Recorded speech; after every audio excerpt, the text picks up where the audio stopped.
CHAPTER 62. The Dart.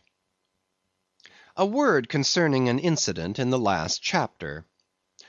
According to the invariable usage of the fishery, the whale boat pushes off from the ship, with the headsman or whale killer as temporary steersman, and the harpooneer or whale fastener pulling the foremost oar, the one known as the harpooneer oar. Now, it needs a strong, nervous arm to strike the first iron into the fish; for often, in what is called a long dart, the heavy implement has to be flung to the distance of 20 or 30 feet. But however prolonged and exhausting the chase, the harpooneer is expected to pull his oar meanwhile to the uttermost. Indeed, he is expected to set an example of superhuman activity to the rest, not only by incredible rowing, but by repeated loud and intrepid exclamations. And what it is to keep shouting at the top of one's compass, while all the other muscles are strained and half started, what that is, none know but those who have tried it. For one, I cannot bawl very heartily and work very recklessly at one and the same time. In this straining, bawling state, then, with his back to the fish, all at once the exhausted harpooneer hears the exciting cry, "Stand up and give it to him." He now has to drop and secure his oar, turn round on his centre half-way, seize his harpoon from the crotch, and with what little strength may remain, he essays to pitch it somehow into the whale. No wonder, taking the whole fleet of whalemen in a body, that out of 50 fair chances for a dart, not 5 are successful. No wonder that so many hapless harpooneers are madly cursed and disrated. No wonder that some of them actually burst their blood vessels in the boat. No wonder that some sperm whalemen are absent 4 years with 4 barrels. No wonder that to many ship owners whaling is but a losing concern; for it is the harpooneer that makes the voyage, and if you take the breath out of his body, how can you expect to find it there when most wanted?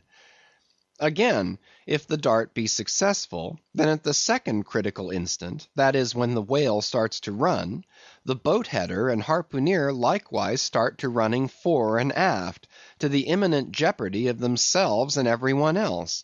It is then they change places, and the headsman, the chief officer of the little craft, takes his proper station in the bows of the boat. Now, I care not who maintains the contrary, but all this is both foolish and unnecessary. The headsman should stay in the bows from first to last. He should both dart the harpoon and the lance, and no rowing whatever should be expected of him, except under circumstances obvious to any fisherman. I know that this would sometimes involve a slight loss of speed in the chase, but long experience in various whalemen of more than one nation has convinced me that in the vast majority of failures in the fishery, it has not by any means been so much the speed of the whale as the before described exhaustion of the harpooneer that has caused them.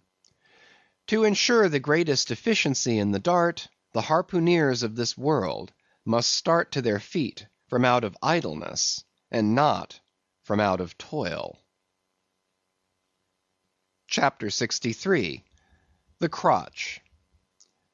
Out of the trunk the branches grow, out of them the twigs. So, in productive subjects, grow the chapters. The crotch alluded to on a previous page deserves independent mention. It is a notched stick of a peculiar form, some 2 feet in length, which is perpendicularly inserted into the starboard gunwale near the bow, for the purpose of furnishing a rest for the wooden extremity of the harpoon, whose other naked, barbed end slopingly projects from the prow. Thereby the weapon is instantly at hand to its hurler, who snatches it up as readily from its rest as a backwoodsman swings his rifle from the wall. It is customary to have 2 harpoons reposing in the crotch, respectively called the first and second irons. But these 2 harpoons, each by its own cord, are both connected with the line; the object being this, to dart them both if possible, one instantly after the other, into the same whale, so that if, in the coming drag, one should draw out, the other may still retain a hold. It is a doubling of the chances. But it very often happens that owing to the instantaneous, violent, convulsive running of the whale upon receiving the first iron, it becomes impossible for the harpooneer, however lightning-like in his movements, to pitch the second iron into him. Nevertheless, as the second iron is already connected with the line, and the line is running, hence that weapon must at all events be anticipatingly tossed out of the boat, somehow and somewhere, else the most terrible jeopardy would involve all hands. Tumbled into the water it accordingly is in such cases, the spare coils of box line, mentioned in a preceding chapter, making this feat in most instances prudently practicable. But this critical act is not always unattended with the saddest and most fatal casualties. Furthermore, you must know that when the second iron is thrown overboard, it thenceforth becomes a dangling, sharp-edged terror, skittishly curvetting about both boat and whale, entangling the lines or cutting them, and making a prodigious sensation in all directions.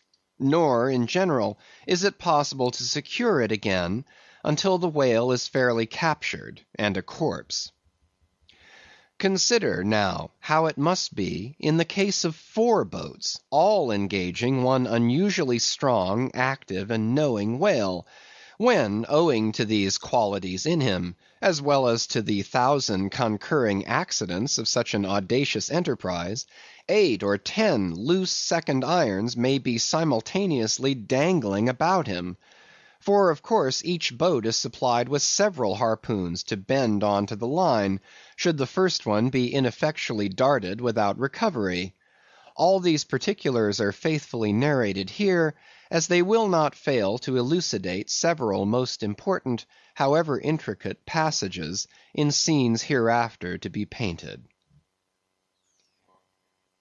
End of chapters 59 to 63. Chapter 64. Stubb's Supper. Stubb's whale had been killed some distance from the ship. It was a calm, so forming a tandem of 3 boats, we commenced the slow business of towing the trophy to the Pequod.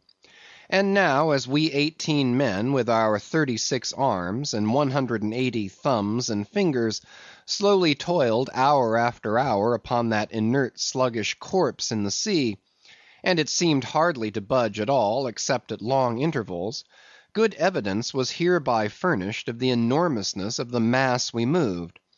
For upon the great canal of Hang Ho, or whatever they call it, in China, 4 or 5 laborers on the footpath will draw a bulky freighted junk at the rate of a mile an hour. But this grand argosy we towed heavily forged along, as if laden with pig lead in bulk. Darkness came on, but 3 lights up and down in the Pequod's main rigging dimly guided our way, till drawing nearer we saw Ahab dropping one of several more lanterns over the bulwarks. Vacantly eyeing the heaving whale for a moment, he issued the usual orders for securing it for the night, and then handing his lantern to a seaman, went his way into the cabin, and did not come forward again until morning. Though in overseeing the pursuit of this whale, Captain Ahab had evinced his customary activity, to call it so, yet now that the creature was dead, some vague dissatisfaction, or impatience, or despair seemed working in him, as if the sight of that dead body reminded him that Moby Dick was yet to be slain. And though 1,000 other whales were brought to his ship, all that would not one jot advance his grand monomaniac object. Very soon you would have thought from the sound of the Pequod's decks that all hands were preparing to cast anchor in the deep, for heavy chains are being dragged along the deck, and thrust rattling out of the portholes. But by those clanking links the vast corpse itself, not the ship, is to be moored, tied by the head to the stern, and by the tail to the bows. The whale now lies with its black hull close to the vessels, and seen through the darkness of the night, which obscured the spars and rigging aloft, The two, ship and whale, seemed yoked together like colossal bullocks, whereof one reclines while the other remains standing.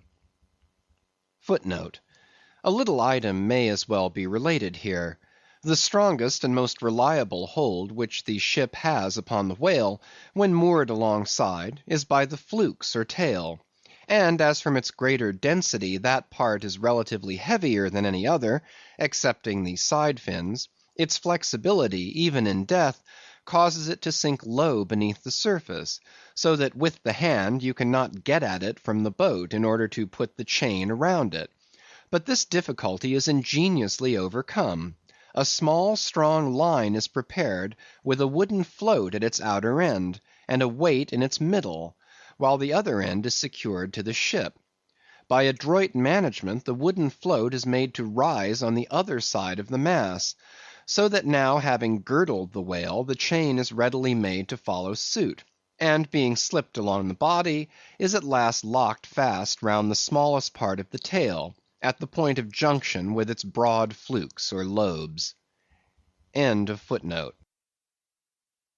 If moody Ahab was now all quiescence, at least so far as could be known on deck, Stubb, his second mate, flushed with conquest, betrayed an unusual but still good-natured excitement. Such an unwonted bustle was he in, that the Stead Starbuck, his official superior, quietly resigned to him for the time the sole management of affairs. One small helping cause of all this liveliness in Stubb was soon made strangely manifest. Stubb was a high liver.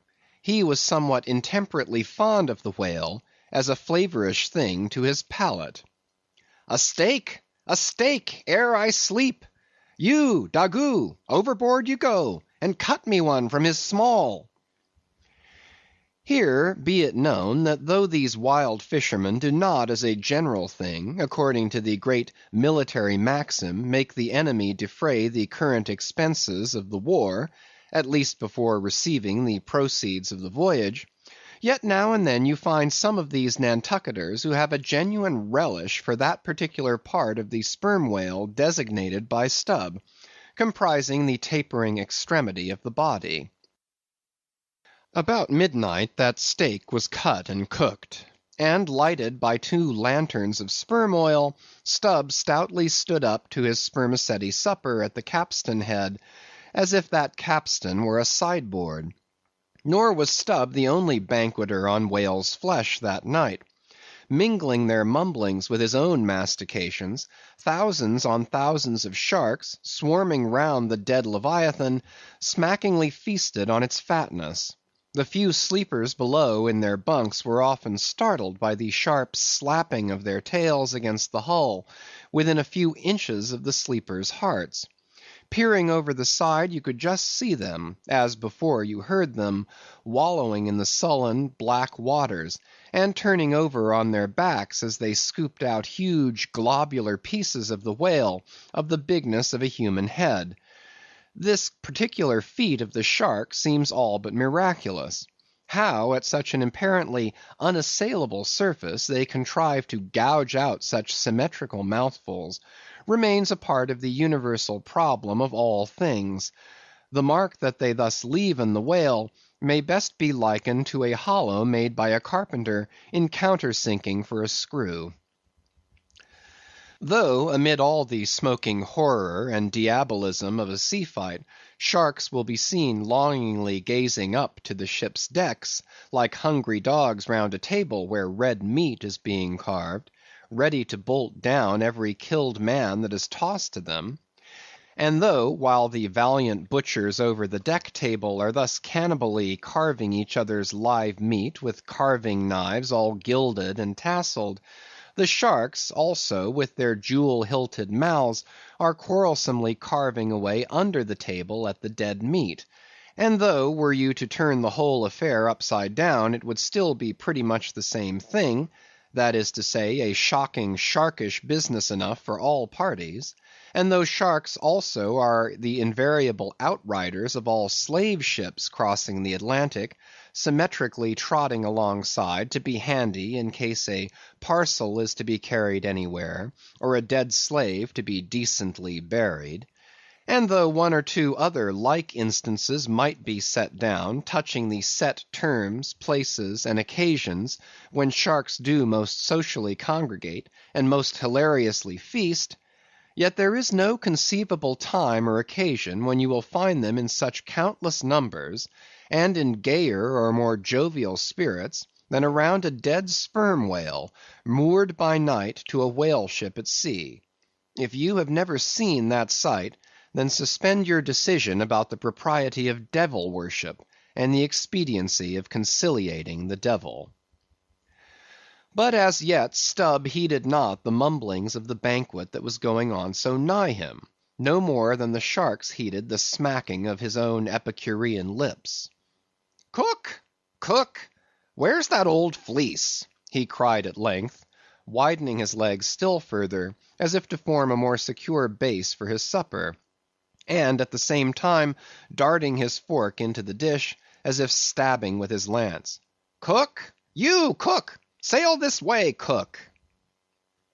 The old black, not in any very high glee at having been previously roused from his warm hammock at a most unseasonable hour, came shambling along from his galley; for like many old blacks, there was something the matter with his knee–pans, which he did not keep well scoured like his other pans.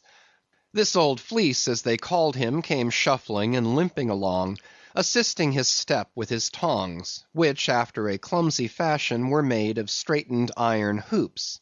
This old ebony floundered along, and in obedience to the word of command, came to a dead stop on the opposite side of Stubb's sideboard, when with both hands folded before him, and resting on his two-legged cane, he bowed his arched back still further over, at the same time sideways inclining his head, so as to bring his best ear into play.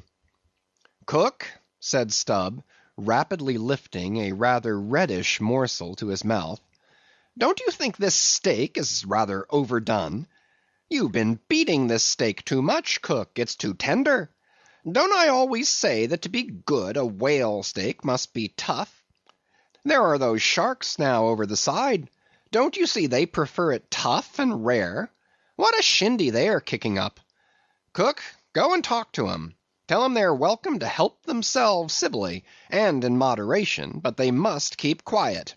Blast me, if I can hear my own voice. Away, cook, and deliver my message.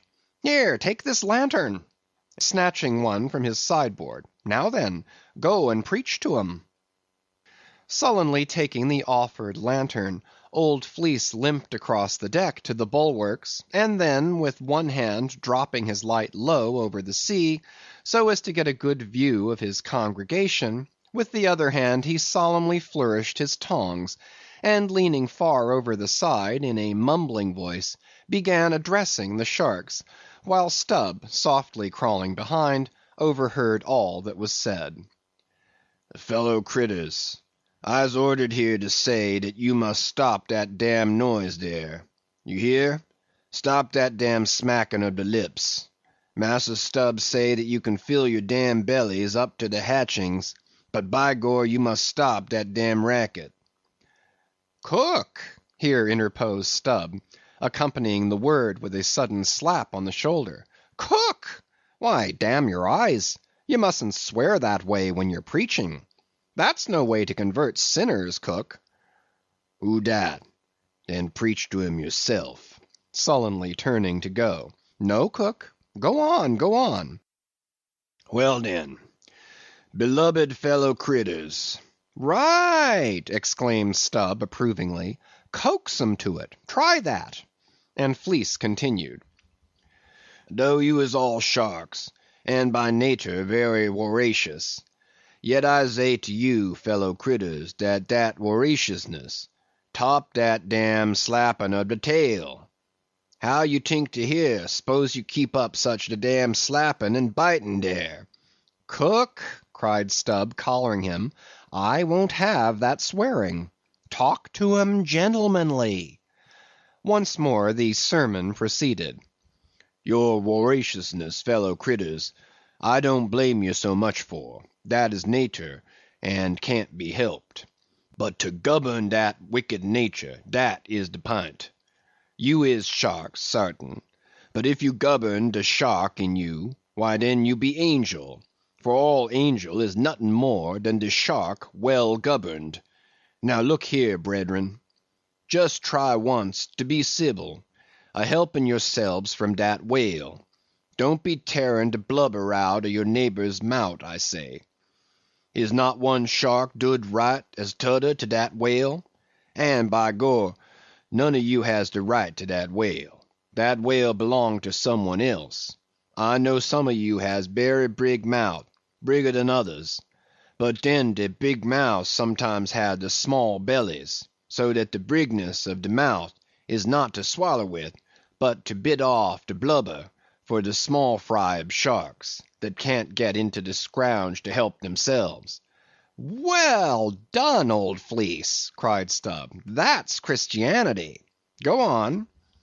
"No use going on. De damn willains will keep a scouging and a slapping each other, Massa Stubb. They don't hear one word.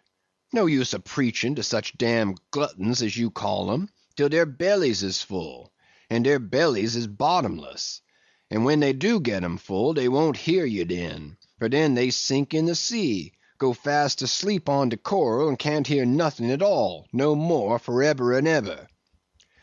"Upon my soul, I am about of the same opinion. So give the benediction, Fleece, and I'll away to my supper." Upon this, Fleece, holding both hands over the fishy mob, raised his shrill voice and cried, "Cursed fellow critters! Kick up de damnedest row as ever you can. Fill your damn bellies till they burst, and then die." "Now, cook," said Stubb, resuming his supper at the capstan, "stand just where you stood before there, over against me, and pay particular attention." "All attention," said Fleece, again stooping over his tongs in the desired position. "Well," said Stubb, helping himself freely meanwhile, "I shall now go back to the subject of this steak. In the first place, how old are you, cook?" "What dat to do with the take?" said the old black testily. "Silence! How old are you, cook?" "'Bout 90, dey say," he gloomily muttered. "And you have lived in this world hard upon 100 years, cook, and don't know yet how to cook a whale steak?" rapidly bolting another mouthful at the last word, so that morsel seemed a continuation of the question. "Where were you born, cook?" "Hind de hatchway, in ferry boat, going ober de Roanoke." "Born in a ferry boat! That's queer, too. But I want to know what country you were born in, cook." "Didn't I say de Roanoke country?" he cried sharply. "No, you didn't, cook. But I'll tell you what I'm coming to, cook. You must go home and be born over again. You don't know how to cook a whale steak yet." "Bress my soul if I cook nodder one," he growled, angrily turning round to depart. "Come back here, cook. Here, hand me those tongs. Now take that bit of steak there, and tell me if you think that steak cooked as it should be. Take it, I say," holding the tongs toward him. "Take it, and taste it."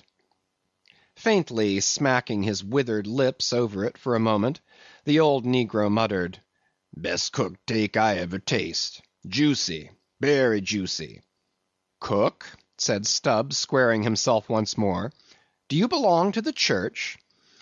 "Passed one once in Cape Town," said the old man sullenly. "And you have once in your life passed a holy church in Cape Town, where you doubtless overheard a holy parson addressing his hearers as his beloved fellow creatures, have you, cook? And yet you come here and tell me such a dreadful lie as you did just now, eh?" said Stubb. "Where do you expect to go to, cook?" "Go to bed very soon," he mumbled, half turning as he spoke. "Avast! Heave to! I mean when you die, cook." It's an awful question. Now what's your answer?"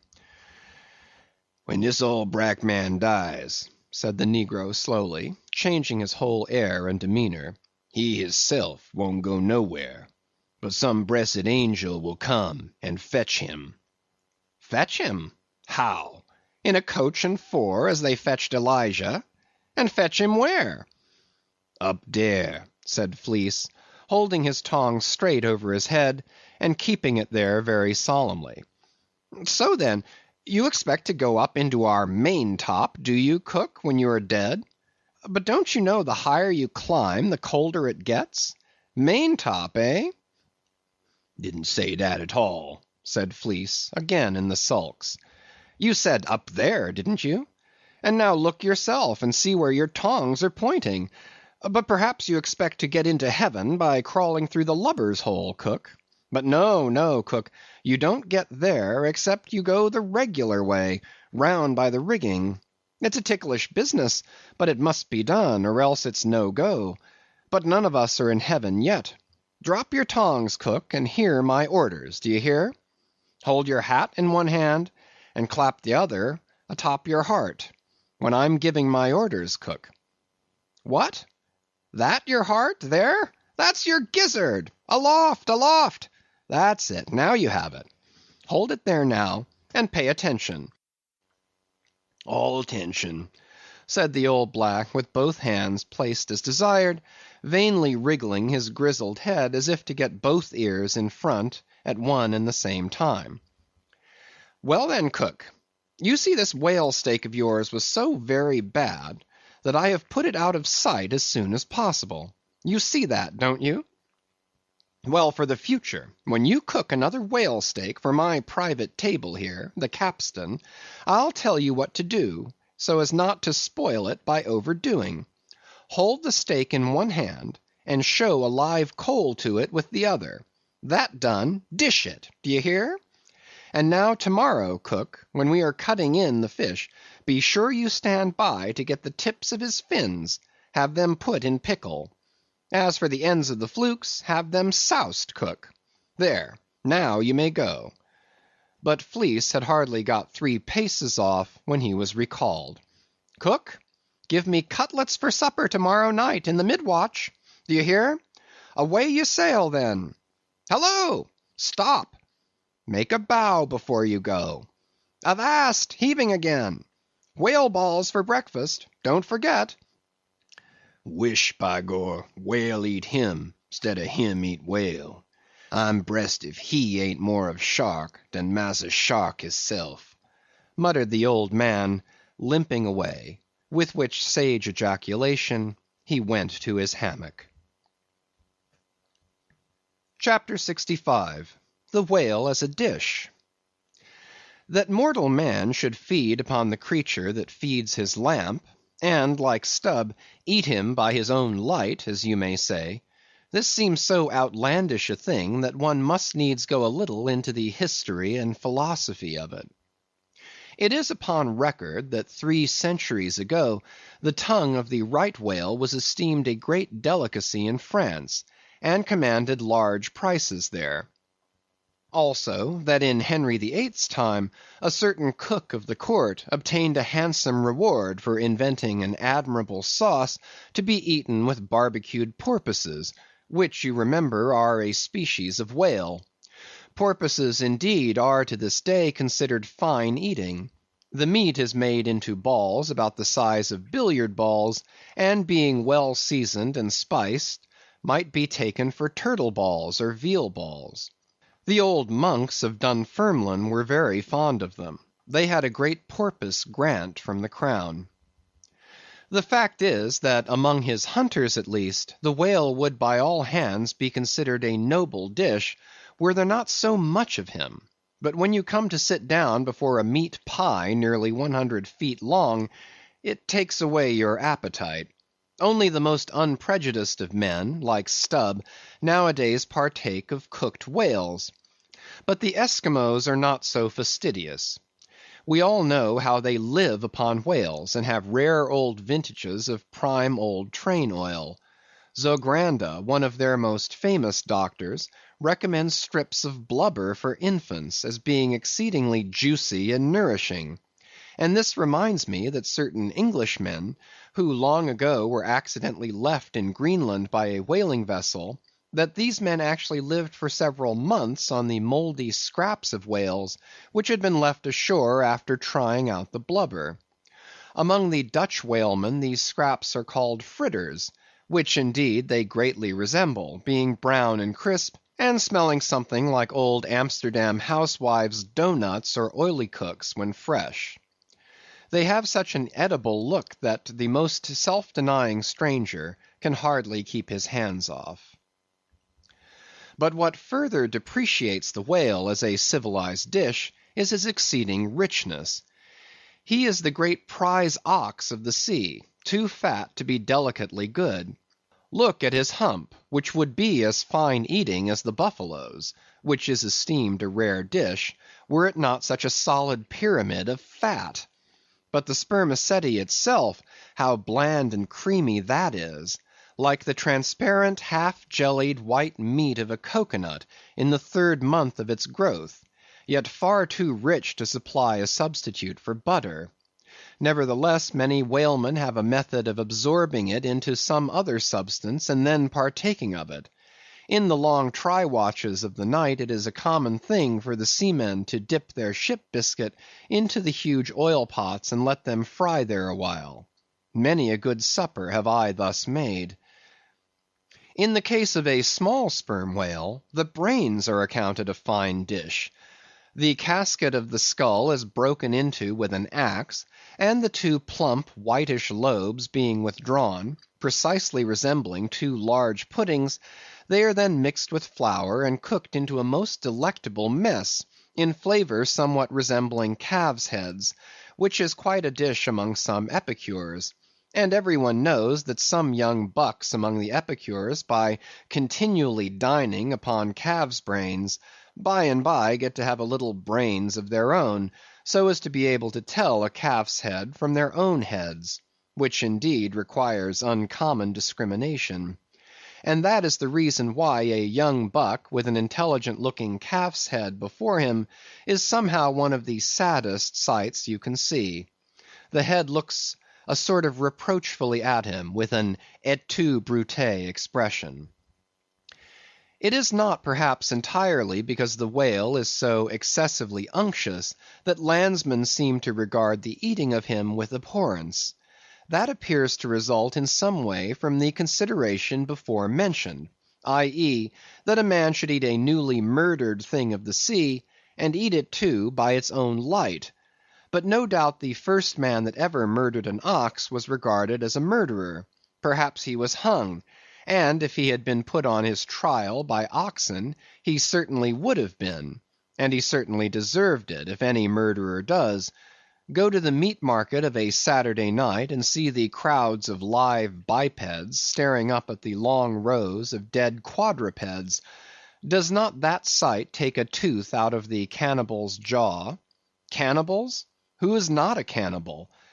I tell you, it will be more tolerable for the Fiji that salted down a lean missionary in his cellar against a coming famine.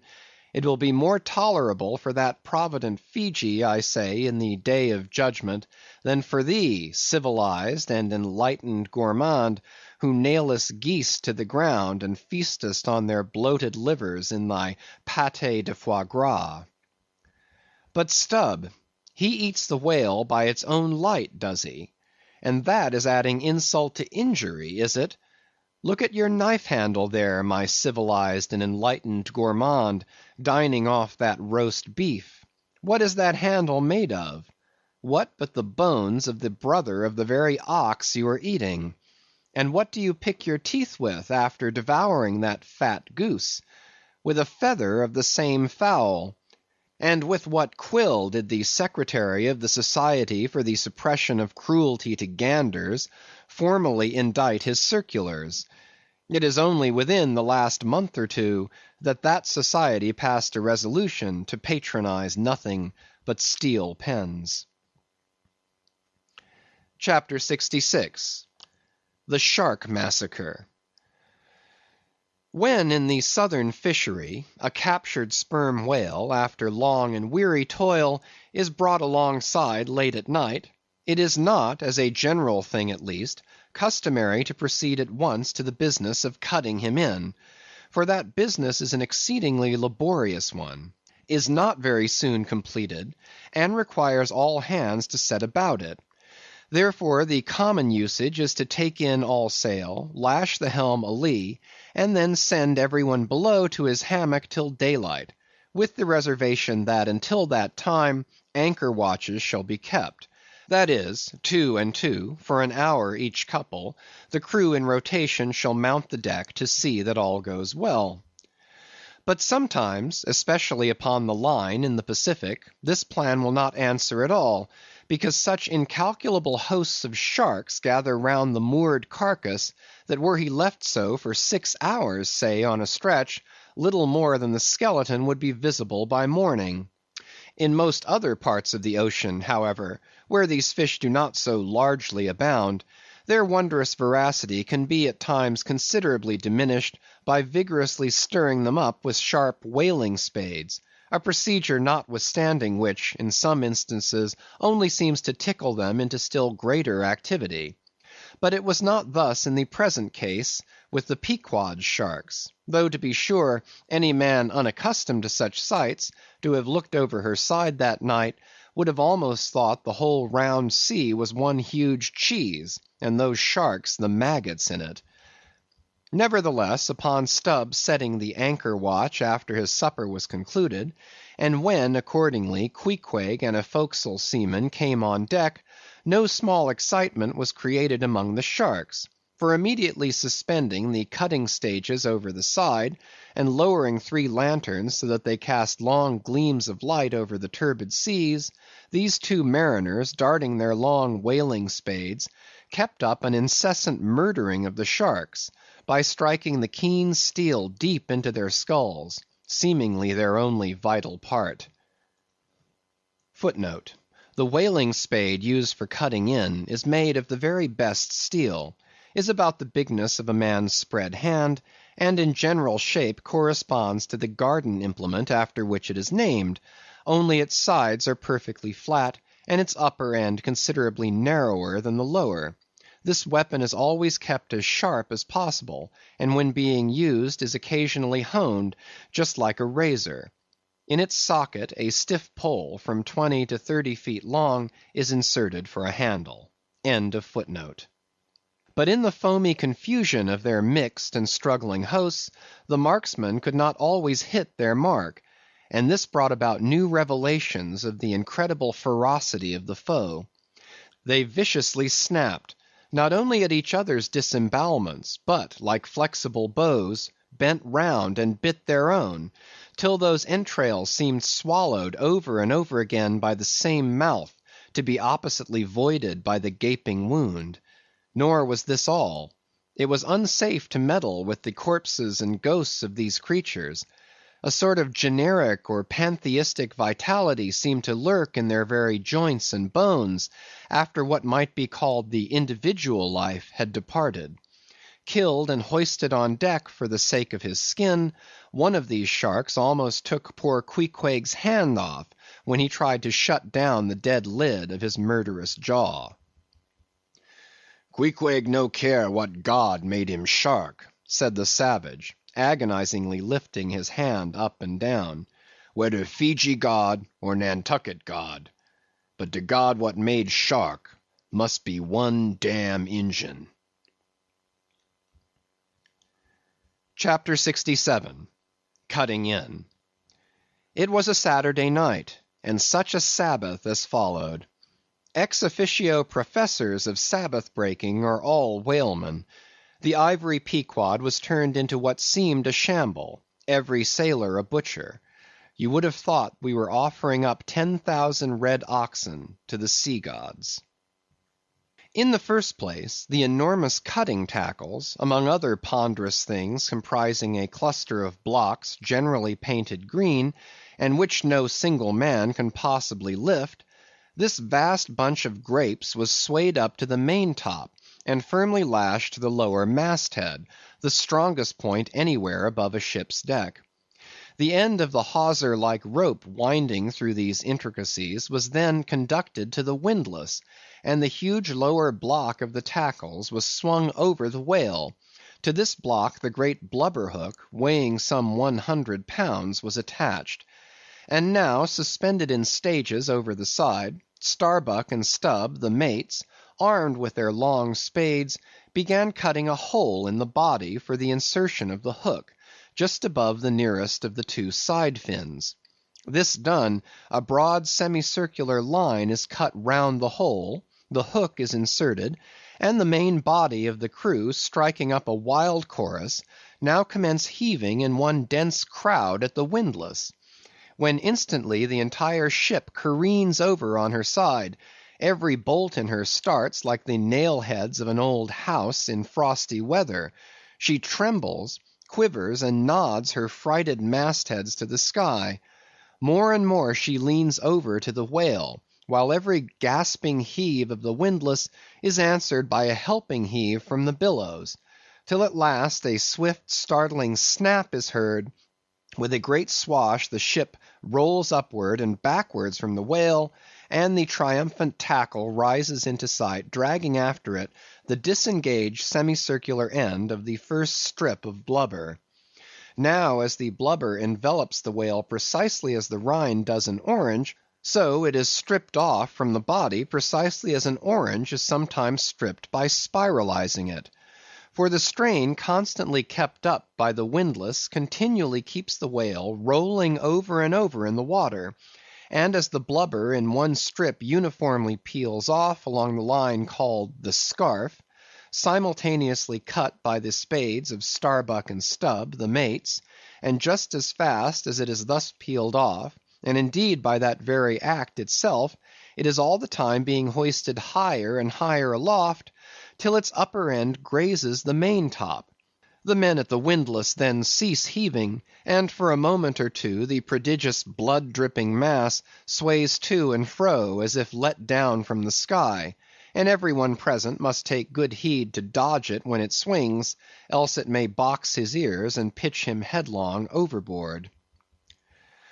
One of the attending harpooneers now advances with a long keen weapon called a boarding sword, and watching his chance, he dexterously slices out a considerable hole in the lower part of the swaying mass. Into this hole, the end of the second alternating great tackle is then hooked, so as to retain a hold upon the blubber, in order to prepare for what follows. Whereupon this accomplished swordsman, warning all hands to stand off, once more makes a scientific dash at the mass, and with a few sidelong, desperate, lunging slicings, severs it completely in twain, so that while the short lower part is still fast, the long upper strip, called a blanket piece, swings clear, and is all ready for lowering. The heavers forward now resume their song, and while the one tackle is peeling and hoisting a second strip from the whale, the other is slowly slackened away, and down goes the first strip through the main hatchway right beneath, into an unfurnished parlor called the blubber room. Into this twilight apartment, sundry nimble hands keep coiling away the long blanket piece as if it were a great live mass of pleated serpents. And thus the work proceeds, the two tackles hoisting and lowering simultaneously, both whale and windlass heaving, the heavers singing, the blubber room gentlemen coiling, the mates scarfing, the ship straining, and all hands swearing occasionally, by way of assuaging the general friction. End of chapter 64 to 67. Chapter 68. The Blanket. I have given no small attention to that not unvexed subject, the skin of the whale. I have had controversies about it with experienced whalemen afloat, and learned naturalists ashore. My original opinion remains unchanged, but it is only an opinion. The question is, what and where is the skin of the whale? Already you know what his blubber is. That blubber is something of the consistence of firm, close-grained beef, but tougher, more elastic and compact, and ranges from 8 or 10 to 12 and 15 inches in thickness.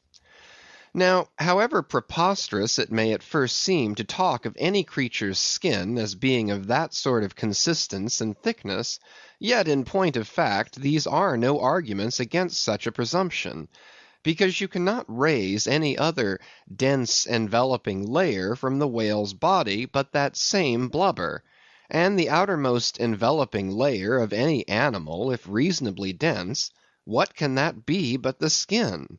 True, from the unmarred dead body of the whale, you may scrape off with your hand an infinitely thin, transparent substance, somewhat resembling the thinnest shreds of isinglass, only it is almost as flexible and soft as satin.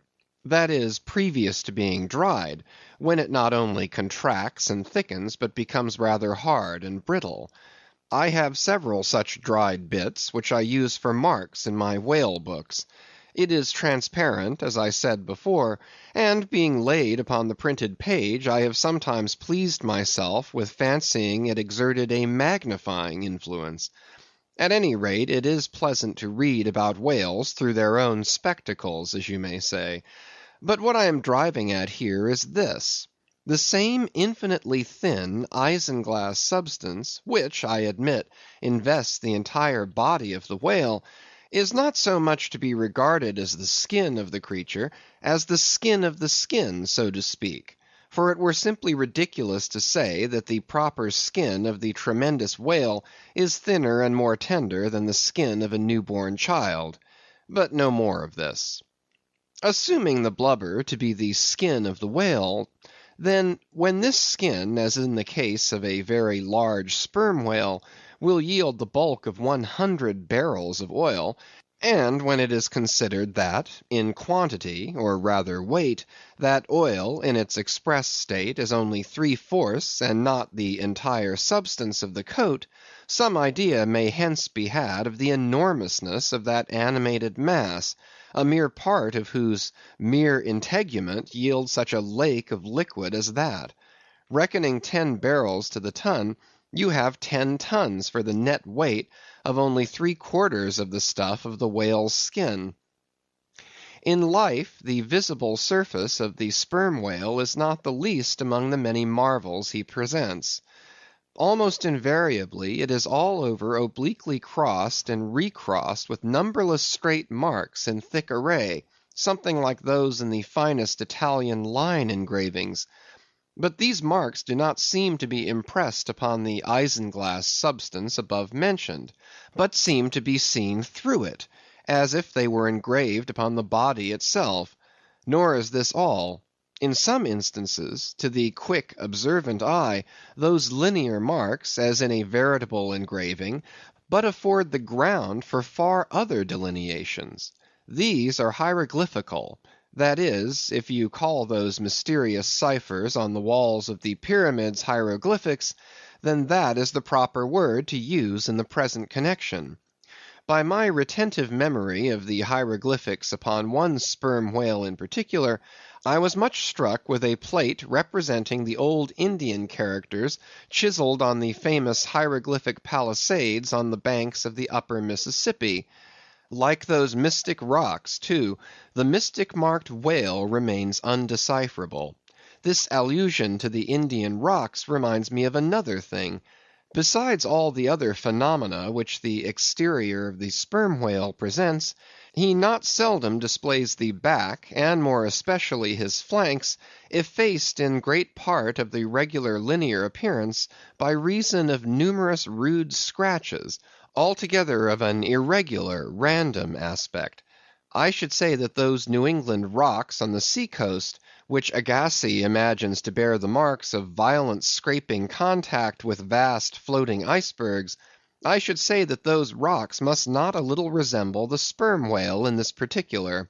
It also seems to me that such scratches in the whale are probably made by hostile contact with other whales, for I have most remarked them in the large full-grown bulls of the species. A word or two more concerning this matter of the skin or blubber of the whale. It has already been said that it is stripped from him in long pieces, called blanket pieces.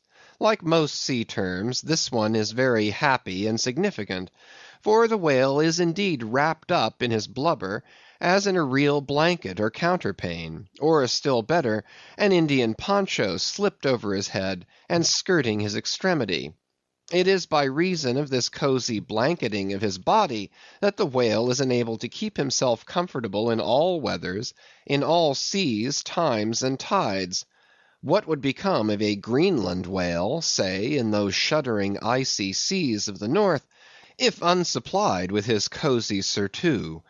True, other fish are found exceedingly brisk in those Hyperborean waters, but these, be it observed, are your cold-blooded, lungless fish, whose very bellies are refrigerators; creatures that warm themselves under the lee of an iceberg, as a traveller in winter would bask before an inn fire; whereas, like man, the whale has lungs and warm blood.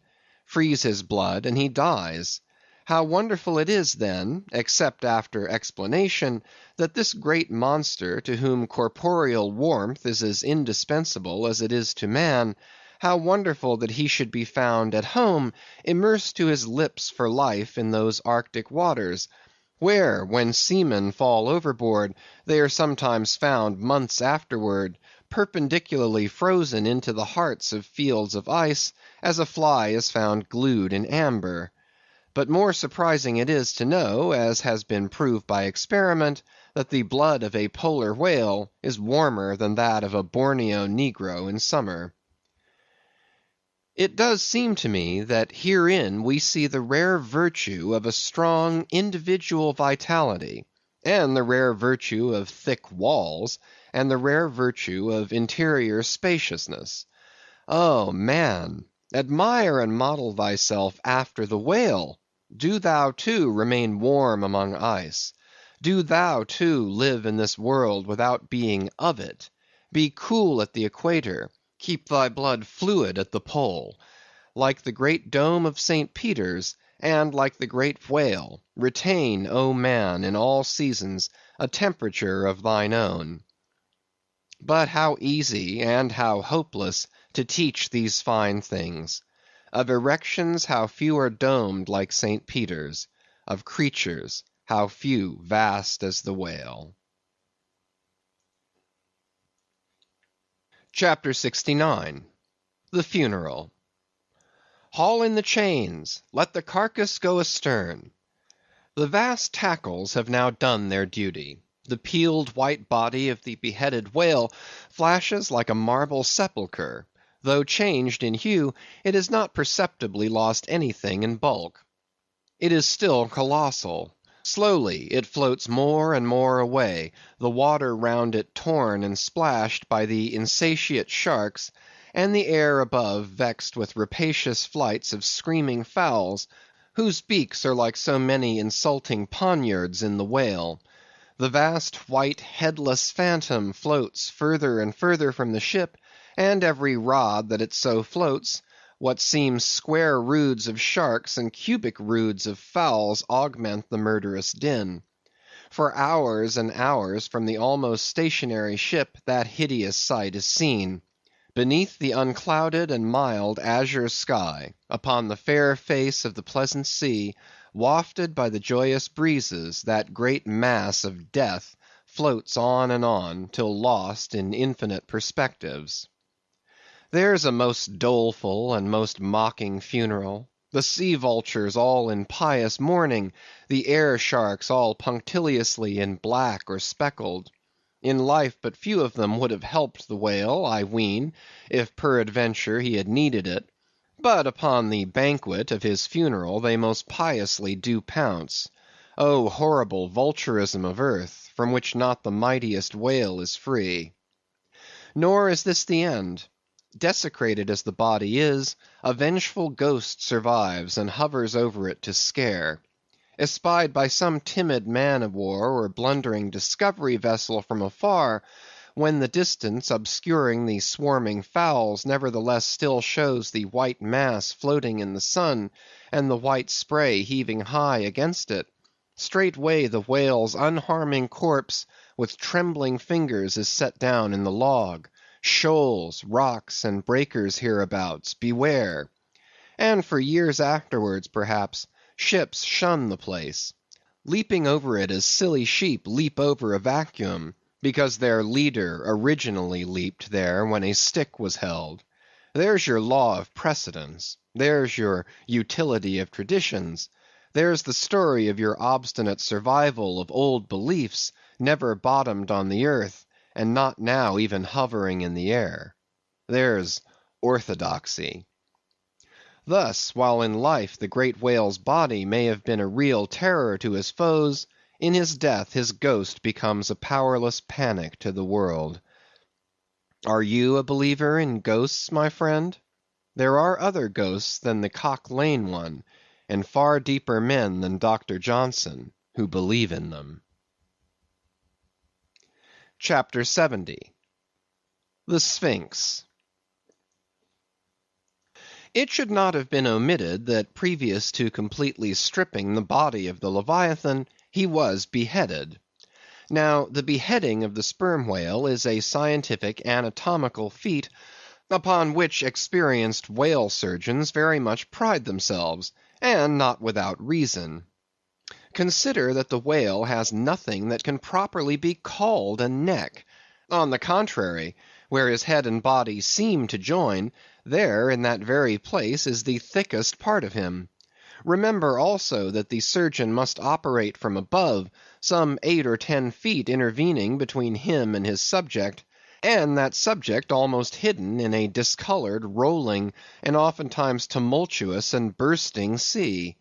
Bear in mind, too, that under these untoward circumstances, he has to cut many feet deep in the flesh, and in that subterraneous matter, without so much as getting one single peep into the ever-contracting gash thus made, he must skillfully steer clear of all adjacent interdicted parts, and exactly divide the spine at a critical point hard by its insertion into the skull.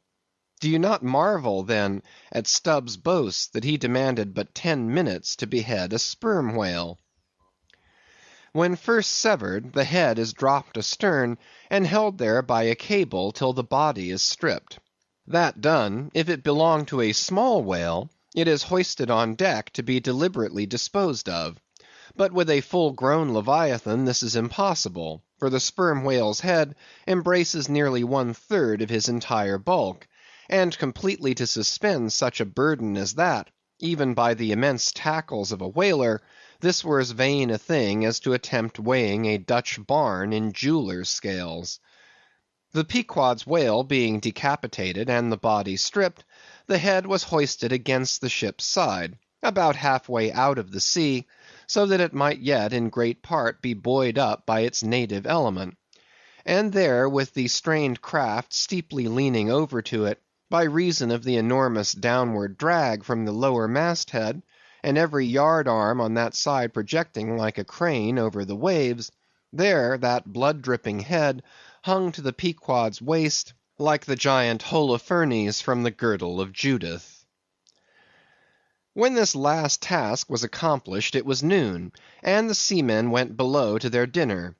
Silence reigned over the before tumultuous but now deserted deck.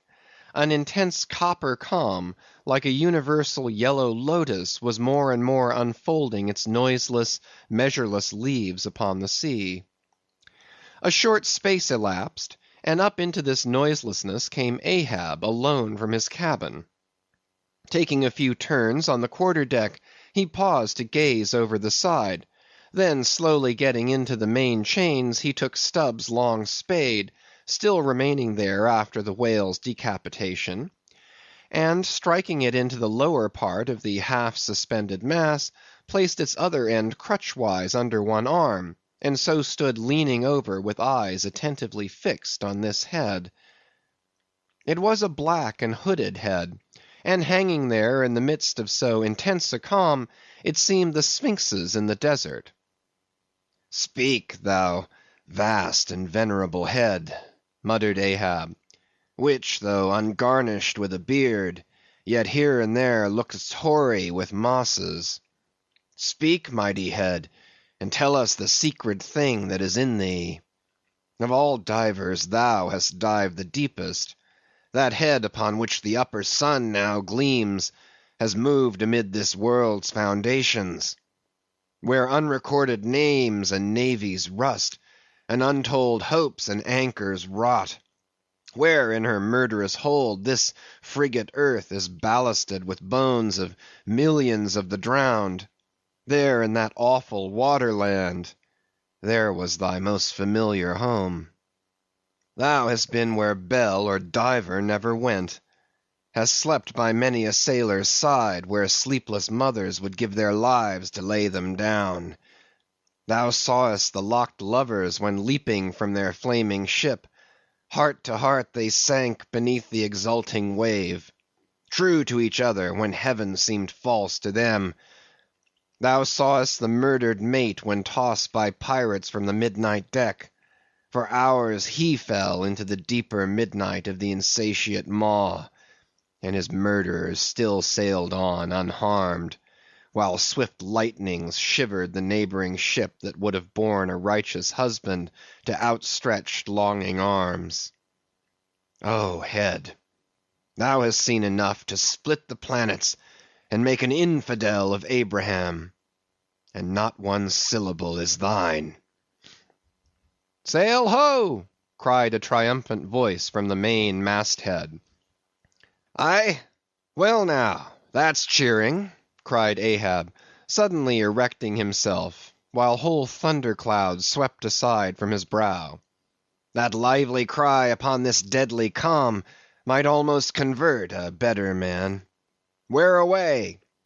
3 points on the starboard bow, sir, and bringing down her breeze to us. Better and better, man. Would now St. Paul would come along that way, and to my breezelessness bring his breeze.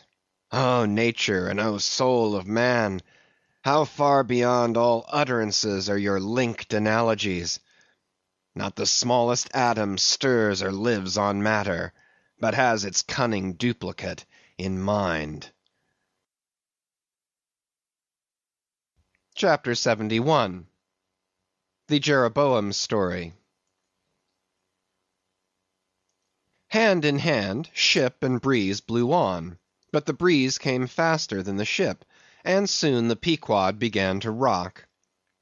By and by, through the glass, the stranger's boats and manned mastheads proved her a whale ship. But as she was so far to windward, and shooting by, apparently making a passage to some other ground, the Pequod could not hope to reach her. So the signal was set to see what response would be made.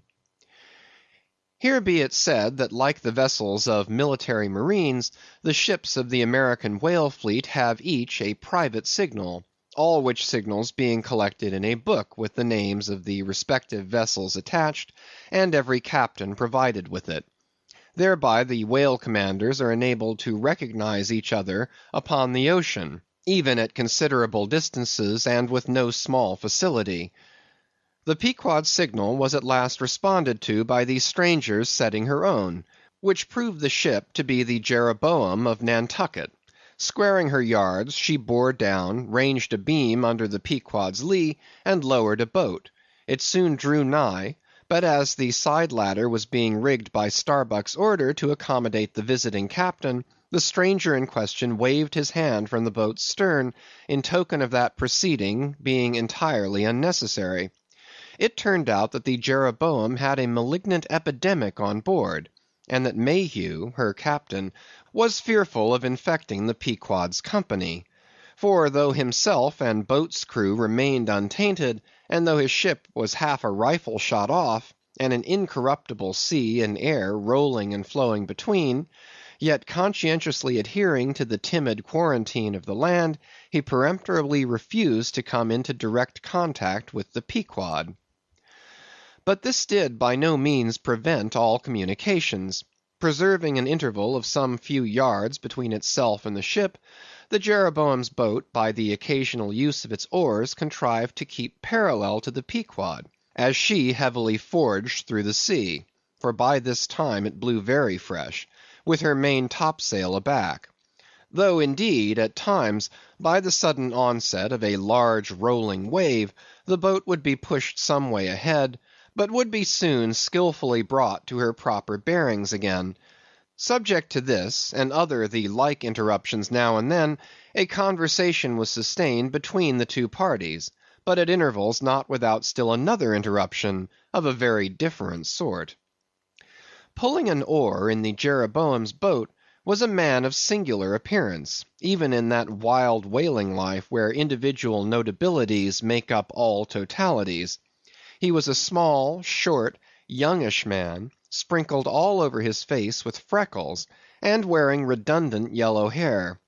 A long-skirted, cabalistically cut coat, of a faded walnut tinge enveloped him, the overlapping sleeves of which were rolled up on his wrists. A deep, settled, fanatic delirium was in his eyes. So soon as this figure had been first descried, Stubb had exclaimed, "That's he! That's he! The long-togged scaramouche the Town Hose Company told us of." Stubb here alluded to a strange story told of the Jeroboam, and a certain man among her crew, some time previous when the Pequod spoke the Town Ho. According to this account, and what was subsequently learned, it seemed that the scaramouche in question had gained a wonderful ascendancy over almost everybody in the Jeroboam. His story was this. He had originally been nurtured among the crazy society of Nesciuna Shakers, where he had been a great prophet, in their cracked secret meetings having several times descended from heaven by way of a trap door, announcing the speedy opening of the 7th vial, which he carried in his vest pocket, but which, instead of containing gunpowder, was supposed to be charged with laudanum. A strange apostolic whim having seized him, he had left Nesciuna for Nantucket, where, with that cunning peculiar to craziness, he assumed a steady, common-sense exterior, and offered himself as a green-hand candidate for the Jeroboam's whaling voyage. They engaged him, but straightway upon the ship's getting out of sight of land, his insanity broke out in a freshet. He announced himself as the Archangel Gabriel, and commanded the captain to jump overboard. He published his manifesto, whereby he set himself forth as the deliverer of the isles of the sea, and vicar general of all Oceanica. The unflinching earnestness with which he declared these things, the dark, daring play of his sleepless, excited imagination, and all the preternatural terrors of real delirium, united to invest this Gabriel in the minds of the majority of the ignorant crew with an atmosphere of sacredness. Moreover, they were afraid of him.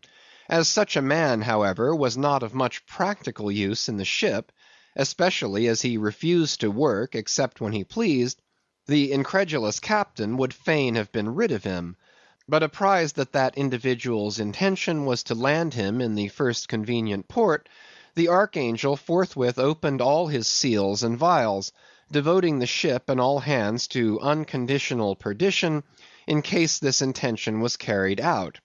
So strongly did he work upon his disciples among the crew, that at last in a body they went to the captain and told him, if Gabriel was sent from the ship, not a man of them would remain.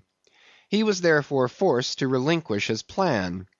Nor would they permit Gabriel to be any way maltreated, say or do what he would, so that it came to pass that Gabriel had the complete freedom of the ship. The consequence of all this was, that the Archangel cared little or nothing for the captain and mates, and since the epidemic had broken out, he carried a higher hand than ever, declaring that the plague, as he called it, was at his sole command, nor should it be stayed but according to his good pleasure. The sailors, mostly poor devils, cringed, and some of them fawned before him, in obedience to his instructions, sometimes rendering him personal homage as to a god. Such things may seem incredible, but however wondrous, they are true. Nor is the history of fanatics half so striking in respect to the measureless self-deception of the fanatic himself, as his measureless power of deceiving and bedeviling so many others. But it is time to return to the Pequod. "I fear not thy epidemic, man," said Ahab from the bulwarks to Captain Mayhew, who stood in the boat's stern. "Come on board." But now Gabriel started to his feet. "Think of the fevers yellow and bilious! Beware of the horrible plague!" "Gabriel, Gabriel," cried Captain Mayhew, "thou must either—" But that instant a headlong wave shot the boat far ahead, and its seethings drowned all speech. "Hast thou seen the white whale?" demanded Ahab, when the boat drifted back. Think of thy whale-boat, stoven and sunk! Beware of the horrible tale!" "I tell thee again, Gabriel, that—" But again the boat tore ahead as if dragged by fiends. Nothing was said for some moments, while a succession of riotous waves rolled by, which by one of those occasional caprices of the seas, were tumbling, not heaving it. Meantime the hoisted sperm whale's head jogged about very violently, and Gabriel was seen eyeing it with rather more apprehensiveness than his archangel nature seemed to warrant. When this interlude was over, Captain Mayhew began a dark story concerning Moby Dick, not, however, without frequent interruptions from Gabriel whenever his name was mentioned, and the crazy sea that seemed leagued with him. It seemed that the Jeroboam had not long left home, when upon speaking a whale ship, her people were reliably apprised of the existence of Moby Dick, and the havoc he had made. Greedily sucking in this intelligence, Gabriel solemnly warned the captain against attacking the white whale, in case the monster should be seen; in his gibbering insanity, pronouncing the white whale to be no less a being than the Shaker God incarnated, the Shakers receiving the Bible. But when some year or two afterward Moby Dick was fairly sighted from the mastheads, Macey, the chief mate, burned with ardor to encounter him; and the captain himself being not unwilling to let him have the opportunity, despite all the archangel's denunciations and forewarnings, Macey succeeded in persuading 5 men to man his boat.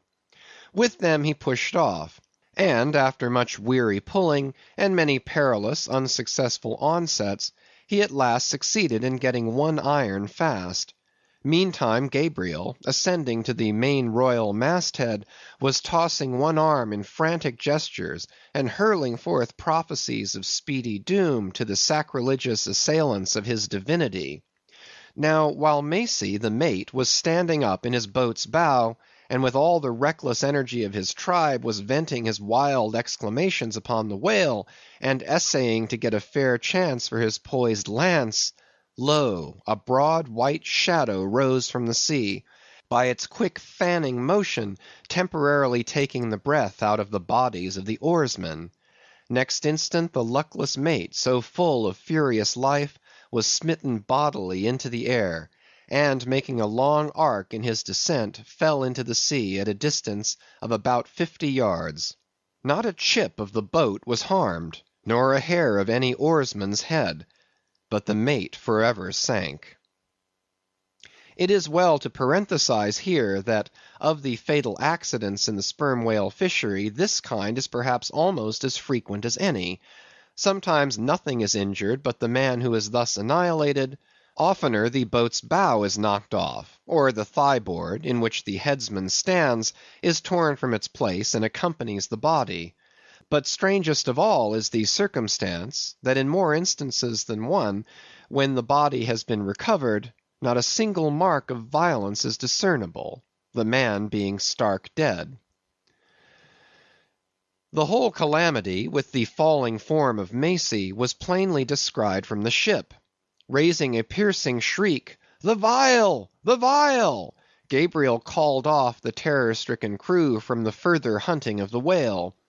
This terrible event clothed the archangel with added influence, because his credulous disciples believed that he had specifically foreannounced it, instead of only making a general prophecy, which any one might have done, and so have chanced to hit one of many marks in the wide margin allowed. He became a nameless terror to the ship. Mayhew having concluded his narration, Ahab put such questions to him that the stranger captain could not forbear inquiring whether he intended to hunt the white whale if opportunity should offer.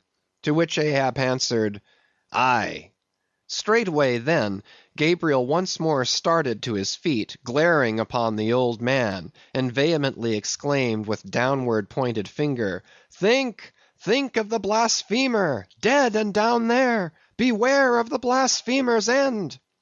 Ahab stolidly turned aside, then said to Mayhew, "Captain, I have just bethought me of my letter bag.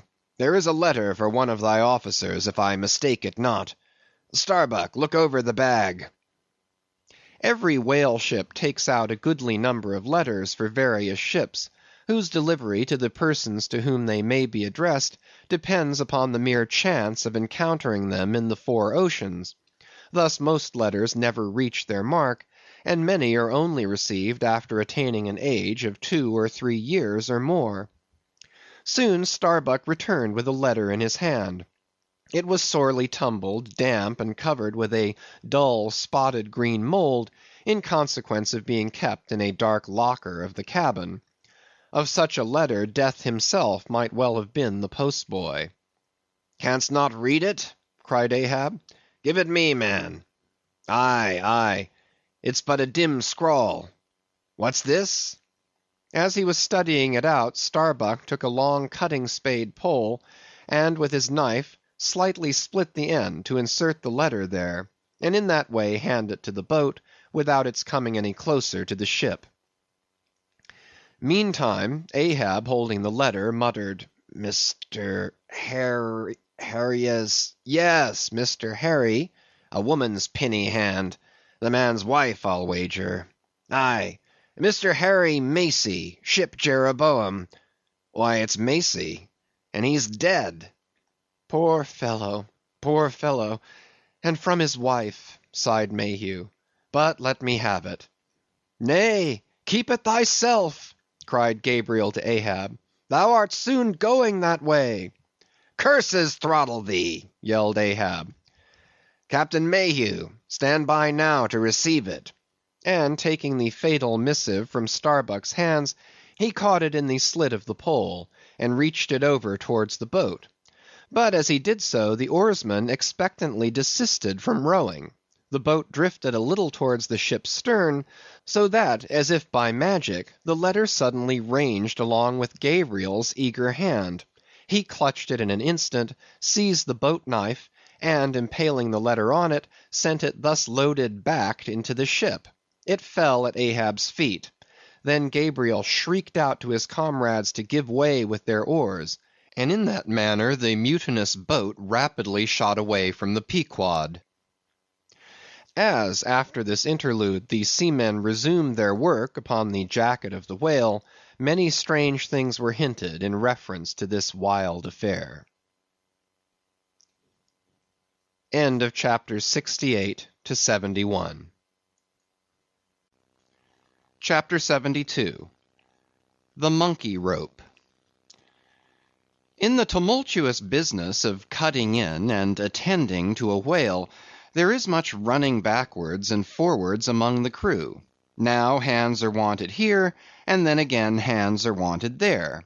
There is no staying in any one place, for at one and the same time everything has to be done everywhere. It is much the same with him who endeavors the description of the scene. We must now retrace our way a little.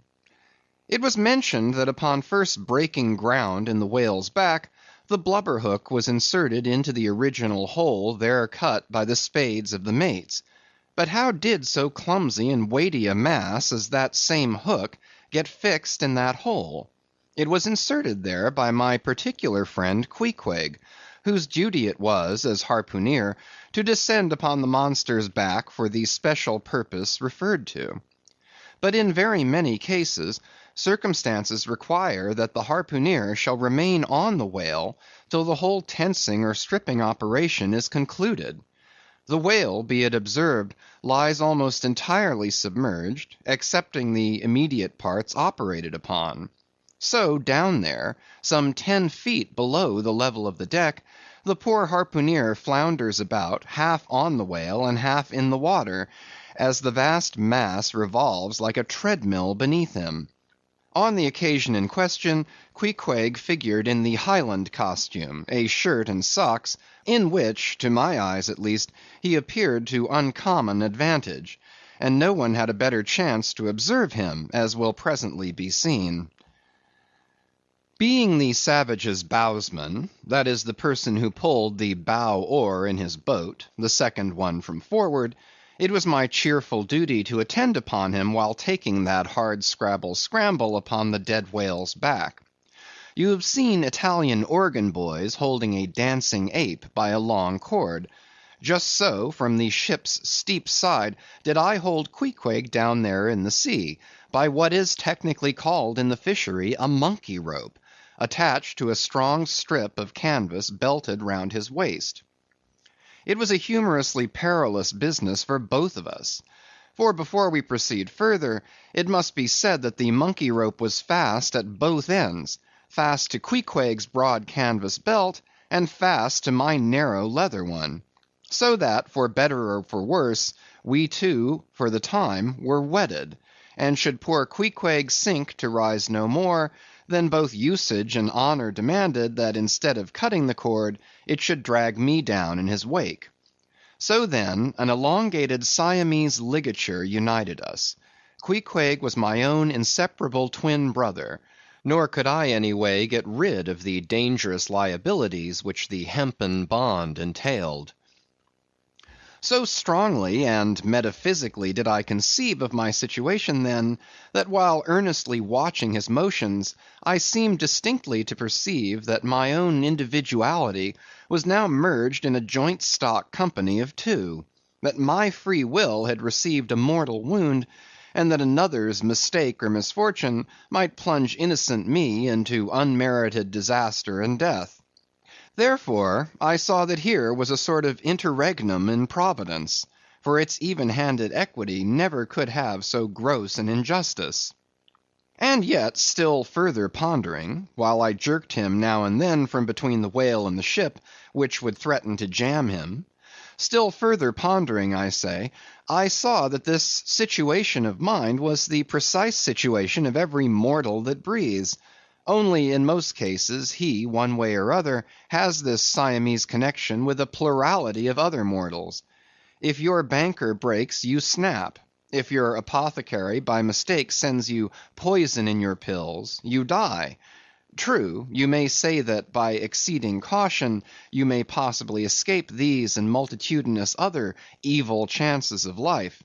But handle Queequeg's monkey rope heedfully as I would, sometimes he jerked it so, that I came very near sliding overboard. Nor could I possibly forget that, do what I would, I had only the management of one end of it. Footnote: the monkey rope is found in all whalers, but it was only in the Pequod that the monkey and his holder were ever tied together. This improvement upon the original usage was introduced by no less a man than Stubb, in order to afford the imperiled harpooneer the strongest possible guarantee for the faithfulness and vigilance of his monkey rope holder. End of footnote. I have hinted that I would often jerk poor Queequeg from between the whale and the ship, where he would occasionally fall from the incessant rolling and swaying of both. But this was not the only jamming jeopardy he was exposed to. Unappalled by the massacre made upon them during the night, the sharks, now freshly and more keenly allured by the before pent blood which began to flow from the carcass, the rabid creatures swarmed round it like bees in a beehive. And right in among those sharks was Queequeg, who often pushed them aside with his floundering feet.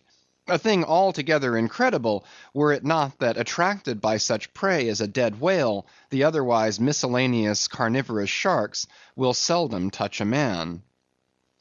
Nevertheless, it may well be believed that since they have such a ravenous finger in the pie, it is deemed but wise to look sharp to them. Accordingly, besides the monkey rope with which I now and then jerked the poor fellow from too close a vicinity to the maw of what seemed a peculiarly ferocious shark, he was provided with still another protection, Suspended over the side in one of the stages, Tashtego and Daggoo continually flourished over his head a couple of keen whale spades, wherewith they slaughtered as many sharks as they could reach. This procedure of theirs, to be sure, was very disinterested and benevolent of them. They meant Queequeg's best happiness, I admit, but in their hasty zeal to befriend him, and from the circumstance that both he and the sharks were at times half hidden by the blood-muddled water, those indiscreet spades of theirs would come nearer amputating a leg than a tail.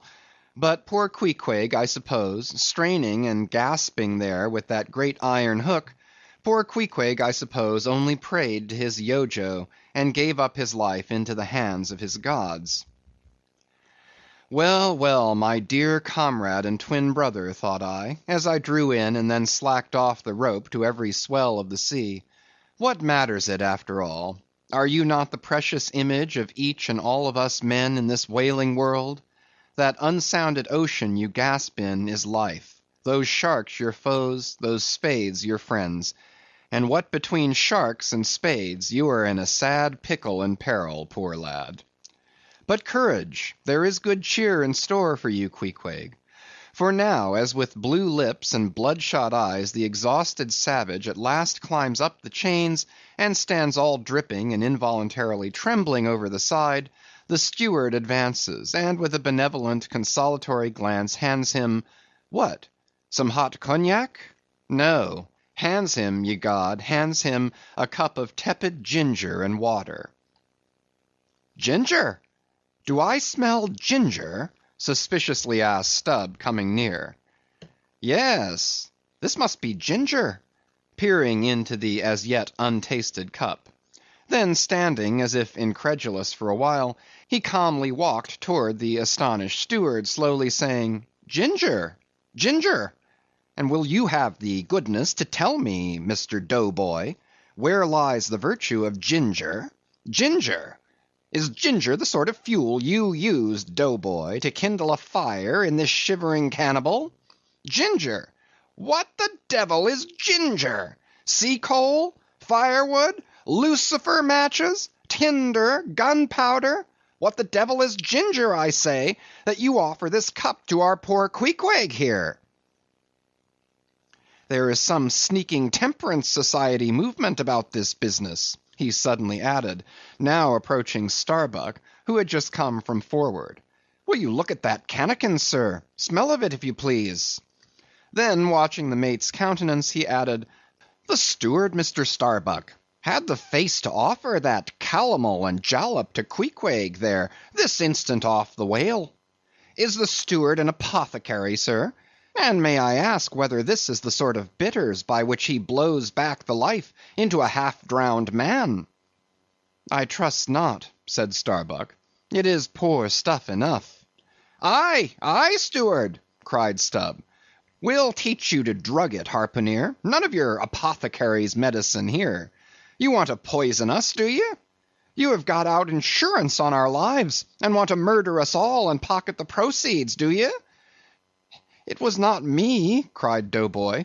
It was Aunt Charity that brought the ginger on board, and bade me never give the harpooneers any spirits, but only this ginger jub, so she called it.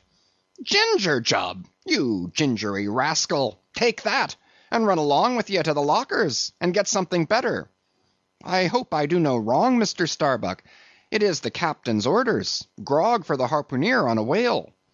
Enough, replied Starbuck. Only don't hit him again, but, oh, I never hurt when I hit, except when I hit a whale or something of that sort. And this fellow's a weasel. What were you about saying, sir?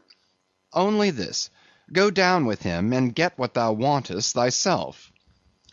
When Stubb reappeared, he came with a dark flask in one hand and a sort of tea caddy in the other. The first contained strong spirits and was handed to Queequeg. The second was Aunt Charity's gift, and that was freely given to the waves. Chapter 73. Stubb and Flask kill a right whale, and then have a talk over him. It must be borne in mind that all this time We have a sperm whale's prodigious head hanging to the Pequod's side, but we must let it continue hanging there for a while, till we can get a chance to attend to it. For the present other matters press, and the best we can do now for the head is to pray heaven the tackles may hold. Now, during the past night and forenoon, the Pequod had gradually drifted into a sea which, by its occasional patches of yellow brit, gave unusual tokens of the vicinity of right whales, a species of the Leviathan that but few supposed to be at this particular time lurking anywhere near. And though all hands commonly disdained the capture of those inferior creatures, and though the Pequod was not commissioned to cruise for them at all, and though she had passed numbers of them near the Crozettes without lowering a boat, yet now that a sperm whale had been brought alongside and beheaded, to the surprise of all, the announcement was made that a right whale should be captured that day, if opportunity offered. Nor was this long wanting. Tall spouts were seen to leeward, and 2 boats, Stubb's and Flask's, were detached in pursuit. Pulling further and further away, they at last became almost invisible to the men at the masthead. But suddenly in the distance they saw a great heap of tumultuous white water, and soon after news came from aloft that one or both the boats must be fast. An interval passed, and the boats were in plain sight, in the act of being dragged right towards the ship by the towing whale. So close did the monster come to the hull, that at first it seemed as if he meant it malice, but suddenly going down in a maelstrom, within 3 rods of the planks, he wholly disappeared from view, as if diving under the keel. "Cut! Cut!" was the cry from the ship to the boats, which for one instant seemed on the point of being brought with a deadly dash against the vessel's side. But having plenty of line yet in the tubs, and the whale not sounding very rapidly, they paid out abundance of rope, and at the same time pulled with all their might so as to get ahead of the ship. For a few minutes the struggle was intensely critical, for while they still slacked out the tightened line in one direction, and still plied their oars in another, the contending strain threatened to take them under. But it was only a few feet advance they sought to gain, and they stuck to it till they did gain it, when instantly a swift tremor was felt running like lightning along the keel, as the strained line, scraping beneath the ship, suddenly rose to view under her bows, snapping and quivering, and so flinging off its drippings that the drops fell like bits of broken glass on the water, while the whale beyond also rose to sight, and once more the boats were free to fly.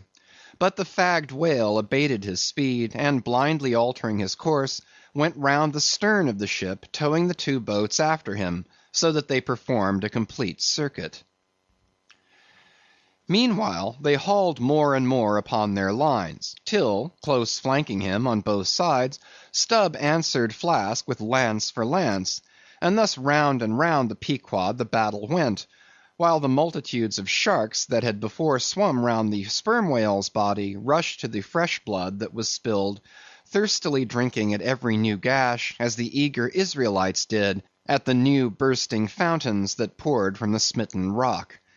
At last his spout grew thick, and with a frightful roll and vomit, he turned upon his back a corpse.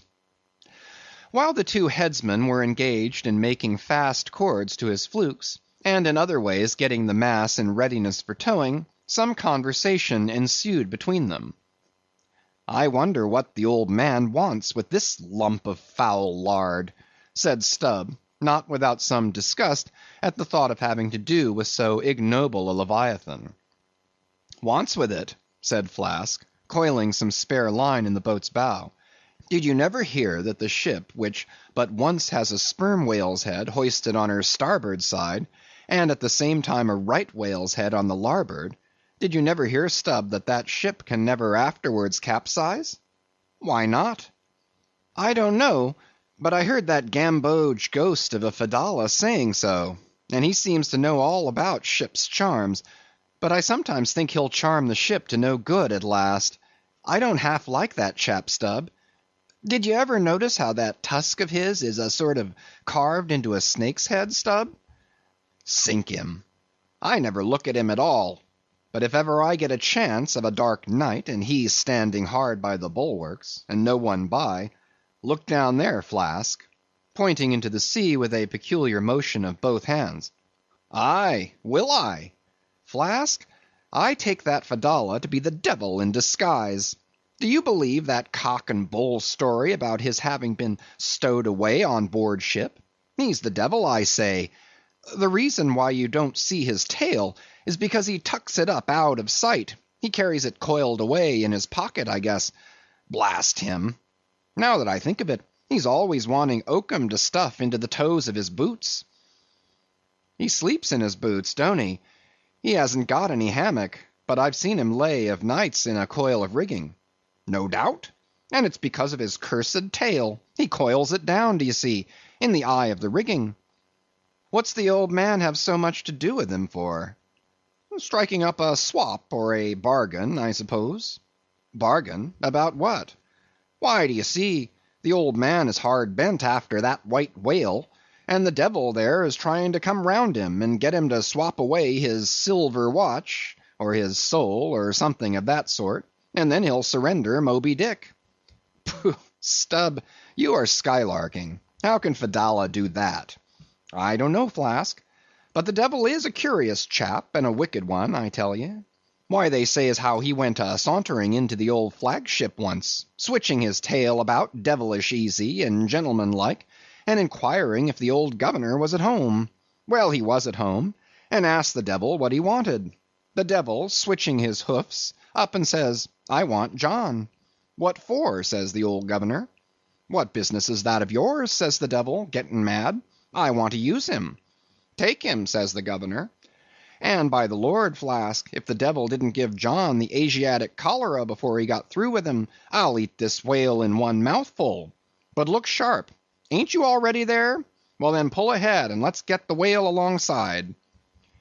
"I think I remember some such story as you were telling," said Flask, when at last the two boats were slowly advancing with their burden towards the ship, "but I can't remember where."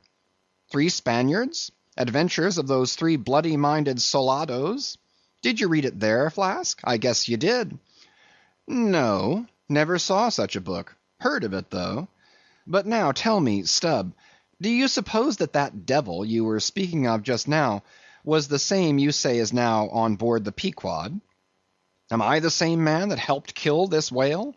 Doesn't the devil live forever? Who ever heard that the devil was dead? Did you ever see any parson wearing a mourning for the devil?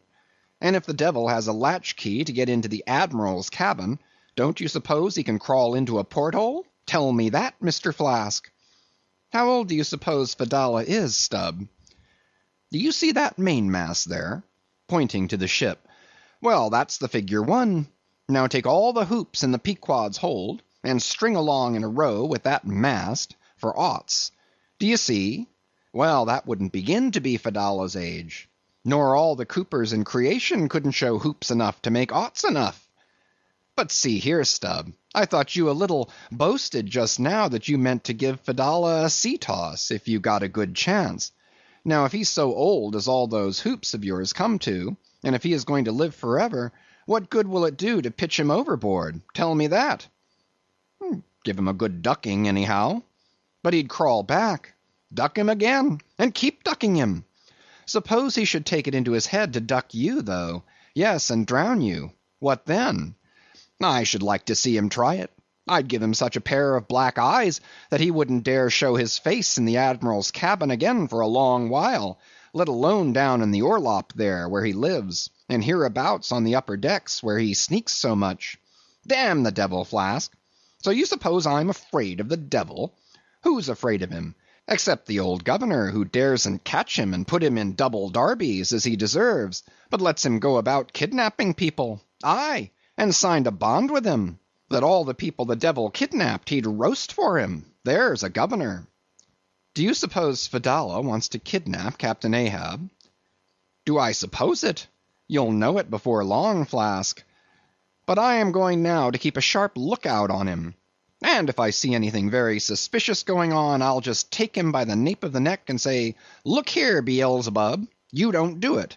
And if he makes any fuss, by the Lord, I'll make a grab into his pocket for his tail, take it to the capstan, and give him such a wrenching and heaving that his tail will come short off at the stump. D'ye see? And then I rather guess when he finds himself docked in that queer fashion, he'll sneak off without the poor satisfaction of feeling his tail between his legs. And what will you do with the tail, Stubb? Do with it? Sell it for an ox whip when we get home. What else? Now do you mean what you say, and have been saying all along, Stubb? Mean or not mean, here we are at the ship. The boats were here hailed, to tow the whale on the larboard side, where fluke chains and other necessaries were already prepared for securing him. Didn't I tell you so? Said Flask. Yes, you'll soon see this right whale's head hoisted up opposite that Arsacides. In good time Flask's saying proved true. As before, the Pequod steeply leaned over towards the sperm whale's head. Now, by the counterpoise of both heads, she regained her even keel, though sorely strained, you may well believe.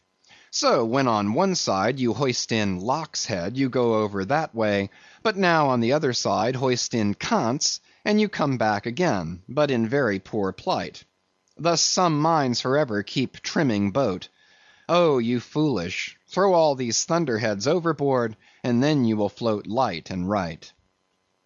In disposing of the body of a right whale, when brought alongside the ship, the same preliminary proceedings commonly take place as in the case of a sperm whale. Only in the latter instance the head is cut off whole, but in the former the lips and tongue are separately removed and hoisted on deck, with all the well-known black bone attached to what is called the crown piece. But nothing like this in the present case had been done. The carcasses of both whales had dropped astern, and the head-laden ship not a little resembled a mule carrying a pair of overburdening panniers. Meantime, Fedallah was calmly eyeing the right whale's head, and ever and anon glancing from the deep wrinkles there to the lines in his own hand. And Ahab chanced so to stand that the Parsee occupied his shadow, while if the Parsee's shadow was there at all, it seemed only to blend with and lengthen Ahab's. As the crew toiled on, Laplandish speculations were bandied among them concerning all these passing things. End of chapters 72 and 73. Chapter 74. The Sperm Whale's Head, Contrasted View. Here now are two great whales laying their heads together. Let us join them, and lay together our own. Of the grand order of folio leviathans, the sperm whale and the right whale are by far the most noteworthy. They are the only whales regularly hunted by man.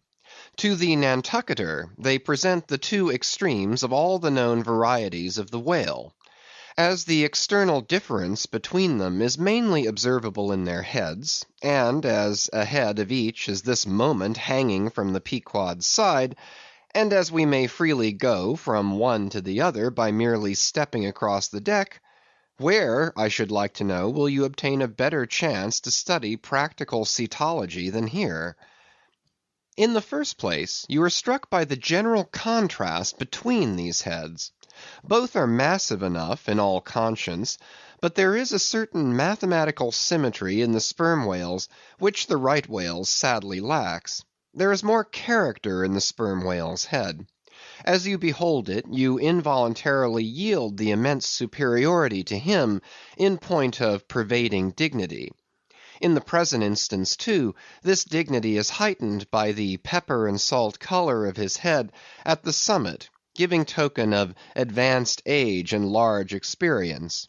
In short, he is what the fishermen technically call a gray-headed whale. Let us now note what is least dissimilar in these heads, namely the two most important organs, the eye and the ear.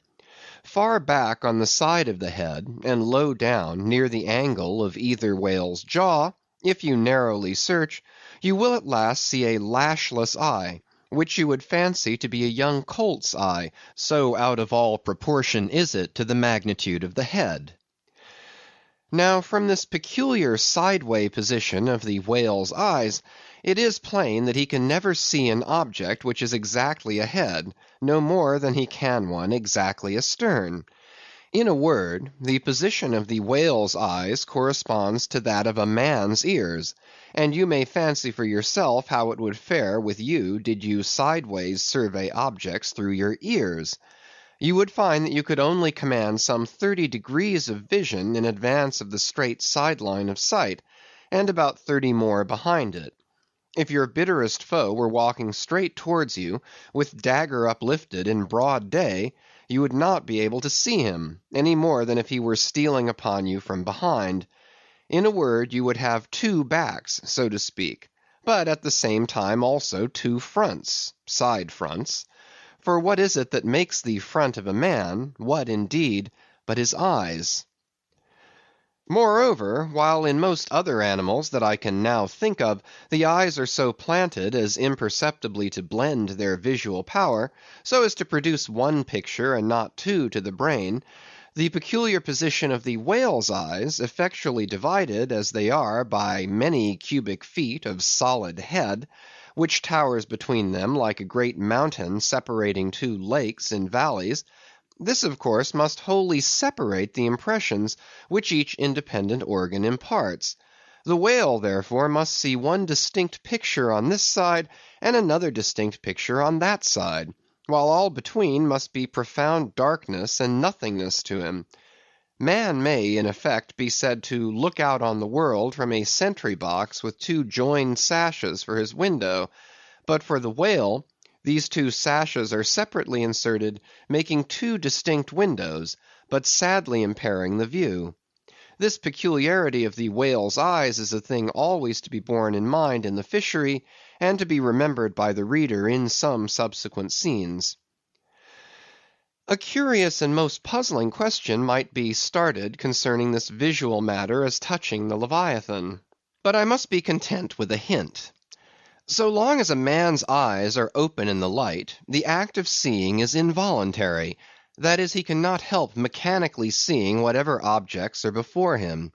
Nevertheless, any one's experience will teach him that though he can take in an undiscriminating sweep of things at one glance, it is quite impossible for him, attentively and completely, to examine any two things, however large or however small, at one and the same instant of time, never mind if they lie side by side and touch each other.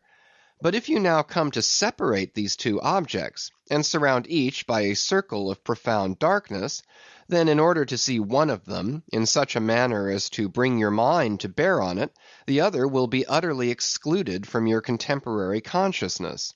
How is it then with the whale?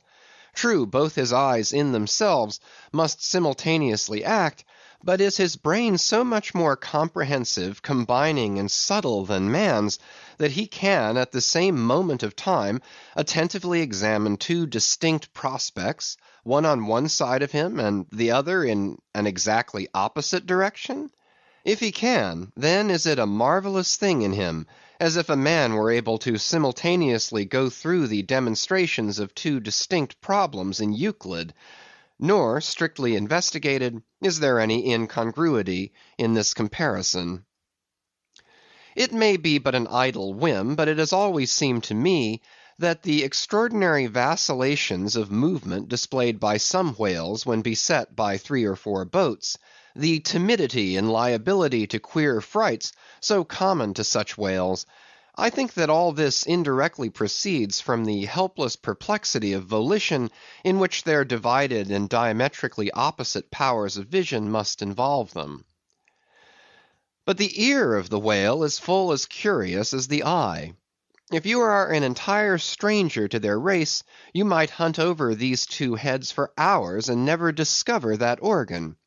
The ear has no external leaf whatever, and into the hole itself you can hardly insert a quill, so wondrously minute is it. It is lodged a little behind the eye.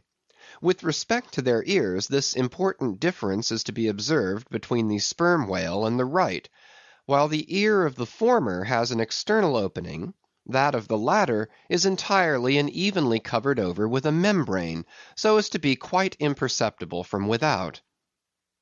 Is it not curious that so vast a being as the whale should see the world through so small an eye, and hear the thunder through an ear which is smaller than a hare's?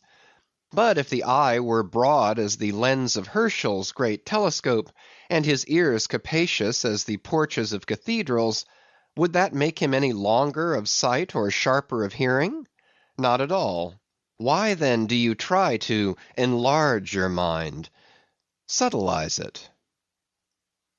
Let us now, with whatever levers and steam engines we have at hand, cant over the sperm whale's head, that it may lie bottom up; then, ascending by a ladder to the summit, have a peep down the mouth.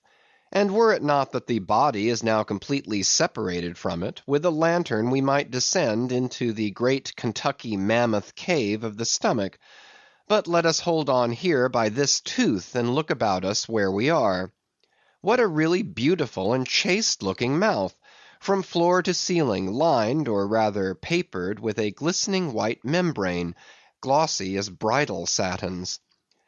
But come out now, and look at this portentous lower jaw, which seems like the long narrow lid of an immense snuff box, with the hinge at one end instead of one side. If you pry it up, so as to get it overhead, and expose its rows of teeth, it seems a terrific portcullis; and such, alas, it proves to many a poor wight in the fishery, upon whom these spikes fall with impaling force. But far more terrible is it to behold, when fathoms down in the sea you see some sulky whale floating there suspended, with his prodigious jaw, some 15 feet long, hanging straight down at right angles with his body, for all the world like a ship's jib boom. This whale is not dead; he is only dispirited, out of sorts perhaps, hypochondriac, and so supine that the hinges of his jaw have relaxed, leaving him there in that ungainly sort of plight, a reproach to all his tribe, who must, no doubt, imprecate lockjaws upon him. In most cases this lower jaw, being easily unhinged by a practised artist, is disengaged and hoisted on deck for the purpose of extracting the ivory teeth, and furnishing a supply of that hard white whalebone with which the fishermen fashion all sorts of curious articles, including canes, umbrella stocks, and handles to riding whips. With a long, weary hoist the jaw is dragged on board, as if it were an anchor; and when the proper time comes, some few days after the other work, Queequeg, Daggoo, and Tashtego, all being accomplished dentists, are set to drawing teeth. With a keen cutting spade, Queequeg lances the gums; then the jaw is lashed down to ring bolts, and a tackle being rigged from aloft, they drag out these teeth, as Michigan oxen drag stumps of old oaks out of wild woodlands. There are generally 42 teeth in all; in old whales much worn down, but undecayed, nor filled after our artificial fashion. The jaw is afterwards sawn into slabs, and piled away like joists for building houses. CHAPTER 75. The Right Whale's Head. Contrasted View. Crossing the deck, let us now have a good long look at the right whale's head. As in general shape the noble sperm whale's head may be compared to a Roman war chariot, especially in front where it is so broadly rounded, so at a broad view the right whale's head bears a rather inelegant resemblance to a gigantic galliot-toed shoe. 200 years ago an old Dutch voyager likened its shape to that of a shoemaker's last; and in this same last or shoe, that old woman of the nursery tale with her swarming brood might very comfortably be lodged, she and all her progeny. But as you come nearer to this great head, it begins to assume different aspects, according to your point of view. If you stand on its summit and look at these two F-shaped spout holes, you would take the whole head for an enormous bass viol, and these spiracles the apertures in its sounding board. Then again, if you fix your eyes upon this strange, crested, comb-like incrustation on the top of the mass, this green barnacled thing which the Greenlanders call the crown, and the southern fishers the bonnet of the right whale, fixing your eyes solely on this, you would take the head for a trunk of some huge oak, with a bird's nest in its crotch. At any rate, when you watch those live crabs that nestle here on this bonnet, such an idea will be almost sure to occur to you, unless indeed your fancy has been fixed by the technical term crown also bestowed upon it, in which case you will take great interest in thinking how this mighty monster is actually a diademed king of the sea, whose green crown has been put together for him in this marvelous manner. But if this whale be a king, he is a very sulky looking fellow to grace a diadem. Look at that hanging lower lip. What a huge sulk and pout is there! A sulk and pout by carpenter's measurement, about 20 feet long and 5 feet deep. A sulk and pout that will yield you some 500 gallons of oil and more. A great pity now that this unfortunate whale should be hare-lipped. The fissure is about a foot across. Probably the mother, during an important interval, was sailing down the Peruvian coast when earthquakes caused the beach to gape. Over this lip, as over a slippery threshold, we now slide into the mouth. Upon my word, were I at Mackinaw, I should take this to be the inside of an Indian wigwam. Good Lord! Is this the road that Jonah went? The roof is about 12 feet high, and runs to a pretty sharp angle, as if there were a regular ridge-pole there, while these ribbed, arched, hairy sides present us with those wondrous, half-vertical, scimitar-shaped slats of whalebone, say 300 on a side, which, depending from the upper part of the head or crown bone, form those Venetian blinds which have elsewhere been cursorily mentioned. The edges of these bones are fringed with hairy fibres, through which the right whale strains the water, and in whose intricacies he retains the small fish when open-mouthed he goes through the seas of brit in feeding time. In the central blinds of bone, as they stand in their natural order, there are certain curious marks, curves, hollows, and ridges, whereby some whalemen calculate the creature's age, as the age of an oak by its circular rings. Though the certainty of this criterion is far from demonstrable, yet it has the savor of analogical probability. At any rate, if we yield to it, we must grant a far greater age to the right whale than at first glance will seem reasonable. In old times there seem to have prevailed the most curious fancies concerning these blinds. One voyager in Purchas calls them the wondrous whiskers inside of the whale's mouth; another, hog's bristles; a third old gentleman, in Hakluyt, uses the following elegant language: "There are about 250 fins growing on each side of his upper chop, which arch over his tongue on each side of his mouth." Footnote: This reminds us that the right whale really has a sort of whisker, or rather a mustache, consisting of a few scattered white hairs on the upper part of the outer end of the lower jaw. Sometimes these tufts impart a rather brigandish expression to his otherwise solemn countenance. As every one knows, these same hog's bristles, fins, whiskers, blinds, or whatever you please, furnish to the ladies their busks and other stiffening contrivances. But in this particular the demand has long been on the decline. It was in Queen Anne's time that the bone was in its glory, the farthingale being then all the fashion. And as those ancient dams moved about gaily, though in the jaws of the whale, as you may say, even so in a shower, with like thoughtlessness, do we nowadays fly under the same jaws for protection, the umbrella being a tent spread over the same bone. But now forget all about blinds and whiskers for a moment, and standing in the right whale's mouth, look around you afresh. Seeing all these colonnades of bone so methodically ranged about, would you not think you were inside of the great Haarlem organ, and gazing upon its 1,000 pipes? For a carpet to the organ we have a rug of the softest Turkey, the tongue, which is glued, as it were, to the floor of the mouth.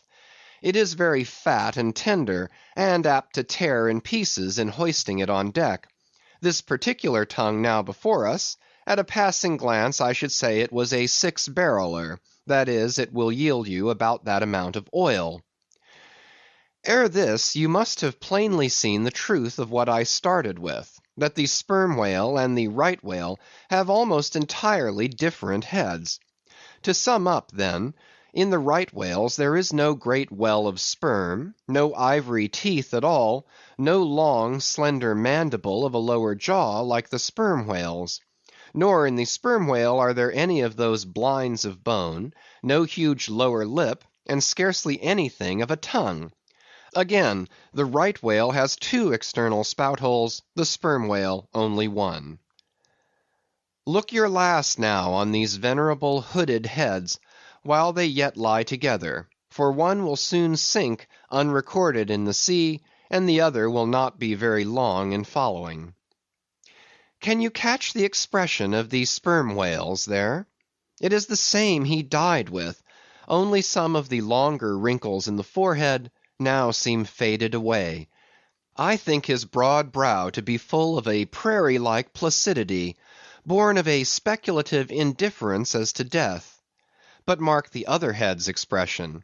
See that amazing lower lip pressed by accident against the vessel's side, so as firmly to embrace the jaw. Does not this whole head seem to speak of an enormous practical resolution in facing death?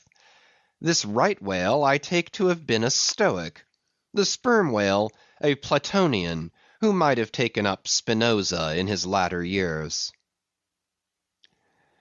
Chapter 76. The Battering-Ram. Ere quitting for the nonce the sperm whale's head, I would have you, as a sensible physiologist simply, particularly remark its front aspect in all its compacted collectedness. I would have you investigate it now with the sole view of forming to yourself some unexaggerated, intelligent estimate of whatever battering-ram power may be lodged there.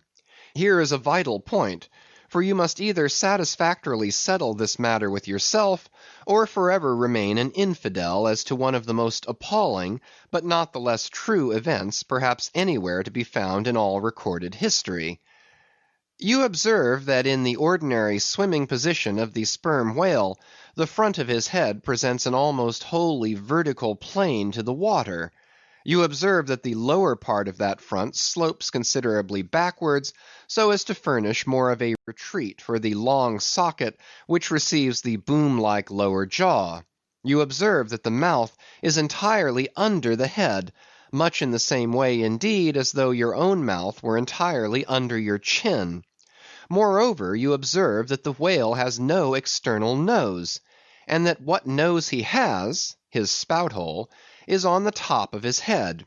You observe that his eyes and ears are at the sides of his head, nearly 1/3 of his entire length from the front. Wherefore, you must now have perceived that the front of the sperm whale's head is a dead blind wall, without a single organ or tender prominence of any sort whatsoever. Furthermore, you are now to consider that only in the extreme lower backward sloping part of the front of the head is there the slightest vestige of bone. And not till you get near 20 feet from the forehead do you come to the full cranial development. So that this whole enormous boneless mass is as one wad. Finally, though, as will soon be revealed, its contents partly comprise the most delicate oil, yet you are now to be apprised of the nature of the substance which so impregnably invests all that apparent effeminacy. In some previous place I have described to you how the blubber wraps the body of the whale, as the rind wraps an orange. Just so with the head, but with this difference: about the head this envelope, though not so thick, is of a boneless toughness, inestimable by any man who has not handled it. The severest pointed harpoon, the sharpest lance darted by the strongest human arm, impotently rebounds from it. It is as though the forehead of the sperm whale were paved with horses' hoofs. I do not think that any sensation lurks in it. Bethink yourself also of another thing. When two large loaded Indiamen chance to crowd and crush towards each other in the docks, what do the sailors do? They do not suspend between them, at the point of coming contact, any merely hard substance like iron or wood.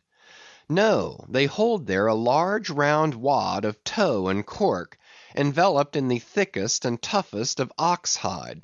That, bravely and uninjured, takes the jam which would have snapped all their oaken handspikes and iron crowbars. By itself, this sufficiently illustrates the obvious fact I drive at.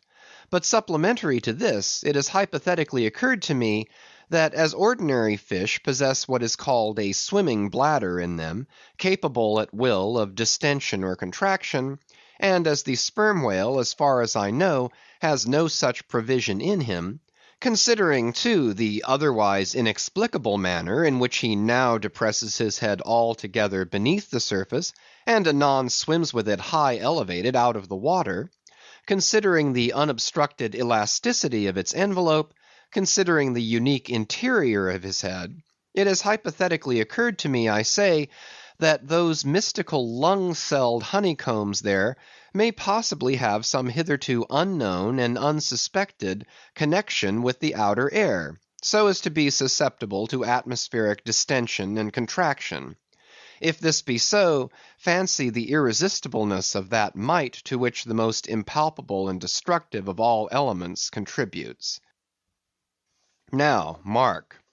Unerringly impelling this dead, impregnable, uninjurable wall, and this most buoyant thing within, there swims behind it all a mass of tremendous life, only to be adequately estimated as piled wood is, by the cord, and all obedient to one volition as the smallest insect.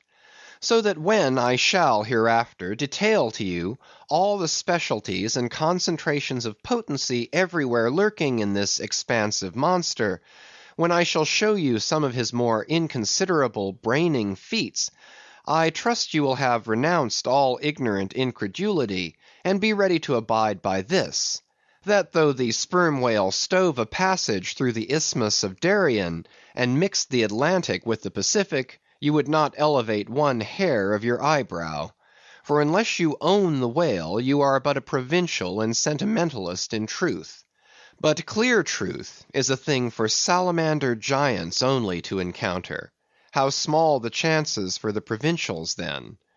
What befell the weakling youth, lifting the dread goddess's veil at Lais?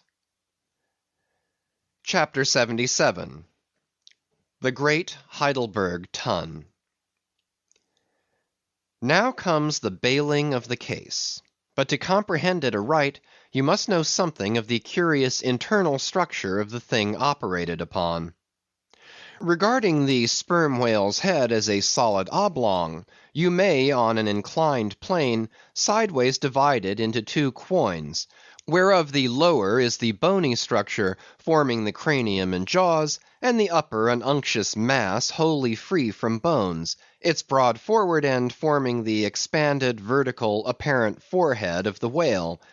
At the middle of the forehead, horizontally subdivide this upper quoin, and then you have two almost equal parts, which before were naturally divided by an internal wall of a thick tendinous substance. Footnote: Quoin is not a Euclidean term; it belongs to the pure nautical mathematics. I know not that it has been defined before. A quoin is a solid which differs from a wedge in having its sharp end formed by the steep inclination of one side, instead of the mutual tapering of both sides. End of footnote. The lower subdivided part, called the junk, is one immense honeycomb of oil, formed by the crossing and recrossing into 10,000 infiltrated cells of tough elastic white fibers throughout its whole extent. The upper part, known as the case, may be regarded as the great Heidelburgh tun of the sperm whale. And as that famous great tierce is mystically carved in front, so the whale's vast pleated forehead forms innumerable strange devices for the emblematical adornment of his wondrous tun.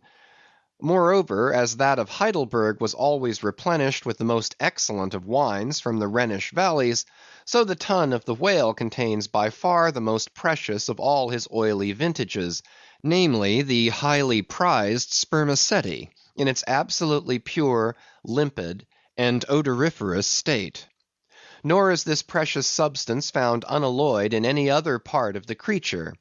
Though in life it remains perfectly fluid, yet upon exposure to the air after death, it soon begins to concrete, sending forth beautiful crystalline shoots, as when the first thin, delicate ice is just forming in water. A large whale's case generally yields about 500 gallons of sperm, though from unavoidable circumstances, considerable of it is spilled, leaks and dribbles away, or is otherwise irrevocably lost in the ticklish business of securing what you can. I know not with what fine and costly material the Heidelburgh tun was coated within, but in superlative richness that coating could not possibly have compared with the silken pearl-colored membrane, like the lining of a fine pelisse, forming the inner surface of the sperm whale's case. It will have been seen that the Heidelburgh tun of the sperm whale embraces the entire length of the entire top of the head, and since, as has been elsewhere set forth, the head embraces 1/3 of the whole length of the creature, then setting that length down at 80 feet for a good-sized whale, you have more than 26 feet for the depth of the tun, when it is lengthwise hoisted up and down against the ship's side. As in decapitating the whale, the operator's instrument is brought close to the spot where an entrance is subsequently forced into the spermaceti magazine. He has, therefore, to be uncommonly heedful, lest a careless, untimely stroke should invade the sanctuary, and wastingly let out its invaluable contents. It is this decapitated end of the head also which is at last elevated out of the water, and retained in that position by the enormous cutting tackles, whose hempen combinations on one side make quite a wilderness of ropes in that quarter. Thus much being said, attend now, I pray you, to that marvellous and, in this particular instance, almost fatal operation, whereby the sperm whale's great Heidelburgh tun is tapped. End of chapters 74 to 77. Chapter 78. Cistern and Buckets. Nimble as a cat, Tashtego mounts aloft, and without altering his erect posture, runs straight out upon the overhanging mainyard arm to the part where it exactly projects over the hoisted tun. He has carried with him a light tackle called a whip, consisting of only 2 parts, travelling through a single sheaved block. Securing this block so that it hangs down from the yard arm, he swings one end of the rope, till it is caught and firmly held by a hand on deck. Then, hand over hand, down the other part, the Indian drops through the air, till, dexterously, he lands on the summit of the head. There, still high elevated above the rest of the company, to whom he vivaciously cries, he seems some Turkish muezzin calling the good people to prayers from the top of a tower. A short-handled sharp spade being sent up to him, he diligently searches for the proper place to begin breaking into the tun. In this business he proceeds very heedfully, like a treasure hunter in some old house, sounding the walls to find where the gold is masoned in. By the time this cautious search is over, a stout iron-bound bucket, precisely like a well bucket, has been attached to one end of the whip, while the other end, being stretched across the deck, is there held by 2 or 3 alert hands. These last now hoist the bucket within grasp of the Indian, to whom another person has reached up a very long pole. Inserting this pole into the bucket, Tashtego downward guides the bucket into the tun, till it entirely disappears. Then, giving the word to the seamen at the whip, Up comes the bucket again, all bubbling like a dairymaid's pail of new milk. Carefully lowered from its height, the full-freighted vessel is caught by an appointed hand, and quickly emptied into a large tub. Then, remounting aloft, it again goes through the same round until the deep cistern will yield no more. Towards the end, Tashtego has to ram his long pole harder and harder, and deeper into the tun, until some 20 feet of the pole have gone down. Now, the people of the Pequod had been bailing some time in this way. Several tubs had been filled with the fragrant sperm, when all at once a queer accident happened. Whether it was that Tashtego, that wild Indian, was so heedless and reckless as to let go for a moment his one-handed hold on the great cabled tackles suspending the head, or whether the place where he stood was so treacherous and oozy, or whether the evil one himself would have it fall out so, without stating his particular reasons, how it was exactly there is no telling now, but on a sudden, as the 80th or 90th bucket came suckingly up, my God, poor Tashtego, like the twin reciprocating bucket in a veritable well, dropped head foremost down into this great tun of Heidelburgh, and with a horrible oily gurgling went clean out of sight. "Man overboard!" cried Daggoo, who amid the general consternation first came to his senses. "Swing the bucket this way!" And putting one foot into it, so as the better to secure his slippery handhold on the whip itself, the hoisters ran him high to the top of the head, almost before Tashtego could have reached its interior bottom. Meantime there was a terrible tumult. Looking over the side, they saw the before lifeless head throbbing and heaving just below the surface of the sea, as if that moment seized with some momentous idea, whereas it was only the poor Indian unconsciously revealing by those struggles the perilous depth to which he had sunk.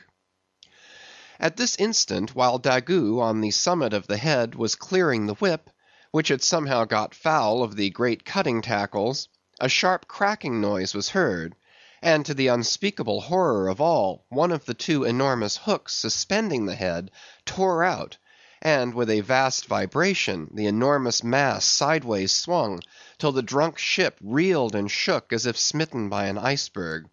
The one remaining hook, upon which the entire strain now depended, seemed every instant to be on the point of giving way, an event still more likely from the violent motions of the head. "Come down, come down!" yelled the seamen to Daggoo, but with one hand holding on to the heavy tackles, so that if the head should drop he would still remain suspended, the negro having cleared the foul line, rammed down the bucket into the now collapsed well, meaning that the buried harpooneer should grasp it, and so be hoisted out. "In Heaven's name, man," cried Stubb, "are you ramming home a cartridge there? Avast! How will that help him? Jamming that iron-bound bucket on top of his head. Avast, will ye?" "Stand clear of the tackle!" cried a voice like the bursting of a rocket. Almost in the same instant, with a thunder boom, the enormous mass dropped into the sea, like Niagara's Table Rock into the whirlpool. The suddenly relieved hull rolled away from it, to far down her glittering copper, and all caught their breath, as half swinging, now over the sailors' heads, and now over the water, Daggoo, through a thick mist of spray, was dimly beheld clinging to the pendulous tackles, while poor buried alive Tashtego was sinking utterly down to the bottom of the sea. But hardly had the blinding vapor cleared away, when a naked figure with a boarding sword in his hand was for one swift moment seen hovering over the bulwarks. The next, a loud splash announced that my brave Queequeg had dived to the rescue. One packed rush was made to the side, and every eye counted every ripple, as moment followed moment, and no sign of either the sinker or the diver could be seen. Some hands now jumped into a boat alongside, and pushed a little off from the ship. "Ha, ha!" cried Daggoo all at once, from his now quiet swinging perch overhead, and looking further off from the side, we saw an arm thrust upright from the blue waves. A strange sight to see, as an arm thrust forth from the grass over a grave. "Both, both! It is both!" cried Daggoo again with a joyful shout. And soon after, Queequeg was seen boldly striking out with one hand, and with the other clutching the long hair of the Indian. Drawn into the waiting boat, they were quickly brought to the deck. But Tashtego was long in coming to, and Queequeg did not look very brisk. Now how had this noble rescue been accomplished? Why, diving after the slowly descending head, Queequeg with his keen sword had made side lunges near its bottom, so as to scuttle a large hole there. Then, dropping his sword, had thrust his long arm far inwards and upwards, and so hauled out poor Tash by the head. He averred that upon first thrusting in for him, a leg was presented, but well knowing that that was not as it ought to be, and might occasion great trouble, he had thrust back the leg, and by a dexterous heave and toss, had wrought a somerset upon the Indian, so that with the next trial he came forth in the good old way, head foremost. As for the great head itself, that was doing as well as could be expected. And thus, through the courage and great skill in obstetrics of Queequeg, the deliverance, or rather delivery of Tashtego, was successfully accomplished. In the teeth, too, of the most untoward and apparently hopeless impediments, which is a lesson by no means to be forgotten. Midwifery should be taught in the same course with fencing and boxing, riding and rowing. I know that this queer adventure of the Gay Headers will be sure to seem incredible to some landsmen, though they themselves have either seen or heard of some one's falling into a cistern ashore, an accident which not seldom happens, and with much less reason too than the Indians, considering the exceeding slipperiness of the curb of the sperm whale's well. But, peradventure, it may be sagaciously urged, how is this? We thought the tissued infiltrated head of the sperm whale was the lightest and most corky part about him, and yet thou makest it sink in an element of far greater specific gravity than itself. We have thee there. Not at all, but I have ye. For at the time poor Tash fell in, the case had been nearly emptied of its lighter contents, leaving little but the dense tendinous wall of the well. A double-welded, hammered substance, as I have before said, much heavier than the sea water, and a lump of which sinks in it like lead almost. But the tendency to rapid sinking in this substance was in the present instance materially counteracted by the other parts of the head remaining undetached from it, so that it sank very slowly and deliberately indeed, affording Queequeg a fair chance for performing his agile obstetrics on the run, as you may say. Yes, it was a running delivery, so it was. Now, had Tashtego perished in that head, it had been a very precious perishing. Smothered in the very whitest and daintiest of fragrant spermaceti, coffined, hearsed, and tombed in the secret inner chamber and sanctum sanctorum of the whale, only one sweeter end can readily be recalled, the delicious death of an Ohio honey hunter, who, seeking honey in the crotch of a hollow tree, found such an exceeding store of it, that leaning too far over, it sucked him in, so that he died embalmed. How many, think ye, have likewise fallen into Plato's honey head, and sweetly perished there? Chapter 79. The Prairie. To scan the lines of his face, or feel the bumps on the head of this Leviathan, this is a thing which no physiognomist or phrenologist has as yet undertaken. Such an enterprise would seem almost as hopeful as for Lavater to have scrutinized the wrinkles on the rock of Gibraltar, or for Gall to have mounted a ladder and manipulated the dome of the Pantheon. Still, in that famous work of his, Lavater not only treats of the various faces of men, but also attentively studies the faces of horses, birds, serpents, and fish, and dwells in detail upon the modifications of expression discernible therein.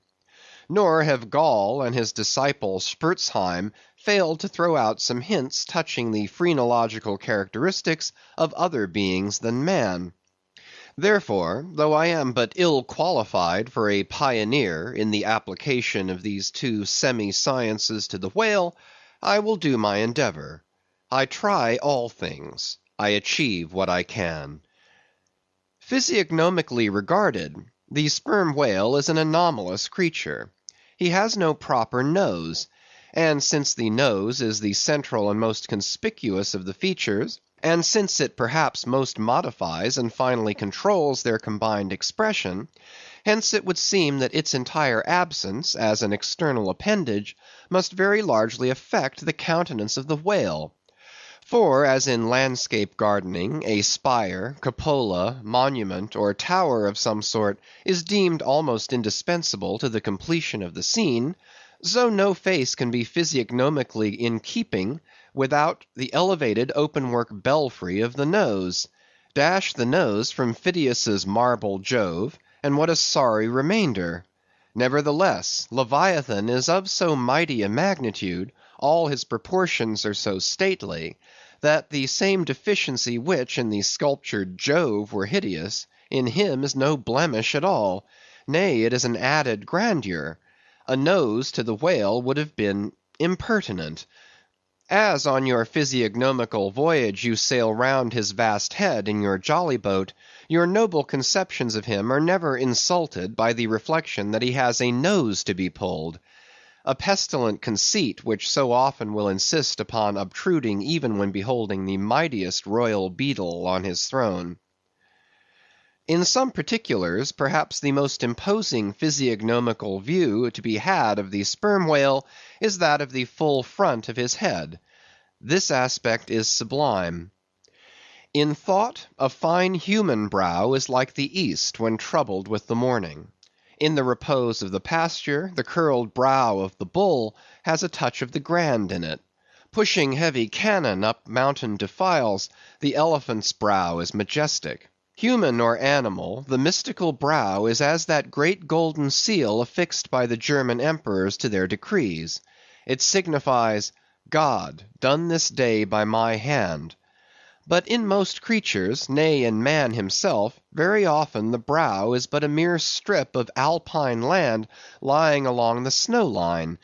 Few are the foreheads which, like Shakespeare's or Melanchthon's, rise so high and descend so low that the eyes themselves seem clear, eternal, tideless mountain lakes, and all above them in the forehead's wrinkles you seem to track the antlered thoughts descending there to drink, as the Highland hunters track the snow prints of the deer. But in the great sperm whale, this high and mighty, godlike dignity inherent in the brow is so immensely amplified, that gazing on it, in that full front view, you feel the deity and the dread powers more forcibly than in beholding any other object of living nature. For you see no one point precisely, not one distinct feature is revealed, no nose, eyes, ears, or mouth, no face, he has none proper, nothing but that one broad firmament of a forehead, pleated with riddles, dumbly lowering with the doom of boats and ships and men. Nor, in profile, does this wondrous brow diminish, though that way viewed its grandeur does not domineer upon you so. In profile, you plainly perceive that horizontal, semi-crescentic depression in the forehead's middle, which in man is Lavater's mark of genius. But how? Genius in the sperm whale? Has the sperm whale ever written a book, spoken a speech? No, his great genius is declared in his doing nothing particular to prove it. It is, moreover, declared in his pyramidical silence. And this reminds me that had the great sperm whale been known to the young Orient world, he would have been deified by their child Magian thoughts. They deified the crocodile of the Nile because the crocodile is tongueless, and the sperm whale has no tongue, or at least it is so exceedingly small as to be incapable of protrusion. If hereafter any highly cultured, poetical nation shall lure back to their birthright the merry May-day gods of old, and livingly enthrone them again in the now egotistical sky, in the now unhaunted hill, then be sure, exalted to Jove's high seat, the great sperm whale shall lord it. Champollion deciphered the wrinkled granite hieroglyphics. but there is no Champollion to decipher the Egypt of every man's and every being's face. Physiognomy, like every other human science, is but a passing fable. If, then, Sir William Jones, who read in 30 languages, could not read the simplest peasant's face in its profounder and more subtle meanings, how may unlettered Ishmael hope to read the awful Chaldee of the sperm whale's brow? I but put that brow before you. Read it if you can. Chapter 80. The Nut. If the sperm whale be physiognomically a sphinx, to the phrenologist his brain seems that geometrical circle which it is impossible to square. In the full-grown creature the skull will measure at least 20 feet in length. Unhinge the lower jaw, and the side view of this skull is as the side of a moderately inclined plane resting throughout on a level base. But in life, as we have elsewhere seen, this inclined plane is angularly filled up, and almost squared by the enormous superincumbent mass of the junk and sperm. At the high end of the skull forms a crater to bed that part of the mass, while under the long floor of this crater, in another cavity seldom exceeding 10 inches in length and as many in depth, reposes the mere handful of this monster's brain. The brain is at least 20 feet from his apparent forehead in life. It is hidden away behind its vast outworks, like the innermost citadel within the amplified fortifications of Quebec. So like a choice casket is it secreted in him, that I have known some whalemen who peremptorily deny that the sperm whale has any other brain than that palpable semblance of one formed by the cubic yards of his sperm magazine. Lying in strange folds, courses, and convolutions, to their apprehensions it seems more in keeping with the idea of his general might to regard that mystic part of him as the seat of his intelligence. It is plain, then, that phrenologically the head of this Leviathan, in the creature's living, intact state, is an entire delusion. As for his true brain, you can see no indications of it, nor feel any. The whale, like all things that are mighty, wears a false brow to the common world. If you unload his skull of its spermy heaps, and then take a rear view of its rear end, which is the high end, you will be struck by its resemblance to the human skull, beheld in the same situation and from the same point of view. Indeed, place this reversed skull, scaled down to the human magnitude, among a plate of men's skulls, and you would involuntarily confound it with them, and remarking the depressions on one part of its summit, in phrenological phrase you would say, this man had no self-esteem and no veneration. And by those negations, considered along with the affirmative fact of his prodigious bulk and power, you can best form to yourself the truest, though not the most exhilarating conception of what the most exalted potency is. But if from the comparative dimensions of the whale's proper brain you deem it incapable of being adequately charted, then I have another idea for you. If you attentively regard almost any quadruped's spine, you will be struck by the resemblance of its vertebrae to a strung necklace of dwarfed skulls, all bearing rudimental resemblance to the skull proper.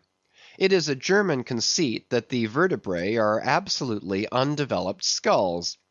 But the curious external resemblance, I take it the Germans were not the first men to perceive. A foreign friend once pointed it out to me, in the skeleton of a foe he had slain, and with the vertebrae of which he was inlaying in a sort of basso relievo the beaked prow of his canoe. Now I consider that the phrenologists have omitted an important thing in not pushing their investigations from the cerebellum through the spinal canal, for I believe that much of a man's character will be found betokened in his backbone. I would rather feel your spine than your skull, whoever you are. A thin joist of a spine never yet upheld a full and noble soul. I rejoice in my spine, as in the firm audacious staff of that flag which I fling half out to the world. Apply this spinal branch of phrenology to the sperm whale.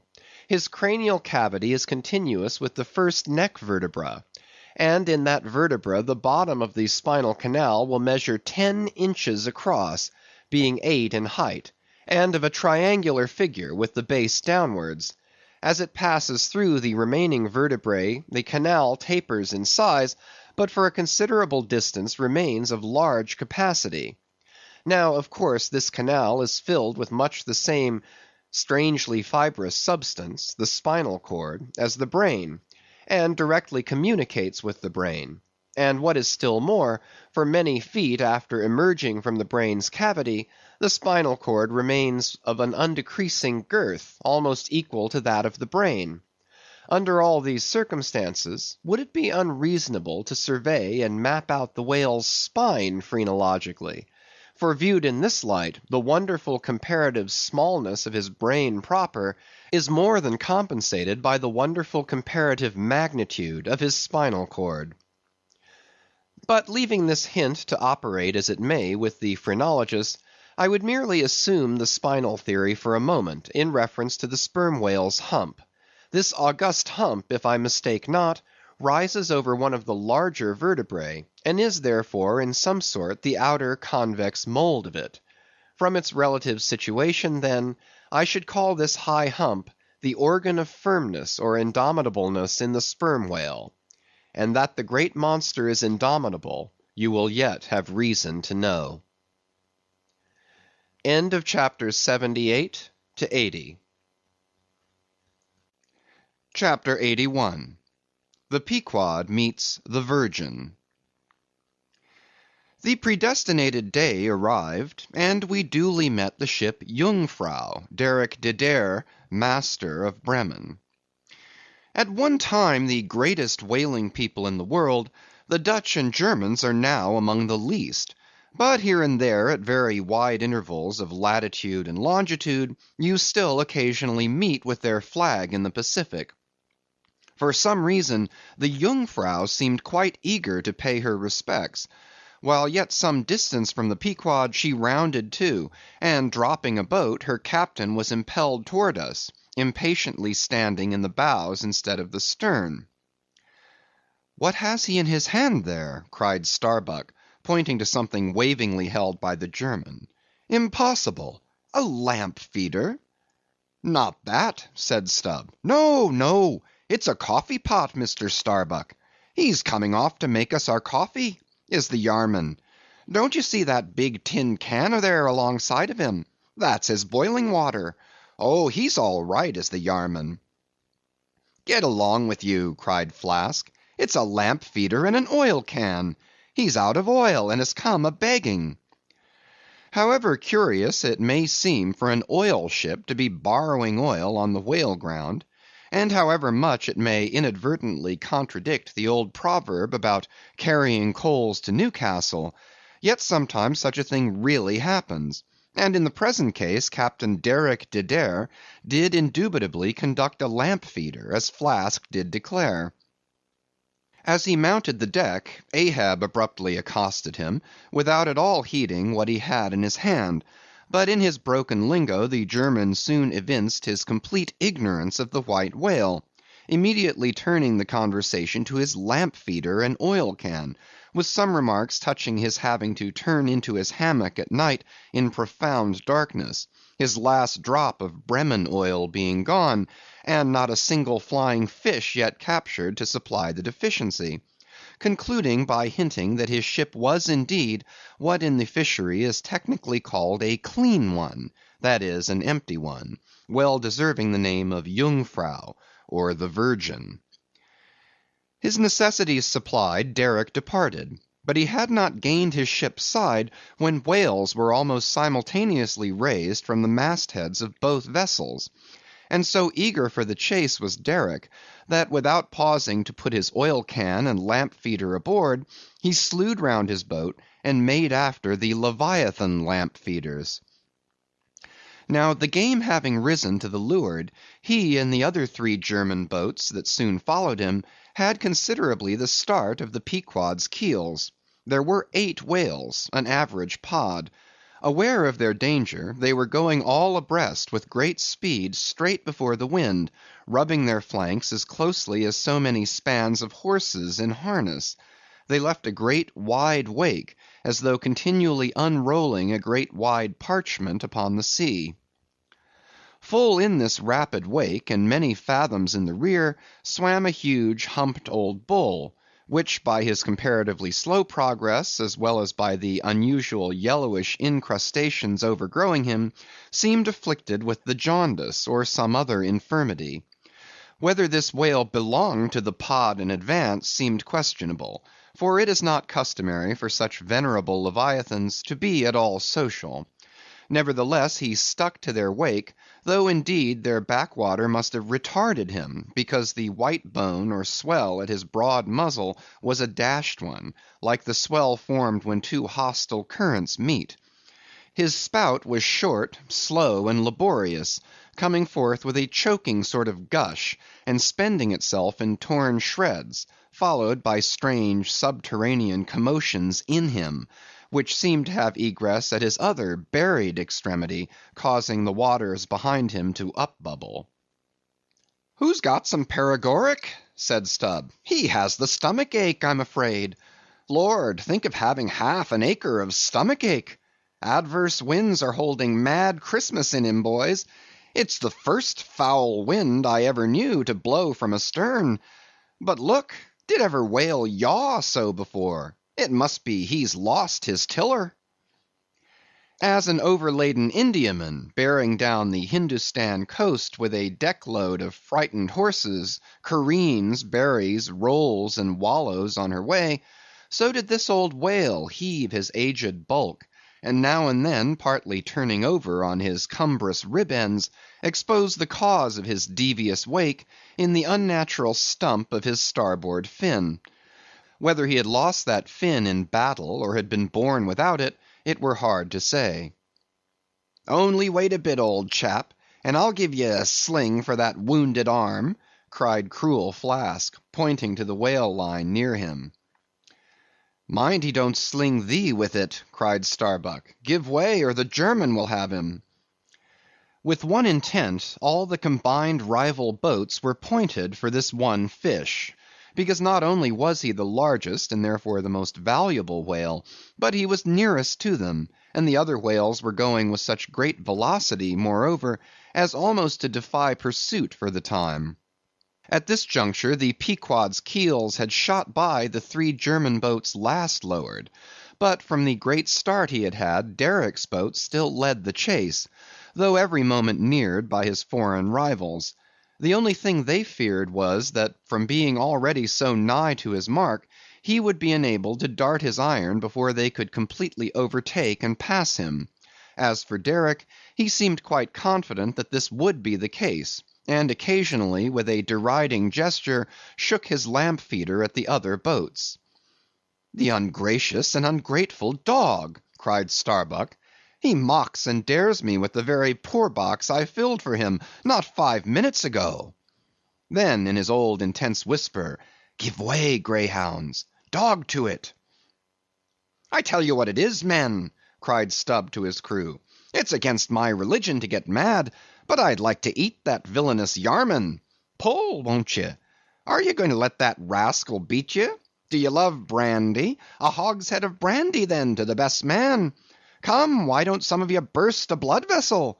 Who's that been dropping an anchor overboard? We don't budge an inch. We're becalmed. Halloo, here's grass growing in the boat's bottom, and by the Lord, the mast there, budding. This won't do, boys. Look at that Yarman. The short and long of it is, men, will ye spit fire or not?" "Oh, see the suds he makes!" cried Flask, dancing up and down. "What a hump! Oh, do pile on the beef! Lays like a log! Oh, my lads, do spring! Slapjacks and quahogs for supper, you know, my lads! Baked clams and muffins! Oh, do spring! He's 100-barreler! Don't lose him now! Oh, don't! See that Yarman! Oh, won't you pull for your duff, my lads? Such a sog! Such a sogger! Don't you love sperm? There goes $3,000, men!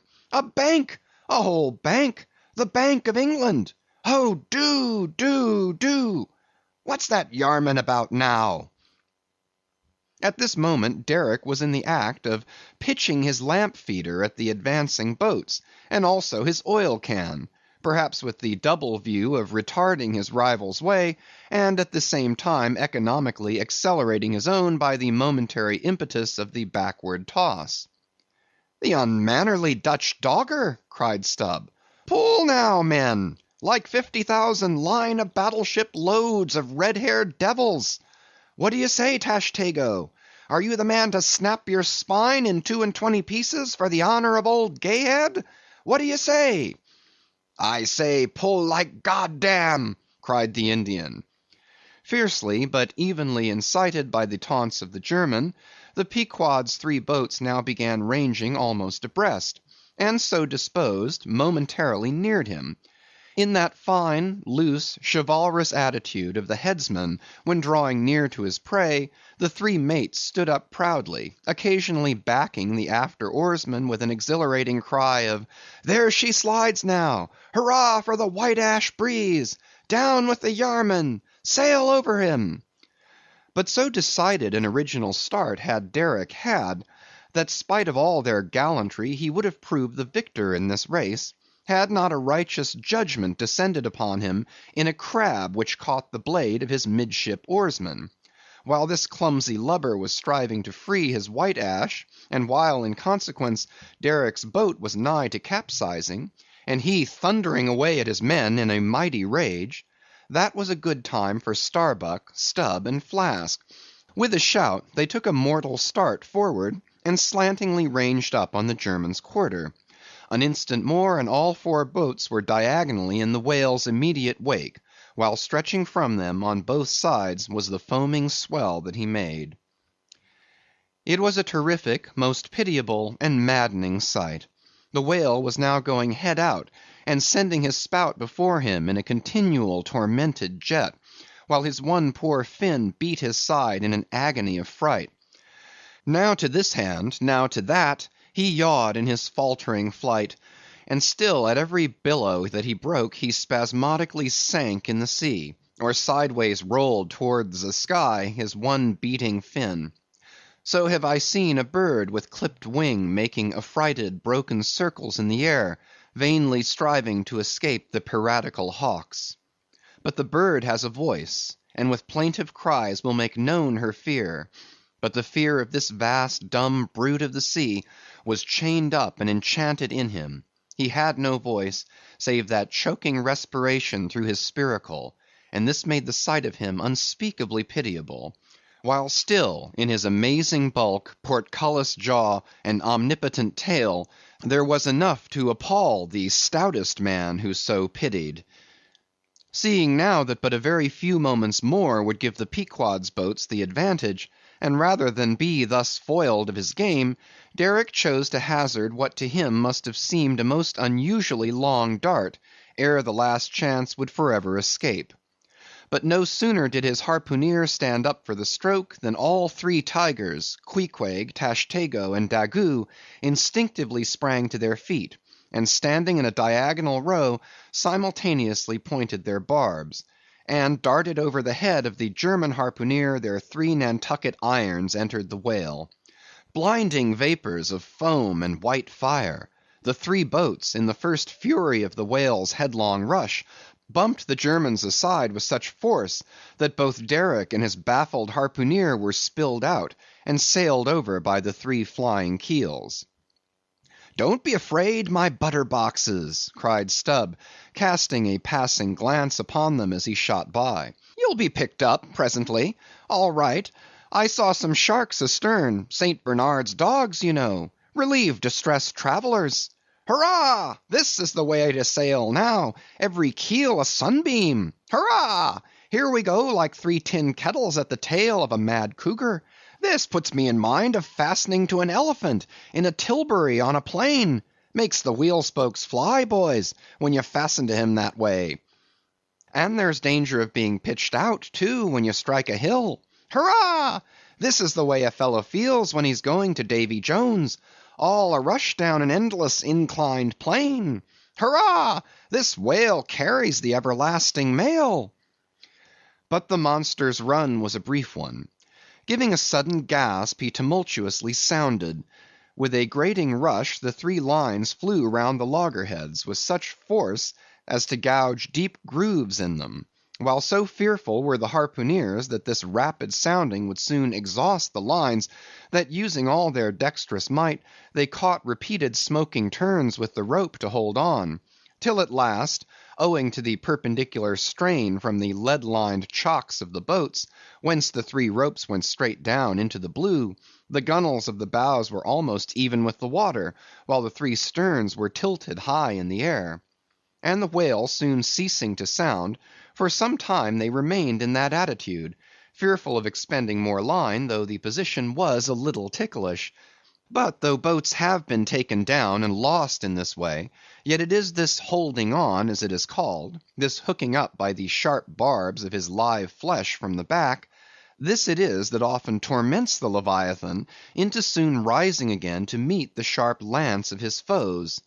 Yet not to speak of the peril of the thing, it is to be doubted whether this course is always the best, for it is but reasonable to presume that the longer the stricken whale stays under water, the more he is exhausted; because, owing to the enormous surface of him, in a full-grown sperm whale something less than 2,000 square feet, the pressure of the water is immense.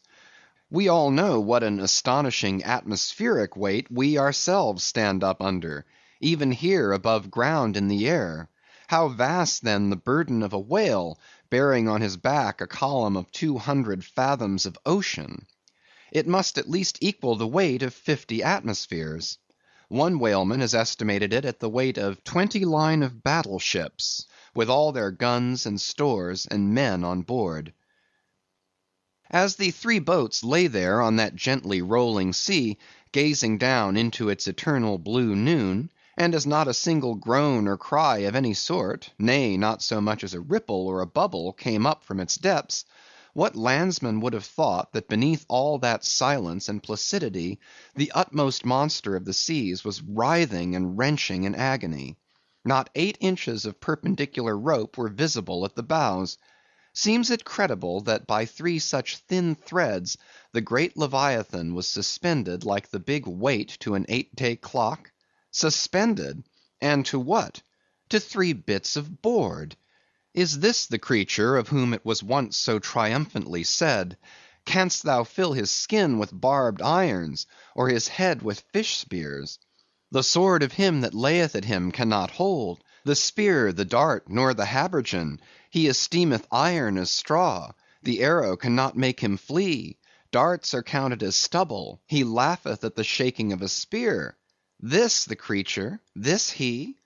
Oh, that unfulfillment should follow the prophets! For with the strength of 1,000 thighs in his tail, Leviathan had run his head under the mountains of the sea, to hide him from the Pequod's fish spears. In that sloping afternoon sunlight, the shadows that the 3 boats sent down beneath the surface must have been long enough and broad enough to shade half Xerxes' army. Who can tell how appalling to the wounded whale must have been such huge phantoms flitting over his head? "Stand by, men! He stirs!" cried Starbuck, as the 3 lines suddenly vibrated in the water, distinctly conducting upwards to them, as by magnetic wires, the life and death throbs of the whale, so that every oarsman felt them in his seat. The next moment, relieved in great part from the downward strain at the bows, the boats gave a sudden bounce upward, as a small ice field will, when a dense herd of white bears are scared from it into the sea. "Haul in! Haul in!" cried Starbuck again. "He's rising!" The lines, of which hardly an instant before not one hand's breadth could have been gained, were now in long, quick coils flung back, all dripping into the boats, and soon the whale broke water within 2 ships' lengths of the hunters. His motions plainly denoted his extreme exhaustion. In most land animals there are certain valves or floodgates in many of their veins, whereby when wounded the blood is, in some degree at least, instantly shut off in certain directions. Not so with the whale. one of whose peculiarities it is to have an entire non-valvular structure of the blood vessels, so that when pierced even by so small a point as a harpoon, a deadly drain is at once begun upon his whole arterial system; and when this is heightened by the extraordinary pressure of water at a great distance below the surface, his life may be said to pour from him in incessant streams. Yet so vast is the quantity of blood in him, and so distant and numerous its interior fountains, that he will keep thus bleeding and bleeding for a considerable period, even as in a drought a river will flow, whose source is in the well springs of far off and undiscernible hills. Even now, when the boats pulled upon the whale, and perilously drew over his swaying flukes, and the lances were darted into him, they were followed by steady jets from the new-made wound, which kept continually playing, while the natural spout-hole in his head was only at intervals, however rapid, sending its affrighted moisture into the air. From this last vent no blood yet came, because no vital part of him had thus far been struck. His life, as they significantly call it, was untouched. As the boats now more closely surrounded him, the whole upper part of his form, with much of it that is ordinarily submerged, was plainly revealed. His eyes, or rather the places where his eyes had been, were beheld.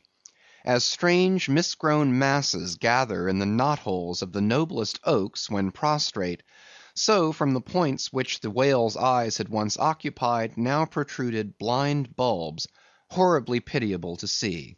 But pity there was none.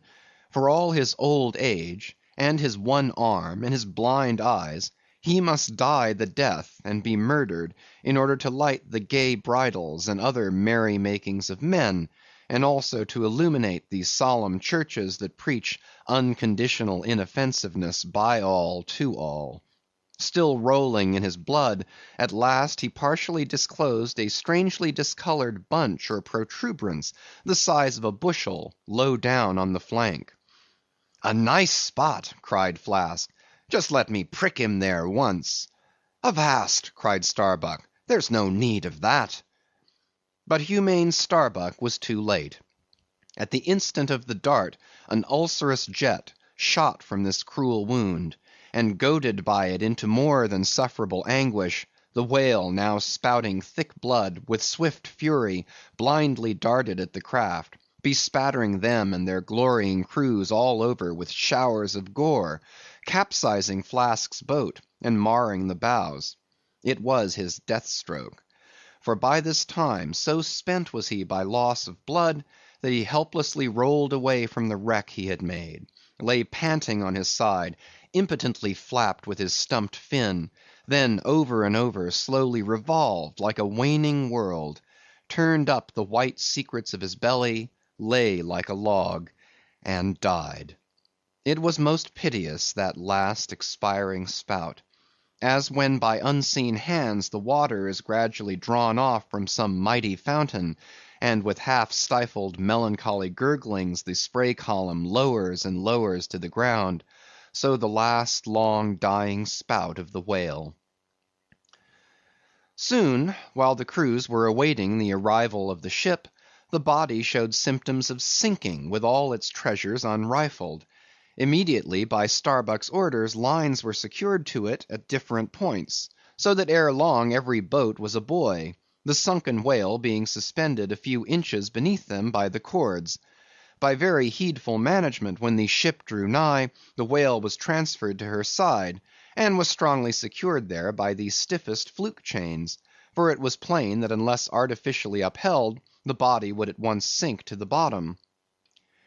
It so chanced that almost upon first cutting into him with the spade, the entire length of a corroded harpoon was found embedded in his flesh, on the lower part of the bunch before described.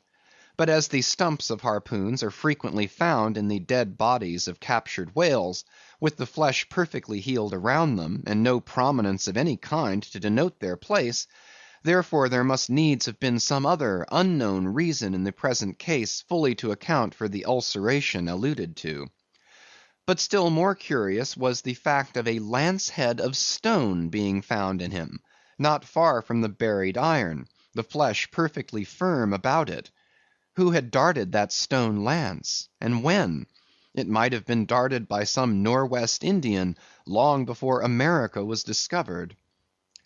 What other marvels might have been rummaged out of this monstrous cabinet, there is no telling, but a sudden stop was put to further discoveries by the ship's being unprecedentedly dragged over sideways to the sea, owing to the body's immensely increasing tendency to sink. However, Starbuck, who had the ordering of affairs, hung on to it to the last; hung on to it so resolutely, indeed, that when at length the ship would have been capsized if still persisting in locking arms with the body, then when the command was given to break clear from it, such was the immovable strain upon the timber heads to which the fluke chains and cables were fastened, that it was impossible to cast them off. Meantime everything in the Pequod was aslant. To cross to the other side of the deck was like walking up the steep gabled roof of a house. The ship groaned and gasped. Many of the ivory inlayings of her bulwarks and cabins were started from their places by the unnatural dislocation.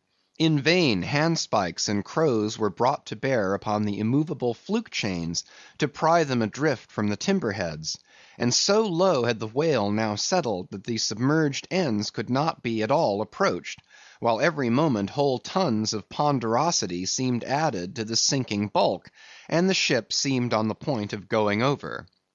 "Hold on, won't ye?" cried Stubb to the body. "Don't be in such a devil of a hurry to sink. By thunder, men, we must do something or go for it. No use prying there. Avast, I say, with your handspikes, and run one of ye for a prayer book and a penknife, and cut the big chains." "Knife? Aye, aye," cried Queequeg, and seizing the carpenter's heavy hatchet, he leaned out of a porthole, and steel to iron, began slashing at the largest fluke chains.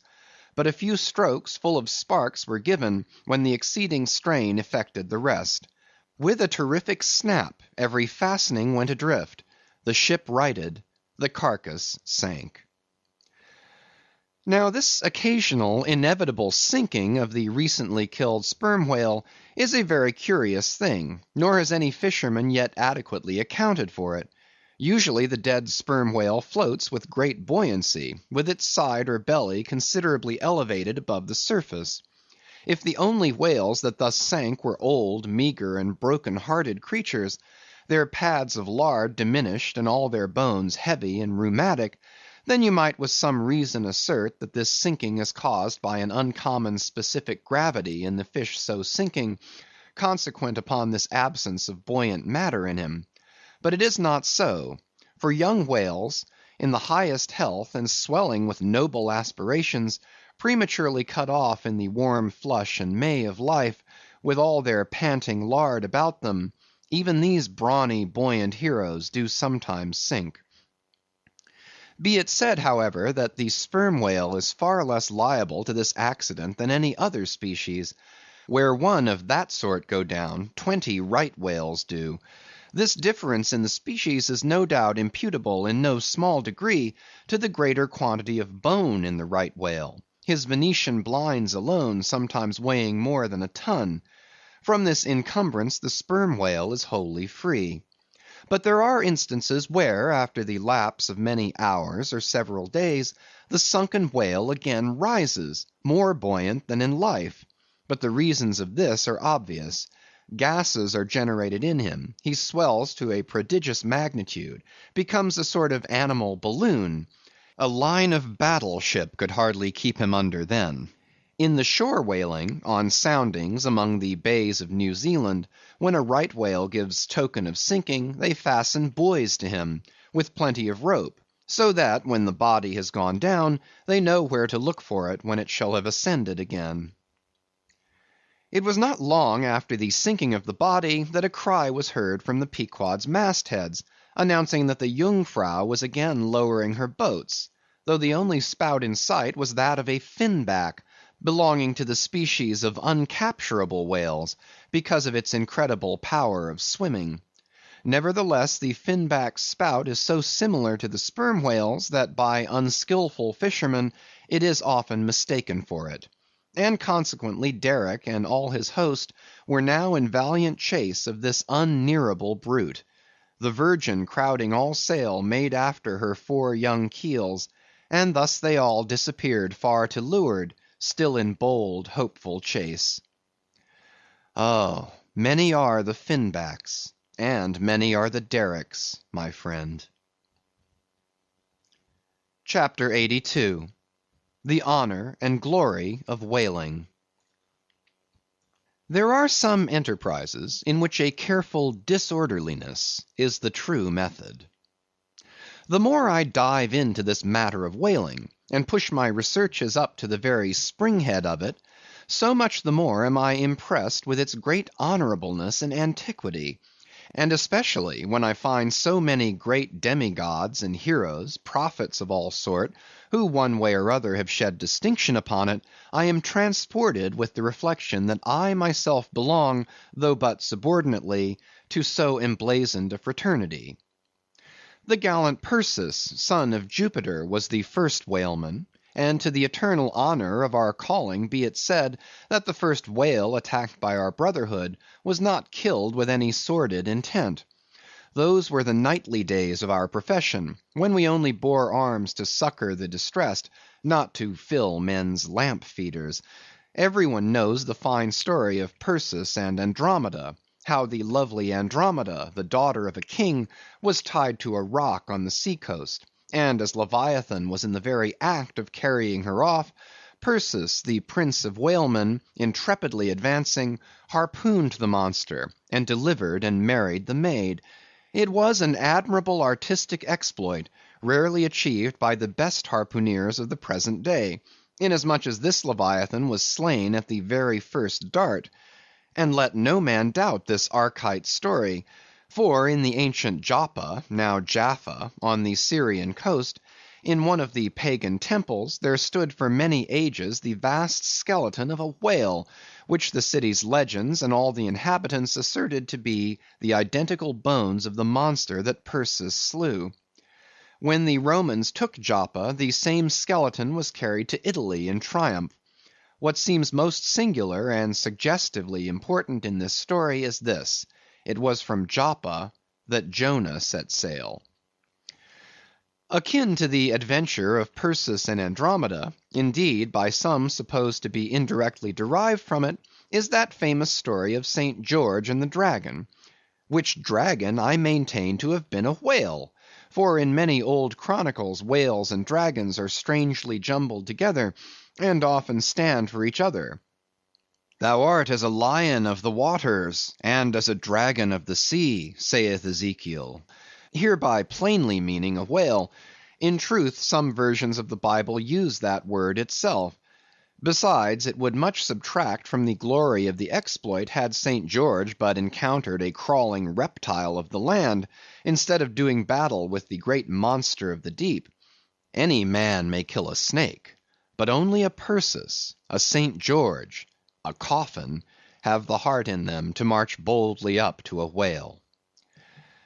Let not the modern paintings of this scene mislead us, for though the creature encountered by that valiant whaleman of old is vaguely represented of a griffin-like shape, and though the battle is depicted on land and the saint on horseback, yet, considering the great ignorance of those times, when the true form of the whale was unknown to artists, and considering that, as in Perseus's case, St. George's whale might have crawled up out of the sea on the beach, and considering that the animal ridden by St. George might have been only a large seal or seahorse, bearing all this in mind, it will not appear altogether incompatible with the sacred legend and the ancientest draughts of the scene, to hold this so-called dragon no other than the great Leviathan himself. In fact, placed before the strict and piercing truth, this whole story will fare like that fish, flesh, and foul idol of the Philistines, Dagon by name, who being planted before the ark of Israel, his horse's head and both the palms of his hands fell off from him, and only the stump or fishy part of him remained. Thus, then, one of our own noble stamp, even a whaleman, is the tutelary guardian of England, and by good rights we harpooneers of Nantucket should be enrolled in the most noble order of St. George. And therefore let not the knights of that honorable company, none of whom I venture to say have ever had to do with a whale like their great patron, let them never eye a Nantucketer with disdain, since even in our woolen frocks and tarred trousers we are much better entitled to St. George's decoration than they. Whether to admit Hercules among us or not, concerning this I long remained dubious.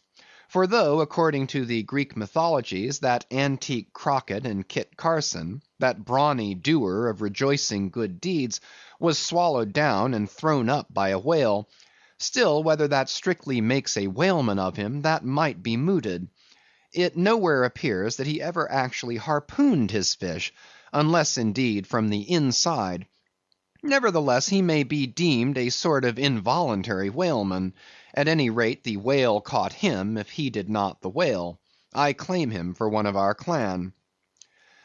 But by the best contradictory authorities, this Grecian story of Hercules and the whale is considered to be derived from the still more ancient Hebrew story of Jonah and the whale, and vice versa.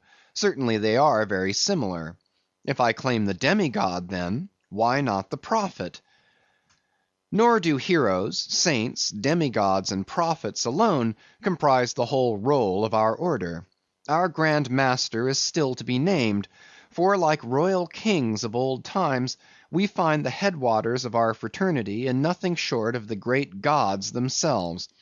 That wondrous oriental story is now to be rehearsed from the Shaster, which gives us the dread Vishnu, one of the three persons of the Godhead of the Hindoos, gives us this divine Vishnu himself for our Lord. Vishnu, who by the first of his 10 earthly incarnations has forever set apart and sanctified the whale. When Brahma, or the God of gods, saith the Shaster, resolved to recreate the world after one of its periodical dissolutions, he gave birth to Vishnu to preside over the work. But the Vedas, or mystical books, whose perusal would seem to have been indispensable to Vishnu before beginning the creation, and which therefore must have contained something in the shape of practical hints to young architects, these Vedas were lying at the bottom of the waters. So Vishnu became incarnate as a whale, and sounding down in him to the uttermost depths, rescued the sacred volumes. Was not this Vishnu a whaleman then? Even as a man who rides a horse is called a horseman. Perseus, St. George, Hercules, Jonah, and Vishnu. There's a member roll for you. What club but the whaleman's can head off like that? End of chapters 81 and 82. Chapter 83. Jonah historically regarded. Reference was made to the historical story of Jonah and the whale in the preceding chapter. Now some Nantucketers rather distrust this historical story of Jonah and the whale, but then there were some skeptical Greeks and Romans who, standing out from the orthodox pagans of their times, equally doubted the story of Hercules and the whale, and Arion and the dolphin. And yet their doubting those traditions did not make those traditions one whit the less facts for all that. One old Sag Harbor whaleman's chief reason for questioning the Hebrew story was this. He had one of those quaint, old-fashioned Bibles, embellished with curious, unscientific plates, one of which represented Jonah's whale with 2 spouts in his head. A peculiarity only true with respect to a species of the Leviathan, the right whale, and varieties of that order, concerning which the fishermen have this saying, a penny roll would choke him, his swallow is so very small. But to this Bishop Jebb's anticipative answer is ready. It is not necessary, hints the bishop, that we consider Jonah as tombed in the whale's belly, but as temporarily lodged in some part of his mouth. And this seems reasonable enough in the good bishop. For truly the right whale's mouth would accommodate a couple of whist tables, and comfortably seat all the players. Possibly, too, Jonah might have ensconced himself in a hollow tooth, but on second thoughts the right whale is toothless. Another reason which Sag Harbor, he went by that name, urged for his want of faith in this matter of the prophet, was something obscurely in reference to his incarcerated body and the whale's gastric juices. But this objection likewise falls to the ground, because a German exegetist supposes that Jonah must have taken refuge in the floating body of a dead whale, even as the French soldiers in the Russian campaign turned their dead horses into tents and crawled into them. Besides, it has been divined by other continental commentators that when Jonah was thrown overboard from the Joppa ship, he straightway effected his escape to another vessel near by, some vessel with a whale for a figurehead, and I would add, possibly called the Whale, as some craft nowadays are christened the Shark, the Gull, the Eagle. Nor have there been wanting learned exegetists who have opined that the whale mentioned in the book of Jonah merely meant a life preserver, an inflated bag of wind which the endangered prophet swam to, and so was saved from a watery doom. Poor Sag Harbor, therefore, seems worsted all round. But he had still another reason for his want of faith. It was this, if I remember right. Jonah was swallowed by the whale in the Mediterranean Sea, and after 3 days he was vomited up somewhere within 3 days' journey of Nineveh, a city on the Tigris, very much more than 3 days' journey across from the nearest point of the Mediterranean coast. How is that? But was there no other way for the whale to land the prophet within that short distance of Nineveh? Yes, he might have carried him round by the way of the Cape of Good Hope. But not to speak of the passage through the whole length of the Mediterranean, and another passage up the Persian Gulf and the Red Sea, such a supposition would involve the complete circumnavigation of all Africa in 3 days, not to speak of the Tigris waters near the site of Nineveh being too shallow for any whale to swim in. Besides, this idea of Jonah's weathering the Cape of Good Hope at so early a day would wrest the honor of the discovery of that great headland from Bartholomew Diaz, its reputed discoverer, and so make modern history a liar. But all these foolish arguments of old Sag Harbor only evinced his foolish pride of reason, a thing still more reprehensible in him, seeing that he had but little learning except what he had picked up from the sun and the sea. I say it only shows his foolish, impious pride and abominable, devilish rebellion against the reverend clergy. For by a Portuguese Catholic priest, this very idea of Jonah's going to Nineveh via the Cape of Good Hope was advanced as a signal magnification of the general miracle. And so it was. Besides, to this day, the highly enlightened Turks devoutly believe in the historical story of Jonah. And some 3 centuries ago, an English traveller, in old Harris's Voyages, speaks of a Turkish mosque built in honor of Jonah, in which mosque was a miraculous lamp that burnt without any oil. Chapter 84. Pitchpoling. To make them run easily and swiftly, the axles of carriages are anointed. And for much the same purpose, some whalers perform an analogous operation upon their boat. They grease the bottom. Nor is it to be doubted that as such a procedure can do no harm, it may possibly be of no contemptible advantage, considering that oil and water are hostile, that oil is a sliding thing, and that the object in view is to make the boat slide bravely. Queequeg believes strongly in anointing his boat, and one morning not long after the German ship Jungfrau disappeared, took more than customary pains in that occupation, crawling under its bottom where he hung over the side, and rubbing in the unctuousness as though diligently seeking to ensure a crop of hair from the craft's bald keel.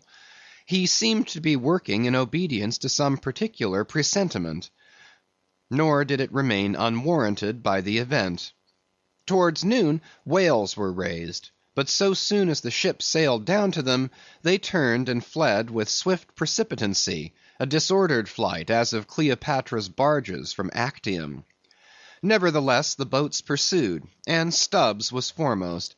By great exertion, Tashtego at last succeeded in planting one iron, but the stricken whale, without at all sounding, still continued his horizontal flight, with added fleetness. Such unintermitted strainings upon the planted iron must sooner or later inevitably extract it. It became imperative to lance the flying whale, or be content to lose him. But to haul the boat up to his flank was impossible, he swam so fast and furious. What then remained? Of all the wondrous devices and dexterities, the sleights of hand and countless subtleties to which the veteran whaleman is so often forced, none exceed that fine manœuvre with the lance, called pitchpoling.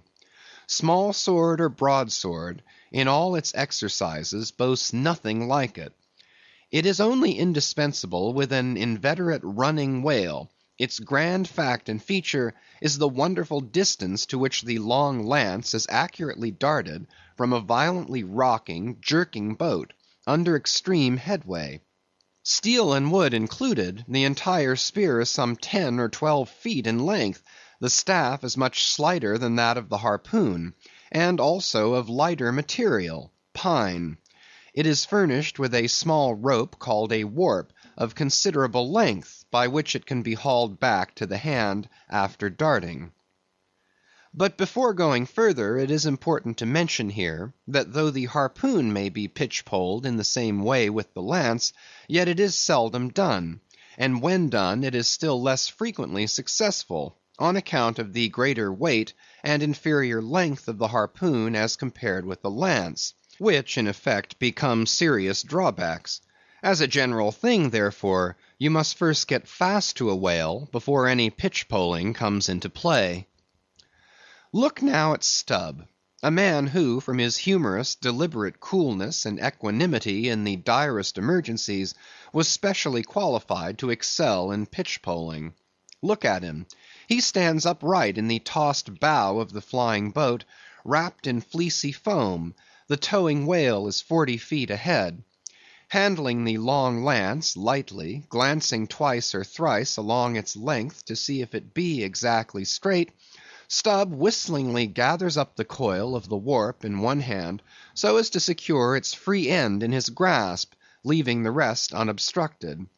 Then, holding the lance full before his waistband's middle, he levels it at the whale, when, covering him with it, he steadily depresses the butt end in his hand, thereby elevating the point till the weapon stands fairly balanced upon his palm, 15 feet in the air. He minds you somewhat of a juggler balancing a long staff on his chin. Next moment, with a rapid, nameless impulse, in a superb, lofty arch, the bright steel spans the foaming distance and quivers in the life spot of the whale. Instead of sparkling water, he now spouts red blood.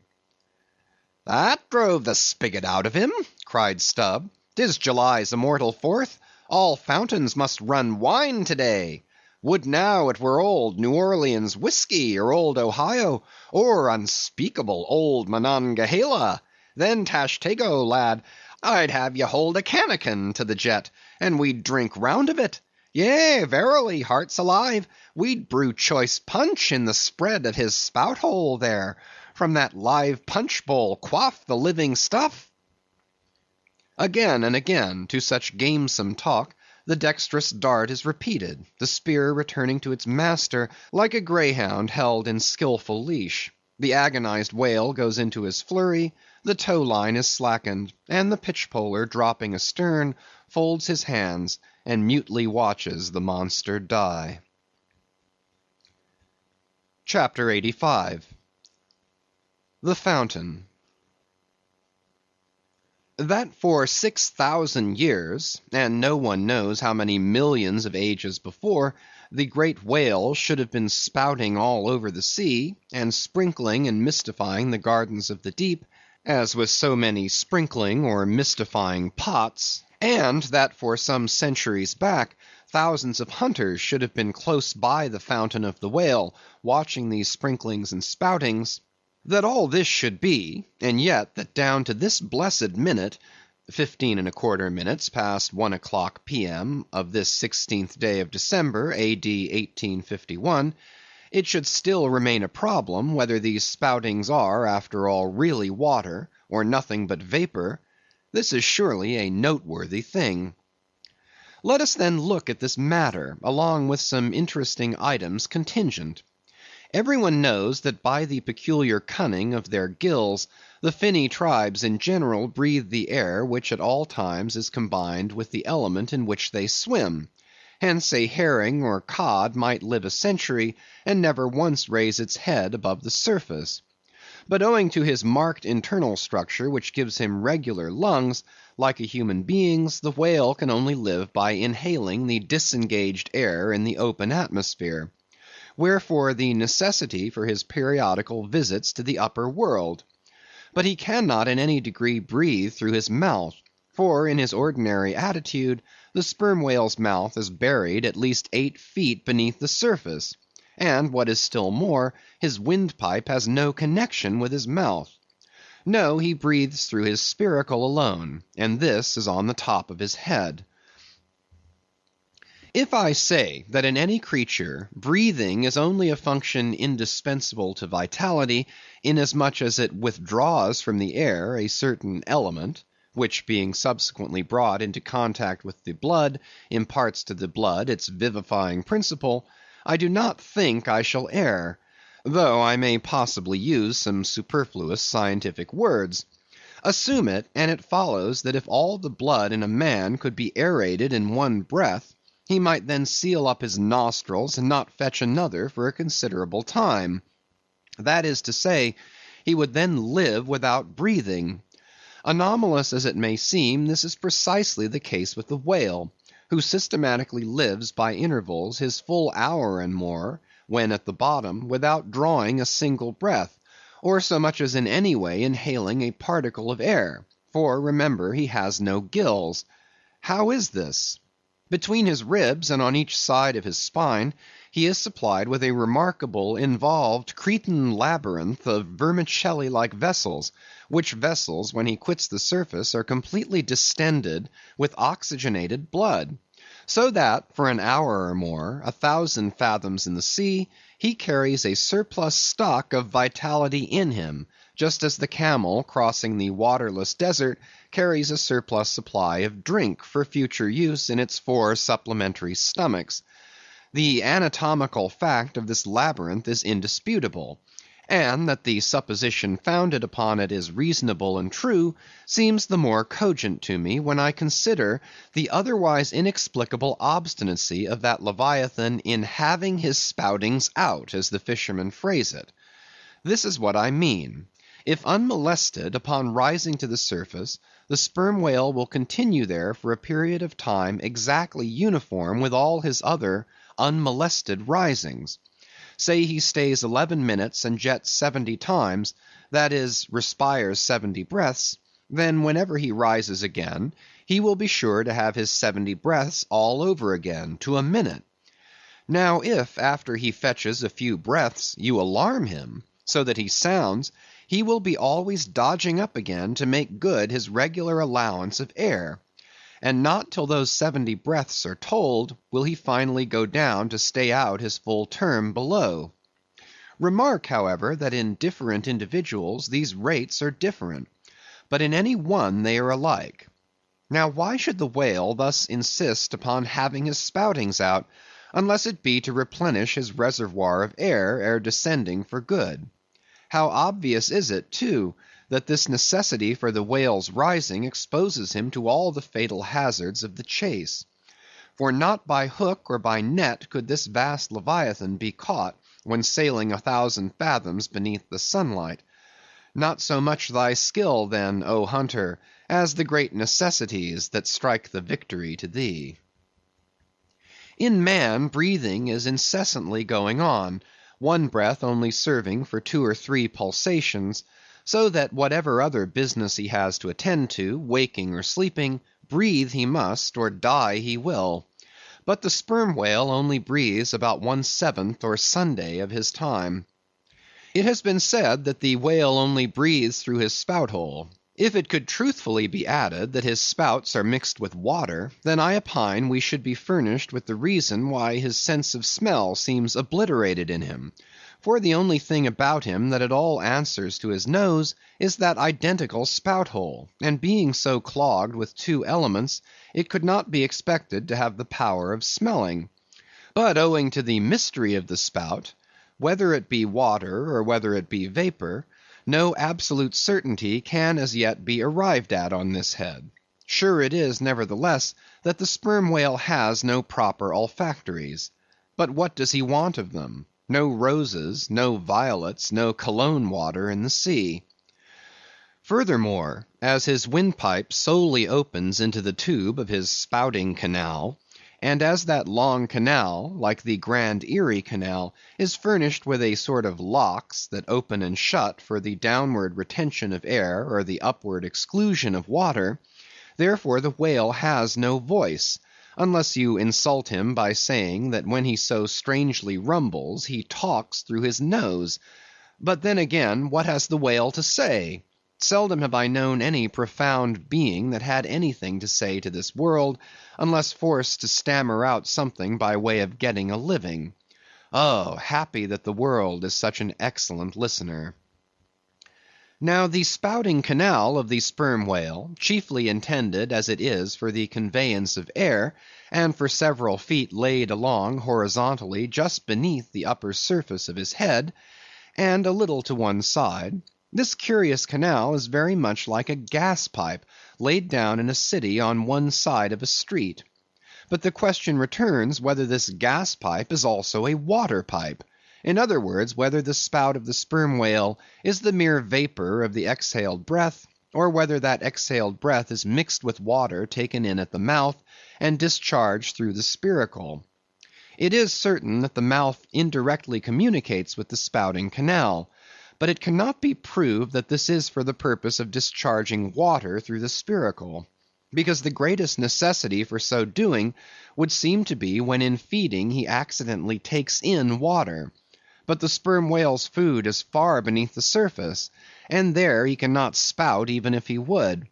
Besides, if you regard him very closely, and time him with your watch, you will find that when unmolested, there is an undeviating rhyme between the periods of his jets and the ordinary periods of respiration. But why pester one with all this reasoning on the subject? Speak out! You have seen him spout. Then declare what the spout is.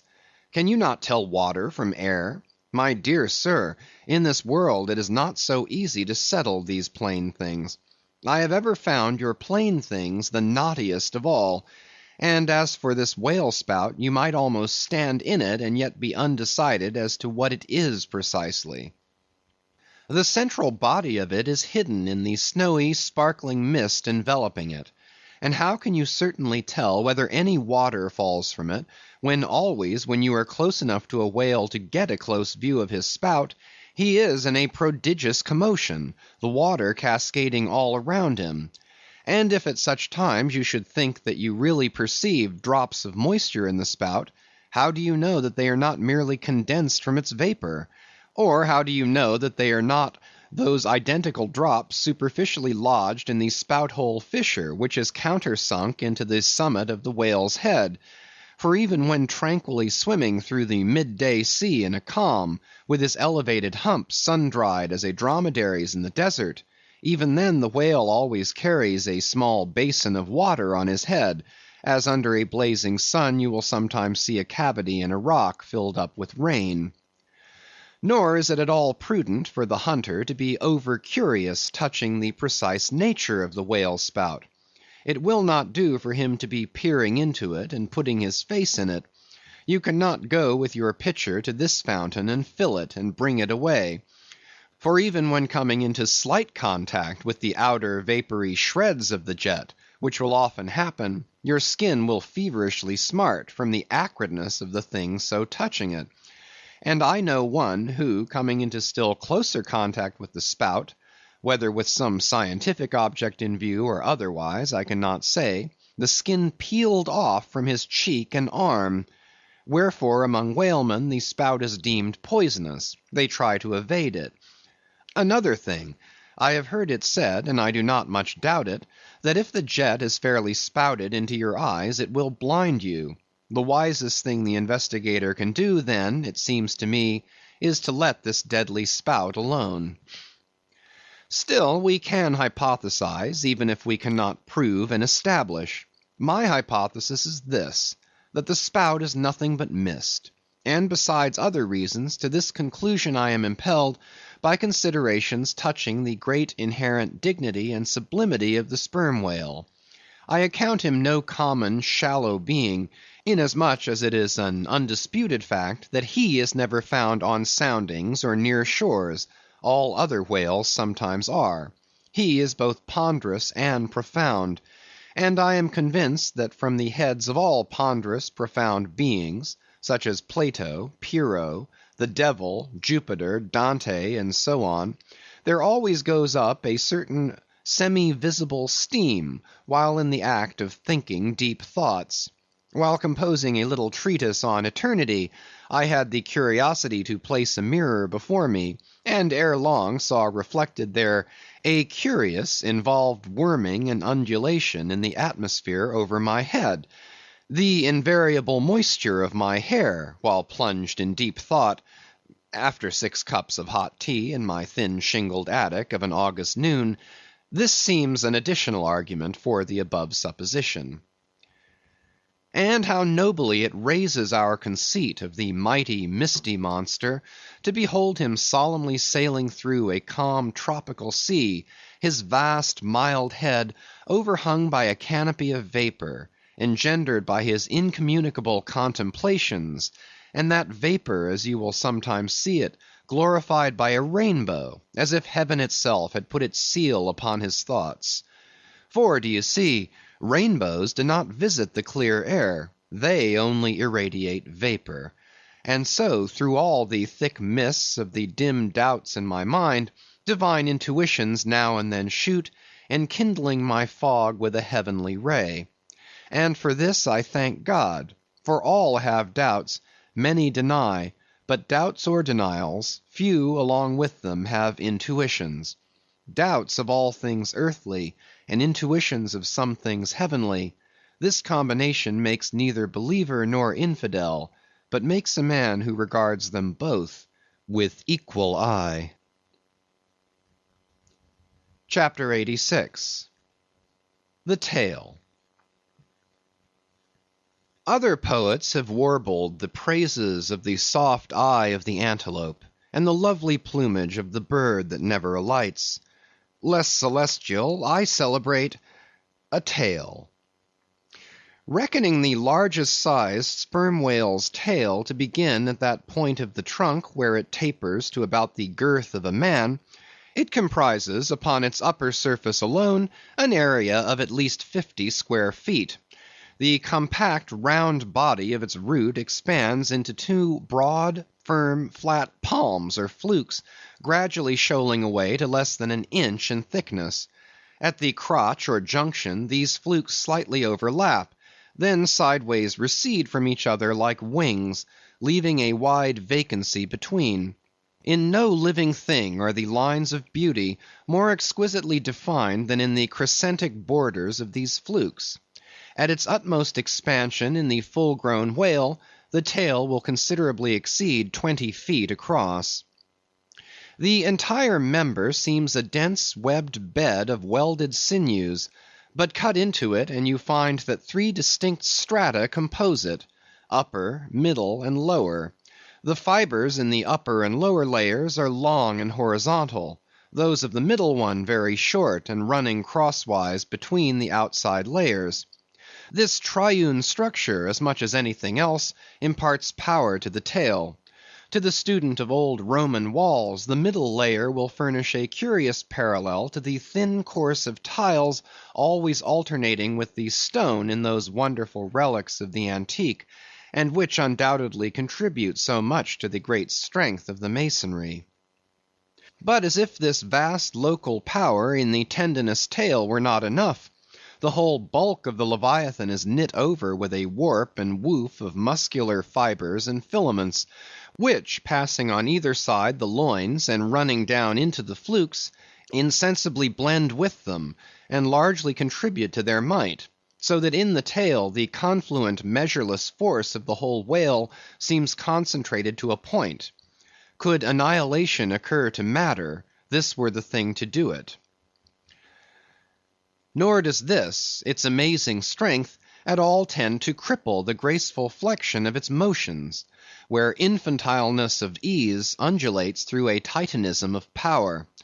On the contrary, those motions derive their most appalling beauty from it. Real strength never impairs beauty or harmony, but it often bestows it; and in everything imposingly beautiful, strength has much to do with the magic.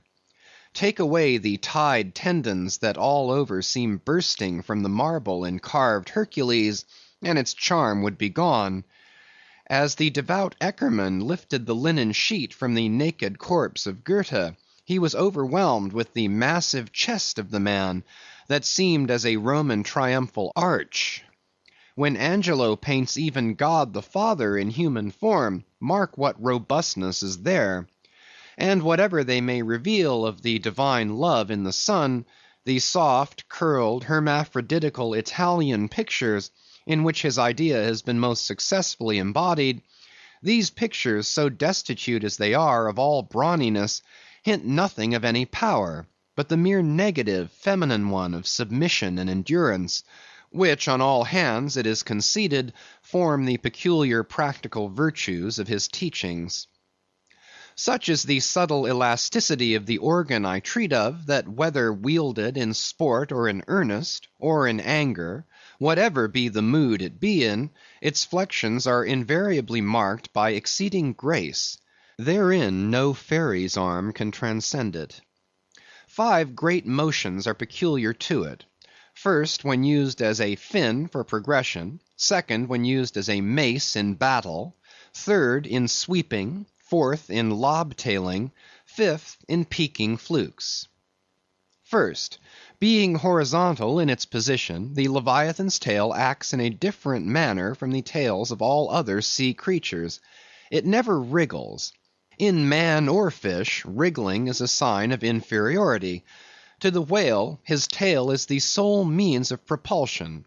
Scroll-wise coiled forwards beneath the body, and then rapidly sprung backwards, it is this which gives that singular darting, leaping motion to the monster when furiously swimming. His side fins only serve to steer by. Second, it is a little significant, that while one sperm whale only fights another sperm whale with his head and jaw, nevertheless in his conflicts with man, he chiefly and contemptuously uses his tail. In striking at a boat, he swiftly curves away his flukes from it, and the blow is only inflicted by the recoil. If it be made in the unobstructed air, especially if it descend to its mark, the stroke is then simply irresistible. No ribs of man or boat can withstand it. Your only salvation lies in eluding it; but if it comes sideways through the opposing water, then partly owing to the light buoyancy of the whale boat, and the elasticity of its materials, a cracked rib or a dashed plank or two, a sort of stitch in the side, is generally the most serious result. These submerged side blows are so often received in the fishery, that they are accounted mere child's play. Some one strips off a frock, and the whole is stopped. Third, I cannot demonstrate it, but it seems to me that in the whale the sense of touch is concentrated in the tail; for in this respect there is a delicacy in it only equalled by the daintiness of the elephant's trunk. This delicacy is chiefly evinced in the action of sweeping, when in maidenly gentleness the whale with a certain soft slowness moves his immense flukes from side to side upon the surface of the sea. And if he feels but a sailor's whisker, woe to that sailor, whiskers and all. What tenderness there is in that preliminary touch! Had this tale any prehensile power, I should straightway bethink me of Darmonides' elephant that so frequented the flower market, and with low salutations presented nosegays to damsels, and then caressed their zones. On more accounts than one, a pity it is that the whale does not possess this prehensile virtue in his tail. For I have heard of yet another elephant, that, when wounded in the fight, curved round his trunk and extracted the dart. Fourth, stealing unawares upon the whale in the fancied security of the middle of solitary seas, you find him unbent from the vast corpulence of his dignity, and kitten-like he plays on the ocean as if it were a hearth. But still you see his power in his play. The broad palms of his tail are flirted high into the air, then smiting the surface, the thunderous concussion resounds for miles. You would almost think a great gun had been discharged, and if you notice the light wreath of vapor from the spiracle at his other extremity, you would think that that was the smoke from the touch-hole. Fifth, as in the ordinary floating posture of the Leviathan, the flukes lie considerably below the level of his back, they are then completely out of sight beneath the surface. But when he is about to plunge into the deeps, his entire flukes with at least 30 feet of his body are tossed erect in the air, and so remain vibrating a moment, till they downward shoot out of view. Excepting the sublime breach, somewhere else to be described, this peaking of the whale's flukes is perhaps the grandest sight to be seen in all animated nature. Out of the bottomless profundities, the gigantic tail seems spasmodically snatching at the highest heaven. So in dreams have I seen majestic Satan thrusting forth his tormented colossal claw from the flame Baltic of hell. But in gazing at such scenes, it is all in all what mood you are in. If in the Dantean, the devils will occur to you; if in that of Isaiah, the archangels. Standing at the masthead of my ship during a sunrise that crimsoned sky and sea, I once saw a large herd of whales in the east, all heading towards the sun, and for a moment vibrating in concert with peaked flukes. As it seemed to me at the time, such a grand embodiment of adoration of the gods was never beheld, even in Persia, the home of the fire worshippers. As Ptolemy Philopater testified of the African elephant, I then testified of the whale, pronouncing him the most devout of all beings. For, according to King Juba, the military elephants of antiquity often hailed the morning with their trunks uplifted in the profoundest silence. The chance comparison in this chapter between the whale and the elephant, so far as some aspects of the tail of the one and the trunk of the other are concerned, should not tend to place those two opposite organs on an equality, much less the creatures to which they respectively belong. For as the mightiest elephant is but a terrier to Leviathan, so, compared with Leviathan's tail, his trunk is but the stalk of a lily. The most direful blow from the elephant's trunk were as the playful tap of a fan, compared with the measureless crush and crash of the sperm whale's ponderous flukes, which in repeated instances have one after the other hurled entire boats with all their oars and crews into the air, very much as an Indian juggler tosses his balls.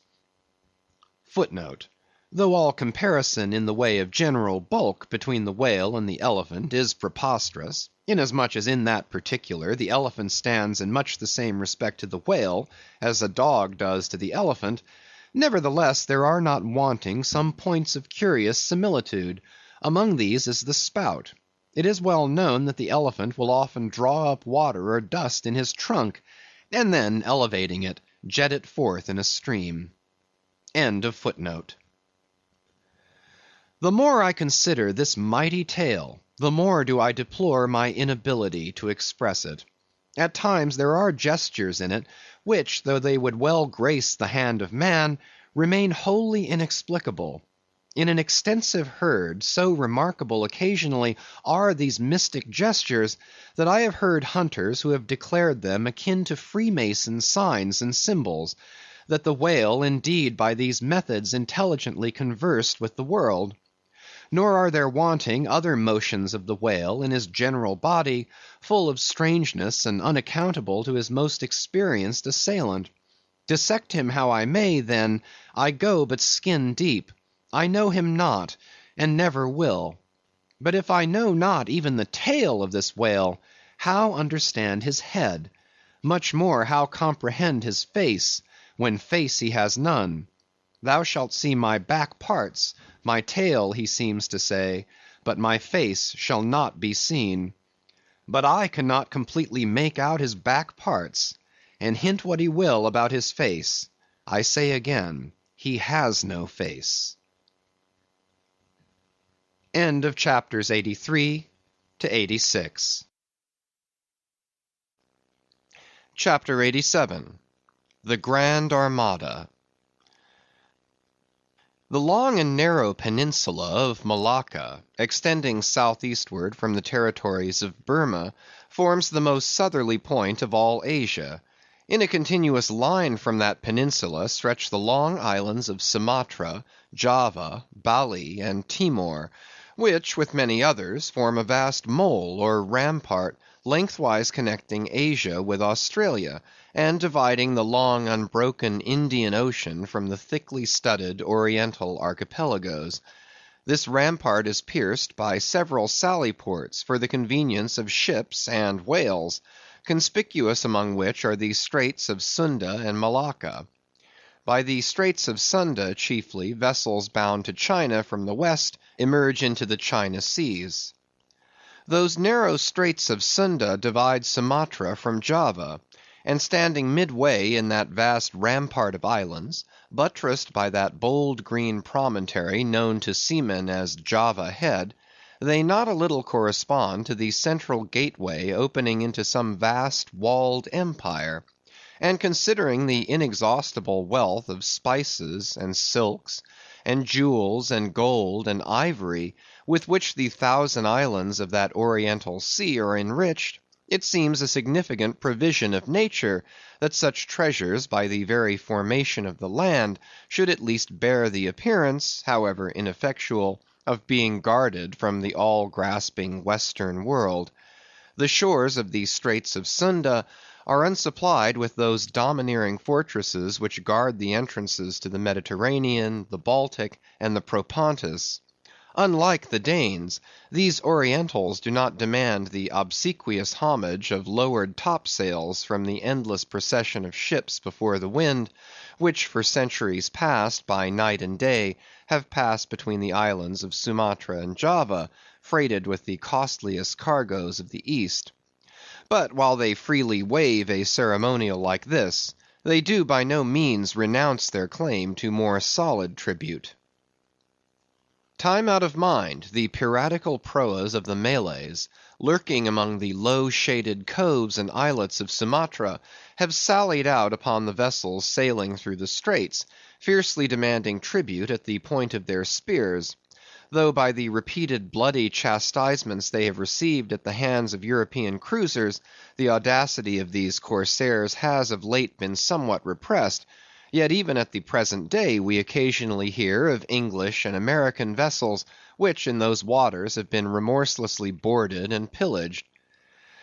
With a fair fresh wind, the Pequod was now drawing nigh to these straits, Ahab purposing to pass through them into the Javan seas, and thence, cruising northward, over waters known to be frequented here and there by the sperm whale, sweep inshore by the Philippine Islands, and gain the far coast of Japan, in time for the great whaling season there. By these means, the circumnavigating Pequod would sweep almost all the known sperm whale cruising grounds of the world, previous to descending upon the line in the Pacific, where Ahab, though everywhere else foiled in his pursuit, firmly counted upon giving battle to Moby Dick, in the sea he was most known to frequent, and at a season when he might most reasonably be presumed to be haunting it. But how now? In this zoned quest, does Ahab touch no land? Does his crew drink air? Surely he will stop for water. Nay, for a long time now, the circus-running sun has raced within his fiery ring, and needs no sustenance but what's in himself. So Ahab. Mark this too in the whaler. while other hulls are loaded down with alien stuff to be transferred to foreign wharves, the world-wandering whale ship carries no cargo but herself and crew, their weapons, and their wants. She has a whole lake's contents bottled in her ample hold. She is ballasted with utilities, not altogether with unusable pig lead and Kent ledge. She carries years' water in her. Clear old prime Nantucket water, which, when 3 years afloat, the Nantucketer in the Pacific prefers to drink before the brackish fluid but yesterday rafted off in casks from the Peruvian or Indian streams. Hence it is that, while other ships may have gone to China from New York and back again, touching at a score of ports, the whale ship in all that interval may not have sighted one grain of soil, her crew having seen no man but floating seamen like themselves. So that, did you carry them the news that another flood had come, they would only answer, "Well, boys, here's the ark." Now, as many sperm whales had been captured off the western coast of Java, in the near vicinity of the Straits of Sunda, indeed, as most of the ground round about was generally recognized by fishermen as an excellent spot for cruising, therefore, as the Pequod gained more and more upon Java Head, the lookouts were repeatedly hailed and admonished to keep wide awake. But though the green palmy cliffs of the land soon loomed on the starboard bow, and with delighted nostrils the fresh cinnamon was snuffed in the air, yet not a single jet was descried. Almost renouncing all thoughts of falling in with any game hereabouts, the ship had well nigh entered the straits, when the customary cheering cry was heard from aloft, and ere long a spectacle of singular magnificence saluted us. But here be it premised, that owing to the unwearied activity with which of late they have been hunted over all 4 oceans, the sperm whales, instead of almost invariably sailing in small detached companies as in former times, are now frequently met with in extensive herds, sometimes embracing so great a multitude, that it would almost seem as if numerous nations of them had sworn solemn league and covenant for mutual assistance and protection. To this aggregation of the sperm whale into such immense caravans may be imputed the circumstance that even in the best cruising grounds you may now sometimes sail for weeks and months together without being greeted by a single spout, and then suddenly be saluted by what sometimes seems thousands on thousands. Broad on both bows, at a distance of some 2 or 3 miles, and forming a great semicircle, embracing 1/2 of the level horizon, a continuous chain of whale jets were up playing and sparkling in the noonday air. Unlike the straight perpendicular twin jets of the right whale, which dividing at top, fall over in 2 branches, like the cleft drooping boughs of a willow, the single forward slanting spout of the sperm whale presents a thick curled bush of white mist, continually rising and falling away to leeward. Seen from the Pequod's deck, then, as she would rise on a high hill of the sea, this host of vapory spouts, individually curling up into the air, and beheld through a blending atmosphere of bluish haze, showed like the 1,000 cheerful chimneys of some dense metropolis, descried of a balmy autumnal morning by some horseman on a height. As marching armies, approaching an unfriendly defile in the mountains, accelerate their march, all eagerness to place that perilous passage in their rear, and once more expand in comparative security upon the plain, even so did this vast fleet of whales now seem hurrying forward through the straits, gradually contracting the wings of their semicircle, and swimming on in one solid but still crescentic center. Crowding all sail, the Pequod pressed after them, the harpooneers handling their weapons, and loudly cheering from the heads of their yet suspended boats. If the wind only held, little doubt had they, that chased through these straits of Sunda, the vast host would only deploy into the Oriental seas to witness the capture of not a few of their number. And who could tell whether in that congregated caravan, Moby Dick himself might not temporarily be swimming, like the worshipped white elephant in the coronation procession of the Siamese? So with stunsail piled on stunsail, we sailed along, driving these leviathans before us, when of a sudden the voice of Tashtego was heard, loudly directing attention to something in our wake. Corresponding to the crescent in our van, we beheld another in our rear. It seemed formed of detached white vapors, rising and falling something like the spouts of the whales, only they did not so completely come and go, for they constantly hovered without finally disappearing. Leveling his glass at this sight, Ahab quickly revolved in his pivot hole, crying, "Aloft there, and rig whips and buckets to wet the sails! Malays, sir, and after us!" As if too long lurking behind the headlands, till the Pequod should fairly have entered the straits, these rascally Asiatics were now in hot pursuit, to make up for their overcautious delay. But when the swift Pequod, with a fresh leading wind, was herself in hot chase, how very kind of these tawny philanthropists to assist in speeding her on to her own chosen pursuit; mere riding whips and rolls to her, as they were. As with glass under arm, Ahab to and fro paced on the deck, in his forward turn beholding the monsters he chased, and in the after one the bloodthirsty pirates chasing him, some such fancy as the above seemed his. And when he glanced upon the green walls of the watery defile in which the ship was then sailing, and bethought him that through that gate lay the route to his vengeance, and beheld how, through that same gate, he was now both chasing and being chased to his deadly end; and not only that, but a herd of remorseless wild pirates and inhuman atheistical devils were infernally cheering him on with their curses; when all these conceits had passed through his brain, Ahab's brow was left gaunt and ribbed, like the black sand beach after some stormy tide has been gnawing it, without being able to drag the firm thing from its place. But thoughts like these troubled very few of the reckless crew; and when, after steadily dropping and dropping the pirates astern, the Pequod at last shot by the vivid green Cockatoo Point on the Sumatra side, emerging at last upon the broad waters beyond, then the harpooneers seemed more to grieve that the swift whales had been gaining upon the ship, than to rejoice that the ship had so victoriously gained upon the Malays. But still driving on in the wake of the whales, at length they seemed abating their speed; gradually the ship neared them, and the wind now dying away, word was passed to spring to the boats. But no sooner did the herd, by some presumed wonderful instinct of the sperm whale, become notified of the three keels that were after them, though as yet a mile in their rear, than they rallied again, and forming in close ranks and battalions, so that their spouts all looked like flashing lines of stacked bayonets, moved on with redoubled velocity. Stripped to our shirts and drawers, we sprang to the White Ash, and after several hours' pulling were almost disposed to renounce the chase, when a general pausing commotion among the whales gave animating token that they were now at last under the influence of that strange perplexity of inert irresolution, which, when fishermen perceive it in the whale, they say he is gallied.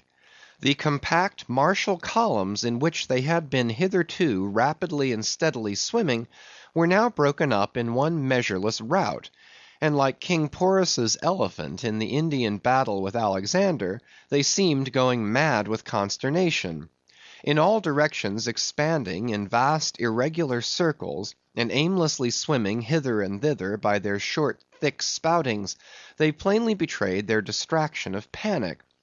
This was still more strangely evinced by those of their number who, completely paralyzed as it were, helplessly floated like waterlogged dismantled ships on the sea.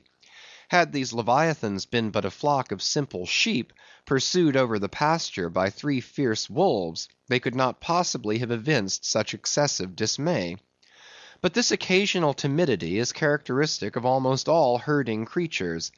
Though banding together in tens of thousands, the lion-maned buffaloes of the West have fled before a solitary horseman. Witness, too, all human beings, how when herded together in the sheepfold of a theatre's pit, they will, at the slightest alarm of fire, rush helter-skelter for the outlets, crowding, trampling, jamming, and remorselessly dashing each other to death. Best, therefore, withhold any amazement at the strangely gallied whales before us, for there is no folly of the beasts of the earth which is not infinitely outdone by the madness of men. Though many of the whales, as has been said, were in violent motion, yet it is to be observed that as a whole the herd neither advanced nor retreated, but collectively remained in one place. As is customary in those cases, the boats at once separated, each making for some one lone whale on the outskirts of the shoal. In about 3 minutes' time, Queequeg's harpoon was flung. The stricken fish darted blinding spray in our faces, and then running away with us like light, steered straight for the heart of the herd. Though such a movement on the part of the whale struck under such circumstances is in no wise unprecedented, and indeed is almost always more or less anticipated, yet does it present one of the more perilous vicissitudes of the fishery. For as the swift monster drags you deeper and deeper into the frantic shoal, you bid adieu to circumspect life, and only exist in a delirious throb. As, blind and deaf, the whale plunged forward, as if by sheer power of speed to rid himself of the iron leech that had fastened to him. As we thus tore a white gash in the sea, on all sides menaced as we flew by the crazed creatures to and fro rushing about us, our beset boat was like a ship mobbed by ice isles in a tempest, and striving to steer through their complicated channels and straits, not knowing at what moment it may be locked in and crushed. But not a bit daunted, Queequeg steered us manfully, now sheering off from this monster directly across our route in advance, now edging away from that, whose colossal flukes were suspended overhead, while all the time Starbuck stood up in the bows, lance in hand, pricking out of our way whatever whales he could reach by short darts, for there was no time to make long ones. Nor were the oarsmen quite idle, though their wonted duty was now altogether dispensed with. They chiefly attended to the shouting part of the business. "Out of the way, Commodore!" cried one, to a great dromedary that of a sudden rose bodily to the surface, and for an instant threatened to swamp us. "Hard down with your tail there!" cried a second to another, which, close to our gunwale, seemed calmly cooling himself with his own fan-like extremity. All whale boats carry certain curious contrivances, originally invented by the Nantucket Indians, called drugs. 2 thick squares of wood, of equal size, are stoutly clenched together, so that they cross each other's grain at right angles. A line of considerable length is then attached to the middle of this block, and the other end of the line being looped, it can in a moment be fastened to a harpoon. It is chiefly among gallied whales that this drug is used, for then more whales are close round you than you can possibly chase at one time. But sperm whales are not every day encountered, while you may then, you must kill all you can. And if you cannot kill them all at once, you must wing them, so that they can be afterwards killed at your leisure. Hence it is that at times like these the drug comes into requisition. Our boat was furnished with 3 of them. The first and second were successfully darted, and we saw the whales staggeringly running off, fettered by the enormous sidelong resistance of the towing drug. They were cramped like malefactors with the chain and ball. But upon flinging the third, in the act of tossing overboard the clumsy wooden block, it caught under one of the seats of the boat, and in an instant tore it out and carried it away, dropping the oarsman in the boat's bottom as the seat slid from under him. On both sides the sea came in at the wounded planks, but we stuffed 2 or 3 drawers and shirts in, and so stopped the leaks for the time. It had been next to impossible to dart these drugged harpoons, were it not that as we advanced into the herd, our whale's way greatly diminished. Moreover, that as we went still further and further from the circumference of commotion, the direful disorders seemed waning. So that when at last the jerking harpoon drew out, and the towing whale sideways vanished, then, with the tapering force of his parting momentum, we glided between 2 whales into the innermost heart of the shoal, as if from some mountain torrent we had slid into a serene valley lake. Here the storms in the roaring glens between the outermost whales were heard, but not felt.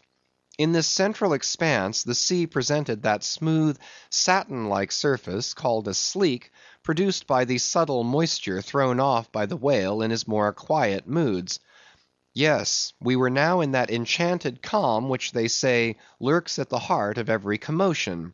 And still in the distracted distance we beheld the tumults of the outer concentric circles, and saw successive pods of whales, 8 or 10 in each, swiftly going round and round, like multiplied spans of horses in a ring; and so closely, shoulder to shoulder, that a Titanic circus rider might easily have overarched the middle ones, and so have gone round on their backs.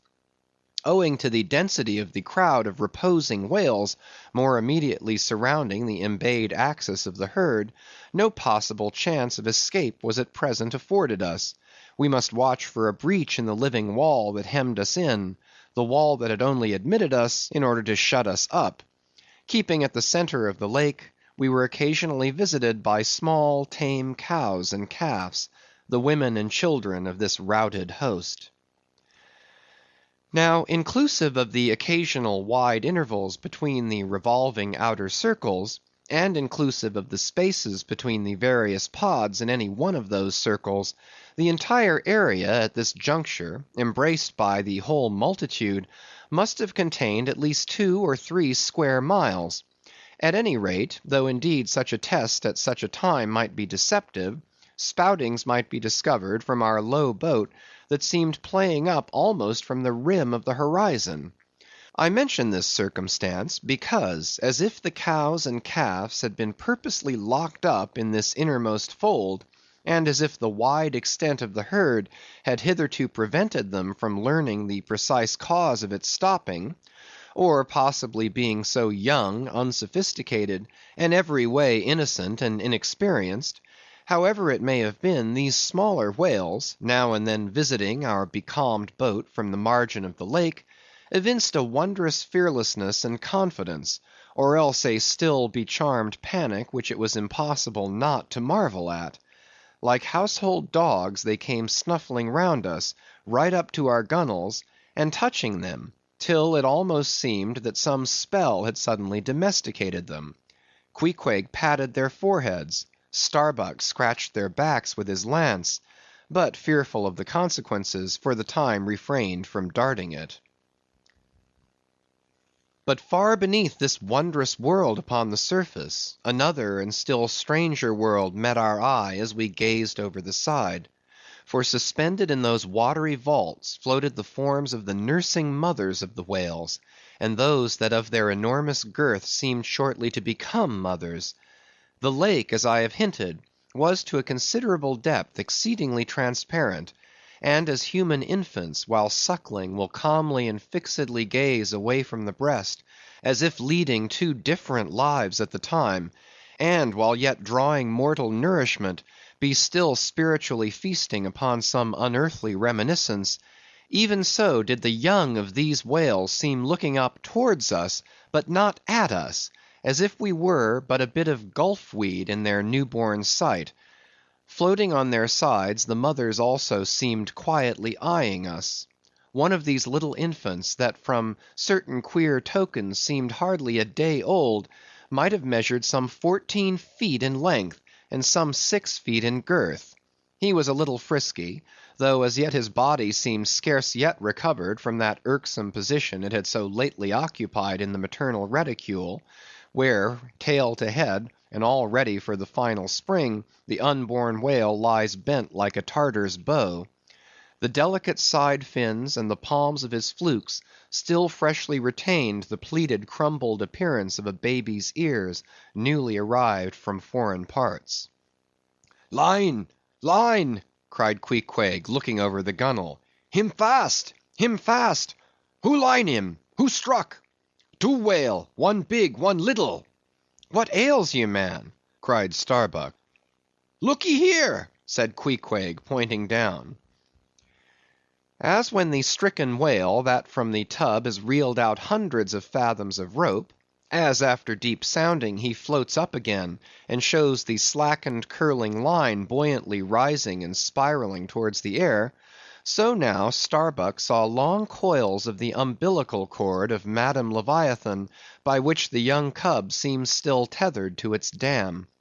Not seldom in the rapid vicissitudes of the chase, this natural line with the maternal end loose becomes entangled with the hempen one, so that the cub is thereby trapped. Some of the subtlest secrets of the sea seemed divulged to us in this enchanted pond. We saw young Leviathan amours in the deep. Footnote: the sperm whale, as with all other species of the Leviathan, but unlike most other fish, breeds indifferently at all seasons, after a gestation which may probably be set down at 9 months, producing but one at a time, though in some few known instances giving birth to an Esau and a Jacob, a contingency provided for in suckling by 2 teats, curiously situated, one on each side of the anus; but the breasts themselves extend upwards from that. When by chance these precious parts in a nursing whale are cut by the hunter's lance, the mother's pouring milk and blood rivalingly discolor the sea for rods. The milk is very sweet and rich; it has been tasted by man; it might do well with strawberries. When overflowing with mutual esteem, the whales salute more hominum. End of footnote. And thus, though surrounded by circle upon circle of consternations and affrights, did these inscrutable creatures at the centre freely and fearlessly indulge in all peaceful concernments; yea, serenely revelled in dalliance and delight.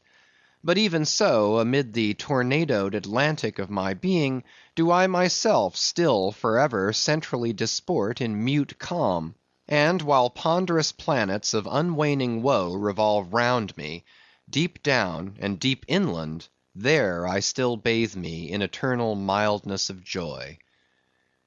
Meanwhile, as we thus lay entranced, the occasional sudden frantic spectacles in the distance evinced the activity of the other boats, still engaged in drugging the whales on the frontier of the host, or possibly carrying on the war within the first circle, where abundance of room and some convenient retreats were afforded them. But the sight of the enraged, drugged whales now and then blindly darting to and fro across the circles, was nothing to what at last met our eyes. It is sometimes the custom, when fast to a whale more than commonly powerful and alert, to seek to hamstring him, as it were, by sundering or maiming his gigantic tail tendon. It is done by darting a short-handled cutting spade, to which is attached a rope for hauling it back again. A whale wounded, as we afterwards learned, in this part, but not effectually as it seemed, had broken away from the boat, carrying along with him half of the harpoon line; and in the extraordinary agony of the wound, he was now dashing among the revolving circles like the lone mounted desperado Arnold at the battle of Saratoga, carrying dismay wherever he went. But agonizing as was the wound of this whale, and an appalling spectacle enough any way, yet the peculiar horror with which he seemed to inspire the rest of the herd was owing to a cause which at first the intervening distance obscured from us. But at length we perceived that by one of the unimaginable accidents of the fishery, this whale had become entangled in the harpoon line that he towed. He had also run away with the cutting spade in him; and while the free end of the rope attached to that weapon had permanently caught in the coils of the harpoon line round his tail, the cutting spade itself had worked loose from his flesh; so that, tormented to madness, he was now churning through the water, violently flaying with his flexible tail, and tossing the keen spade about him, wounding and murdering his own comrades.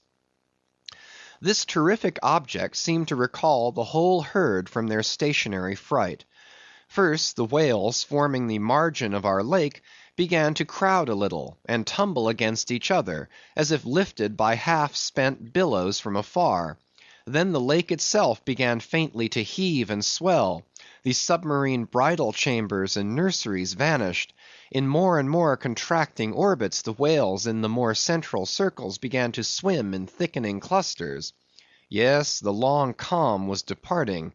A low advancing hum was soon heard, and then like the tumultuous masses of block ice when the great river Hudson breaks up in the spring, the entire host of whales came tumbling upon their inner centre, as if to pile themselves up in one common mountain. Instantly Starbuck and Queequeg changed places, Starbuck taking the stern. "Oars, oars!" he intensely whispered, seizing the helm. "Grip your oars and clutch your souls now. My God, men, stand by! Shove him off, you, Queequeg! The whale there! Prick him! Hit him! Stand up and stay so! Spring, men! Pull, men! Never mind their backs, scrape them! Scrape away!" The boat was now all but jammed between two vast black bulks, leaving a narrow Dardanelles between their long lengths. But by desperate endeavor we at last shot into a temporary opening, then giving way rapidly, and at the same time earnestly watching for another outlet.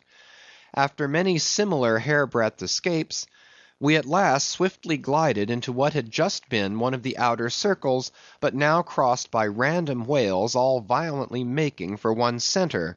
This lucky salvation was cheaply purchased by the loss of Queequeg's hat, who, while standing in the bows to prick the fugitive whales, had his hat taken clean from his head by the air eddy made by the sudden tossing of a pair of broad flukes close by. Riotous and disordered as the universal commotion now was, it soon resolved itself into what seemed a systematic movement; for having clumped together at last in one dense body, they then renewed their onward flight with augmented fleetness. Further pursuit was useless, but the boats still lingered in their wake to pick up what drugged whales might be dropped astern, and likewise to secure one which Flask had killed and waifed. The waif is a pennant pole, 2 or 3 of which are carried by every boat, and which, when additional game is at hand, are inserted upright into the floating body of a dead whale, both to mark its place on the sea, and also as token of prior possession, should the boats of any other ship draw near. The result of this lowering was somewhat illustrative of that sagacious saying in the fishery, "The more whales, the less fish." Of all the drugged whales only one was captured; the rest contrived to escape for the time, but only to be taken, as will hereafter be seen, by some other craft than the Pequod. CHAPTER 88. Schools and Schoolmasters. The previous chapter gave account of an immense body or herd of sperm whales, and there was also then given the probable cause inducing those vast aggregations. Now, though such great bodies are at times encountered, yet, as must have been seen, even at the present day, small detached bands are occasionally observed, embracing from 20 to 50 individuals each. Such bands are known as schools. They generally are of 2 sorts, those composed almost entirely of females, and those mustering none but young vigorous males, or bulls as they are familiarly designated. In cavalier attendance upon the school of females, you invariably see a male of full-grown magnitude, but not old, who, upon any alarm, evinces his gallantry by falling in the rear, and covering the flight of his ladies. In truth, this gentleman is a luxurious Ottoman, swimming about over the watery world, surroundingly accompanied by all the solaces and endearments of the harem. The contrast between this Ottoman and his concubines is striking, because while he is always of the largest leviathanic proportions, the ladies, even at full growth, are not more than 1/3 of the bulk of an average sized male. They are comparatively delicate indeed, I dare say not to exceed half a dozen yards round the waist. Nevertheless, it cannot be denied that, upon the whole, they are hereditarily entitled to embonpoint. It is very curious to watch this harem and its lord in their indolent ramblings. Like fashionables, they are forever on the move in leisurely search of variety. You meet them on the line in time for the full flower of the equatorial feeding season, having just returned, perhaps, from spending the summer in the northern seas, and so cheating summer of all unpleasant weariness and warmth. By the time they have lounged up and down the promenade of the equator awhile, They start for the oriental waters in anticipation of the cool season there, and so evade the other excessive temperature of the year. When serenely advancing on one of these journeys, if any strange, suspicious sights are seen, my Lord Whale keeps a wary eye on his interesting family. Should any unwarrantably pert young Leviathan coming that way presume to draw confidentially close to one of the ladies, with what prodigious fury the Bashaw assails him and chases him away! High times, indeed, if unprincipled young rakes like him are to be permitted to invade the sanctity of domestic bliss. Though, do what the Bashaw will, he cannot keep the most notorious Lothario out of his bed; for, alas, all fish bed in common. As ashore, the ladies often cause the most terrible duels among their rival admirers, just so with the whales, who sometimes come to deadly battle, and all for love. They fence with their long lower jaws, sometimes locking them together, and so striving for the supremacy, like elks that warringly interweave their antlers. Not a few are captured having deep scars of these encounters, furrowed heads, broken teeth, scalloped fins, and in some instances wrenched and dislocated mouths. But supposing the invader of domestic bliss to betake himself away at the first rush of the harem's lord, then it is very diverting to watch that lord. Gently he insinuates his vast bulk among them again, and revels there awhile, still in tantalizing vicinity to young Lothario, like pious Solomon devoutly worshipping among his 1,000 concubines. Granting other whales to be in sight, the fisherman will seldom give chase to one of these Grand Turks, for these Grand Turks are too lavish of their strength, and hence their unctuousness is small. As for the sons and daughters they beget, why those sons and daughters must take care of themselves, at least with only the maternal help; for like certain other omnivorous roving lovers that might be named, my Lord Whale has no taste for the nursery, however much for the bower; and so, being a great traveller, he leaves his anonymous babies all over the world, every baby an exotic. In good time, nevertheless, as the ardour of youth declines, as years and dumps increase, as reflection lends her solemn pauses; in short, as a general lassitude overtakes the sated Turk, then a love of ease and virtue supplants the love for maidens. Our Ottoman enters upon the impotent, repentant, admonitory stage of life, forswears, disbands the harem, and grown to an exemplary, sulky old soul, goes about all alone among the meridians and parallels, saying his prayers, and warning each young Leviathan from his amorous errors. Now, as the harem of whales is called by the fishermen a school, so is the lord and master of that school technically known as the schoolmaster. It is therefore not in strict character, however admirably satirical, that after going to school himself, he should then go abroad inculcating not what he learned there, but the folly of it.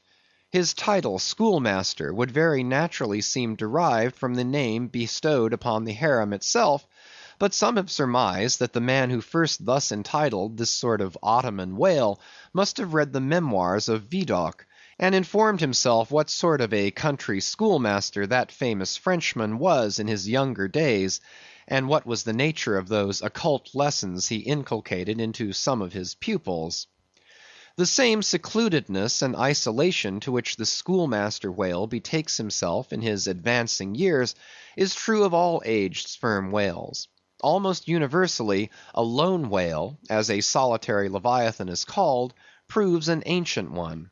Like venerable moss-bearded Daniel Boone, he will have no one near him but Nature herself, and her he takes to wife in the wilderness of waters, and the best of wives she is, though she keeps so many moody secrets.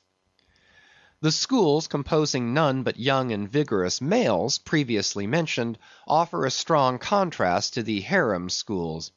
For while those female whales are characteristically timid, the young males, or 40-barrel bulls as they call them, are by far the most pugnacious of all Leviathans, and proverbially the most dangerous to encounter, excepting those wondrous grey-headed, grizzled whales sometimes met and these will fight you like grim fiends exasperated by a penal gout. The 40-barrel bull schools are larger than the harem schools. Like a mob of young collegians, they are full of fight, fun, and wickedness, tumbling round the world at such a reckless, rollicking rate, that no prudent underwriter would insure them any more than he would a riotous lad at Yale or Harvard. They soon relinquish this turbulence, though, and when about 3/4 grown, break up and separately go about in quest of settlements, that is, harems. Another point of difference between the male and female schools is still more characteristic of the sexes. Say you strike a 40-barrel bull, poor devil, all his comrades quit him. But strike a member of the harem school, and her companions swim around her with every token of concern, sometimes lingering so near her and so long as themselves to fall a prey. End of chapters 87 and 88. Chapter 89. Fast Fish and Loose Fish. The allusion to the waif and waif poles in the last chapter but one necessitates some account of the laws and regulations of the whale fishery, of which the waif may be deemed the grand symbol and badge. It frequently happens that when several ships are cruising in company, a whale may be struck by one vessel, then escape and be finally killed and captured by another vessel. And herein are indirectly comprised many minor contingencies, all partaking of this one grand feature. For example, after a weary and perilous chase and capture of a whale, the body may get loose from the ship by reason of a violent storm, and drifting far away to leeward, be retaken by a second whaler, who, in a calm, snugly tows it alongside, without risk of life or line. Thus the most vexatious and violent disputes would often arise between the fishermen, were there not some written or unwritten, universal, undisputed law applicable to all cases. Perhaps the only formal whaling code authorized by legislative enactment was that of Holland. It was decreed by the States General in A.D. 1695. But though no other nation has ever had any written whaling law, yet the American fishermen have been their own legislators and lawyers in this matter. They have provided a system which for terse comprehensiveness surpasses Justinian's Pandects and the bylaws of the Chinese Society for the suppression of meddling with other people's business. Yes, the laws might be engraven on a Queen Anne's farthing, or the barb of a harpoon, and worn round the neck, so small are they. 1. A fast fish belongs to the party fast to it. 2. A loose fish is fair game for anybody who can soonest catch it. But what plays the mischief with this masterly code is the admirable brevity of it, which necessitates a vast volume of commentaries to expound it. First, what is a fast fish? Alive or dead, a fish is technically fast when it is connected with an occupied ship or boat, by any medium at all controllable by the occupant or occupants. A mast, an oar, a 9-inch cable, a telegraph wire, or a strand of cobweb, it is all the same. Likewise, a fish is technically fast when it bears a waif, or any other recognized symbol of possession, so long as the party waifing it plainly evince their ability at any time to take it alongside, as well as their intention to do so. These are scientific commentaries, but the commentaries of the whalemen themselves sometimes consist in hard words and harder knocks, the coke upon Littleton of the fist.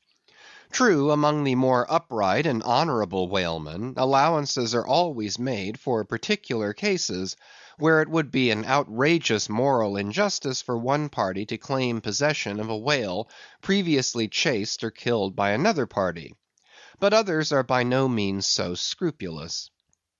Some 50 years ago there was a curious case of a whale trover litigated in England, wherein the plaintiffs set forth that after a hard chase of a whale in the northern seas, and when indeed they, the plaintiffs, had succeeded in harpooning the fish, they were at last, through peril of their lives, obliged to forsake not only their lines, but their boat itself. Ultimately, the defendants, the crew of another ship, came up with the whale, struck, killed, seized, and finally appropriated it before the very eyes of the plaintiffs. And when those defendants were remonstrated with, their captain snapped his fingers in the plaintiffs' teeth, and assured them that by way of doxology to the deed he had done, he would now retain their line, harpoons, and boat, which had remained attached to the whale at the time of the seizure.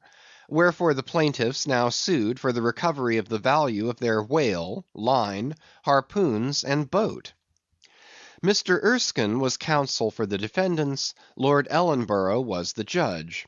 In the course of the defence, the witty Erskine went on to illustrate his position by alluding to a recent Crim Con case, wherein a gentleman, after in vain trying to bridle his wife's viciousness, had at last abandoned her upon the seas of life, but in the course of years, repenting of that step, he instituted an action to recover possession of her.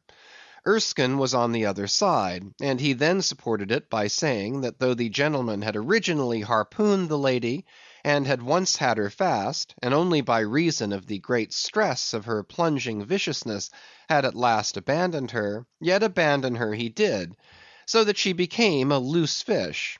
And therefore, when a subsequent gentleman re-harpooned her, the lady then became that subsequent gentleman's property, along with whatever harpoon might have been found sticking in her.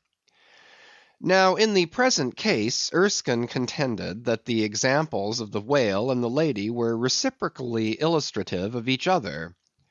These pleadings and the counter pleadings being duly heard, the very learned judge in set terms decided, to wit, that as for the boat he awarded it to the plaintiffs, because they had merely abandoned it to save their lives, but that with regard to the controverted whale, harpoons, and line, they belonged to the defendants; the whale because it was a loose fish at the time of the final capture, and the harpoons and line, because when the fish made off with them, it, the fish, acquired a property in those articles, and hence anybody who afterwards took the fish had a right to them.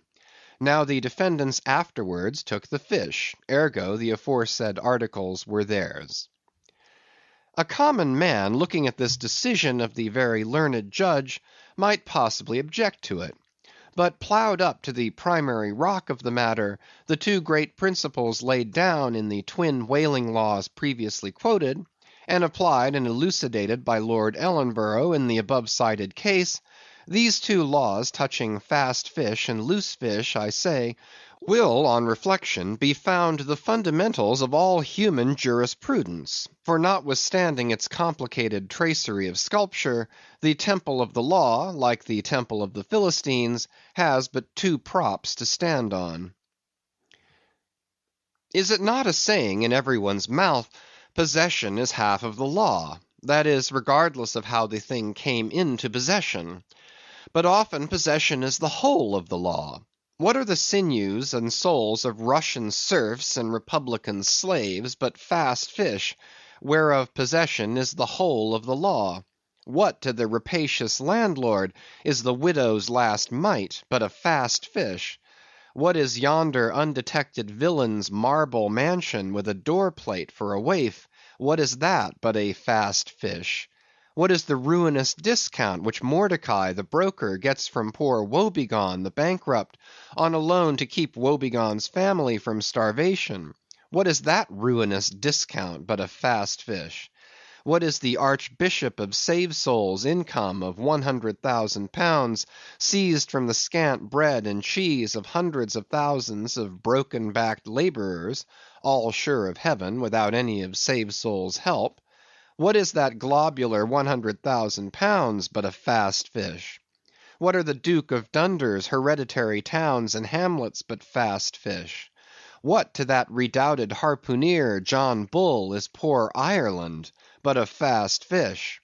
What to that apostolic lancer, brother Jonathan, is Texas but a fast fish? And concerning all these, is not possession the whole of the law? But if the doctrine of fast fish be pretty generally applicable, The kindred doctrine of loose fish is still more widely so. That is internationally and universally applicable.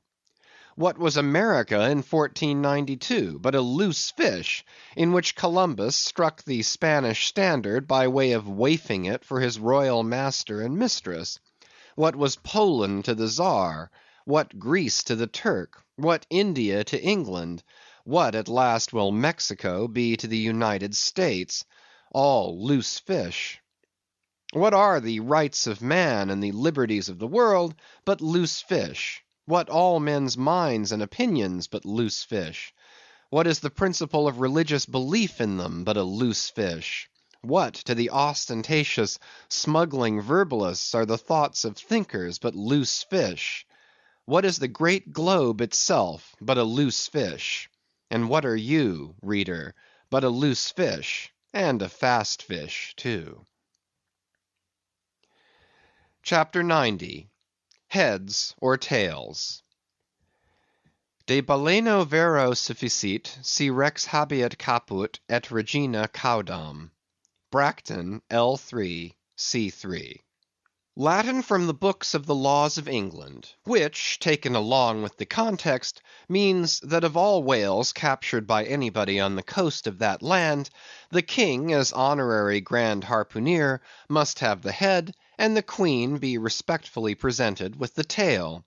A division which in the whale is much like having an apple; there is no intermediate remainder. Now, as this law, under a modified form, is to this day in force in England, and as it offers in various respects a strange anomaly touching the general law of fast and loosed fish, it is here treated of in a separate chapter, on the same courteous principle that prompts the English railways to be at the expense of a separate car, specially reserved for the accommodation of royalty. In the first place, in curious proof of the fact that the above-mentioned law is still in force, I proceed to lay before you a circumstance that happened within the last 2 years. It seems that some honest mariners of Dover or Sandwich, or some one of the Cinque Ports, had after a hard chase succeeded in killing and beaching a fine whale, which they had originally descried afar off from the shore. Now the Cinque Ports are partially or somehow under the jurisdiction of a sort of policeman or beadle called a Lord Warden. Holding the office directly from the crown, I believe, all the royal emoluments incident to the Cinque Port territories become by assignment his. By some writers this office is called a sinecure, but not so, because the Lord Warden is busily employed at times in fobbing his perquisites, which are his chiefly by virtue of that same fobbing of them. Now, when these poor sunburnt mariners, barefooted and with their trousers rolled high up on their eely legs, had wearily hauled their fat fish high and dry, promising themselves a good 150 pounds from the precious oil and bone, and in fantasy sipping rare tea with their wives and good ale with their cronies, upon the strength of their respective shares, up steps a very learned and most Christian and charitable gentleman with a copy of Blackstone under his arm, and laying it upon the whale's head, he says, "Hands off! This fish, my masters, is a fast fish. I seize it as the Lord Warden's." Upon this the poor mariners, in their respectful consternation, so truly English, not knowing what to say, fall to vigorously scratching their heads all round, meanwhile ruefully glancing from the whale to the stranger. But that did nowise mend the matter, or at all soften the hard heart of the learned gentleman with the copy of Blackstone. At length one of them, after long scratching about for his ideas, made bold to speak. "Please, sir, who is the Lord Warden?" "The Duke." "But the Duke had nothing to do with taking this fish." "It is his." "We have been at great trouble and peril and some expense, and is all that to go to the Duke's benefit, and we get nothing at all for our pains but our blisters?" "It is his." "Is the Duke so very poor as to be forced to this desperate mode of getting a livelihood?" "It is his." "I thought to relieve my old bedridden mother by part of my share of this whale." "It is his." Won't the Duke be content with a quarter or a half? It is his. In a word, the whale was seized and sold, and his Grace the Duke of Wellington received the money. Thinking that viewed in some particular lights, this case might by a bare possibility in some small degree be deemed, under the circumstances, a rather hard one, an honest clergyman of the town respectfully addressed a note to his Grace, begging him to take the case of those unfortunate mariners into full consideration. To which my Lord Duke, in substance, replied, both letters were published, that he had already done so, and received the money, and would be obliged to the reverend gentleman, if for the future he, the reverend gentleman, would decline meddling with other people's business. Is this the still militant old man, standing at the corners of the three kingdoms, on all hands coercing alms of beggars? It will readily be seen that in this case the alleged right of the Duke to the whale was a delegated one from the sovereign. We must needs inquire then on what principle the sovereign is originally invested with that right. The law itself has already been set forth, but Plowden gives us the reason for it. Says Plowden, the whale so caught belongs to the king and queen, because of its superior excellence, and by the soundest commentators this has ever been held a cogent argument in such matters. But why should the king have the head and the queen the tail? A reason for that, ye lawyers. In his treatise on Queen Gold, or Queen Pin Money, an old King's Bench author, one William Prynne, thus discourseth. Ye tail is ye queen's, that ye queen's wardrobe may be supplied with ye whalebone. Now this was written at a time when the black limber bone of the Greenland or right whale was largely used in ladies' bodices. But this same bone is not in the tail, it is in the head, which is a sad mistake for a sagacious lawyer like Prynne. But is the queen a mermaid to be presented with a tail? An allegorical meaning may lurk here. There are two royal fish so styled by the English law writers, the whale and the sturgeon, both royal property under certain limitations, and nominally supplying the 10th branch of the crown's ordinary revenue. I know not that any other author has hinted of the matter, but by inference it seems to me that the sturgeon must be divided in the same way as the whale, the king receiving the highly dense and elastic head peculiar to that fish, which symbolically regarded may possibly be humorously grounded upon some presumed congeniality. And thus there seems a reason in all things, even in law. Chapter 91. The Pequod meets the Rosebud. In vain it was to rake for ambergris in the paunch of this Leviathan, insufferable fetter denying not inquiry. Sir T. Brown, V.E. It was a week or two after the last whaling scene recounted, and when we were slowly sailing over a sleepy, vapory, midday sea, that the many noses on the Pequod's deck proved more vigilant discoverers than the three pairs of eyes aloft. A peculiar and not very pleasant smell was smelt in the sea. "I will bet something now," said Stubb, "that somewhere hereabouts are some of those drugged whales we tickled the other day. I thought they would keel up before long."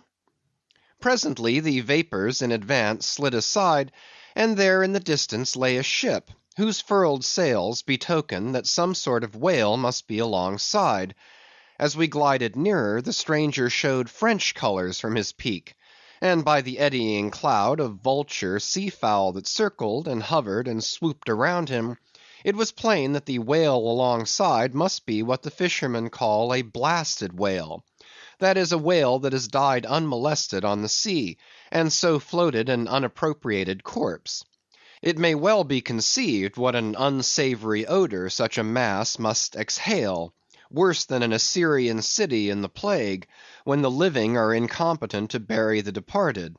So intolerable indeed is it regarded by some, that no cupidity could persuade them to moor alongside of it.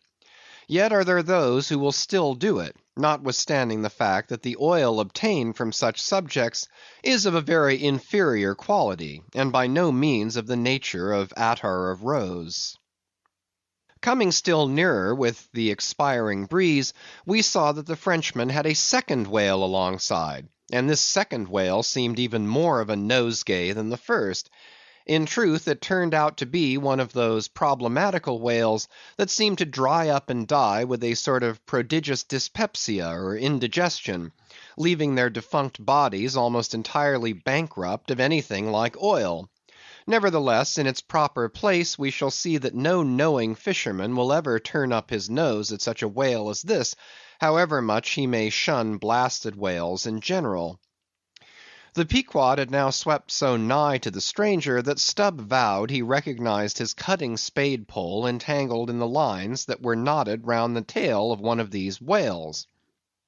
"There's a pretty fellow now," he banteringly laughed, standing in the ship's bows. "There's a jackal for thee. I well know that these crappos of Frenchmen are but poor devils in the fishery, sometimes lowering their boats for breakers, mistaking them for sperm whale spouts. Yes, and sometimes sailing from their ports with their hold full of boxes of tallow candles, and cases of snuffers, foreseeing that all the oil they will get won't be enough to dip the captain's wick into. Aye, we all know these things. But look ye, here's a crapo that is content with our leavings, the drugged whale there, I mean. Aye, and is content too with scraping the dry bones of that other precious fish he has there. Poor devil! I say, pass round a hat, some one, and let's make him a present of a little oil for dear charity's sake. For what oil he will get from that drugged whale there wouldn't be fit to burn in a jail, no, not in a condemned cell. And as for the other whale, why, I'll agree to get more oil by chopping up and trying out these 3 masts of ours than he'll get from that bundle of bones. Though now that I think of it, it may contain something worth a good deal more than oil. Yes, ambergris. I wonder now if our old man has thought of that. It's worth trying. Yes, I'm for it." And so saying, he started for the quarter-deck. By this time the faint air had become a complete calm, so that whether or no, the Pequod was now fairly entrapped in the smell, with no hope of escaping except by its breezing up again. Issuing from the cabin, Stubb now called his boat's crew, and pulled off for the stranger.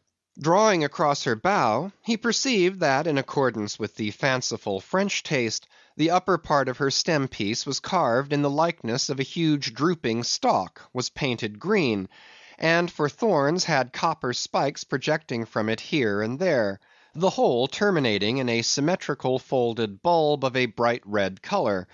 Upon her headboards in large gilt letters he read Bouton de Rose, rose button or rose bud, and this was the romantic name of this aromatic ship. Though Stubb did not understand the bouton part of the inscription, yet the word rose and the bulbous figurehead put together sufficiently explained the whole to him. "A wooden rosebud, eh?" he cried with his hand to his nose. "That will do very well. But how like all creation it smells!" Now, in order to hold direct communication with the people on deck, he had to pull round the bows to the starboard side, and thus come close to the blasted whale, and so talk over it. Arrived then at this spot, with one hand still to his nose, he bawled, "Bouton de Rose, ahoy! Are there any of you Bouton de Roses that speak English?" "Yes," rejoined a Guernsey man from the bulwarks, who turned out to be the chief mate. "Well then, my Bouton de Rosebud, have you seen the white whale?" "What whale?" "The white whale. A sperm whale, Moby Dick. Have you seen him?" "Never heard of such a whale. Cachalot blanche? White whale? No." "Very good then. Good bye now, and I'll call again in a minute." Then rapidly pulling back towards the Pequod, and seeing Ahab leaning over the quarter-deck rail awaiting his report, he moulded his 2 hands into a trumpet and shouted, "No, sir, no!" Upon which Ahab retired, and Stubb returned to the Frenchman. He now perceived that the Guernsey man, who had just got into the chains, and was using a cutting spade, had slung his nose in a sort of bag. "What's the matter with your nose there?" said Stubb. "Broke it?" "I wish it were broken, or that I didn't have any nose at all," answered the Guernsey man, who did not seem to relish the job he was at very much. "But what are you holding yours for?" "Oh, nothing. It's a wax nose. I have to hold it on. Fine day, ain't it? Air rather gardeny, I should say. Throw us a bunch of posies, will you, Bouton de Rose?" "What in the devil's name do you want here?" roared the Guernseyman, flying into a sudden passion. "Oh, keep cool. Cool, yes, that's the word. Why don't you pack those whales in ice while you're working at 'em? But joking aside, though, do you know, Rosebud, that it's all nonsense trying to get any oil out of such whales? As for that dried up one, there, he hasn't a gill in his whole carcass." "I know that well enough, but d'ye see, the captain here won't believe it. This is his first voyage. He was a cologne manufacturer before. But come aboard, and mayhap he'll believe you if he won't me, and so I'll get out of this dirty scrape." "Anything to oblige ye, my sweet and pleasant fellow," rejoined Stubb, and with that he soon mounted to the deck. There a queer scene presented itself. The sailors, in tasselled caps of red worsted, were getting the heavy tackles in readiness for the whales. But they worked rather slow, and talked very fast, and seemed in anything but a good humor. All their noses upwardly projected from their faces like so many jib booms. Now and then pairs of them would drop their work, and run up to the masthead to get some fresh air. Some, thinking they would catch the plague, dipped oakum in coal tar, and at intervals held it to their nostrils. Others, having broken the stems of their pipes almost short off at the bowl, were vigorously puffing tobacco smoke, so that it constantly filled their olfactories. Stubb was struck by a shower of outcries and anathemas proceeding from the captain's roundhouse abaft, and looking in that direction saw a fiery face thrust from behind the door, which was held ajar from within. This was the tormented surgeon, who, after in vain remonstrating against the proceedings of the day, had betaken himself to the captain's roundhouse, cabinet he called it, to avoid the pest, but still could not help yelling out his entreaties and indignations at times. Marking all this, Stubb argued well for his scheme, and turning to the Guernseyman, had a little chat with him, during which the stranger mate expressed his detestation of his captain as a conceited ignoramus, who had brought them all into so unsavory and unprofitable a pickle. Sounding him carefully, Stubb further perceived that the Guernsey man had not the slightest suspicion concerning the Ambergris. He therefore held his peace on that head, but otherwise was quite frank and confidential with him, so that the two quickly concocted a little plan for both circumventing and satirizing the captain, without his at all dreaming of distrusting their sincerity. According to this little plan of theirs, the Guernsey man, under cover of an interpreter's office, was to tell the captain what he pleased, but as coming from Stubb. And as for Stubb, he was to utter any nonsense that should come uppermost in him during the interview. By this time their destined victim appeared from his cabin. He was a small and dark, but rather delicate looking man for a sea captain, with large whiskers and mustache, however, and wore a red cotton velvet vest with watch seals at his side. To this gentleman Stubb was now politely introduced by the Guernsey man, who at once ostentatiously put on the aspect of interpreting between them. "What shall I say to him first?" said he.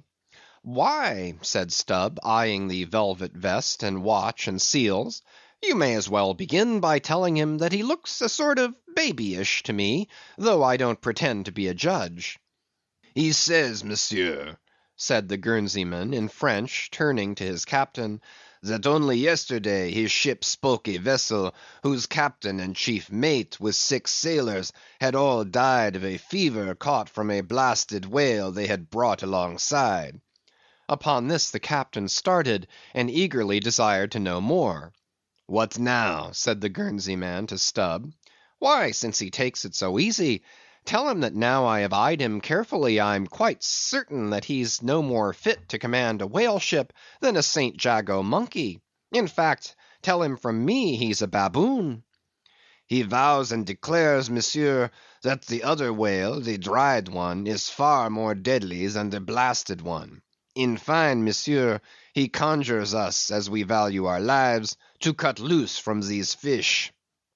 Instantly the captain ran forward, and in a loud voice commanded his crew to desist from hoisting the cutting tackles, and at once cast loose the cables and chains confining the whales to the ship.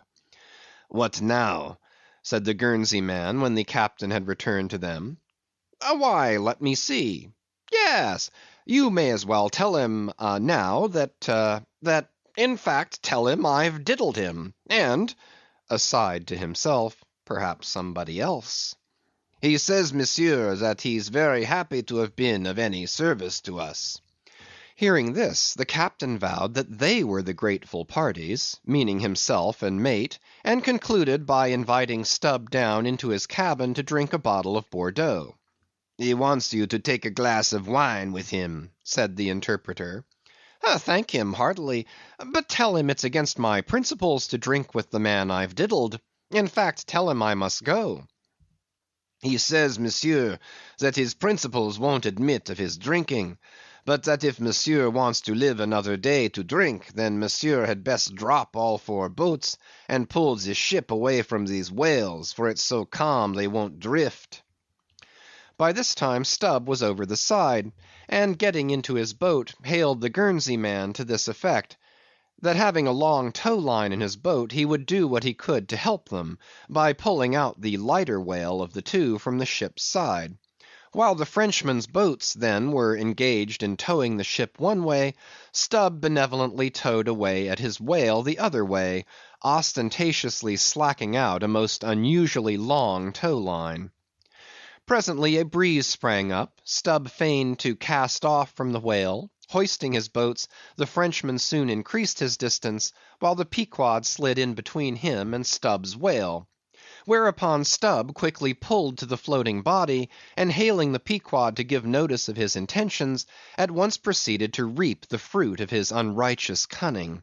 Seizing his sharp boat spade, he commenced an excavation in the body, a little behind the side fin.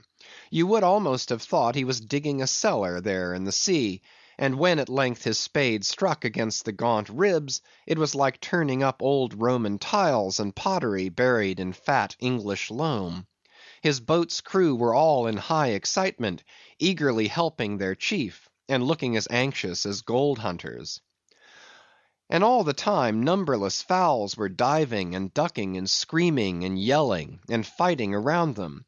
Stubb was beginning to look disappointed, especially as the horrible nosegay increased, when suddenly, from out the very heart of this plague, there stole a faint stream of perfume, which flowed through the tide of bad smells without being absorbed by it, as one river will flow into and then along with another, without at all blending with it for a time.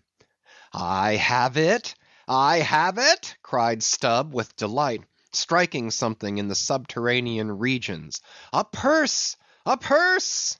Dropping his spade, he thrust both hands in, and drew out handfuls of something that looked like ripe Windsor soap, or rich mottled old cheese, very unctuous and savory withal. You might easily dent it with your thumb. It is of a hue between yellow and ash color. And this, good friends, is ambergris, worth a gold guinea an ounce to any druggist. Some 6 handfuls were obtained, but more was unavoidably lost in the sea, and still more perhaps might have been secured were it not for impatient Ahab's loud command to Stubb to desist, and come on board, else the ship would bid them good bye.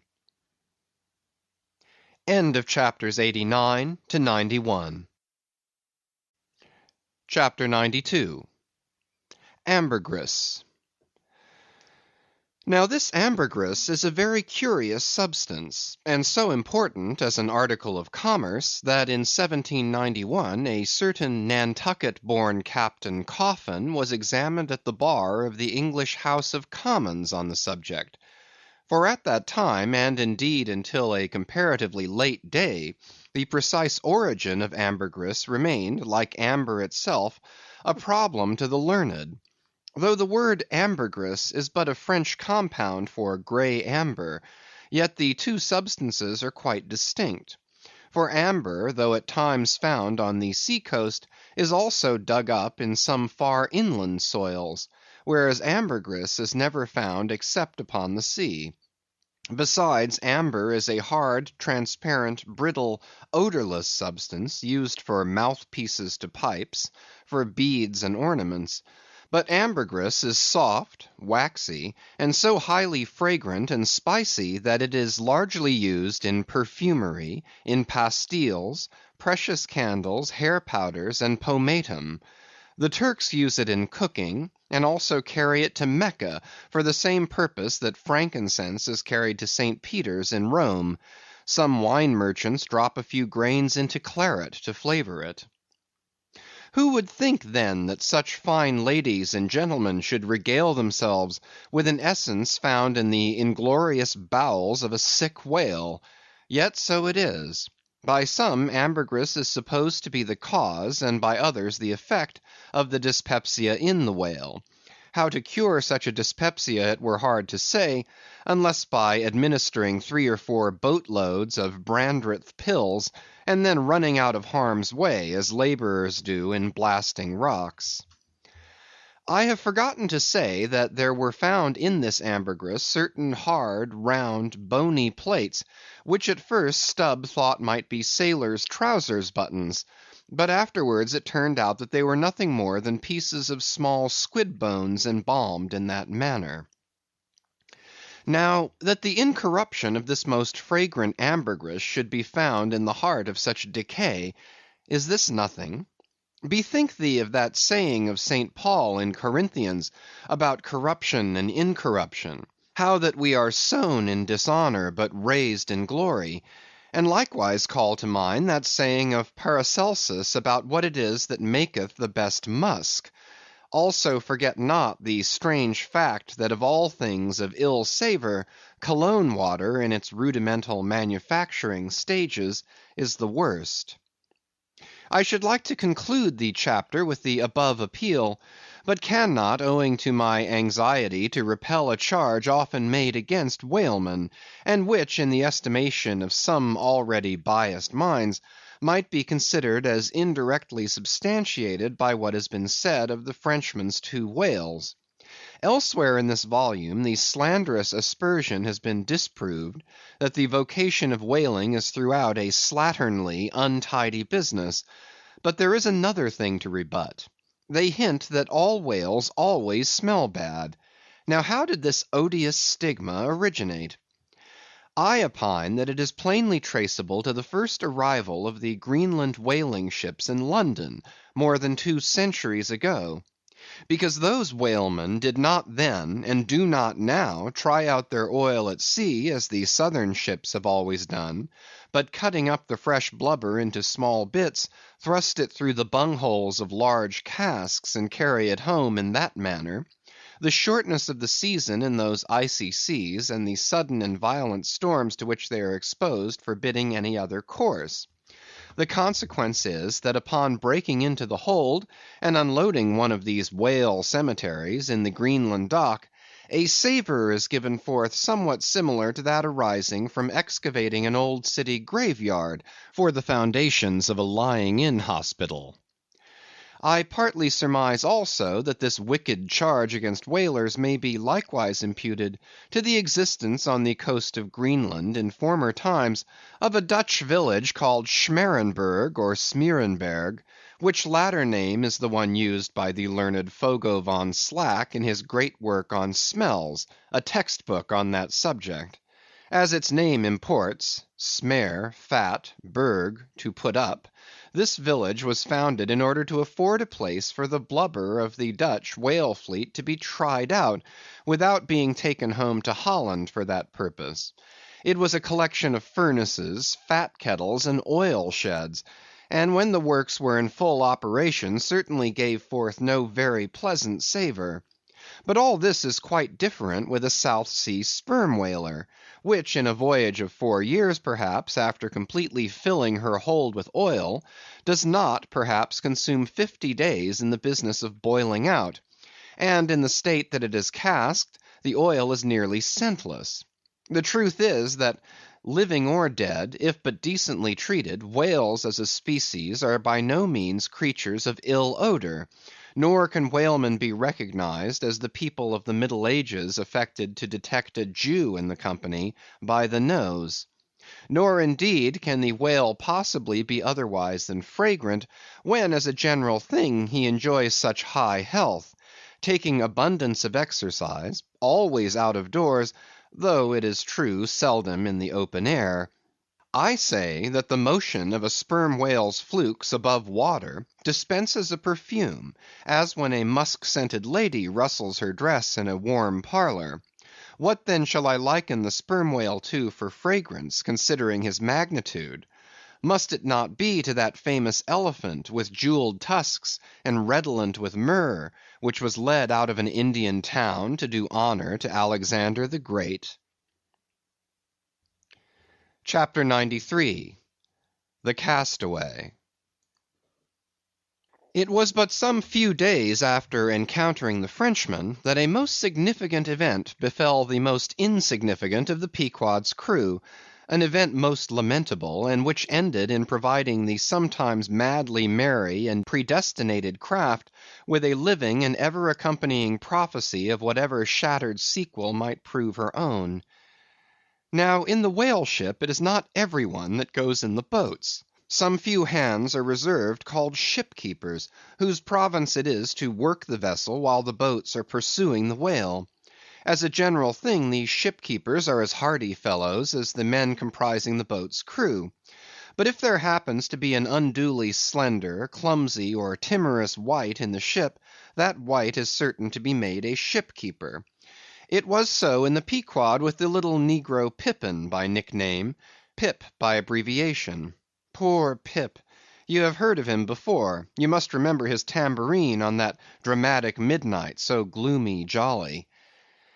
In outer aspect, Pip and Dough Boy made a match, like a black pony and a white one, of equal developments though of dissimilar color, driven in one eccentric span. But while hapless Dough Boy was by nature dull and torpid in his intellects, Pip, though over tender hearted, was at bottom very bright, with that pleasant, genial, jolly brightness peculiar to his tribe; a tribe which ever enjoy all holidays and festivities with finer, freer relish than any other race. For blacks the year's calendar should show naught but 365 Fourth of Julys and New Year's days. Nor smile so, while I write that this little black was brilliant; for even blackness has its brilliancy; behold yon lustrous ebony, panelled in kings' cabinets.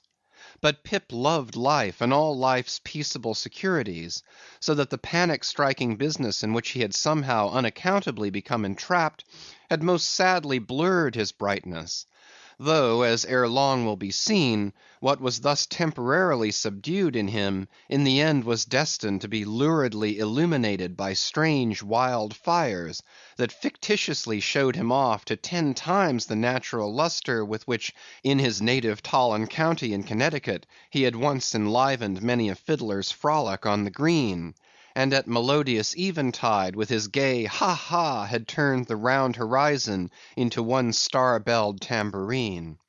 So, though in the clear air of day, suspended against a blue-veined neck, the pure-watered diamond drop will healthful glow, yet when the cunning jeweler would show you the diamond in its most impressive lustre, he lays it against a gloomy ground, and then lights it up, not by the sun, but by some unnatural gases.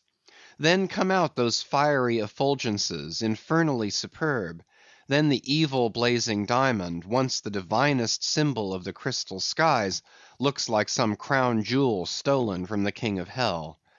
But let us to the story. It came to pass that in the Ambergris affair, Stubb's after oarsman chanced so to sprain his hand as for a time to become quite maimed, and temporarily Pip was put in his place. The first time Stubb lowered with him, Pip evinced much nervousness, but happily for that time escaped close contact with the whale, and therefore came off not altogether discreditably, though Stubb, observing him, took care afterwards to exhort him to cherish his courageousness to the utmost, for he might often find it needful. Now, upon the second lowering, the boat paddled upon the whale, and as the fish received the darted iron, it gave its customary rap, which happened in this instance to be right under poor Pip's seat. The involuntary consternation of the moment caused him to leap, paddle in hand, out of the boat, and in such a way that part of the slack whale line coming against his chest, he breasted it overboard with him, so as to become entangled in it, when at last plumping into the water. That instant the stricken whale started on a fierce run, the line swiftly straightened, and presto! Poor Pip came all foaming up to the chocks of the boat, remorselessly dragged there by the line, which had taken several turns around his chest and neck. Tashtego stood in the bows. He was full of the fire of the hunt. He hated Pip for a poltroon. Snatching the boat knife from its sheath, he suspended its sharp edge over the line, and turning towards Stubb, exclaimed interrogatively, "Cut?" Meantime, Pip's blue, choked face plainly looked, "Do, for God's sake!" All passed in a flash. In less than half a minute, this entire thing happened. "Damn him, cut!" roared Stubb, and so the whale was lost, and Pip was saved.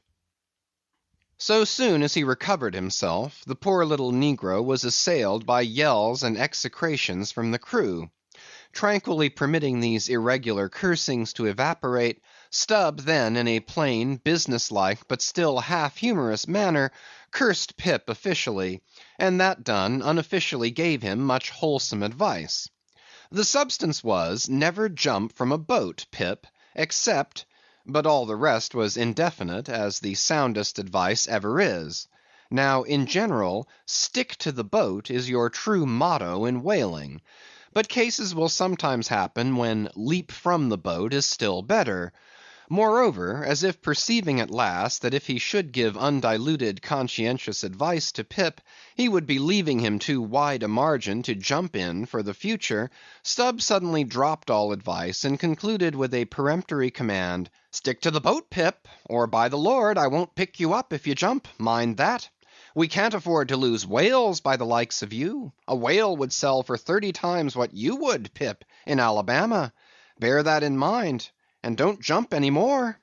Hereby perhaps Stubb indirectly hinted that though man loved his fellow, yet man is a money-making animal, which propensity too often interferes with his benevolence.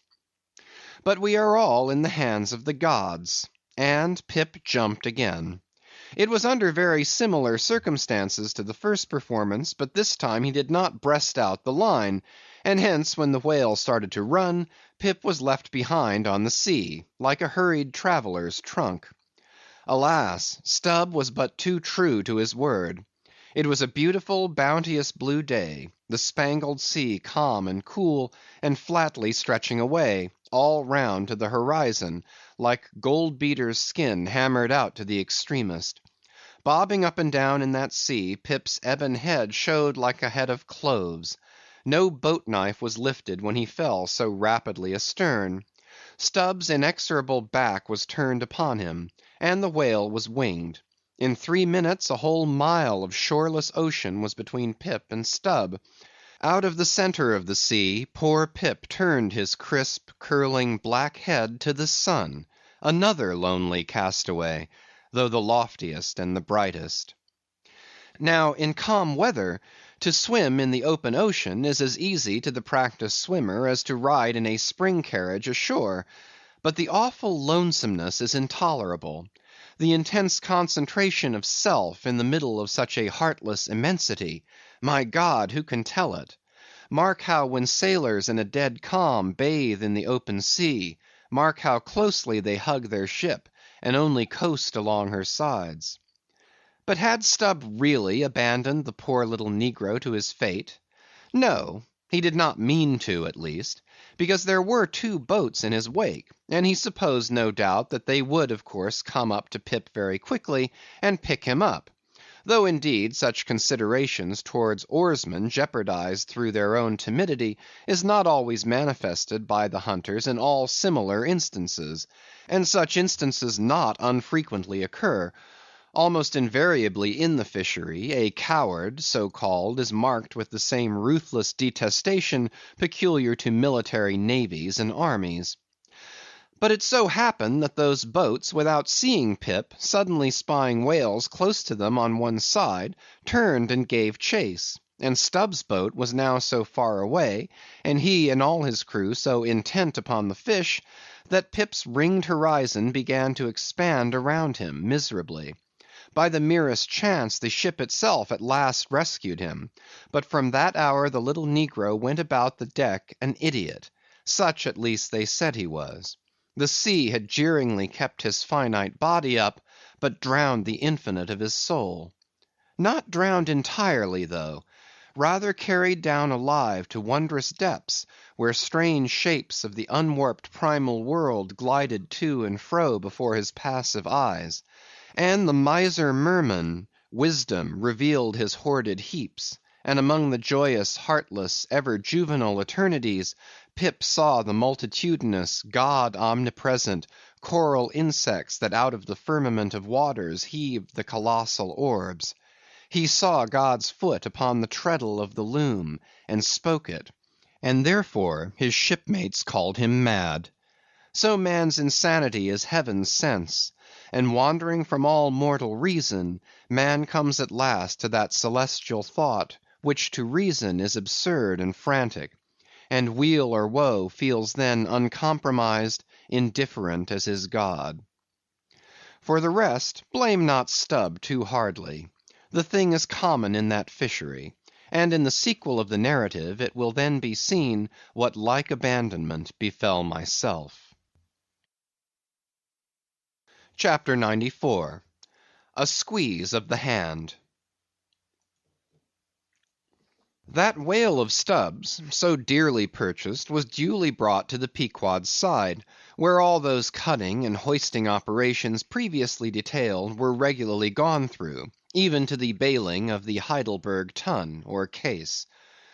While some were occupied with this latter duty, others were employed in dragging away the larger tubs so soon as filled with the sperm; and when the proper time arrived, this same sperm was carefully manipulated ere going to the try works, of which anon. It had cooled and crystallized to such a degree, that when, with several others, I sat down before a large Constantine's bath of it, I found it strangely concreted into lumps, here and there rolling about in the liquid part. It was our business to squeeze these lumps back into fluid. A sweet and unctuous duty. No wonder that in old times this sperm was such a favorite cosmetic. Such a clearer, such a sweetener, such a softener, such a delicious mollifier. After having my hands in it for only a few minutes, my fingers felt like eels, and began, as it were, to serpentine and spiralize. As I sat there at my ease, cross-legged on the deck, after the bitter exertion at the windlass, under a blue tranquil sky, the ship under indolent sail, and gliding so serenely along; as I bathed my hands among those soft, gentle globules of infiltrated tissues, woven almost within the hour; as they richly broke to my fingers, and discharged all their opulence, like fully ripe grapes their wine; as I snuffed up that uncontaminated aroma, literally and truly like the smell of spring violets; I declare to you that for the time I lived as in a musky meadow. I forgot all about our horrible oath; in that inexpressible sperm I washed my hands and my heart of it. I almost began to credit the old Paracelsian superstition, that sperm is of rare virtue in allaying the heat of anger. While bathing in that bath, I felt divinely free from all ill will, or petulance, or malice of any sort whatsoever. Squeeze, squeeze, squeeze, all the morning long I squeezed that sperm till I myself almost melted into it. I squeezed that sperm till a strange sort of insanity came over me, and I found myself unwittingly squeezing my co-laborers' hands in it, mistaking their hands for the gentle globules. Such an abounding, affectionate, friendly, loving feeling did this avocation beget, that at last I was continually squeezing their hands, and looking up into their eyes sentimentally, as much as to say, oh, my dear fellow beings, why should we longer cherish any social acerbities, or know the slightest ill humor or envy? Come, let us squeeze hands all round; nay, let us all squeeze ourselves into each other; let us squeeze ourselves universally into the very milk and sperm of kindness. Would that I could keep squeezing that sperm for ever. For now, since by many prolonged, repeated experiences, I have perceived that in all cases man must eventually lower, or at least shift his conceit of attainable felicity, not placing it anywhere in the intellect or the fancy, but in the wife, the heart, the bed, the table, the saddle, the fireside, the country. Now that I have perceived all this, I am ready to squeeze case eternally. In thoughts of the visions of the night, I saw long rows of angels in paradise, each with his hands in a jar of spermaceti. Now, while discoursing on sperm, it behooves to speak of other things akin to it, in the business of preparing the sperm whale for the try works. First comes white horse, so called, which is obtained from the tapering part of the fish, and also from the thicker portions of his flukes. It is tough, with congealed tendons, a wad of muscle, but still contains some oil. After being severed from the whale, the white horse is first cut into portable oblongs, ere going to the mincer. They look much like blocks of Berkshire marble. Plum pudding is the term bestowed upon certain fragmentary parts of the whale's flesh, here and there adhering to the blanket of blubber, and often participating to a considerable degree in its unctuousness. It is a most refreshing, convivial, beautiful object to behold. As its name imports, it is of an exceedingly rich mottled tint, with a bestreaked snowy and golden ground, dotted with spots of the deepest crimson and purple. It is plums of rubies in pictures of citron. Spite of reason, it is hard to keep yourself from eating it. I confess that once I stole behind the foremast to try it. It tasted something as I should conceive a royal cutlet from the thigh of Louis le Gros might have tasted, supposing him to have been killed the first day after the venison season, and that particular venison season contemporary with an unusually fine vintage of the vineyards of Champagne. There is another substance, and a very singular one, which turns up in the course of this business, but which I feel it to be very puzzling adequately to describe. It is called slobgollion, an appellation original with the whalemen, and even so is the nature of the substance. It is an ineffably oozy, stringy affair, most frequently found in the tubs of sperm, after a prolonged squeezing and subsequent decanting. I hold it to be the wondrously thin, ruptured membranes of the case, coalescing. Glurry, so called, is a term properly belonging to right whalemen, but sometimes incidentally used by the sperm fishermen. It designates the dark, glutinous substance which is scraped off the back of the Greenland or right whale, and much of which covers the decks of those inferior souls who hunt that ignoble leviathan. Nippers. Strictly this word is not indigenous to the whale's vocabulary, but as applied by whalemen it becomes so. A whaleman's nipper is the short firm strip of tendinous stuff cut from the tapering part of the leviathan's tail. It averages an inch in thickness, and for the rest is about the size of the iron part of a hoe. Edgewise moved along the oily deck, it operates like a leathern squilgee, and by nameless blandishments, as of magic, allures along with it all impurities. But to learn all about these recondite matters, your best way is at once to descend into the blubber room, and have a long talk with its inmates.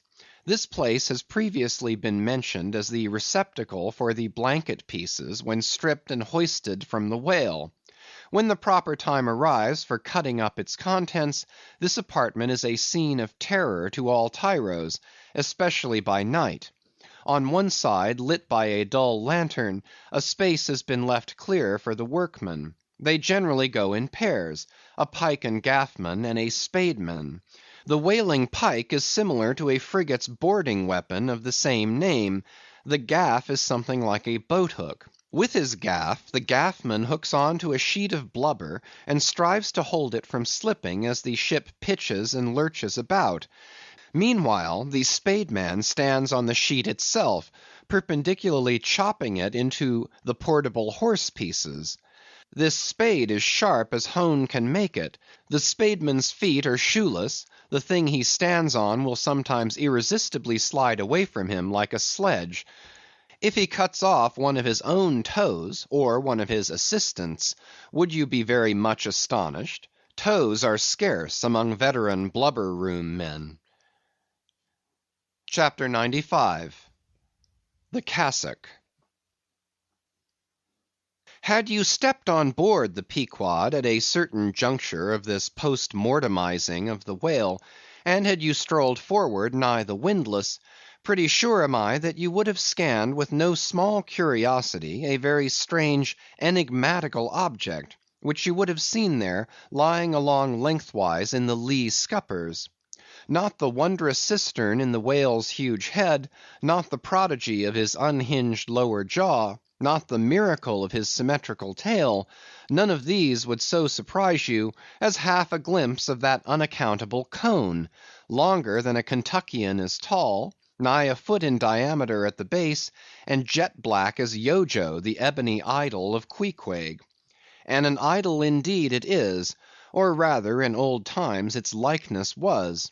Such an idol as that found in the secret groves of Queen Macha in Judea, and for worshipping which King Asa her son did depose her, and destroyed the idol, and burnt it for an abomination at the brook Kedron, as darkly set forth in the 15th chapter of the first book of Kings. Look at the sailor called the Mincer, who now comes along, and assisted by two allies, heavily backs the Grandissimus, as mariners call it, and with bowed shoulders staggers off with it as if he were a grenadier carrying a dead comrade from the field. Extending it upon the forecastle deck, he now proceeds cylindrically to remove its dark pelt, as an African hunter the pelt of a boa. This done, he turns the pelt inside out, like a pantaloon leg, gives it a good stretching so as almost to double its diameter, and at last hangs it, well spread, to the rigging to dry. Ere long it is taken down, when removing some 3 feet of it towards the pointed extremity, and then cutting 2 slits for armholes at the other end, he lengthwise slips himself bodily into it. The Mincer now stands before you invested in the full canonicals of his calling. Immemorial to all his order, this investiture alone will adequately protect him while employed in the peculiar functions of his office. That office consists in mincing the horse pieces of blubber for the pots, an operation which is conducted at a curious wooden horse, planted endwise against the bulwarks, and with a capacious tub beneath it, into which the minced pieces drop, fast as the sheets from a rapt orator's desk. Arrayed in decent black, occupying a conspicuous pulpit, intent on Bible leaves, what a candidate for an archbishopric! What a lad for a pope, were this Mincer. Footnote: Bible leaves! Bible leaves! This is the invariable cry from the mates to the Mincer. It enjoins him to be careful and cut his work into as thin slices as possible, inasmuch as, by so doing, the business of boiling out the oil is much accelerated, and its quantity considerably increased, besides perhaps improving it in quality. End of footnote. Chapter 96. The Try Works. Besides her hoisted boats, an American whaler is outwardly distinguished by her try-works. She presents the curious anomaly of the most solid masonry joining with oak and hemp in constituting the completed ship. It is as if from the open field a brick kiln were transported to her planks. The try-works are planted between the foremast and the mainmast, the most roomy part of the deck. The timbers beneath are of a peculiar strength, fitted to sustain the weight of an almost solid mass of brick and mortar some 10 feet by 8 square, and 5 in height. The foundation does not penetrate the deck, but the masonry is firmly secured to the surface by ponderous knees of iron, bracing it on all sides, and screwing it down to the timbers. On the flanks it is cased with wood, and at top completely covered by a large sloping battened hatchway. Removing this hatch, we expose the great try-pots, 2 in number, and each of several barrels' capacity. When not in use, they are kept remarkably clean. Sometimes they are polished with soapstone and sand, till they shine within like silver punch bowls. During the night watches, some cynical old sailors will crawl into them, and coil themselves away there for a nap. While employed in polishing them, 1 man in each pot, side by side, many confidential communications are carried on over the iron lips. It is a place also for profound mathematical meditation. It was in the left-hand try-pot of the Pequod, with the soapstone diligently circling round me, that I was first indirectly struck by the remarkable fact, that in geometry all bodies gliding along the cycloid, my soapstone for example, will descend from any point in precisely the same time. Removing the fireboard from the front of the try-works, the bare masonry of that side is exposed, penetrated by the 2 iron mouths of the furnaces, directly underneath the pots. These mouths are fitted with heavy doors of iron. The intense heat of the fire is prevented from communicating itself to the deck by means of a shallow reservoir extending under the entire enclosed surface of the works. By a tunnel inserted at the rear, this reservoir is kept replenished with water as fast as it evaporates. There are no external chimneys, they open direct from the rear wall. And here let us go back for a moment. It was about 9 o'clock at night that the Pequod's try-works were first started on this present voyage. It belonged to Stubb to oversee the business. "All ready there? Off hatch then, and start her. You cook, fire the works." This was an easy thing, for the carpenter had been thrusting his shavings into the furnace throughout the passage. Here be it said, that in a whaling voyage the first fire in the try-works has to be fed for a time with wood. After that no wood is used, except as a means of quick ignition to the staple fuel. In a word, after being tried out, the crisp shrivelled blubber, now called scraps or fritters, still contains considerable of its unctuous properties. These fritters feed the flames. Like a plethoric burning martyr or self-consuming misanthrope, once ignited, the whale supplies his own fuel and burns by his own body. Would that he consumed his own smoke! For his smoke is horrible to inhale, and inhale it you must; and not only that, but you must live in it for the time. It has an unspeakable, wild, Hindoo odor about it, such as may lurk in the vicinity of funeral pyres. It smells like the left wing of the Day of Judgment. It is an argument for the pit. By midnight the works were in full operation. We were clear from the carcass, sail had been made, the wind was freshening, the wild ocean darkness was intense. But that darkness was licked up by the fierce flames, which at intervals forked forth from the sooty flues, and illuminated every lofty rope in the rigging, as with the famed Greek fire. The burning ship drove on as if remorselessly commissioned to some vengeful deed. So the pitch and sulphur-freighted brigs of the bold Hydriote, Canaris, issuing from their midnight harbors, with broad sheets of flame for sails, bore down upon the Turkish frigates, and folded them in conflagrations. The hatch, removed from the top of the works, now afforded a wide hearth in front of them. Standing on this were the Tartarian shapes of the pagan harpooneers, always the whale ship's stokers. With huge pronged poles they pitched hissing masses of blubber into the scalding pots, or stirred up the fires beneath, till the snaky flames darted, curling, out of the doors to catch them by the feet. The smoke rolled away in sullen heaps. To every pitch of the ship there was a pitch of the boiling oil, which seemed all eagerness to leap into their faces.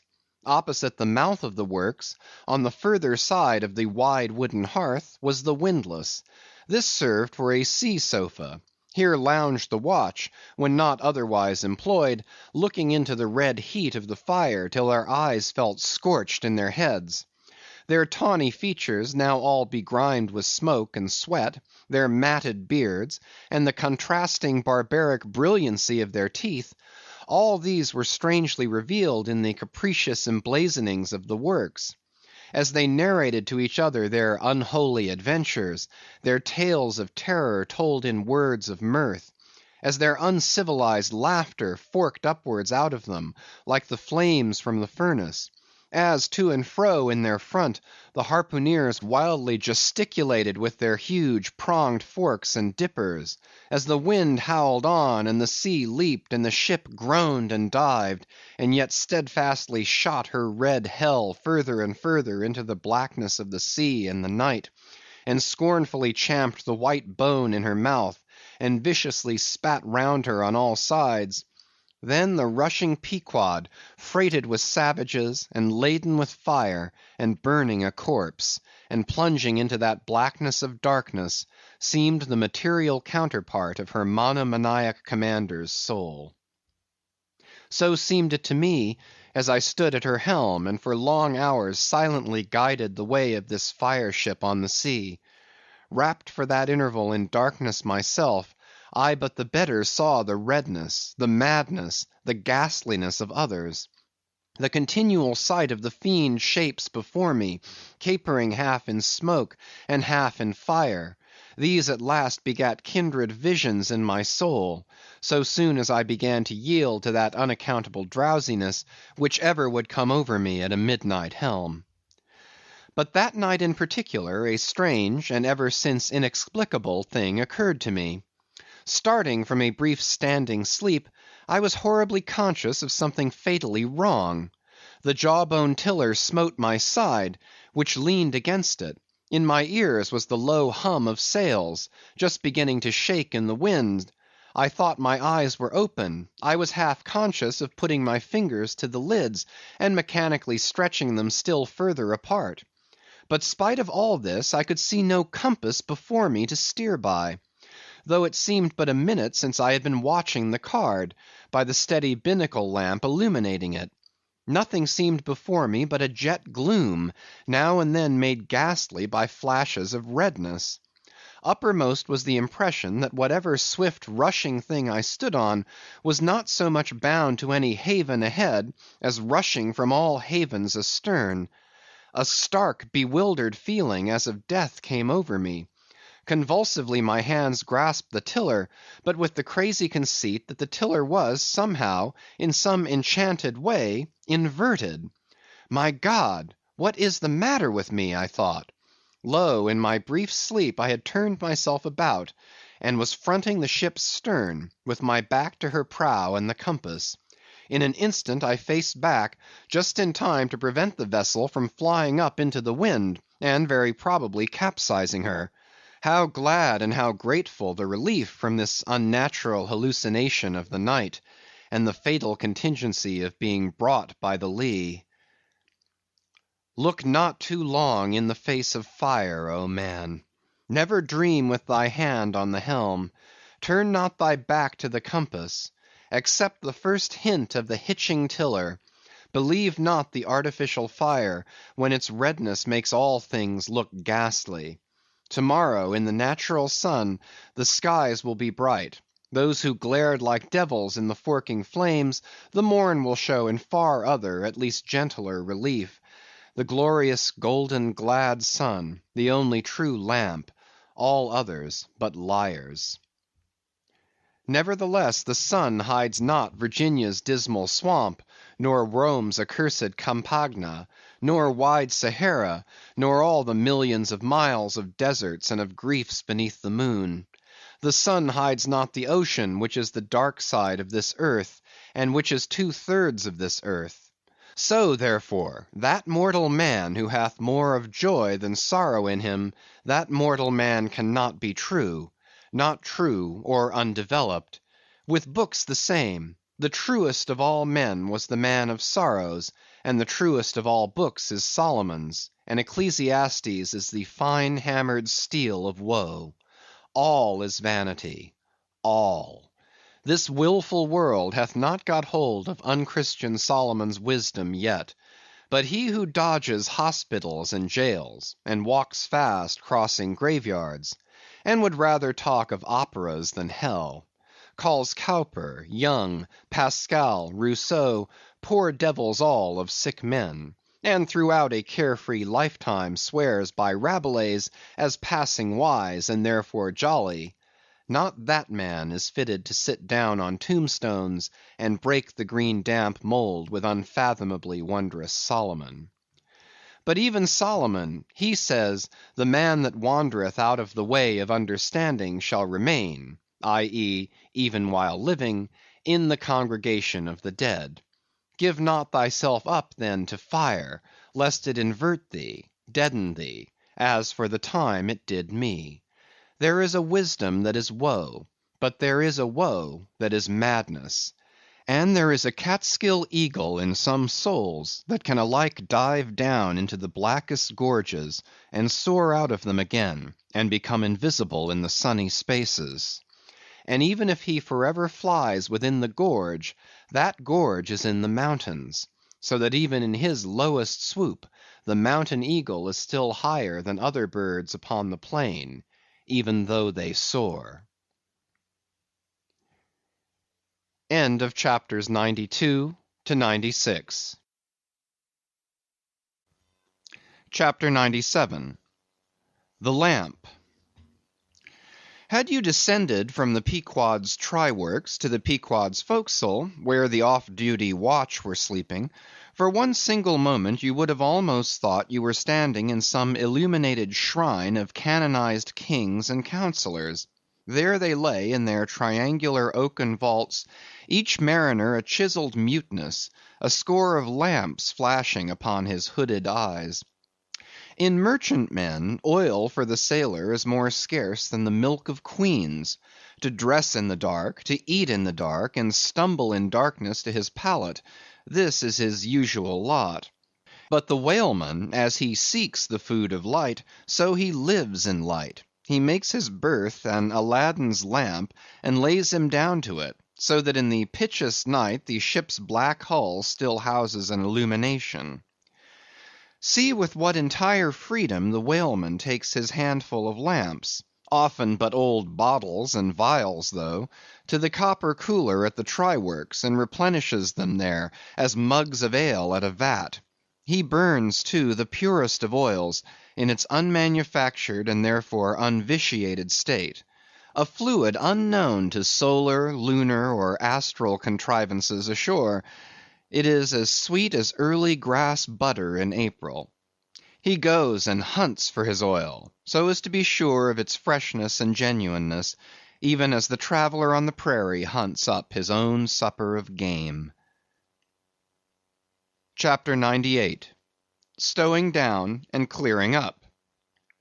Already it has been related how the great Leviathan is afar off descried from the masthead, how he is chased over the watery moors, and slaughtered in the valleys of the deep, how he is then towed alongside and beheaded, and how, on the principle which entitled the headsman of old to the garments in which the beheaded was killed, his great padded surtout becomes the property of his executioner, how in due time he is condemned to the pots, and like Shadrach, Meshach, and Abednego, his spermaceti, oil, and bone pass unscathed through the fire.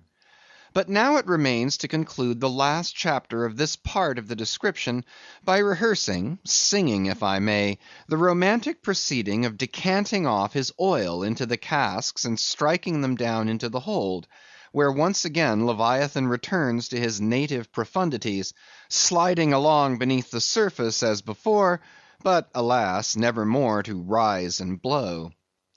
While still warm, the oil, like hot punch, is received into the 6-barrel casks; and while, perhaps, the ship is pitching and rolling this way and that in the midnight sea, the enormous casks are slewed round and headed over, end for end, and sometimes perilously scoot across the slippery deck, like so many landslides, till at last, man-handled and stayed in their course, and all round the hoops rap rap go as many hammers as can play upon them, for now, ex officio, every sailor is a cooper.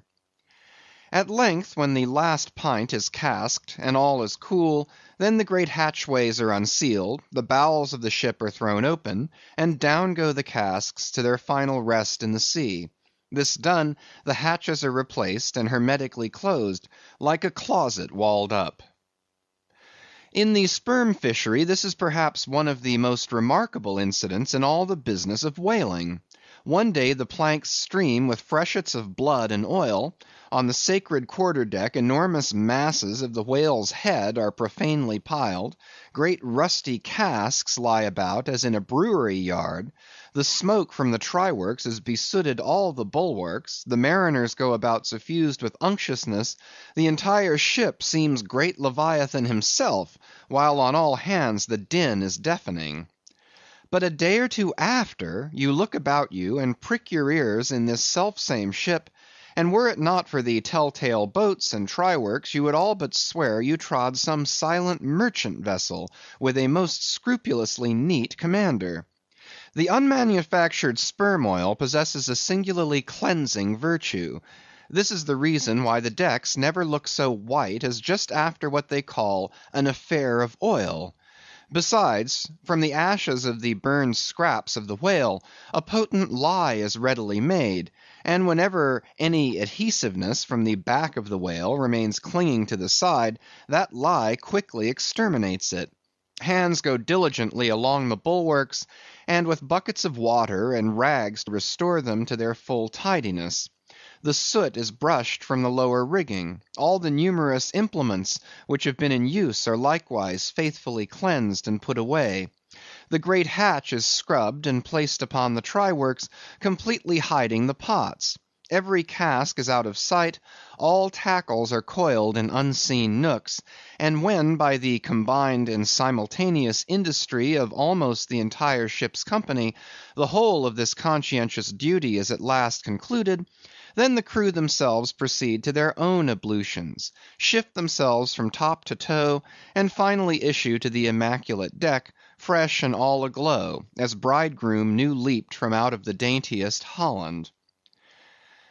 Now with elated step they pace the planks in twos and threes, and humorously discourse of parlors, sofas, carpets, and fine cambrics; propose to mat the deck; think of having hanging to the top; object not to taking tea by moonlight on the piazza of the forecastle. To hint to such musked mariners of oil and bone and blubber were little short of audacity.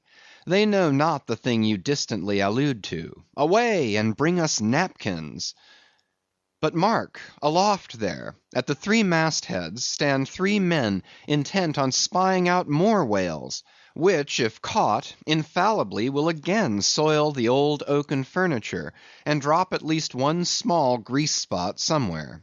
Yes, and many is the time when, after the severest uninterrupted labors which know no night, continuing straight through for 96 hours, when from the boat, where they have swelled their wrists with all day rowing on the line, they only step to the deck to carry vast chains, and heave the heavy windlass, and cut and slash; yea, and in their very sweatings to be smoked and burned anew by the combined fires of the equatorial sun and the equatorial try-works; when, on the heels of all this, they have finally bestirred themselves to cleanse the ship, and make a spotless dairy room of it; many is the time the poor fellows, just buttoning the necks of their clean frocks, are startled by the cry of "There she blows!" and away they fly to fight another whale, and go through the whole weary thing again. Oh! my friends, but this is man-killing! Yet this is life, for hardly have we mortals, by long toilings, extracted from this world's vast bulk its small but valuable sperm, and then with weary patience cleansed ourselves from its defilements, and learned to live here in clean tabernacles of the soul, hardly is this done, when, there she blows, the ghost is spouted up, and away we sail to fight some other world, and go through young life's old routine again. Oh, the metempsychosis! Oh, Pythagoras, that in bright Greece 2,000 years ago did die, so good, so wise, so mild! I sailed with thee along the Peruvian coast last voyage, and, foolish as I am, taught thee, a green simple boy, how to splice a rope. Chapter 99. The Doubloon. Ere now it has been related how Ahab was wont to pace his quarter-deck, taking regular turns at either limit, the binnacle and mainmast, but in the multiplicity of other things requiring narration, it has not been added how that sometimes in these walks, when most plunged in his mood, he was wont to pause in turn at each spot, and stand there strangely eyeing the particular object before him. When he halted before the binnacle with his glance fastened on the pointed needle in the compass, that glance shot like a javelin with the pointed intensity of his purpose. And when resuming his walk, he again paused before the mainmast, then, as the same riveted glance fastened upon the riveted gold coin there, he still wore the same aspect of nailed firmness, only dashed with a certain wild longing, if not hopefulness. But one morning, turning to pass the doubloon, he seemed to be newly attracted by the strange figures and inscriptions stamped on it, as though now for the first time beginning to interpret for himself, in some monomaniac way, whatever significance might lurk in them. And some certain significance lurks in all things, else all things are little worth, and the round world itself but an empty cipher, except to sell by the cartload as they do hills about Boston, to fill up some morass in the Milky Way. Now this doubloon was of purest virgin gold, raked somewhere out of the heart of gorgeous hills, whence east and west over golden sands the headwaters of many a Pactolus flows. And though now nailed amidst all the rustiness of iron bolts and the verdigris of copper spikes, yet untouchable and immaculate to any foulness, it still preserved its Quito glow. Nor though placed amongst a ruthless crew, and every hour passed by ruthless hands, and through the livelong nights shrouded with thick darkness which might cover any pilfering approach, nevertheless every sunrise found the doubloon where sunset left it last. For it was set apart and sanctified to one awe-striking end, and however wanton in their sailor ways, one and all, the mariners revered it as the white whale's talisman. Sometimes they talked it over in the weary watch by night, wondering whose it was to be at last, and whether he would ever live to spend it. Now those noble golden coins of South America are as medals of the sun and tropic token pieces. Here palms, alpacas, and volcanoes, sun's discs and stars, ecliptics, horns of plenty, and rich banners waving, are in luxuriant profusion stamped, so that the precious gold seems almost to derive an added preciousness and enhancing glories by passing through those fancy mints, so Spanishly poetic. It so chanced that the doubloon of the Pequod was a most wealthy example of these things. On its round border it bore the letters Republica del Ecuador, Quito. So this bright coin came from a country planted in the middle of the world, and beneath the great equator, and named after it. And it had been cast midway up the Andes, in the unwaning clime that knows no autumn. Zoned by those letters, you saw the likeness of 3 Andes summits, from one aflame, a tower on another, on the third a crowing cock, while arching over all was a segment of the partitioned zodiac, the signs all marked with their usual cabalistics, and the keystone sun entering the equinoctial point at Libra. Before this equatorial coin, Ahab, not unobserved by others, was now pausing. There's something ever egotistical in mountain tops and towers, and all other grand and lofty things. Look here, 3 peaks as proud as Lucifer. The firm tower, that is Ahab. The volcano, that is Ahab. The courageous, the undaunted, and victorious fowl, that too is Ahab. All are Ahab. And this round gold is but the image of the rounder globe, which, like the magician's glass, to each and every man in turn but mirrors back his own mysterious self. Great pains, small gains for those who ask the world to solve them. It cannot solve itself. Methinks now this coined sun wears a ruddy face. But see, aye, he enters the sign of storms, the equinox. And but 6 months before he wheeled out of a former equinox at Aries, from storm to storm. So be it then. Born in throes, it is fit that man should live in pains and die in pangs. So be it then. Here's stout stuff for woe to work on. So be it then. No fairy fingers can have pressed the gold, but the devil's claws must have left their mouldings there since yesterday, murmured Starbuck to himself, leaning against the bulwarks. The old man seems to read Belshazzar's awful writing. I have never marked the coin inspectingly. He goes below. Let me read. A dark valley between 3 mighty heaven-abiding peaks that almost seem the Trinity in some faint earthly symbol. So in this vale of death God girds us round, and over all our gloom the sun of righteousness still shines a beacon and a hope. If we bend down our eyes, the dark veil shows her mouldy soil, but if we lift them, the bright sun meets our glance halfway to cheer. Yet oh, the great sun is no fixture. And if, at midnight, we would fain snatch some sweet solace from him, we gaze for him in vain. This coin speaks wisely, mildly, truly, but still sadly to me. I will quit it, lest truth shake me falsely. There now's the old mogul, soliloquized Stubb by the try-works. He's been twigging it, and there goes Starbuck from the same. And both with faces which I should say might be somewhere within 9 fathoms long. And all from looking at a piece of gold, which did I have it now on Negro Hill or in Corlier's Hook, I'd not look at it very long ere spending it. Humph! In my poor insignificant opinion, I regard this as queer.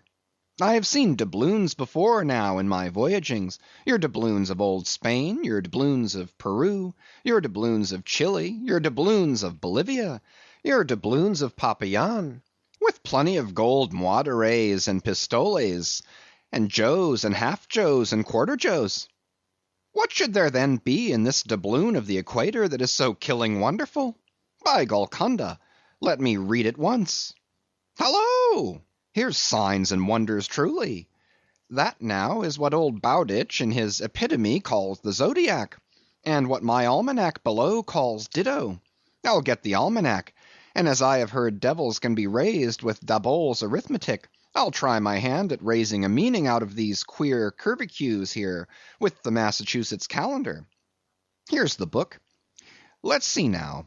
Signs and wonders, and the sun, he's always among 'em. Hem, hem, hem. Here they are. Here they go, all alive. Aries, or the ram, Taurus, or the bull, and Jiminy. Here's Gemini himself, or the twins.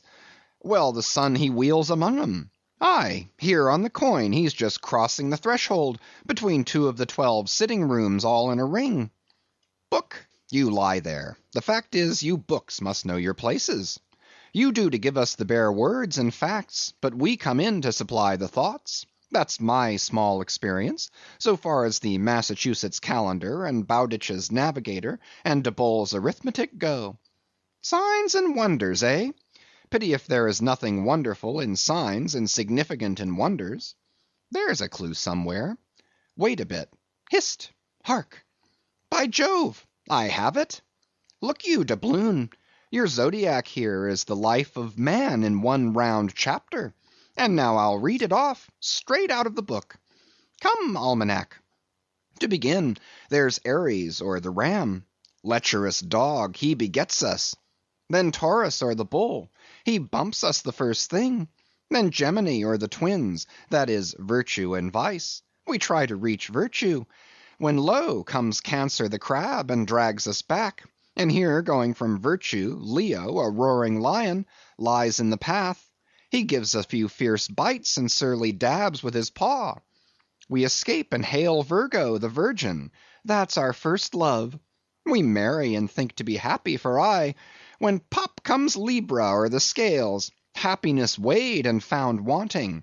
And while we are very sad about that, Lord, how we suddenly jump, as Scorpio or the scorpion stings us in the rear. We are curing the wound, when whang come the arrows all around. Sagittarius, or the archer, is amusing himself. As we pluck out the shafts, stand aside. Here's the Battering-Ram, Capricornus, or the goat. Full tilt he comes rushing, and headlong we are tossed, when Aquarius, or the water-bearer, pours out his whole deluge and drowns us. And to wind up with Pisces, or the fishes, we sleep. There's a sermon now, writ in high heaven, and the sun goes through it every year, and yet comes out of it all alive and hearty. Jollily he, aloft there, wheels through toil and trouble, and so, alow here, does jolly Stubb. Ah, jolly's the word for aye. Adieu, Doubloon. But stop, here comes little King Post. Dodge round the try-works, now, and let's hear what he'll have to say. There, he's before it. He'll out with something presently. So, he's beginning. I see nothing here but a round thing made of gold, and whoever raises a certain whale, this round thing belongs to him. So what's all this staring been about? It is worth $16, that's true, and at 2 cents the cigar, that's 960 cigars. I won't smoke dirty pipes like Stubb, but I like cigars, and here's 960 of them. So here goes Flask aloft to spy 'em out. Shall I call that wise or foolish now? If it be really wise, it has a foolish look to it. Yet if it be really foolish, then it has a sort of wise-ish look to it. But avast, here comes our old Manxman, the old hearse-driver he must have been, that is, before he took to the sea. He luffs up before the doubloon, hallo, and goes round the other side of the mast. Why, there's a horseshoe nailed on that side. And now he's back again. What does that mean? Hark, he's muttering, voice like an old worn-out coffee-mill. Prick ears and listen. If the white whale be raised, it must be in a month and a day when the sun stands in some one of these signs. I've studied signs, and know their marks. They were taught me 20 years ago by an old witch in Copenhagen. Now, in what sign will the sun then be? The horseshoe sign. For there it is right opposite the gold. And what's the horseshoe sign? The lion is the horseshoe sign. The roaring and devouring lion. Ship, old ship, my old head shakes to think of thee. There's another rendering now. But still one text. All sorts of men in one kind of world, you see. Dodge again. Here comes Queequeg, all tattooing. Looks like the signs of the zodiac himself. What says the cannibal? As I live, he's comparing notes. Looking at his thigh bone, thinks the sun is in the thigh, or in the calf, or in the bowels, I suppose, as the old women talk surgeon's astronomy in the back country. And by Jove, he's found something there in the vicinity of his thigh. I guess it's Sagittarius, or the archer. No, he don't know what to make of the doubloon. He takes it for an old button off some king's trousers. But aside again, here comes that ghost devil, Fedallah, tail coiled out of sight as usual, oakum in the toes of his pumps as usual. What does he say with that look of his? Only makes a sign to the sign, and bows himself. There is a sun on the coin. Fire worshipper, depend upon it. Oh, more and more. This way comes Pip. Poor boy. Would he had died, or I. He's half horrible to me. He too has been watching all these interpreters, myself included. And look now, he comes to read, with that unearthly idiot face. Stand away again, and hear him. Hark! I look, you look, he looks, we look, ye look, they look. Upon my soul, he's been studying Murray's grammar, improving his mind, poor fellow. But what's that he says now? Hist! I look, you look, he looks, we look, ye look, they look. Why, he's getting it by heart. Hist! Again.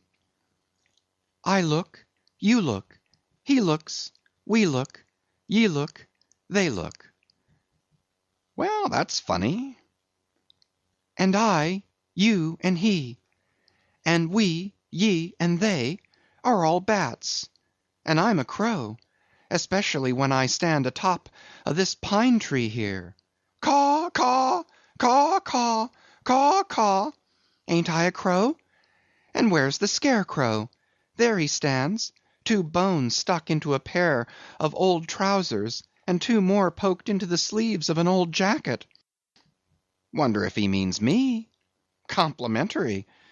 Poor lad, I could go and hang myself. Anyway, for the present I'll quit Pip's vicinity. I can stand the rest, for they have plain wits, but he's too crazy witty for my sanity. So I leave him muttering. Here's the ship's navel, this doubloon here, and they are all on fire to unscrew it. But unscrew your navel, and what's the consequence?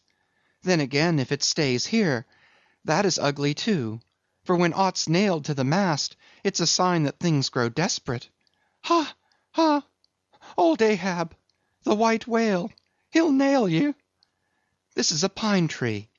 My father, in old Tolland County, cut down a pine tree once, and found a silver ring grown over in it, some old darkey's wedding ring. How did it get there? And so they'll say in the resurrection, when they come to fish up this old mast, and find a doubloon lodged in it, with bedded oysters for the shaggy bark. Oh, the gold, the precious, precious gold. The green miser'll hoard ye soon. Hish, hish! God goes 'mong the worlds blackberrying. Cook, ho, cook, and cook us. Jenny, hey, hey, hey, hey, hey, Jenny, Jenny, and get your hoe cake done. Chapter 100. Leg and Arm. The Pequod of Nantucket meets the Samuel Enderby of London. Ship ahoy! Hast seen the white whale? So cried Ahab, once more hailing a ship showing English colors, bearing down under the stern. Trumpet to mouth, the old man was standing in his hoisted quarter-boat, his ivory leg plainly revealed to the stranger captain, who was carelessly reclining in his own boat's bow. He was a darkly tanned, burly, good-natured, fine-looking man of 60 or thereabouts, dressed in a spacious roundabout that hung round him in festoons of blue pilot cloth, and one empty arm of this jacket streamed behind him like the broidered arm of a hussar's surcoat. Hast seen the white whale? See you this? And withdrawing it from the folds that had hidden it, he held up a white arm of sperm whale bone, terminating in a wooden head like a mallet. Man my boat, cried Ahab, impetuously, and tossing about the oars near him. Stand by to lower. In less than a minute, without quitting his little craft, he and his crew were dropped to the water, and were soon alongside of the stranger. But here a curious difficulty presented itself. In the excitement of the moment, Ahab had forgotten that since the loss of his leg, he had never once stepped on board of any vessel at sea but his own, and then it was always by an ingenious and very handy mechanical contrivance peculiar to the Pequod, and a thing not to be rigged and shipped in any other vessel at a moment's warning.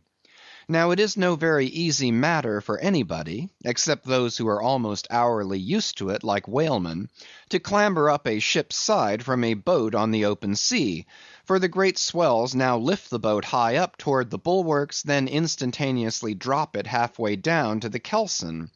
So, deprived of one leg, and the strange ship of course being altogether unsupplied with the kindly invention, Ahab now found himself abjectly reduced to a clumsy landsman again, hopelessly eyeing the uncertain changeful height he could hardly hope to attain. It has before been hinted, perhaps, that every little untoward circumstance that befell him, and which indirectly sprang from his luckless mishap, almost invariably irritated or exasperated Ahab. And in the present instance, all this was heightened by the sight of the two officers of the strange ship leaning over the side, by the perpendicular ladder of nailed cleats there, and swinging towards him a pair of tastefully ornamented man-ropes. For at first they did not seem to bethink them that a one-legged man must be too much of a cripple to use their sea banisters. But this awkwardness only lasted a minute, because the strange captain, observing at a glance how affairs stood, cried out, "I see, I see! Avast heaving there! Jump, boys, and swing over the cutting tackle!" As good luck would have it, they had had a whale alongside a day or two previous, and the great tackles were still aloft, and the massive curved blubber hook, now clean and dry, was still attached to the end. This was quickly lowered to Ahab, who, at once comprehending it all, slid his solitary thigh into the curve of the hook (it was like sitting in the fluke of an anchor or the crotch of an apple tree), and then giving the word, held himself fast, and at the same time also helped to hoist his own weight by pulling hand over hand upon one of the running parts of the tackle. Soon he was carefully swung inside the high bulwarks, and gently landed upon the capstan head. With his ivory arm frankly thrust forth in welcome, the other captain advanced, and Ahab, putting out his ivory leg, and crossing the ivory arm, like two swordfish blades, cried out in his walrus way, "Aye, aye, hearty! Let us shake bones together, an arm and a leg. An arm that never can shrink, d'ye see, and a leg that never can run. Where didst thou see the white whale? How long ago?" "The white whale," said the Englishman, pointing his ivory arm towards the east, and taking a rueful sight along it, as if it had been a telescope. "There I saw him, on the line last season." "And he took that arm off, did he?" asked Ahab, now sliding down from the capstan, and resting on the Englishman's shoulder as he did so. "Aye, he was the cause of it at least. And that leg too?" "Spin me the yarn," said Ahab. "How was it?" "It was the first time in my life that I ever cruised on the line," began the Englishman. "I was ignorant of the white whale at that time. Well, one day we lowered for a pod of 4 or 5 whales, and my boat fastened to one of them. A regular circus horse he was too, that went milling and milling round so, that my boat's crew could only trim dish by setting all their sterns on the outer gunwale. Presently up breaches from the bottom of the sea a bouncing great whale, with a milky white head and hump, all crow's feet and wrinkles." "It was he! It was he!" cried Ahab, suddenly letting out his suspended breath. "And harpoons sticking in near his starboard fin." "Aye, aye, they were mine, my irons!" cried Ahab exultingly. "But on!" "Give me a chance then," said the Englishman good-humouredly. "Well, this old great-grandfather with a white head and hump runs all afoam into the pod, and goes to snapping furiously at my fast line." "Aye, I see. Wanted to part it, free the fast fish. An old trick. I know him." "How it was exactly," continued the one-armed commander, "I do not know, but in biting the line it got foul of his teeth, caught there somehow, but we didn't know it then, so that when we afterwards pulled on the line, bounce we came plump onto his hump, instead of the other whales that went off to windward, all fluking. Seeing how matters stood, and what a noble great whale it was, the noblest and biggest I ever saw, sir, in my life, I resolved to capture him, in spite of the boiling rage he seemed to be in, and thinking the haphazard line would get loose, or the tooth it was tangled to might draw, for I have a devil of a boat's crew for a pull on a whale line. Seeing all this, I say, I jumped into my first mate's boat, Mr. Mounttop's here. And by the way, Captain, Mounttop, the captain. As I was saying, I jumped into Mounttop's boat, which d'ye see was gunwale and gunwale with mine. Then snatching the first harpoon, let this old great-grandfather have it. But Lord, look you, sir, hearts and souls alive, man. The next instant, in a jiff, I was blind as a bat, both eyes out, all befogged and bedeadened with black foam, the whale's tail looming straight up out of it, perpendicular in the air like a marble steeple. No use sterning all then, but as I was groping at midday, with a blinding sun all crown jewels, as I was groping, I say, after the second iron to toss it overboard, down comes the tail like a Lima tower, cutting my boat in two, leaving each half in splinters, and flukes first the white hump backed through the wreck, as though it was all chips. We all struck out. To escape his terrible flailings, I seized hold of my harpoon pole sticking in him, and for a moment clung to that like a sucking fish. But the combing sea dashed me off, and at the same instant the fish, taking one good dart forward, went down in a flash, and the barb of that cursed second iron towing along near me caught me here, clapping his hand just below his shoulder. Yes, caught me just here, I say, and bore me down to hell's flames, I was thinking, when all of a sudden, thank the good God, the barb ripped its way along the flesh, clear along the whole length of my arm, came out nigh my wrist, and up I floated. And that gentleman there will tell you the rest. By the way, Captain, Dr. Bunger, ship's surgeon. Bunger, my lad, the captain. Now, Bunger boy, spin your part of the yarn. The professional gentleman thus familiarly pointed out had been all the time standing near them, with nothing specific visible to denote his gentlemanly rank on board.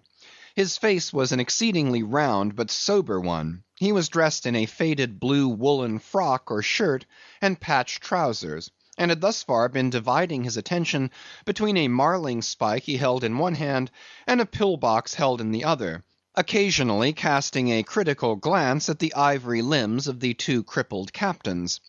But at his superior's introduction of him to Ahab, he politely bowed, and straightway went on to do his captain's bidding.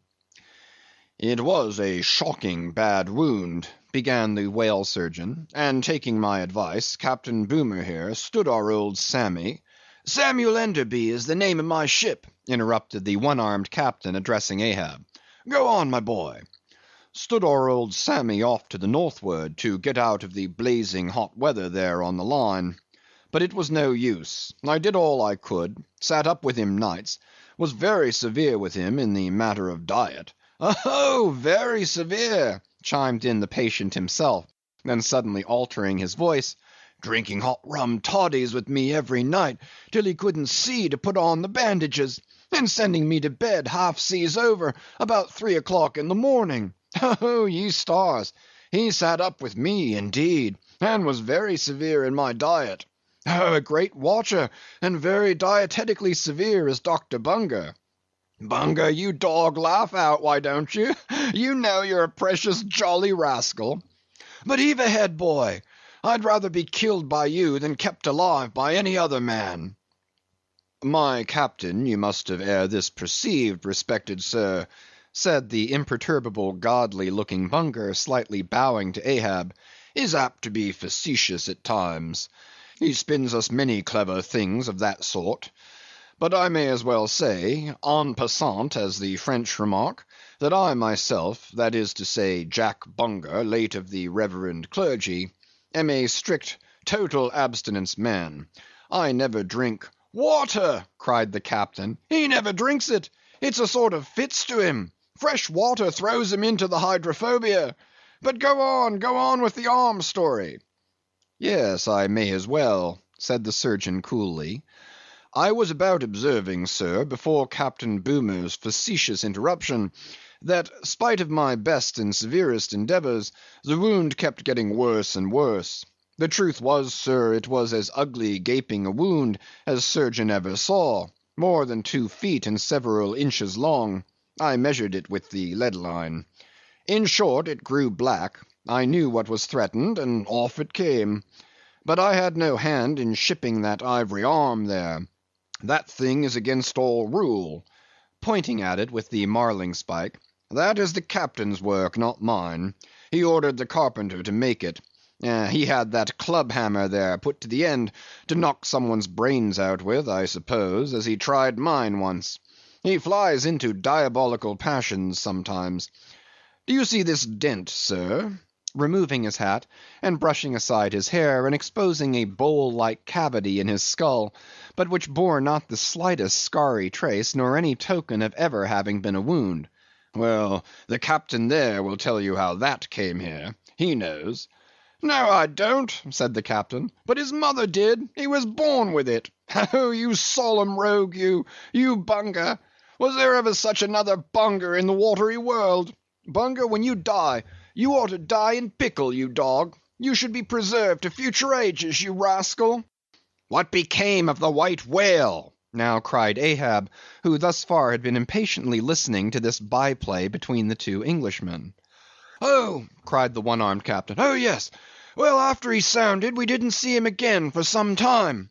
In fact, as I before hinted, I didn't then know what whale it was that had served me such a trick, till some time afterwards, when coming back to the line, we heard about Moby Dick, as some call him, and then I knew it was he." "Didst thou cross his wake again?" "Twice." "But could not fasten?" "Didn't want to try to. Ain't one limb enough? What should I do without this other arm? And I'm thinking Moby Dick doesn't bite so much as he swallows." "Well, then," interrupted Bunger, "give him your left arm for bait to get the right. Do you know, gentlemen," very gravely and mathematically bowing to each captain in succession, "do you know, gentlemen, that the digestive organs of the whale are so inscrutably constructed by divine providence, that it is quite impossible for him to completely digest even a man's arm? And he knows it too. So that what you take for the white whale's malice is only his awkwardness. For he never means to swallow a single limb, he only thinks to terrify by feints.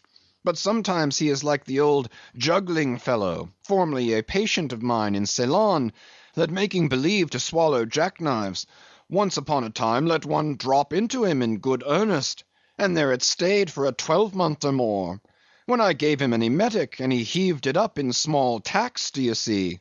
No possible way for him to digest that jackknife and fully incorporate it into his general bodily system.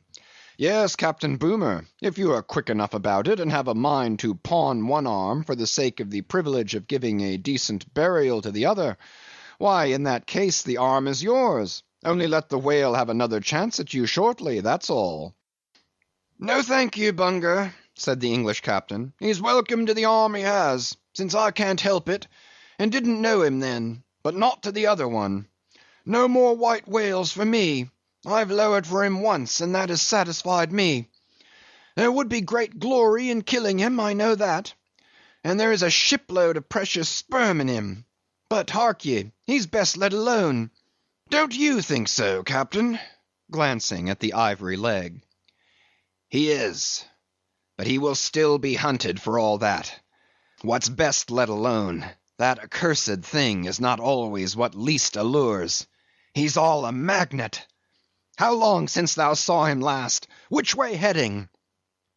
"Bless my soul, and curse the foul fiends!"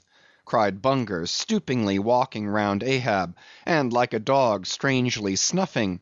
"This man's blood! Bring the thermometer! It's at the boiling point! His pulse makes these planks beat! Sir!" taking a lancet from his pocket, and drawing near to Ahab's arm. "Avast!" roared Ahab, dashing him against the bulwarks. "Man the boat! Which way heading?" "Good God!" cried the English captain, to whom the question was put. "What's the matter? He was heading east, I think." "Is your captain crazy?" whispering Fedallah. But Fedallah, putting a finger on his lips, slid over the bulwark to take the boat's steering oar, and Ahab, swinging the cutting tackle towards him, commanded the ship's sailors to stand by to lower. In a moment he was standing in the boat's stern, and the Manilla men were springing to their oars. In vain the English captain hailed him. With back to the stranger ship, and face set like a flint to his own, Ahab stood upright till alongside of the Pequod. End of chapters 97 to 100. Chapter 101. The Decanter. Ere the English ship fades from sight, be it set down here, that she hailed from London, and was named after the late Samuel Enderby, merchant of that city, the original of the famous whaling house of Enderby and Sons; a house which, in my poor whaleman's opinion, comes not far behind the united royal houses of the Tudors and Bourbons in point of real historical interest. How long prior to the year of our Lord 1775 this great whaling house was in existence, my numerous fish documents do not make plain; but in that year, 1775, it fitted out the first English ships that ever regularly hunted the sperm whale; though for some score of years previous, ever since 1726, our valiant Coffins and Maceys of Nantucket and the Vineyard had in large fleets pursued that leviathan; but only in the North and South Atlantic, not elsewhere. Be it distinctly recorded here, that the Nantucketers were the first among mankind to harpoon with civilized steel the great sperm whale, and that for a half century they were the only people of the whole globe who so harpooned him.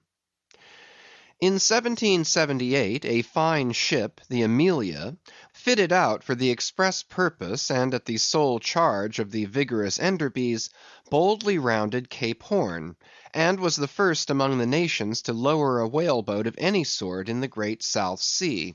The voyage was a skillful and lucky one, and returning to her berth with her hold full of the precious sperm, the Amelia's example was soon followed by other ships, English and American, and thus the vast sperm whale grounds of the Pacific were thrown open. But not content with this good deed, the indefatigable house again bestirred itself. Samuel and all his sons, how many their mother only knows, and under their immediate auspices, and partly, I think, at their expense, the British government was induced to send the sloop of war Rattler on a whaling voyage of discovery into the South Seas. Commanded by a naval post captain, the Rattler made a rattling voyage of it, and did some service, how much does not appear. But this is not all. In 1819 the same house fitted out a discovery whale ship of their own, to go on a tasting cruise to the remote waters of Japan. That ship, well called the Siren, made a noble experimental cruise, and it was thus that the great Japanese whaling ground first became generally known. The Siren in this famous voyage was commanded by a Captain Coffin, a Nantucketer. All honor to the Enderbys, therefore, whose house, I think, exists to the present day, though doubtless the original Samuel must long ago have slipped his cable for the great South Sea of the other world. The ship named after him was worthy of the honor, being a very fast sailer and a noble craft in every way. I boarded her once at midnight somewhere off the Patagonian coast, and drank good flip down in the forecastle. It was a fine gam we had, and they were all trumps, every soul on board; a short life to them and a jolly death. And that fine gam I had, long, very long after old Ahab touched her planks with his ivory heel, it minds me of the noble, solid Saxon hospitality of that ship; and may my parson forget me, and the devil remember me, if ever I lose sight of it. Flip? Did I say we had flip? Yes, and we flipped it at the rate of 10 gallons the hour; and when the squall came, for it's squally off there by Patagonia, and all hands, visitors and all, were called to reef topsails, we were so top heavy that we had to swing each other aloft in bowlines, and we ignorantly furled the skirts of our jackets into the sails, so that we hung there, reefed fast, in the howling gale, a warning example to all drunken tars. However, the mast did not go overboard, and by we scrambled down, so sober that we had to pass the flip again, though the savage salt spray bursting down the forecastle scuttle rather too much diluted and pickled it to my taste. The beef was fine, tough, but with body in it. They said it was bull beef, others that it was dromedary beef, but I do not know for certain how that was. They had dumplings too, small but substantial, symmetrically globular, and indestructible dumplings. I fancied you could feel them, and roll them about in you after they were swallowed. If you stooped over too far forward, you risked their pitching out of you like billiard balls. The bread—but that couldn't be helped. Besides, it was an anti-scorbutic. In short, the bread contained the only fresh fare they had. But the forecastle was not very light, and it was very easy to step over into a dark corner when you ate it. But all in all, taking her from truck to helm, considering the dimensions of the cook's boilers, including his own live parchment boilers, fore and aft, I say, the Samuel Enderby was a jolly ship, of good fare and plenty, fine flip and strong, crack fellows all, and capital from boot heels to hat band. But why was it, think ye, that the Samuel Enderby, and some other English whalers I know of, not all though, were such famous hospitable ships, that passed round the beef and the bread and the can and the joke, and were not soon weary of eating and drinking and laughing? I will tell you. The abounding good cheer of these English whalers is a matter for historical research, nor have I been at all sparing of historical whale research when it has seemed needed. The English were preceded in the whale fishery by the Hollanders, Zealanders, and Danes, from whom they derived many terms still extant in the fishery, and what is yet more, their fat old fashions, touching plenty to eat and drink. For, as a general thing, the English merchant ship scrimps her crew, but not so the English whaler. Hence, in the English, this thing of whaling good cheer is not normal and natural, but incidental and particular, and therefore must have some special origin, which is here pointed out, and will be still further elucidated. During my researches in the Leviathanic histories, I stumbled upon an ancient Dutch volume, which, by the musty whaling smell of it, I knew must be about whalers. The title was Dan Koopman, wherefore I concluded that this must be the invaluable memoirs of some Amsterdam cooper in the fishery, as every whale ship must carry its cooper. I was reinforced in this opinion by seeing that it was the production of one Fitz Swackhammer. But my friend Dr. Snodhead, a very learned man, professor of Low Dutch and High German in the College of Santa Claus and St. Potts, to whom I handed the work for translation, giving him a box of sperm candles for his trouble, this same Dr. Snodhead, so soon as he spied the book, assured me that Dan Koopman did not mean the cooper, but the merchant. In short, this ancient and learned Low Dutch book treated of the commerce of Holland, and among other subjects contained a very interesting account of its whale fishery. And in this chapter it was, headed Smear, or Fat, that I found a long detailed list of the outfits for the larders and cellars of 180 sail of Dutch whalemen, from which list, translated by Dr. Snodhead, I transcribe the following: 400,000 pounds of beef, 60,000 pounds Friesland pork, 150,000 pounds of stockfish, 550,000 pounds of biscuit, 72,000 pounds of soft bread, 2,800 firkins of butter, 20,000 pounds Texel and Leyden cheese, 144,000 pounds cheese, probably an inferior article, 550 anchors of Geneva, 10,800 barrels of beer. Most statistical tables are parchingly dry in the reading. Not so in the present case, however, where the reader is flooded with whole pipes, barrels, quarts, and gills of good gin and good cheer. At the time I devoted 3 days to the studious digesting of all this beer, beef, and bread, during which many profound thoughts were incidentally suggested to me, capable of a transcendental and Platonic application. And furthermore, I compiled supplementary tables of my own, touching the probable quantity of stockfish, etc., consumed by every Low Dutch harpooneer in that ancient Greenland and Spitzbergen whale fishery. In the first place, the amount of butter and Texel and Leyden cheese consumed seems amazing. I impute it, though, to their naturally unctuous natures, being rendered still more unctuous by the nature of their vocation, and especially by their pursuing their game in those frigid polar seas, on the very coasts of that Esquimaux country where the convivial natives pledge each other in bumpers of train oil. The quantity of beer, too, is very large, 10,800 barrels. Now, as those polar fisheries could only be prosecuted in the short summer of that climate, so that the whole cruise of one of these Dutch whalemen, including the short voyage to and from the Spitzbergen Sea, did not much exceed 3 months, say, and reckoning 30 men to each of their fleet of 180 sail, we have 5,400 Low Dutch seamen in all. Therefore, I say, we have precisely 2 barrels of beer per man for a 12 weeks' allowance, exclusive of his fair proportion of that 550 anchors of gin.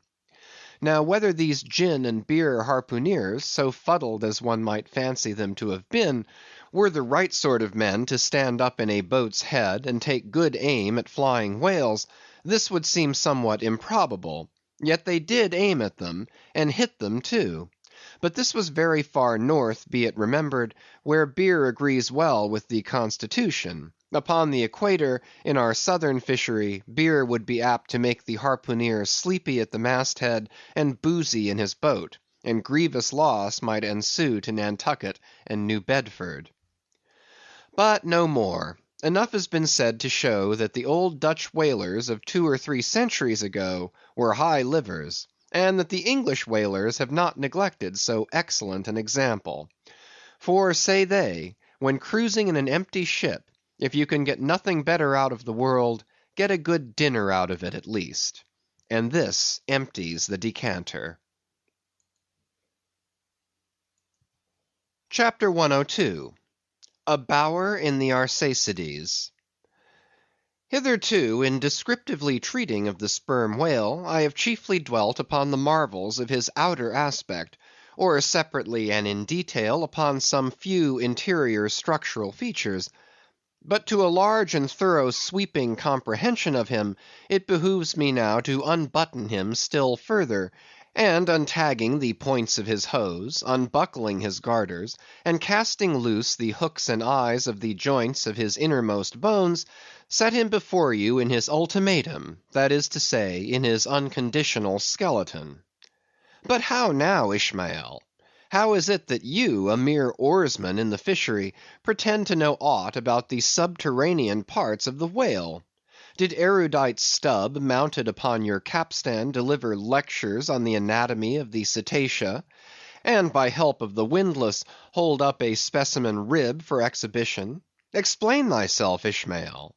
Can you land a full-grown whale on your deck for examination, as a cook dishes a roast pig? Surely not. A veritable witness have you hitherto been, Ishmael, but have a care how you seize the privilege of Jonah alone, the privilege of discoursing upon the joists and beams, the rafters, ridgepoles, sleepers, and underpinnings, making up the framework of the Leviathan, and belike of the tallow vats, dairy rooms, butteries, and cheeseries in his bowels. I confess that since Jonah, few whalemen have penetrated very far beneath the skin of the adult whale. Nevertheless, I have been blessed with an opportunity to dissect him in miniature. In a ship I belonged to, a small cub sperm whale was once bodily hoisted to the deck for his poke or bag to make sheaths for the barbs of the harpoons, and for the heads of the lances.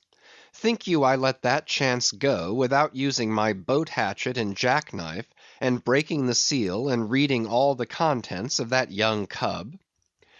And as for my exact knowledge of the bones of the Leviathan in their gigantic, full-grown development, for that rare knowledge I am indebted to my late royal friend Tranquo, King of Tranque, one of the Arsacides.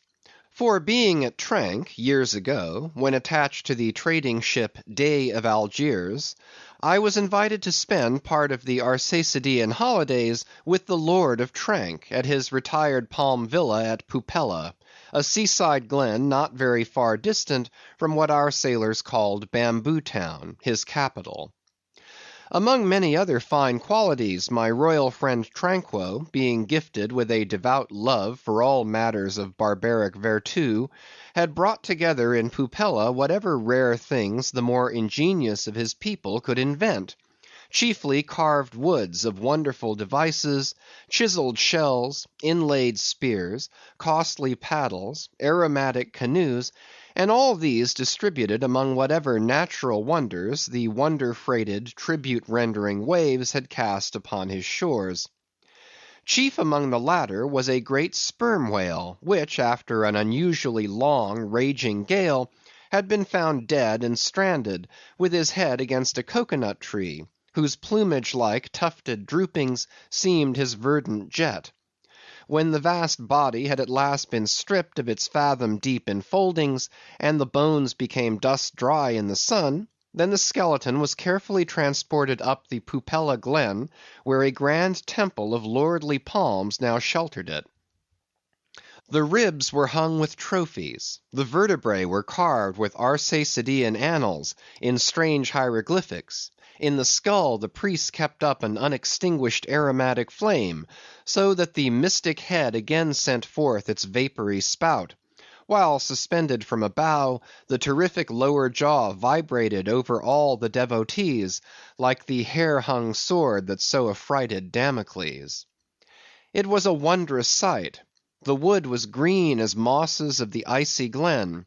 The trees stood high and haughty, feeling their living sap.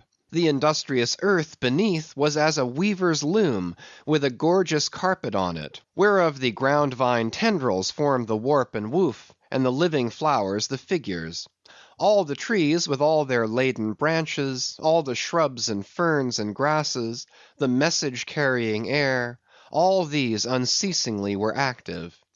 Through the lacings of the leaves the great sun seemed a flying shuttle, weaving the unwearied verdure. Oh, busy weaver, unseen weaver! Pause, one word! Whither flows the fabric? What palace may it deck? Wherefore all these ceaseless toilings? Speak, weaver! Stay thy hand! But one single word with thee! Nay, the shuttle flies, the figures float from forth the loom, the freshet rushing carpet for ever slides away. The weaver god, he weaves, and by that weaving is he deafened, that he hears no mortal voice; and by that humming, we too, who look on the loom, are deafened, and only when we escape it shall we hear the thousand voices that speak through it. For even so it is in all material factories. The spoken words that are inaudible among the flying spindles, those same words are plainly heard without the walls, bursting from the opened casements. Thereby have villainies been detected. Ah, mortal, then be heedful, for so in all this din of the great world's loom, thy subtlest thinkings may be overheard afar. Now, amid the green, life-restless loom of that Arsacidean wood, the great, white, worshipped skeleton lay lounging, a gigantic idler. Yet, as the ever-woven, verdant warp and woof intermixed and hummed around him, the mighty idler seemed the cunning weaver, himself all woven over with the vines, every month assuming greener, fresher verdure, but himself a skeleton. Life folded death, death trellised life, the grim god wived with youthful life, and begat him curly-headed glories. Now, when with the royal Tranquo I visited this wondrous whale, and saw the skull and altar, and the artificial smoke ascending from where the real jet had issued, I marvelled that the king should regard a chapel as an object of vertu. He laughed. But more I marvelled that the priest should swear that smoky jet of his was genuine. To and fro I paced before this skeleton, brushed the vines aside, broke through the ribs, and with a ball of Arsacidean twine, wandered, eddied long amid its many winding, shaded colonnades and arbors. But soon my line was out, and following it back, I emerged from the opening where I entered. I saw no living thing within; naught was there but bones. Cutting me a green measuring rod, I once more dived within the skeleton. From their arrow slit in the skull, the priests perceived me taking the altitude of the final rib. "How now?" they shouted. "Darest thou measure this, our god? That's for us." "Aye, priests. Well, how long do ye make him, then?" But hereupon a fierce contest rose among them, concerning feet and inches. They cracked each other's sconces with their yardsticks. The great skull echoed, and seizing that lucky chance, I quickly concluded my own admeasurements. These admeasurements I now propose to set before you. But first be it recorded that, in this matter, I am not free to utter any fancied measurement I please, because there are skeleton authorities you can refer to test my accuracy. There is a Leviathanic museum, they tell me, in Hull, England, one of the whaling ports of that country, where they have some fine specimens of finbacks and other whales. Likewise I have heard that in the Museum of Manchester, in New Hampshire, they have what the proprietors call "the only perfect specimen of a Greenland or river whale in the United States." Moreover, at a place in Yorkshire, England, Burton Constable by name, a certain Sir Clifford Constable has in his possession the skeleton of a sperm whale, but of moderate size, by no means of the full-grown magnitude of my friend King Tranquo's. In both cases the stranded whales to which these two skeletons belonged were originally claimed by their proprietors upon similar grounds. King Tranquo seizing his because he wanted it, and Sir Clifford because he was lord of the seigneuries in those parts. Sir Clifford's whale has been articulated throughout, so that like a great chest of drawers, you can open and shut him in all of his bony cavities, spread out his ribs like a gigantic fan, and swing all day upon his lower jaw. Locks are to be put upon some of his trap doors and shutters, and a footman will show round future visitors with a bunch of keys at his side. Sir Clifford thinks of charging twopence for a peep at the whispering gallery in the spinal column, threepence to hear the echo of the hollow of his cerebellum, and sixpence for the unrivalled view from his forehead. The skeleton dimensions I shall now proceed to set down are copied verbatim from my right arm, where I had them tattooed, as in my wild wanderings at that period there was no other secure way of preserving such valuable statistics. But as I was crowded for space, and wished the other parts of my body to remain a blank page for a poem I was then composing, at least what untattooed parts might remain, I did not trouble myself with the odd inches, nor indeed should inches at all enter into a congenial admeasurement of the whale. Chapter 103. Measurement of the Whale's Skeleton. In the first place, I wish to lay before you a particular plain statement touching the living bulk of this Leviathan, whose skeleton we are briefly to exhibit. Such a statement may prove useful here. According to a careful calculation I have made, and which I partly base upon Captain Scoresby's estimate of 70 tons for the largest size Greenland whale of 60 feet in length, according to my careful calculation, I say, a sperm whale of the largest magnitude, between 85 and 90 feet in length, and something less than 40 feet in its fullest circumference, such a whale will weigh at least 90 tons, so that reckoning 13 men to a ton, he would considerably outweigh the combined population of a whole village of 1,100 inhabitants. Think you not then that brains like yoked cattle should be put to this Leviathan, to make him at all budge to any landsman's imagination? Having already in various ways put before you his skull, spout hole, jaw, teeth, tail, forehead, fins, and divers other parts, I shall now simply point out what is most interesting in the general bulk of his unobstructed bones. But as the colossal skull embraces so very large a proportion of the entire extent of the skeleton, as it is by far the most complicated part, and as nothing is to be repeated concerning it in this chapter, you must not fail to carry it in your mind, or under your arm, as we proceed, otherwise you will not gain a complete notion of the general structure we are about to view.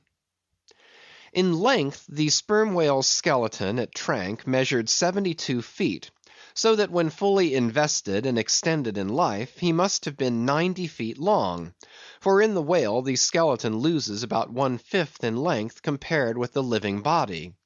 Of this 72 feet, his skull and jaw comprised some 20 feet, leaving some 50 feet of plain backbone. Attached to this backbone, for something less than 1/3 of its length, was the mighty circular basket of ribs which once enclosed his vitals.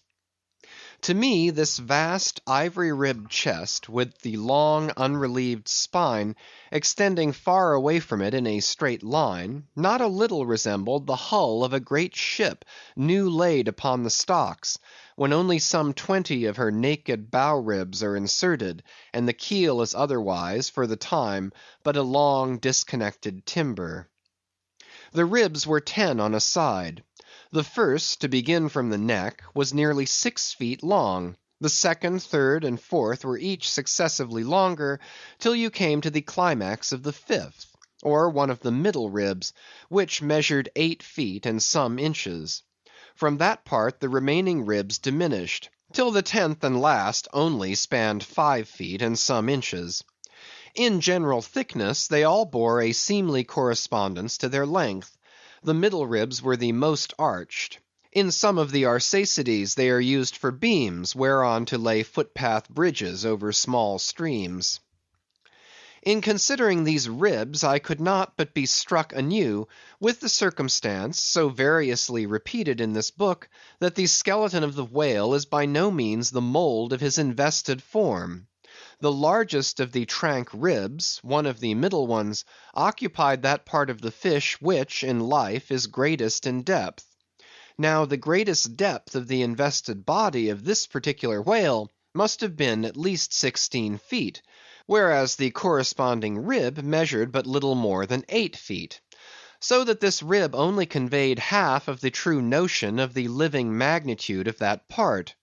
Besides, for some way, where I now saw but a naked spine, all that had been once wrapped round with tons of added bulk in flesh, muscle, blood, and bowels.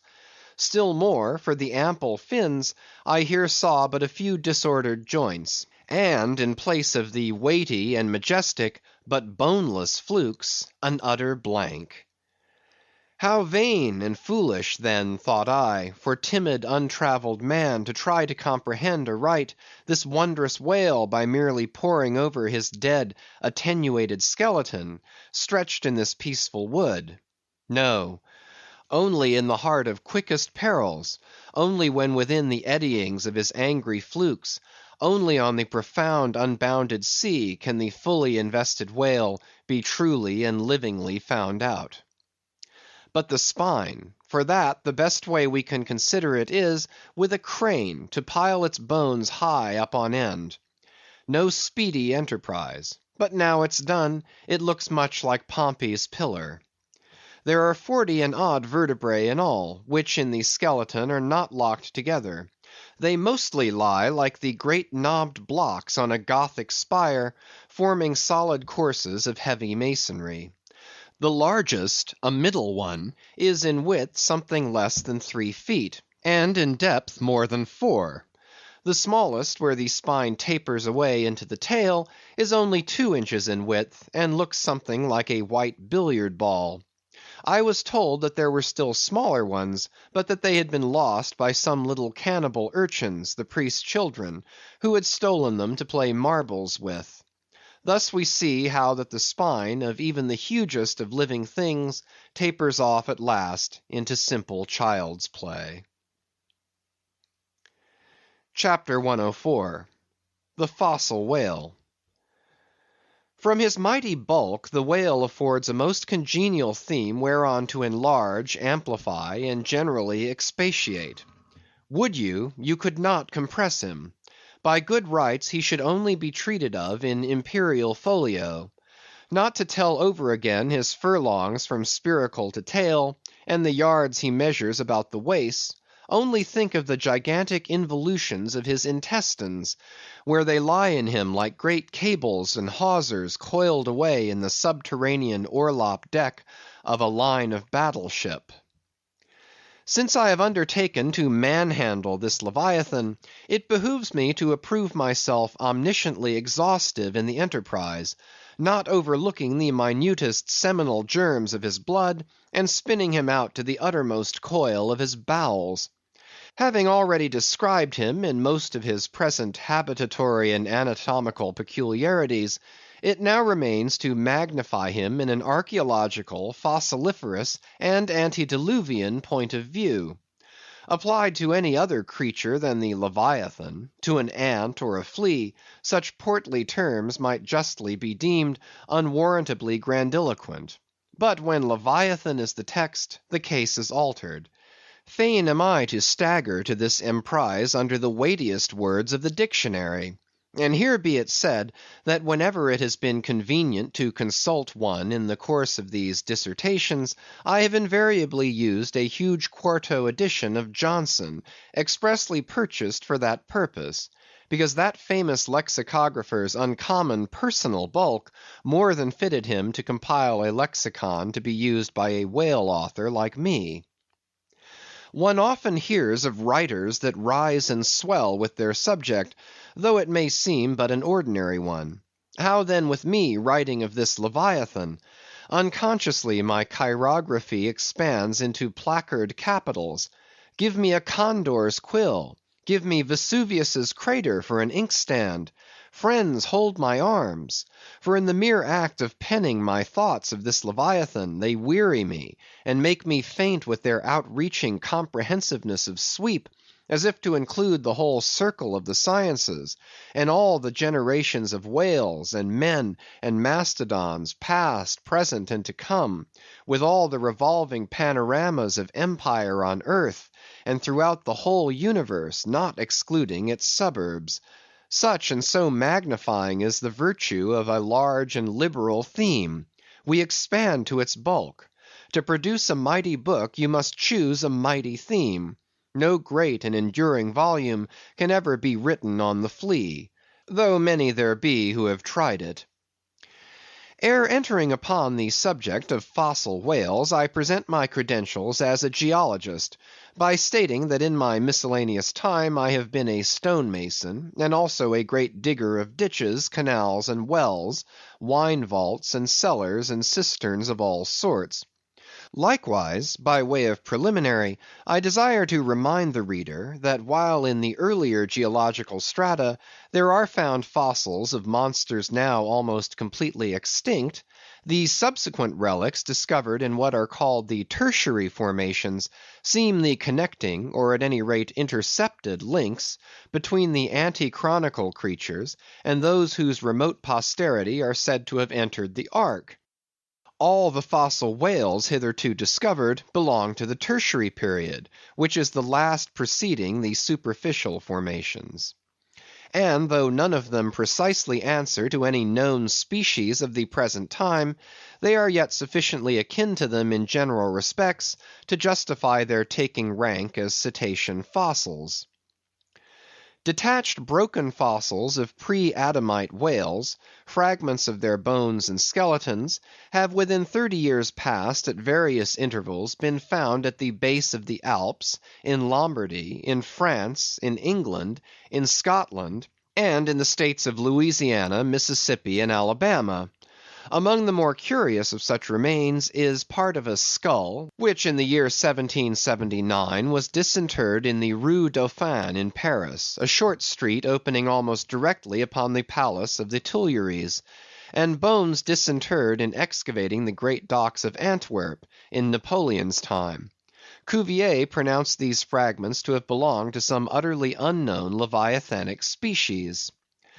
But by far the most wonderful of all cetacean relics was the almost complete vast skeleton of an extinct monster found in the year 1842 on the plantation of Judge Creagh in Alabama.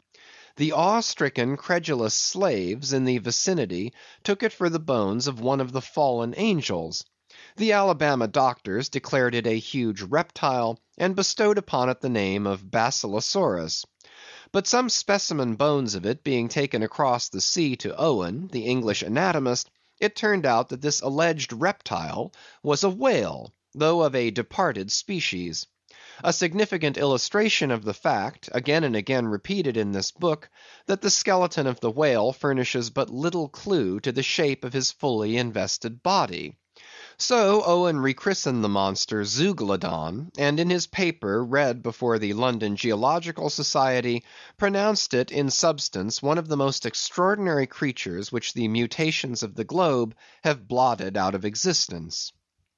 When I stand among these mighty leviathan skeletons, skulls, tusks, jaws, ribs, and vertebrae, all characterized by partial resemblances to the existing breeds of sea monsters, but at the same time bearing, on the other hand, similar affinities to the annihilated anti-chronicle leviathans, their incalculable seniors, I am, by a flood, borne back to that wondrous period, ere time itself can be said to have begun, for time began with man. Here Saturn's grey chaos rolls over me, and I obtain dim, shuddering glimpses into those polar eternities, when wedged bastions of ice pressed hard upon what are now the tropics, and in all the 25,000 miles of this world's circumference, not an inhabitable hand's breadth of land was visible. Then the whole world was the whale's, and, king of creation, he left his wake along the present lines of the Andes and the Himalayas. Who can show a pedigree like Leviathan? Ahab's harpoon had shed older blood than the Pharaoh's. Methuselah seems a schoolboy. I look round to shake hands with Shem. I am horror-struck at this ante-Mosaic, unsourced existence of the unspeakable terrors of the whale, which, having been before all time, must needs exist after all humane ages are over. But not alone has this Leviathan left his pre-Adamite traces in the stereotype plates of nature, and in limestone and marl bequeathed his ancient bust. But upon Egyptian tablets, whose antiquity seems to claim for them an almost fossiliferous character, we find the unmistakable print of his fin. In an apartment of the great temple of Dendera, some 50 years ago, there was discovered upon the granite ceiling a sculptured and painted planisphere abounding in centaurs, griffins, and dolphins, similar to the grotesque figures on the celestial globe of the moderns. Gliding among them, old Leviathan swam as of yore, was there swimming in that planisphere centuries before Solomon was cradled. Nor must there be omitted another strange attestation of the antiquity of the whale, in his own osseous post-diluvian reality, as set down by the venerable John Leo, the old Barbary traveller. Quote, "Not far from the seaside they have a temple, the rafters and beams of which are made of whale bones, for whales of a monstrous size are oftentimes cast up dead upon that shore. The common people imagine that by a secret power bestowed by God upon the temple, no whale can pass it without immediate death. But the truth of the matter is, that on either side of the temple there are rocks that shoot 2 miles into the sea, and wound the whales when they light upon them. They keep a whale's rib of an incredible length for a miracle, which lying upon the ground with its convex part uppermost, makes an arch, the head of which cannot be reached by a man upon a camel's back. This rib, says John Leo, is said to have lain there 100 years before I saw it. Their historians affirm that a prophet who prophesied of Mahomet came from this temple, and some do not stand to assert that the prophet Jonas was cast forth by the whale at the base of the temple." End quote. In this Afric temple of the whale I leave you, reader. and if you be a Nantucketer and a whaleman, you will silently worship there. End of chapters 101 to 104. Chapter 105. Does the whale's magnitude diminish? Will he perish? Inasmuch then as this Leviathan comes floundering down upon us from the headwaters of the eternities, it may be fitly inquired whether, in the long course of his generations, he has not degenerated from the original bulk of his sires. But upon investigation we find that not only are the whales of the present day superior in magnitude to those whose fossil remains are found in the tertiary system, embracing a distinct geological period prior to man, but of the whales found in that tertiary system, those belonging to its latter formations exceed in size those of its earlier ones. Of all the pre-Adamite whales yet exhumed, by far the largest is the Alabama one mentioned in the last chapter, and that was less than 70 feet in length in the skeleton; whereas we have already seen that the tape measure gives 72 feet for the skeleton of a large-sized modern whale. And I have heard, on whalemen's authority, that sperm whales have been captured near 100 feet long at the time of capture. But may it not be that while the whales of the present hour are an advance in magnitude upon those of all previous geological periods, may it not be that since Adam's time they have degenerated? Assuredly we must conclude so, if we are to credit the accounts of such gentlemen as Pliny and the ancient naturalists generally. For Pliny tells us of whales that embraced acres of living bulk, and Aldrovandus of others which measured 800 feet in length, rope walks and Thames tunnels of whales. And even in the days of Banks and Solander, Cook's naturalists, we find a Danish member of the Academy of Sciences setting down certain Iceland whales, Raden sisker or wrinkled bellies, at 120 yards, that is, 360 feet. And Lacepede, the French naturalist, in his elaborate history of whales, in the very beginning of his work, page 3, sets down the right whale at 100 meters, 328 feet, and this work was published so late as A.D. 1825. But will any whaleman believe these stories? No. The whale of today is as big as his ancestors in Pliny's times, and if ever I go where Pliny is, I, a whaleman, more than he was, will make bold to tell him so. Because I cannot understand how it is, that while the Egyptian mummies that were buried thousands of years before even Pliny was born, do not measure so much in their coffins as a modern Kentuckian in his socks, and while the cattle and other animals sculptured on the oldest Egyptian and Nineveh tablets, by the relative proportions in which they are drawn, just as plainly prove that the high-bred, stall-fed, prize cattle of Smithfield not only equal, but far exceed in magnitude the fattest of Pharaoh's fat kine. In the face of all this, I will not admit that of all animals the whale alone should have degenerated. But still another inquiry remains, one often agitated by the more recondite Nantucketers.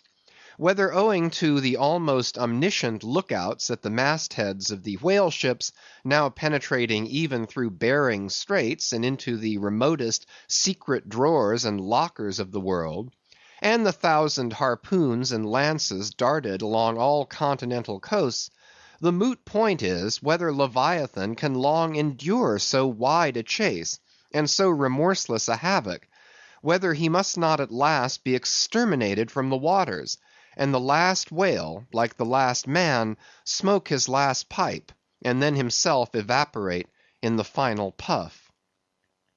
Comparing the humped herds of whales with the humped herds of buffalo, which not 40 years ago overspread by tens of thousands the prairies of Illinois and Missouri, and shook their iron manes, and scowled with their thunder-clotted brows upon the sites of populous river capitals, where now the polite broker sells you land at $1 an inch, In such a comparison, an irresistible argument would seem furnished to show that the hunted whale cannot now escape speedy extinction.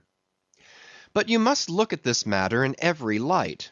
Though so short a period ago, not a good lifetime, the census of the buffalo in Illinois exceeded the census of men now in London, and though at the present day not one horn or hoof of them remains in all that region, and though the cause of this wondrous extermination was the spear of man, yet the far different nature of the whale hunt peremptorily forbids so inglorious an end to the Leviathan. 40 men in one ship hunting the sperm whales for 48 months think that they have done extremely well, and thank God if at last they carry home the oil of 40 fish. Whereas in the days of the old Canadian and Indian hunters and trappers of the West, when the far West, in whose sunsets suns still rise, was a wilderness and a virgin, the same number of moccasined men for the same number of months, mounted on horse instead of sailing in ships, would have slain not 40 but 40,000 and more buffaloes, a fact that, if need were, could be statistically stated. Nor, considered aright, does it seem any argument in favor of the gradual extinction of the sperm whale, for example, that in former years, the latter part of the last century, say, these leviathans in small pods were encountered much oftener than at present, and in consequence the voyages were not so prolonged, and were also much more remunerative. Because, as has been elsewhere noticed, those whales, influenced by some views to safety, now swim the seas in immense caravans, so that to a large degree the scattered solitaries, yolks, and pods, and schools of other days are now aggregated into vast, but widely separated, unfrequent armies. That is all. And equally fallacious seems the conceit, that because the so-called whalebone whales no longer haunt many grounds in former years abounding with them, hence that species also is declining. For they are only being driven from promontory to cape, and if one coast is no longer enlivened with their jets, then be sure some other and remoter strand has been very recently startled by the unfamiliar spectacle. Furthermore, concerning these last mentioned leviathans, they have 2 firm fortresses, which in all human probability will forever remain impregnable. And as upon the invasion of their valleys the frosty Swiss have retreated to their mountains, so, hunted from the savannas and glades of the middle seas, the whalebone whales can at last resort to their polar citadels, and diving under the ultimate glassy barriers and walls there, come up among icy fields and floes, and in a charmed circle of everlasting December bid defiance to all pursuit from man. But as perhaps 50 of these whalebone whales are harpooned for 1 cachalot, some philosophers of the forecastle have concluded that this positive havoc has already very seriously diminished their battalions. But though for some time past a number of these whales, not less than 13,000, have been annually slain on the Norwest coast by the Americans alone, yet there are considerations which render even this circumstance of little or no account as an opposing argument in this matter. Natural as it is to be somewhat incredulous concerning the populousness of the more enormous creatures of the globe, yet what shall we say to Harto, the historian of Goa, when he tells us that at one hunting the king of Siam took 4,000 elephants, that in those regions elephants are as numerous as droves of cattle in the temperate climes. And there seems no reason to doubt that if these elephants, which have now been hunted for thousands of years by Semiramis, by Porus, by Hannibal, and by all the successive monarchs of the East, if they still survive there in great numbers, much more may the great whale outlast all hunting, since he has a pasture to expatiate in which is precisely twice as large as all Asia, both Americas, Europe, and Africa, New Holland, and all the isles of the sea combined. Moreover, we are to consider that from the presumed great longevity of whales, their probably attaining an age of a century or more, Therefore, at any one period of time, several distinct adult generations must be contemporary. And what that is, we may soon gain some idea of by imagining all the graveyards, cemeteries, and family vaults of creation yielding up the live bodies of all the men, women, and children who were alive 75 years ago, and adding this countless host to the present human population of the globe. Wherefore, for all these things, we account the whale immortal in his species, however perishable in his individuality. He swam the seas before the continents broke water. He once swam over the site of the Tuileries and Windsor Castle and the Kremlin. In Noah's flood he despised Noah's ark, and if ever the world is to be again flooded, like the Netherlands, to kill off its rats, then the eternal whale will still survive, and rearing upon the topmost crest of the equatorial flood, spout his frothed defiance to the skies. Chapter 106. Ahab's Leg. The precipitating manner in which Captain Ahab had quitted the Samuel Enderby of London had not been unattended with some small violence to his own person.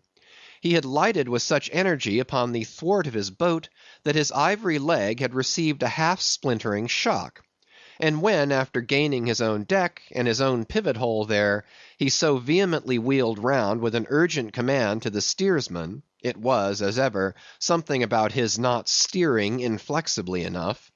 Then the already shaken ivory received such an additional twist and wrench, that though it still remained entire and to all appearances lusty, yet Ahab did not deem it entirely trustworthy. And indeed it seemed small matter for wonder, that for all his pervading mad recklessness, Ahab did at times give careful heed to the condition of that dead bone upon which he partly stood. For it had not been very long prior to the Pequod's sailing from Nantucket, that he had been found one night lying prone upon the ground and insensible, by some unknown and seemingly inexplicable, unimaginable casualty, his ivory limb having been so violently displaced that it had stake-wise smitten and all but pierced his groin; nor was it without extreme difficulty that the agonizing wound was entirely cured.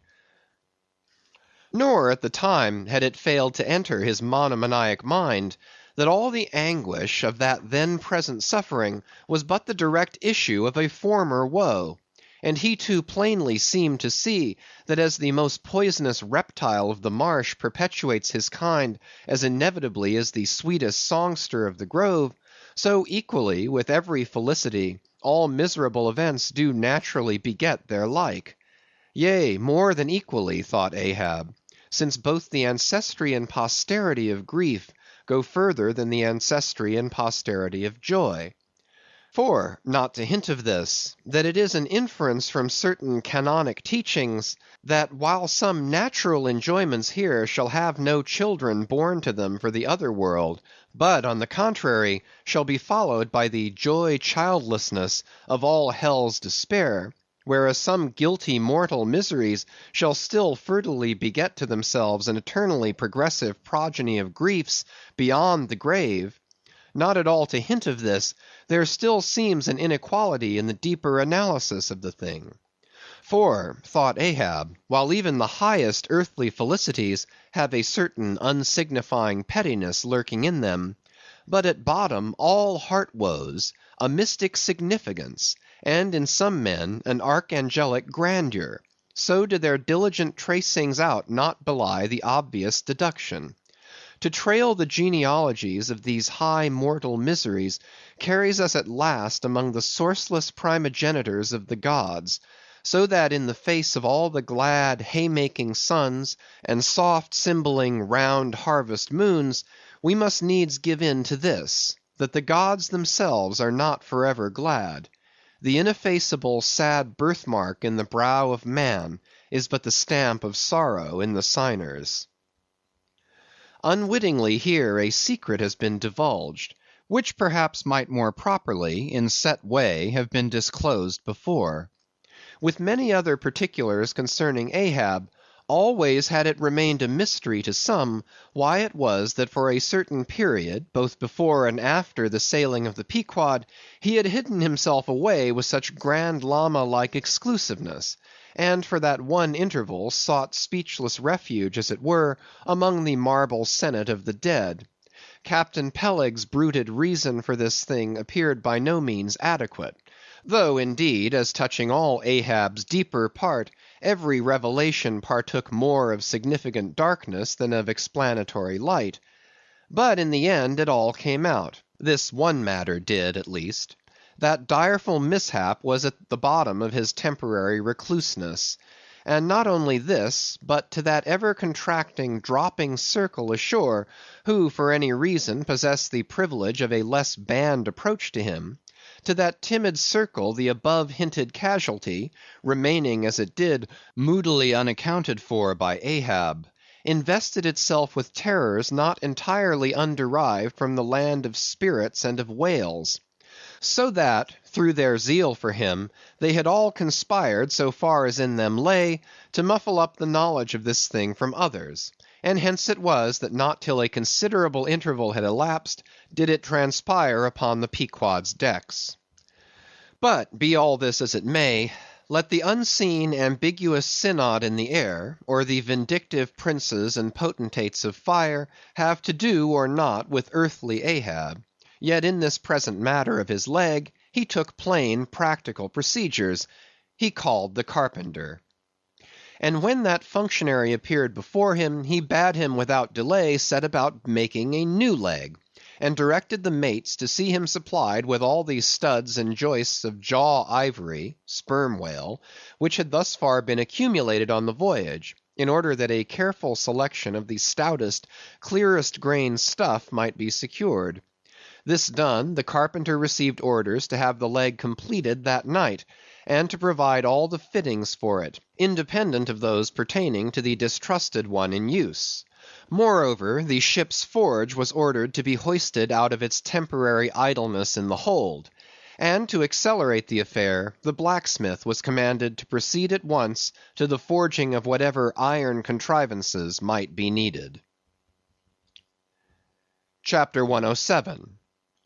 The Carpenter. Seat thyself sultanically among the moons of Saturn, and take high abstracted man alone, and he seems a wonder, a grandeur, and a woe. But from the same point take mankind in mass, and for the most part they seem a mob of unnecessary duplicates, both contemporary and hereditary. But most humble though he was, and far from furnishing an example of the high humane abstraction, the Pequod's carpenter was no duplicate. Hence he now comes in person on this stage.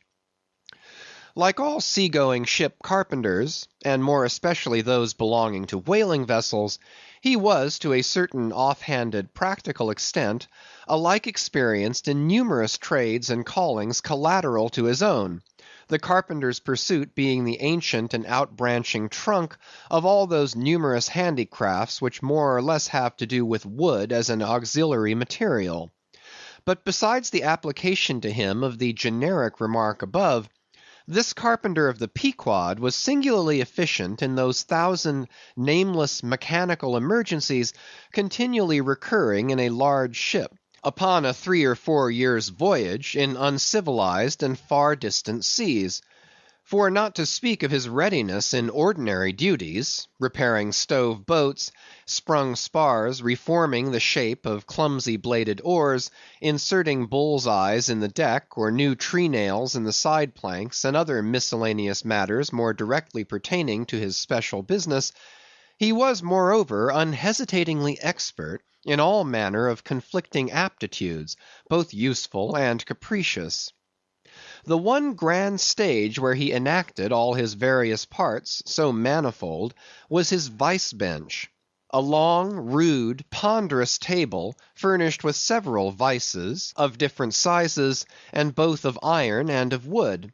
At all times, except when whales were alongside, this bench was securely lashed athwartships against the rear of the try works. A belaying pin is found too large to be easily inserted into its hole. The carpenter claps it into one of his ever-ready vices, and straightway files it smaller. A lost land bird of strange plumage strays on board and is made a captive. Out of clean-shaved rods of right whalebone, and cross-beams of sperm whale ivory, the carpenter makes a pagoda-looking cage for it. An oarsman sprains his wrist. The carpenter concocts a soothing lotion. Stubb longed for vermilion stars to be painted upon the blade of his every oar.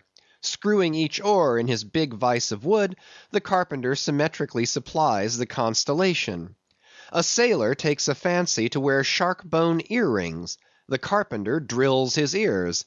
Another has a toothache. The carpenter out-pincers, and clapping one hand upon his bench, bids him be seated there. But the poor fellow unmanageably winces under the unconcluded operation. Whirling round the handle of his wooden vice, the carpenter signs him to clap his jaw in that, if he would have him draw the tooth. Thus this carpenter was prepared at all points, and alike indifferent and without respect in all. Teeth he accounted bits of ivory. Heads he deemed but top blocks. Men themselves he lightly held for capstans. But while now upon so wide a field thus variously accomplished, and with such liveliness of expertness in him too, all this would seem to argue some uncommon vivacity of intelligence. But not precisely so. For nothing was this man more remarkable than for a certain impersonal stolidity, as it were. Impersonal, I say, for it so shaded off into the surrounding infinite of things, that it seemed one with the general stolidity discernible in the whole visible world, which while pauselessly active in uncounted modes, still eternally holds its peace, and ignores you, though you dig foundations for cathedrals. Yet was this half horrible stolidity in him, involving too, as it appeared, an all-ramifying heartlessness, yet was it oddly dashed at times with an old Crotch-like antediluvian wheezing humorousness, not unstreaked now and then with a certain grizzled wittiness, such as might have served to pass the time during the midnight watch on the bearded forecastle of Noah's Ark. Was it that this old carpenter had been a lifelong wanderer, whose much rolling to and fro not only had gathered no moss, but what is more, had rubbed off whatever small outward clingings might have originally pertained to him? He was a stripped abstract, an unfractioned integral, uncompromised as a new-born babe, living without premeditated reference to this world or the next. You might almost say that this strange uncompromisedness in him involved a sort of unintelligence, for in his numerous trades he did not seem to work so much by reason or by instinct, or simply because he had been tutored to it, or by any intermixture of all these, even or uneven, but merely by a kind of deaf and dumb, spontaneous, literal process.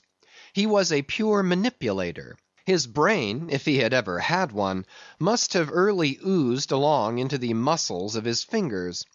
He was like one of those unreasoning but still highly useful, multum in parvo, Sheffield contrivances, assuming the exterior, though a little swelled, of a common pocket knife, but containing not only blades of various sizes, but also screwdrivers, corkscrews, tweezers, awls, pens, rulers, nail filers, countersinkers.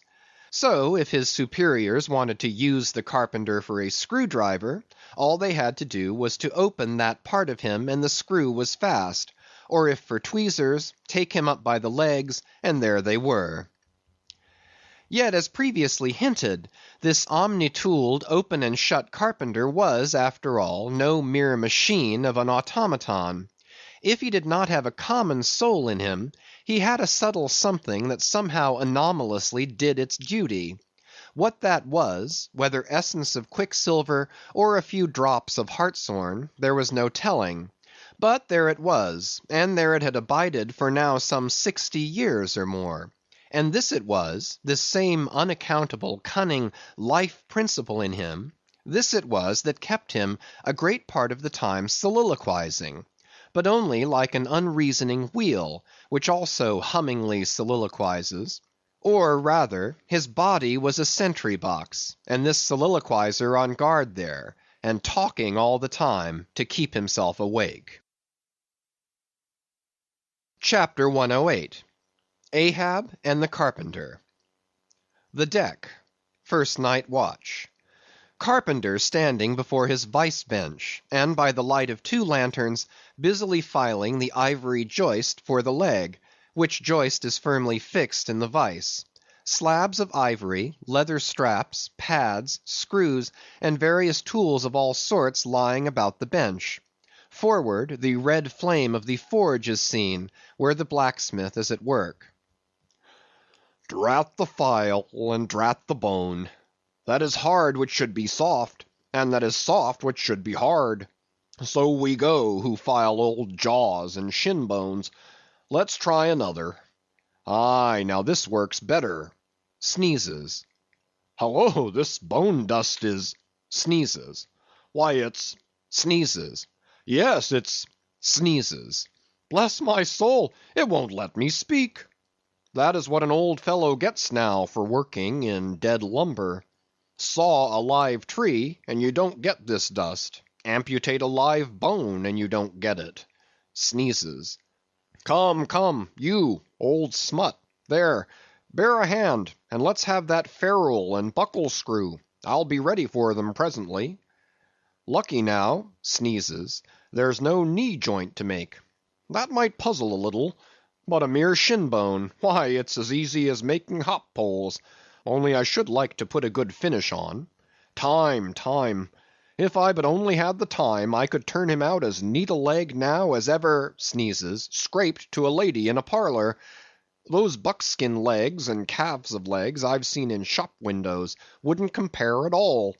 They soak water, they do, and of course get rheumatic, and have to be doctored, sneezes, with washes and lotions, just like live legs. There, before I saw it off now, I must call his old mogulship, and see whether the length will be all right. Too short, if anything, I guess. Ha! That's the heel. We are in luck. Here he comes. Or it's somebody else, that's certain.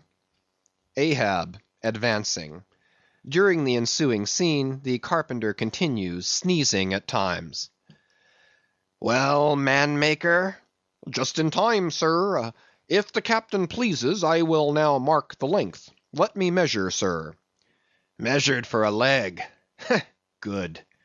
Well, it's not the first time. About it. There, keep thy finger on it. This is a cogent vice thou hast here, carpenter. Let me feel its grip once. So, it does pinch some. Oh, sir, it will break bones. Beware. No fear. I like a good grip. I like to feel something in this slippery world that can hold man. What's Prometheus about there? The blacksmith, I mean. What's he about? He must be forging the buckle screw, sir, now. Right. It's a partnership. He supplies the muscle part. He makes a fierce red flame there. Aye, sir. He must have the white heat for this kind of fine work. So he must. I do deem it now a most meaning thing, that this old Greek Prometheus, who made men, they say, should have been a blacksmith, and animated them with fire. For what's made in fire must properly belong to fire, and so hell's probable. How the soot flies! This must be the remainder the Greek made the Africans of. Carpenter, when he's through with that buckle, tell him to forge a pair of steel shoulder blades. There's a peddler aboard with a crushing pack.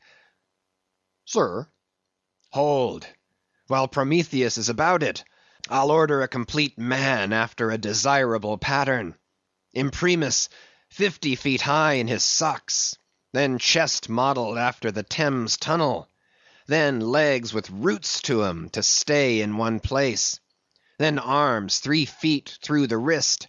No heart at all. Brass forehead, and about 1/4 of an acre of fine brains. And let me see. Shall I order eyes to see outwards? No, but put a skylight on top of his head to illuminate inwards. There, take the order and away.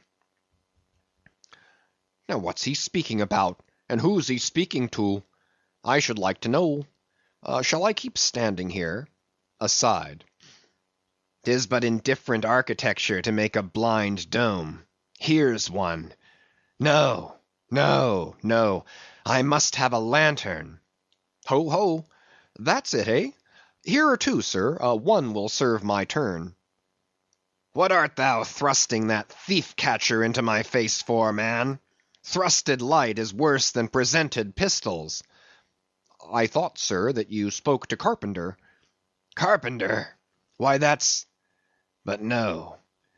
A very tidy, and I may say, an extremely gentlemanlike sort of business thou art in here, Carpenter. Or wouldst thou rather work in clay? Sir, clay? Clay, sir, that's mud. We leave clay to ditchers, sir. The fellow's impious. What art thou sneezing about? Bone is rather dusty, sir. Take the hint, then, and when thou art dead, never bury thyself under living people's noses. Sir? Oh, I guess so. Yes, dear. Look ye, Carpenter, I dare say thou callest thyself a right good, workmanlike workman, eh? Well then, will it speak thoroughly well for thy work, if, when I come to mount this leg thou makest, I shall nevertheless feel another leg in the same identical place with it? That is, Carpenter, my old lost leg, the flesh and blood one, I mean. Canst thou not drive that old Adam away? Truly, sir, I begin to understand somewhat now. Yes, I have heard something curious on that score, sir. How a dismasted man never entirely loses the feeling of his old spar, but it will be still pricking him at times. May I humbly ask if it really be so, sir? It is, man. Look, put thy live leg here in the place where mine once was. So, now, here is only one distinct leg to the eye, yet two to the soul. Where thou feelest tingling life, there, exactly there to a hair, do I. Is it a riddle? I should humbly call it a poser, sir. Hiss, then. How dost thou know that some entire, living, thinking thing may not be invisibly and uninterpenetratingly standing precisely where thou now standest? Aye, and standing there in thy spite. In thy most solitary hours, then, dost thou not fear eavesdroppers? Hold! Don't speak. And if I still feel the smart of my crushed leg, though it be now so long dissolved, then why mayest not thou, Carpenter, feel the fiery pains of hell forever, and without a body? Huh? Good Lord! Truly, sir, if it comes to that, I must calculate over again. I think I didn't carry a small figure, sir. Look ye, Puddinghead should never grant premises. How long before the leg is done? Perhaps an hour, sir. Bungle away at it, then, and bring it to me. Turns to go. Oh, life! Here I am, proud as a Greek god, and yet standing debtor to this blockhead for a bone to stand on. Cursed be that mortal inter-indebtedness, which will not do away with ledgers. I would be free as air, and I'm down in the whole world's books. I am so rich I could have given bid for bid with the wealthiest Praetorians at the auction of the Roman Empire, which was the world's, and yet I owe for the flesh in the tongue I brag with. By heavens, I'll get a crucible, and into it, and dissolve myself down to one small compendious vertebra. So. Carpenter, resuming his work. Well, well, well. Stubb knows him best of all, and Stubb always says he's queer. Says nothing but that one sufficient little word.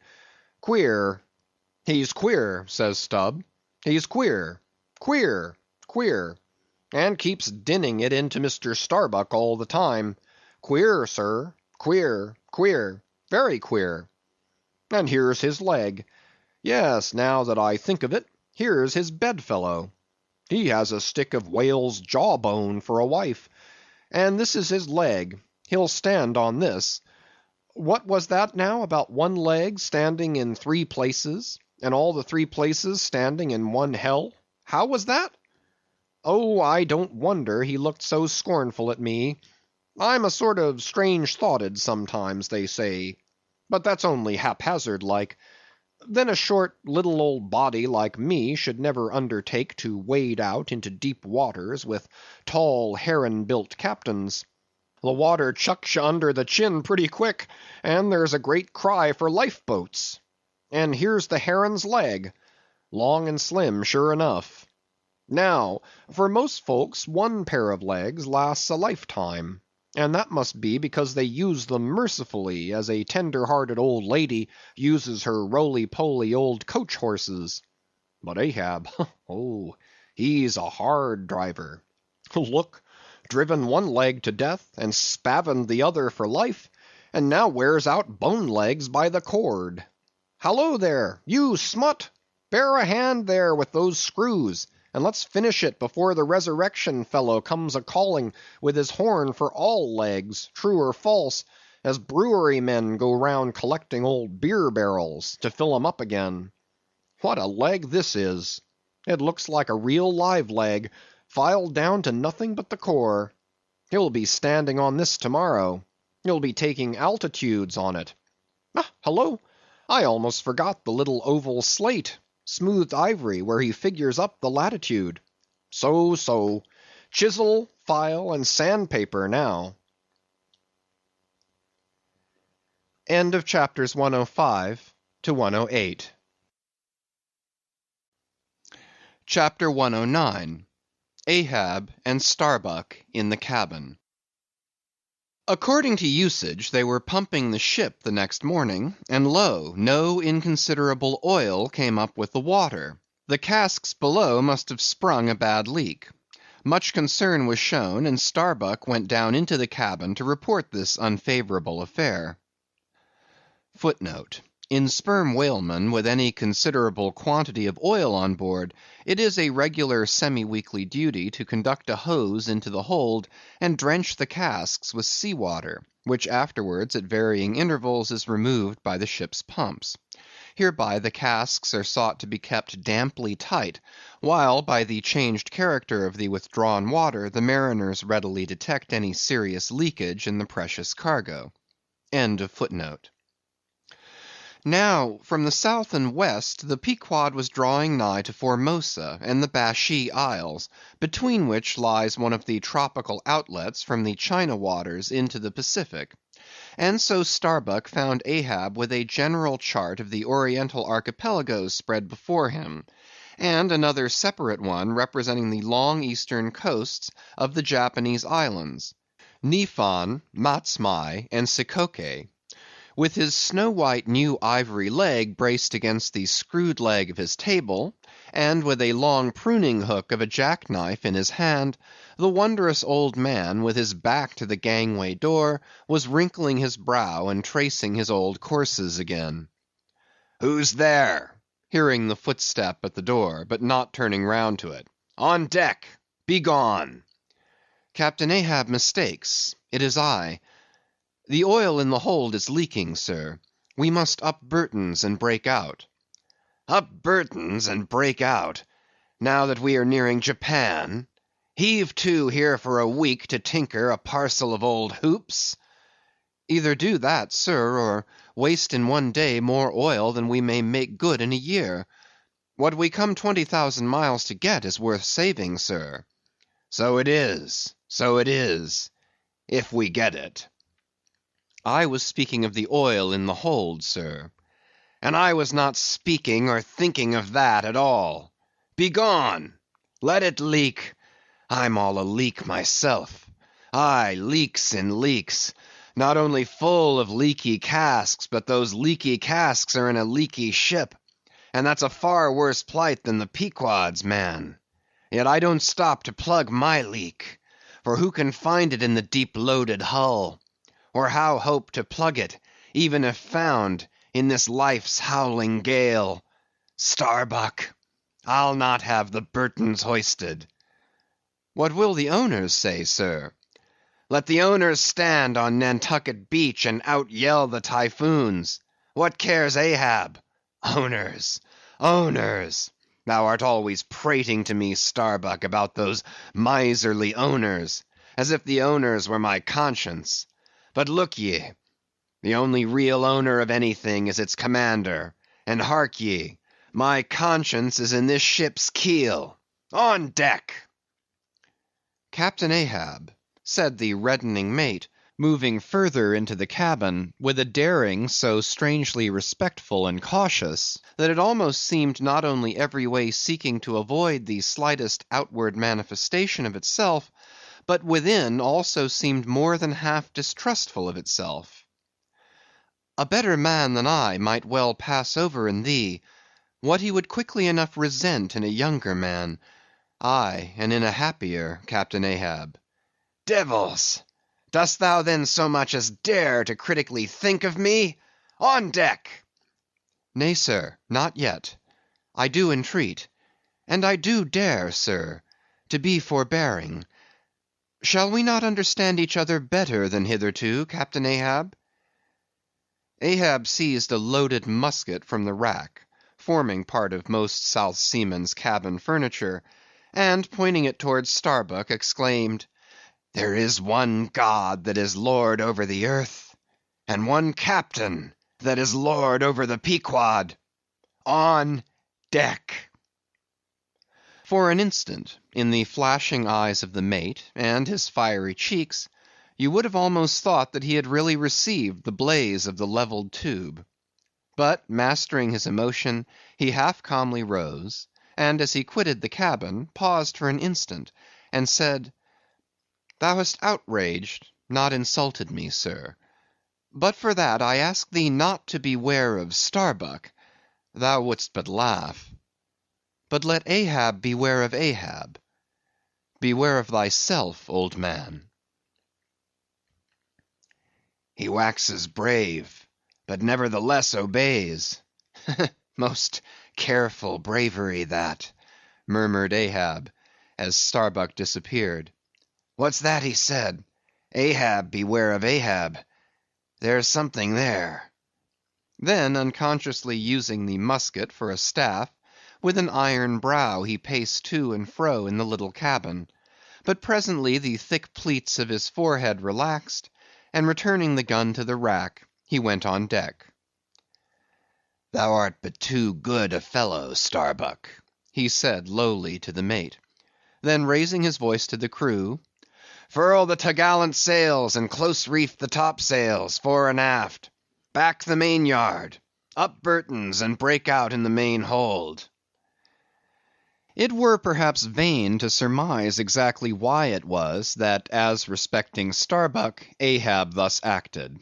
It may have been a flash of honesty in him, or mere prudential policy which, under the circumstance, imperiously forbade the slightest symptom of open disaffection, however transient, in the important chief officer of his ship.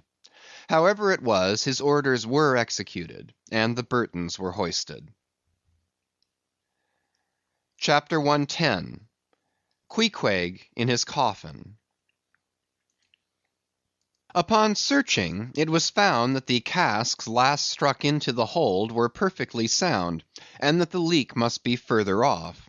So, it being calm weather, they broke out deeper and deeper, disturbing the slumbers of the huge ground tier butts, and from that black midnight sending those gigantic moles into the daylight above. So deep did they go, and so ancient and corroded and weedy the aspect of the lowermost puncheons, that you almost looked next for some mouldy cornerstone cask containing coins of Captain Noah, with copies of the posted placards vainly warning the infatuated old world from the flood.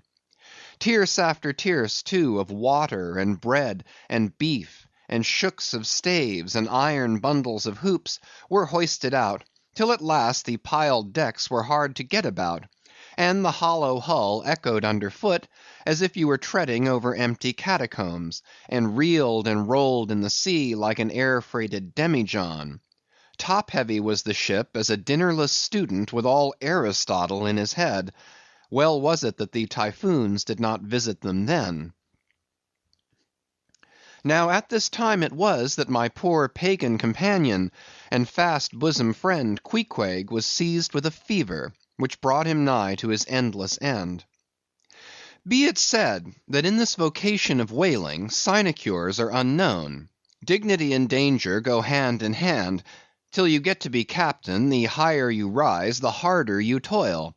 So with poor Queequeg, who, as harpooneer, must not only face all the rage of the living whale, but, as we have elsewhere seen, mount his dead back in a rolling sea, and finally descend into the gloom of the hold, and bitterly sweating all day in that subterraneous confinement, resolutely manhandle the clumsiest casks, and see to their stowage. To be short, among whalemen, the harpooneers are the holders, so called.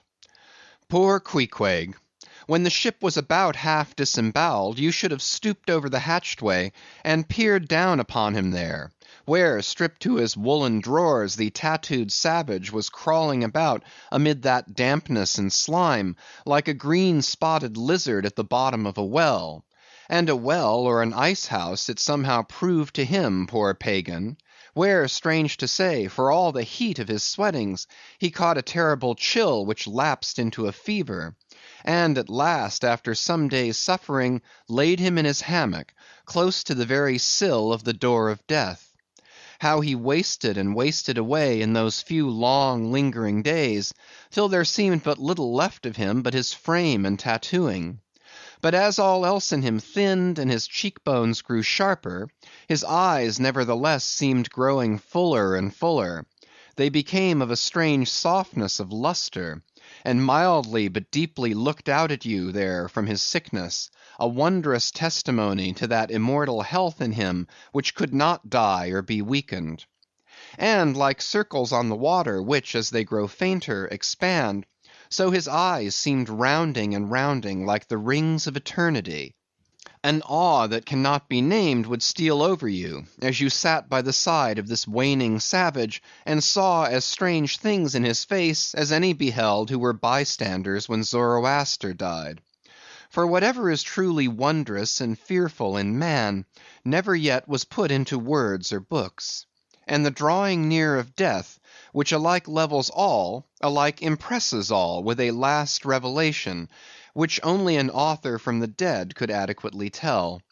So that, let us say it again, no dying Chaldee or Greek had higher and holier thoughts than those whose mysterious shades you saw creeping over the face of poor Queequeg, as he quietly lay in his swaying hammock, and the rolling sea seemed gently rocking him to his final rest, and the ocean's invisible flood tide lifted him higher and higher towards his destined heaven. Not a man of the crew but gave him up, and as for Queequeg himself, what he thought of the case was forcibly shown by a curious favor he asked. He called one to him in the grey morning watch when the day was just breaking, and taking his hand, said that while in Nantucket he had chanced to see certain little canoes of dark wood, like the rich war wood of his native isle, and upon inquiry he had learned that all whalemen who died in Nantucket were laid in those same dark canoes, and that the fancy of being so laid had much pleased him, for it was not unlike the custom of his own race, who, after embalming a dead warrior, stretched him out in his canoe, and so left him to be floated away to the starry archipelagos. For not only do they believe that the stars are isles, but that far beyond all visible horizons, their own mild, uncontinented seas interflow with the blue heavens, and so form the white breakers of the Milky Way. He added that he shuddered at the thought of being buried in his hammock, according to the usual sea custom, tossed like something vile to the death-devouring sharks. No, he desired a canoe like those of Nantucket, all the more congenial to him, being a whaleman, that like a whaleboat these coffin canoes were without a keel, though that involved but uncertain steering and much leeway adown the dim ages. Now when this strange circumstance was made known aft, the carpenter was at once commanded to do Queequeg's bidding, whatever it might include. There was some heathenish, coffin-coloured old lumber aboard, which upon a long previous voyage had been cut from the aboriginal groves of the Lackaday Islands, and from these dark planks the coffin was recommended to be made. No sooner was the carpenter apprised of the order, than taking his rule, he forthwith, with all the indifferent promptitude of his character, proceeded into the forecastle and took Queequeg's measure with great accuracy, regularly chalking Queequeg's person as he shifted the rule. "Ah, poor fellow, he'll have to die now," ejaculated the Long Island sailor. Going to his vice bench, the carpenter, for convenience sake and general reference, now transferringly measured on it the exact length the coffin was to be, and then made the transfer permanent by cutting 2 notches at its extremities. This done, he marshalled the planks and his tools, and to work. When the last nail was driven, and the lid duly planed and fitted, he lightly shouldered the coffin and went forward with it, inquiring whether they were ready for it yet in that direction. Overhearing the indignant but half-humorous cries with which the people on deck began to drive the coffin away, Queequeg, to everyone's consternation, commanded that the thing should be instantly brought to him.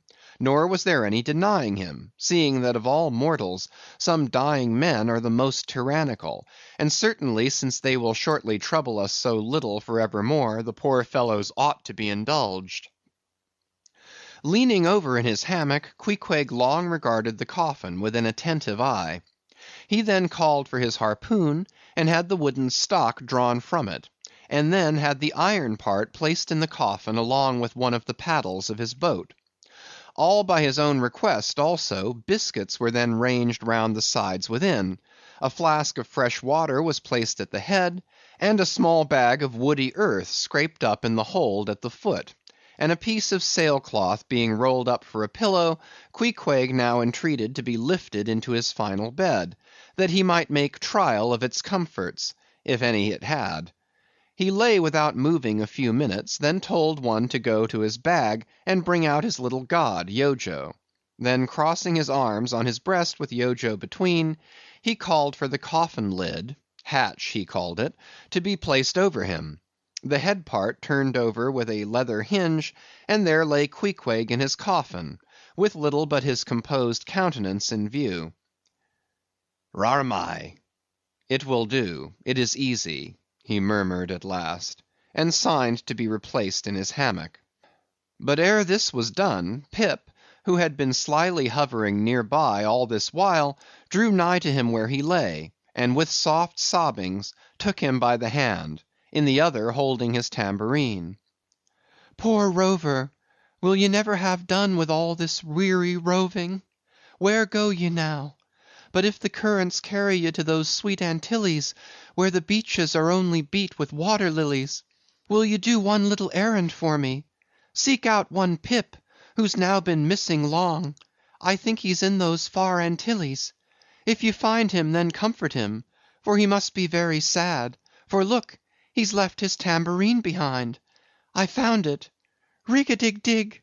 Now Queequeg, die, and I'll beat your dying march." "I have heard," murmured Starbuck, gazing down the scuttle, "that in violent fevers men, all ignorance, have talked in ancient tongues; and that when the mystery is probed, it turns out always that in their wholly forgotten childhood those ancient tongues had been really spoken in their hearing by some lofty scholars. So to my fond faith, poor Pip, in this strange sweetness of his lunacy, brings heavenly vouchers of all our heavenly homes. Where learned he that but there? Hark, he speaks again, but more wildly now. Form 2 and 2, let's make a general of him. Ho! Where's his harpoon? Lay it across here. Rig-a-dig-dig, huzza! Oh, for a gamecock now to sit upon his head and crow. Queequeg dies game, mind ye that, Queequeg dies game. Take ye good heed of that. Queequeg dies game, I say, game, game, game. But base little Pip, he died a coward, died all a shiver. Out upon Pip! Hark ye, if ye find Pip, tell all the Antilles he's a runaway, a coward, a coward, a coward. Tell them he jumped from a whale-boat. I'd never beat my tambourine over base Pip, and hail him general, if he were once more dying here. No, no, shame upon all cowards, shame upon them. Let him go drown like Pip that jumped from a whale-boat. Shame, shame. During all this, Queequeg lay with closed eyes, as if in a dream. Pip was led away, and the sick man was replaced in his hammock. But now that he had apparently made every preparation for death, now that his coffin was proved a good fit, Queequeg suddenly rallied. Soon there seemed no need of the carpenter's box, and thereupon, when some expressed their delighted surprise, he, in substance, said that the cause of his sudden convalescence was this.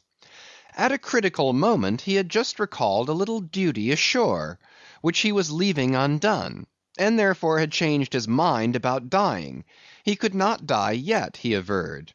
They asked him then whether to live or die was a matter of his own sovereign will and pleasure. He answered, certainly. In a word, it was Queequeg's conceit, that if a man made up his mind to live, mere sickness could not kill him.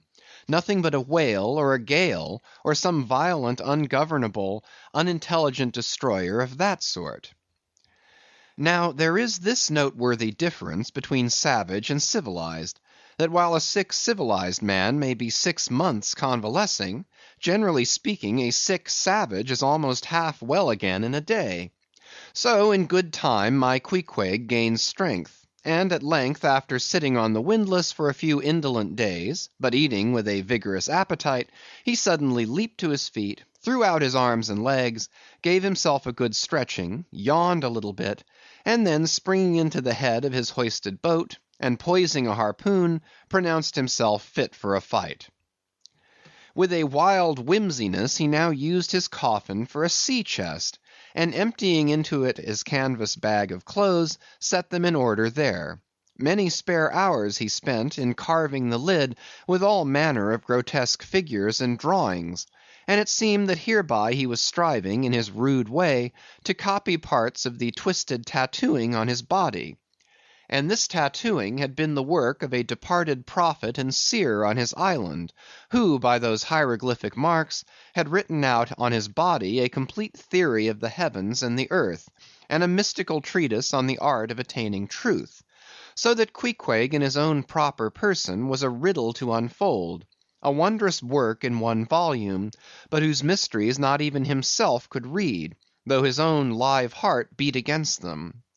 And these mysteries were therefore destined in the end to moulder away with the living parchment whereon they were inscribed, and so be unsolved to the last. And this thought it must have been which suggested to Ahab that wild exclamation of his, when one morning turning away from surveying poor Queequeg, "Oh, devilish tantalization of the gods!" Chapter 111. The Pacific. When gliding by the Bashee Isles, we emerged at last upon the great South Sea. Were it not for other things, I could have greeted my dear Pacific with uncounted thanks, for now the long supplication of my youth was answered. That serene ocean rolled eastwards from me 1,000 leagues of blue. There is, one knows not what sweet mystery about this sea, whose gentle, awful stirrings seem to speak of some hidden soul beneath, like those fabled undulations of the Ephesian sod over the buried evangelist St. John. And meet it is, that over these sea pastures, wide rolling watery prairies and potters' fields of all 4 continents, the waves should rise and fall, and ebb and flow unceasingly. For here millions of mixed shades and shadows, drowned dreams, somnambulisms, reveries, all that we call lives and souls, lie dreaming, dreaming still, tossing like slumberers in their beds, the ever-rolling waves but made so by their restlessness. To any meditative Magian rover, this serene Pacific, once beheld, must ever after be the sea of his adoption. It rolls the midmost waters of the world, the Indian Ocean and Atlantic being but its arms. The same waves wash the moles of the new-built Californian towns, but yesterday planted by the recentest race of men, and lave the faded but still gorgeous skirts of Asiatic lands older than Abraham, while all between float milky ways of coral isles, and low-lying, endless, unknown archipelagos, and impenetrable Japans. Thus this mysterious, divine Pacific zones the world's whole bulk about, makes all coasts one bay to it, seems the tide-beating heart of earth. Lifted by those eternal swells, you needs must own the seductive god, bowing your head to Pan. But few thoughts of Pan stirred Ahab's brain, as, standing like an iron statue at his accustomed place beside the mizzen rigging, with one nostril he unthinkingly snuffed the sugary musk from the Bashy Isles, in whose sweet woods mild lovers must be walking, and with the other consciously inhaled the salt breath of the new-found sea; that sea in which the hated white whale must even then be swimming. Launched at length upon these almost final waters, and gliding towards the Japanese cruising ground, the old man's purpose intensified itself. His firm lips met like the lips of a vice. The delta of his forehead's veins swelled like overladen brooks. In his very sleep, his ringing cry ran through the vaulted hull. "Stern all! The white whale spouts thick blood!" Chapter 112. The Blacksmith. Availing himself of the mild summer cool weather that now reigned in these latitudes, and in preparation for the peculiarly active pursuit shortly to be anticipated, Perth, the begrimed, blistered old blacksmith, had not removed his portable forge to the hold again after concluding his contributory work for Ahab's leg, but still retained it on deck, fast lashed to ring bolts by the foremast, being now almost incessantly invoked by the headsmen and harpooneers and bowsmen to do some little job for them, altering or repairing or new shaping their various weapons and boat furniture. Often he would be surrounded by an eager circle, all waiting to be served, holding boat spades, pike heads, harpoons, and lances, and jealously watching his every sooty movement as he toiled. Nevertheless, this old man's was a patient hammer wielded by a patient arm. No murmur, no impatience, no petulance did come from him. Silent, slow, and solemn, bowing over still further his chronically broken back, he toiled away, as if toil were life itself, and the heavy beating of his hammer the heavy beating of his heart. And so it was. Most miserable. A peculiar walk in this old man, a certain slight but painful appearing yawing in his gait, had at an early period of the voyage excited the curiosity of the mariners. And to the importunity of their persisted questionings he had finally given in. So it came to pass that every one now knew the shameful story of his wretched fate. Belated, and not innocently, one bitter winter's midnight, on the road running between two country towns, the blacksmith half stupidly felt the deadly numbness stealing over him, and sought refuge in a leaning, dilapidated barn. The issue was the loss of the extremities of both feet. Out of this revelation, part by part, at last came out the 4 acts of the gladness, and the one long and as yet uncatastrophed 5th act of the grief of his life's drama. He was an old man, who, at the age of nearly 60, had postponedly encountered that thing in sorrow's technicals called ruin. He had been an artisan of famed excellence, and with plenty to do, owned a house and garden, embraced a youthful, daughter-like, loving wife, and 3 blithe, ruddy children, every Sunday went to a cheerful-looking church planted in a grove. But one night under cover of darkness, and further concealed in a most cunning disguisement, a desperate burglar slid into his happy home, and robbed them all of everything. and darker yet to tell, the blacksmith himself did ignorantly conduct this burglar into his family's heart. It was the bottle conjurer. Upon the opening of that fatal cork, forth flew the fiend and shriveled up his home. Now, for prudent, most wise, and economic reasons, the blacksmith's shop was in the basement of his dwelling, but with a separate entrance to it, so that always had the young and loving, healthy wife listened with no unhappy nervousness, but with vigorous pleasure, to the stout ringing of her young-armed old husband's hammer, whose reverberations, muffled by passing through the floors and walls, came up to her not unsweetly in her nursery. And so to stout labor's iron lullaby the blacksmith's infants were rocked to slumber. Oh, woe on woe! O death, why canst thou not sometimes be timely? Hadst thou taken this old blacksmith to thyself ere his full ruin came upon him, then had the young widow had a delicious grief, and her orphans a truly venerable, legendary sire to dream of in their after years, and all of them a care-killing competency. But death plucked down some virtuous elder brother, on whose whistling daily toil solely hung the responsibilities of some other family, and left the worse than useless old man standing, till the hideous rot of life should make him easier to harvest. Why tell the whole? The blows of the basement hammer every day grew more and more between, and each blow every day grew fainter than the last. The wife sat frozen at the window, with tearless eyes, glitteringly gazing into the weeping faces of her children. The bellows fell, the forge choked up with cinders, the house was sold, the mother dived down into the long churchyard grass, her children twice followed her thither, and the houseless, familyless old man staggered off a vagabond in crape, his every woe unreverenced, his grey head a scorn to flaxen curls. Death seems the only desirable sequel for a career like this. But death is only a launching into the region of the strange untried.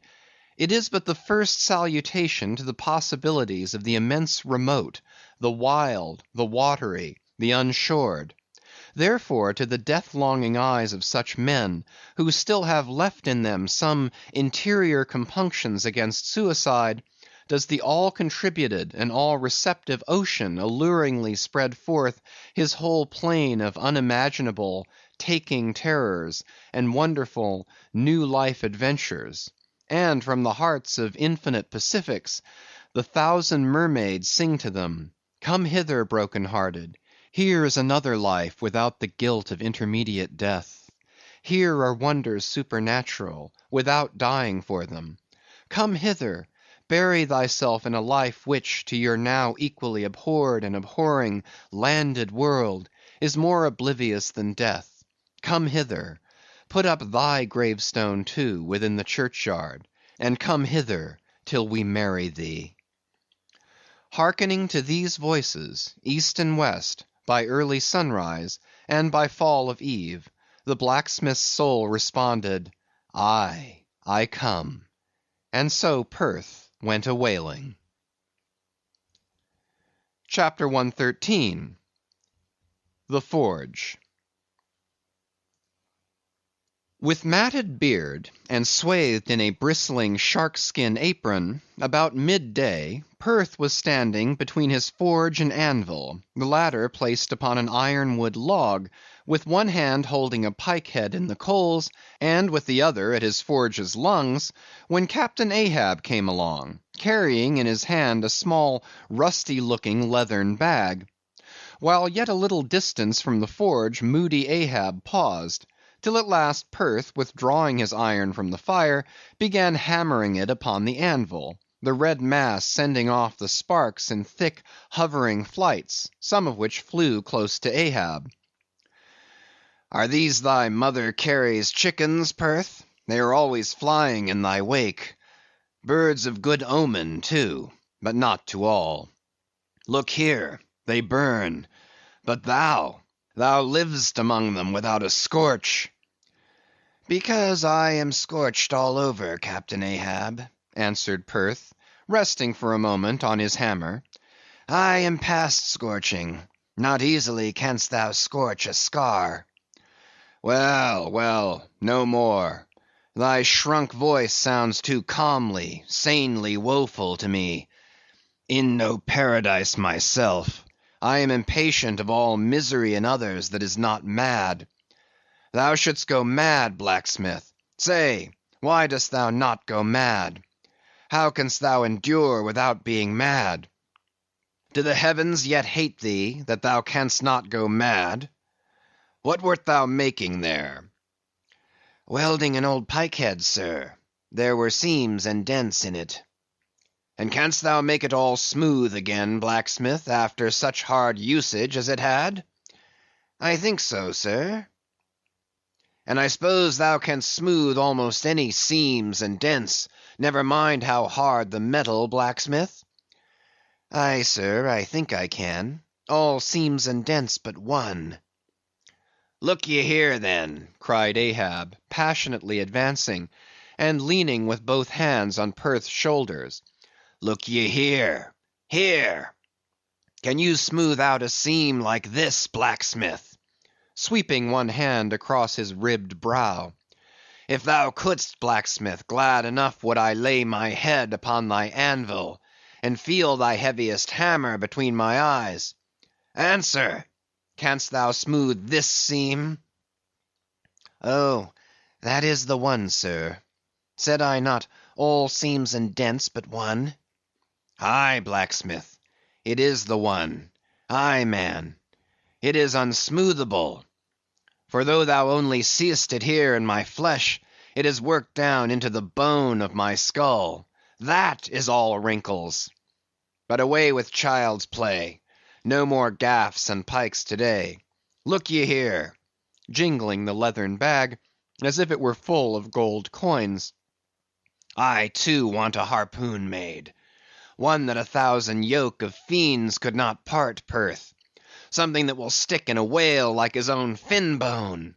There's the stuff. Flinging the pouch upon the anvil. Look ye, blacksmith. These are the gathered nail stubs of the steel shoes of racing horses. Horseshoe stubs, sir?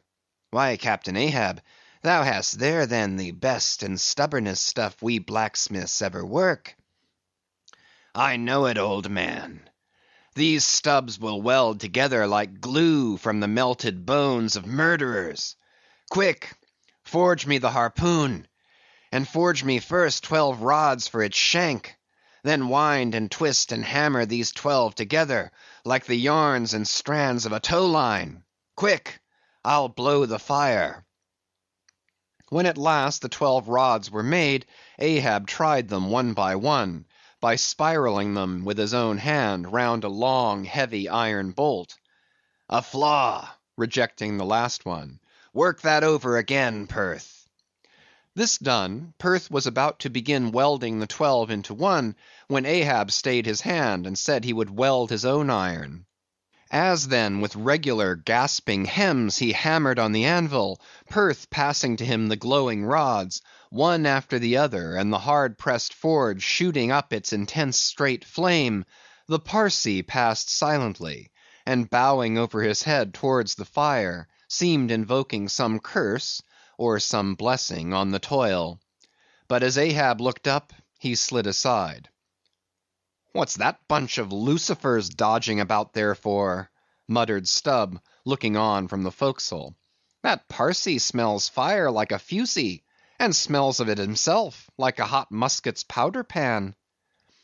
At last the shank in one complete rod received its final heat, and as Perth, to temper it, plunged it all hissing into the cask of water near by, the scalding steam shot up into Ahab's bent face.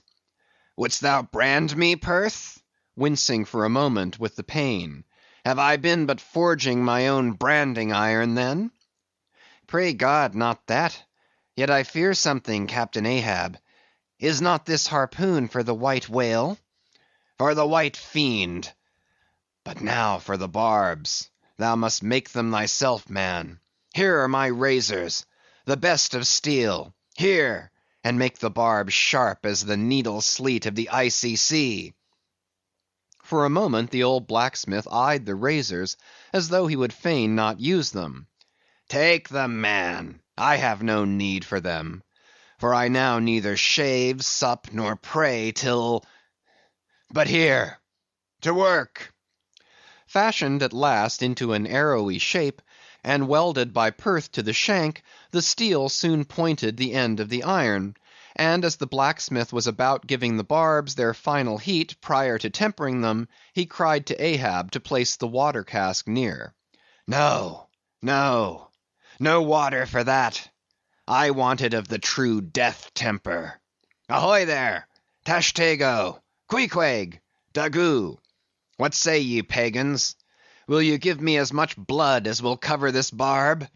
Holding it high up. A cluster of dark nods replied, yes. 3 punctures were made in the heathen flesh, and the white whale's barbs were then tempered. "Ego non baptizo te in nomine Patris, sed in nomine Diaboli!" deliriously howled Ahab, as the malignant iron scorchingly devoured the baptismal blood. Now, mustering the spare poles from below, and selecting one of hickory, with the bark still investing it, Ahab fitted the end to the socket of the iron. A coil of new tow line was then unwound, and some fathoms of it taken to the windlass, and stretched to a great tension. Pressing his foot upon it till the rope hummed like a harp string, then eagerly bending over it, and seeing no strandings, Ahab exclaimed, "Good! And now for the seizings." At one extremity the rope was unstranded, and the separate spread yarns were all braided and woven round the socket of the harpoon. The pole was then driven hard up into the socket. From the lower end the rope was traced halfway along the pole's length, and firmly secured so, with intertwistings of twine. This done, pole, iron, and rope, like the 3 fates, remained inseparable, and Ahab moodily stalked away with the weapon. The sound of his ivory leg, and the sound of the hickory pole, both hollowly ringing along every plank.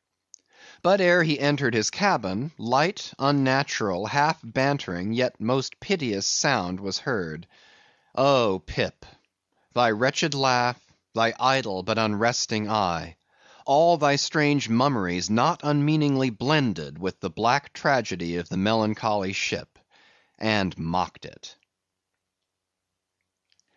End of chapters 109 to 113. Chapter 114. The Gilder. Penetrating further and further into the heart of the Japanese cruising ground, the Pequod was soon all astir in the fishery. Often in mild, pleasant weather, for 12, 15, 18, and 20 hours on the stretch, they were engaged in the boats, steadily pulling, or sailing, or paddling after the whales, or for an interlude of 60 or 70 minutes, calmly awaiting their uprising, though with but small success for their pains. At such times, under an unabated sun, afloat all day upon smooth, slow, heaving swells, seated in his boat light as a birch canoe, and so sociably mixing with the soft waves themselves, that like hearthstone cats they purr against the gunwale. These are the times of dreamy quietude, when beholding the tranquil beauty and brilliancy of the ocean's skin, one forgets the tiger heart that pants beneath it, and would not willingly remember that this velvet paw but conceals a remorseless fang. These are the times when in his whale-boat the rover softly feels a certain filial, confident, land-like feeling towards the sea, that he regards it as so much flowery earth, and the distant ship revealing only the tops of her masts, seems struggling forward, not through high rolling waves, but through the tall grass of a rolling prairie, as when the Western emigrants' horses only show their erected ears, while their hidden bodies widely wade through the amazing verdure. The long-drawn virgin vales, the mild blue hillsides, as over these there steals the hush, the hum, you almost swear that play-wearied children lie sleeping in these solitudes in some glad May time, when the flowers of the woods are plucked. and all this mixes with your most mystic mood, so that fact and fancy, halfway meeting, interpenetrate and form one seamless whole. Nor did such soothing scenes, however temporary, fail of at least as temporary an effect on Ahab. But if these secret golden keys did seem to open in him his own secret golden treasuries, yet did his breath upon them prove but tarnishing. O grassy glades! O ever vernal endless landscapes in the soul! In ye, though long parched by the dead drought of the earthly life, in ye men yet may roll, like young horses in new morning clover, and for some few fleeting moments feel the cool dew of the life immortal on them. Would to God these blessed calms would last! But the mingling threads of life are woven by warp and woof; calms crossed by storms, a storm for every calm. There is no steady, unretracing progress in this life. We do not advance through fixed gradations, and at the last one pause.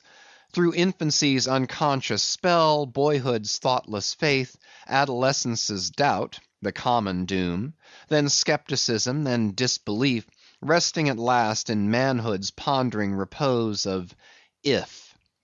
But once gone through, we trace the round again, and are infants, boys, and men, and ifs eternally. Where lies the final harbor, whence we unmoor no more? In what rapt ethers sails the world, of which the weariest will never weary? Where is the foundling's father hidden? Our souls are like those orphans whose unwedded mothers die in bearing them. The secret of our paternity lies in their grave, and we must there to learn it.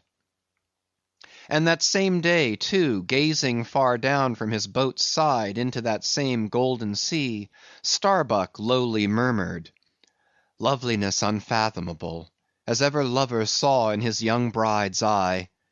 Tell me not of thy teeth-tiered sharks, and thy kidnapping cannibal ways.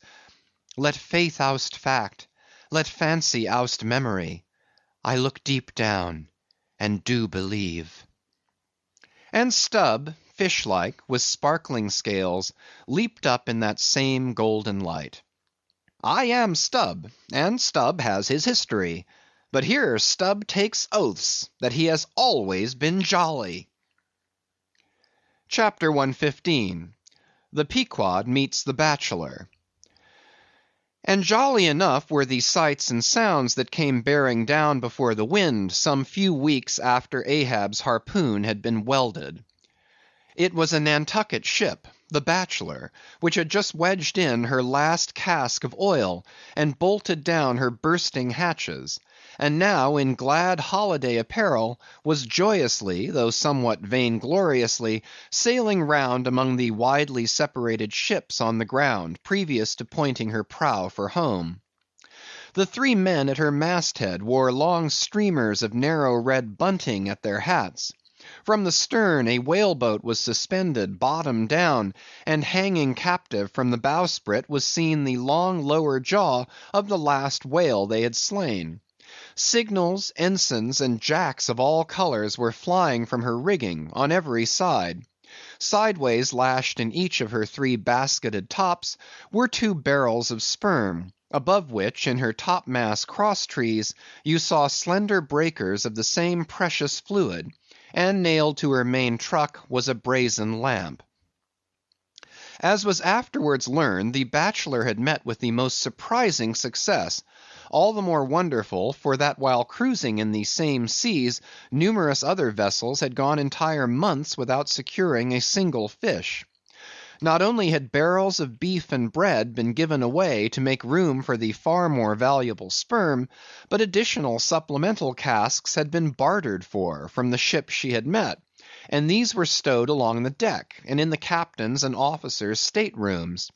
Even the cabin table itself had been knocked into kindling wood, and the cabin mess dined off the broad head of an oil butt, lashed down to the floor for a centerpiece.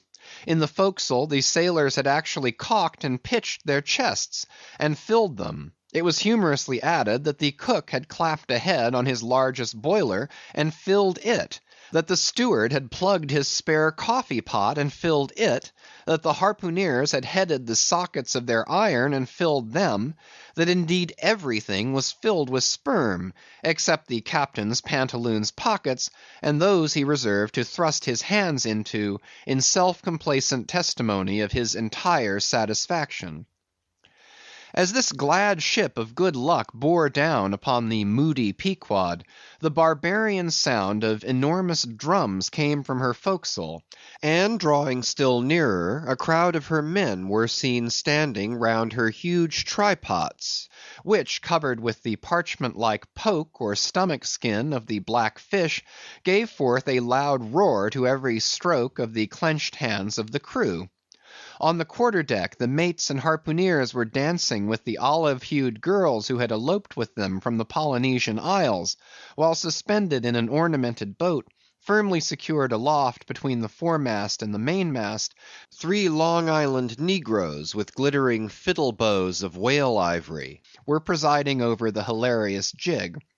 Meanwhile, others of the ship's company were tumultuously busy at the masonry of the try-works, from which the huge pots had been removed. You would have almost thought they were pulling down the cursed Bastille, such wild cries they raised, as the now useless brick and mortar were being hurled into the sea. Lord and master over all this scene, the captain stood erect on the ship's elevated quarter-deck, so that the whole rejoicing drama was full before him, and seemed merely contrived for his own individual diversion. And Ahab, he too was standing on his quarter-deck, shaggy and black, with a stubborn gloom, and as the 2 ships crossed each other's wakes, one all jubilations for things past, the other all forebodings as to things to come, their 2 captains in themselves impersonated the whole striking contrast of the scene. "Come aboard! Come aboard!" cried the gay bachelor's commander, lifting a glass and a bottle in the air. "Hast seen the white whale?" gritted Ahab in reply. "No, only heard of him, but don't believe in him at all," said the other good-humoredly. "Come aboard." "Thou art too damned jolly. Sail on. Hast lost any men?" "Not enough to speak of. 2 islanders, that's all. But come aboard, old hearty, come along. I'll soon take that black from your brow. Come along, will ye? Merry's the play. A full ship and homeward bound."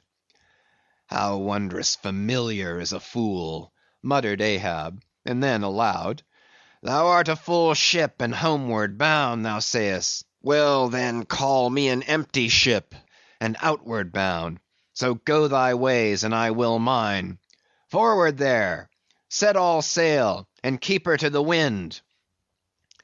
And thus, while the one ship went cheerily before the breeze, the other stubbornly fought against it, and so the 2 vessels parted, the crew of the Pequod looking with grave, lingering glances toward the receding Bachelor, but the Bachelor's men never heeding their gaze for the lively revelry they were in.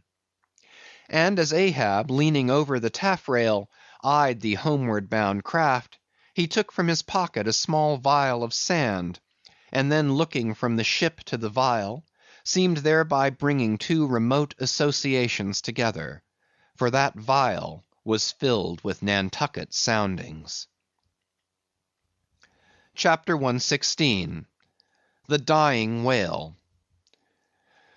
Not seldom in this life, when, on the right side, fortune's favourites sail close by us, we, though all adroop before, catch somewhat of the rushing breeze, and joyfully feel our bagging sails fill out.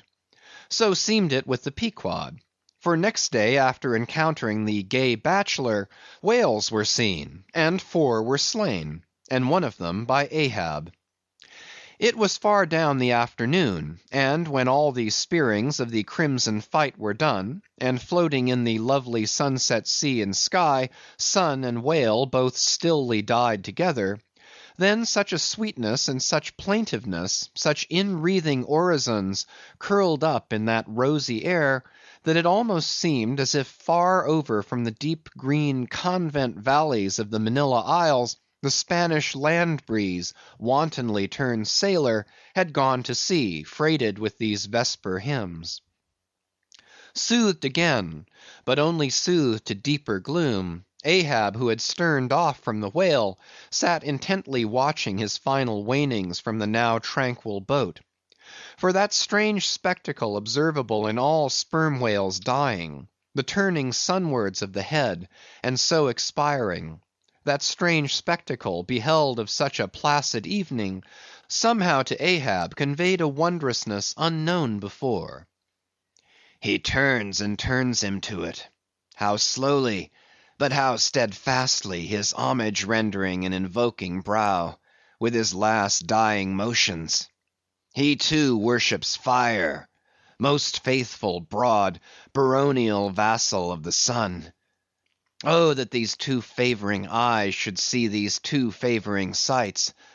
Look, here far waterlocked, beyond all hum of human weal or woe, in these most candid and impartial seas, where to traditions no rocks furnish tablets, where for long Chinese ages the billows have still rolled on speechless and unspoken to, as stars that shine upon the Niger's unknown source. Here too life dies sunwards full of faith. But see, no sooner dead, than death whirls round the corpse, and it heads some other way.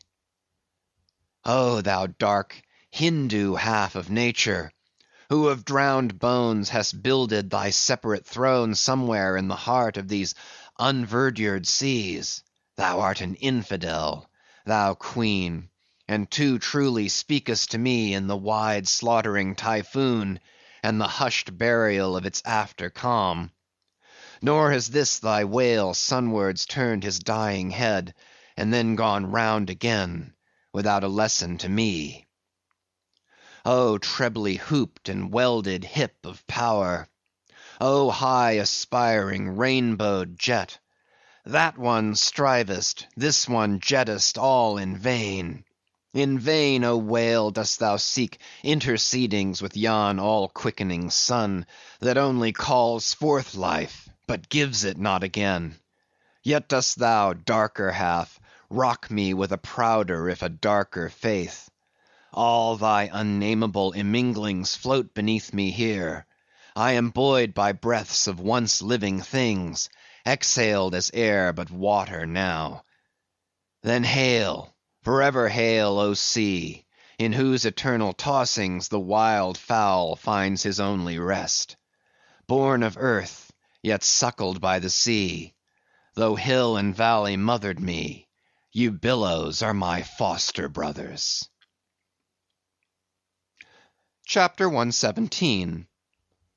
The Whale Watch. The 4 whales slain that evening had died wide apart. One far to windward, one less distant to leeward, one ahead, one astern.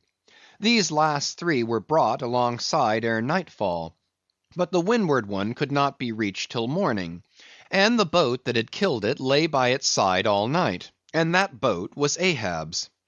The waif pole was thrust upright into the dead whale's spout hole, and the lantern hanging from its top cast a troubled, flickering glare upon the black, glossy back, and far out upon the midnight waves, which gently chafed the whale's broad flank, like soft surf upon a beach. Ahab and all his boat's crew seemed asleep but the Parsee, who, crouching in the bow, sat watching the sharks that spectrally played round the whale, and tapped the light cedar planks with their tails. A sound like the moaning in squadrons over asphaltites of unforgiven ghosts of Gomorrah ran shuddering through the air. Startled from his slumbers, Ahab, face to face, saw the Parsee, and hooped round by the gloom of the night, they seemed the last men in a flooded world. I have dreamed it again, said he. Of the hearses? Have I not said, old man, that neither hearse nor coffin can be thine? And who are hearsed that die on the sea? But I said, old man, that ere thou couldst die on this voyage, 2 hearses must verily be seen by thee on the sea, the first not made by mortal hands, and the visible wood of the last one must be grown in America. Aye, aye, a strange sight that, Parsee. A hearse and its plumes floating over the ocean with the waves for the pallbearers. Ha! Such a sight we shall not soon see. Believe it or not, thou canst not die till it be seen, old man. And what was that saying about thyself? Though it come to the last, I shall still go before thee, thy pilot. And when thou art so gone before, if that ever befall, then ere I can follow, thou must still appear to me, to pilot me still. Was it not so?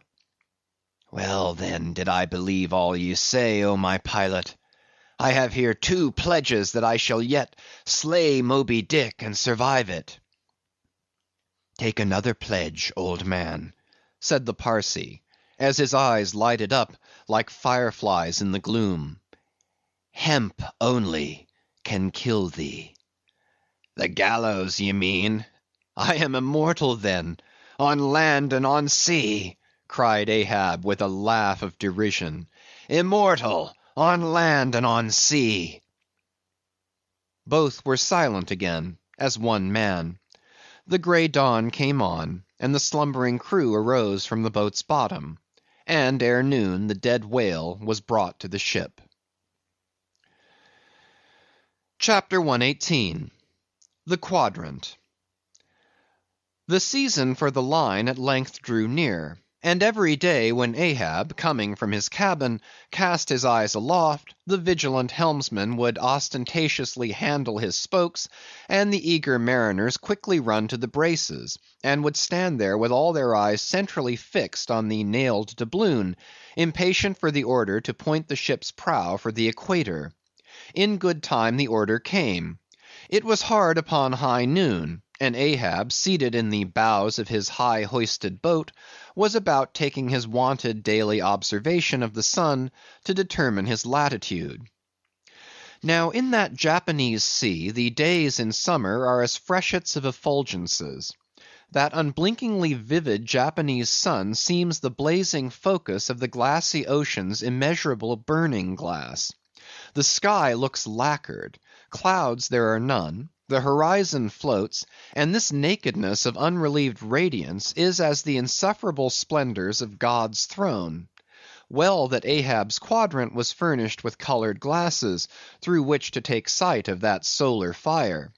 So, swinging his seated form to the roll of the ship, and with his astrological-looking instrument placed to his eye, he remained in that posture for some moments to catch the precise instant when the sun should gain its precise meridian.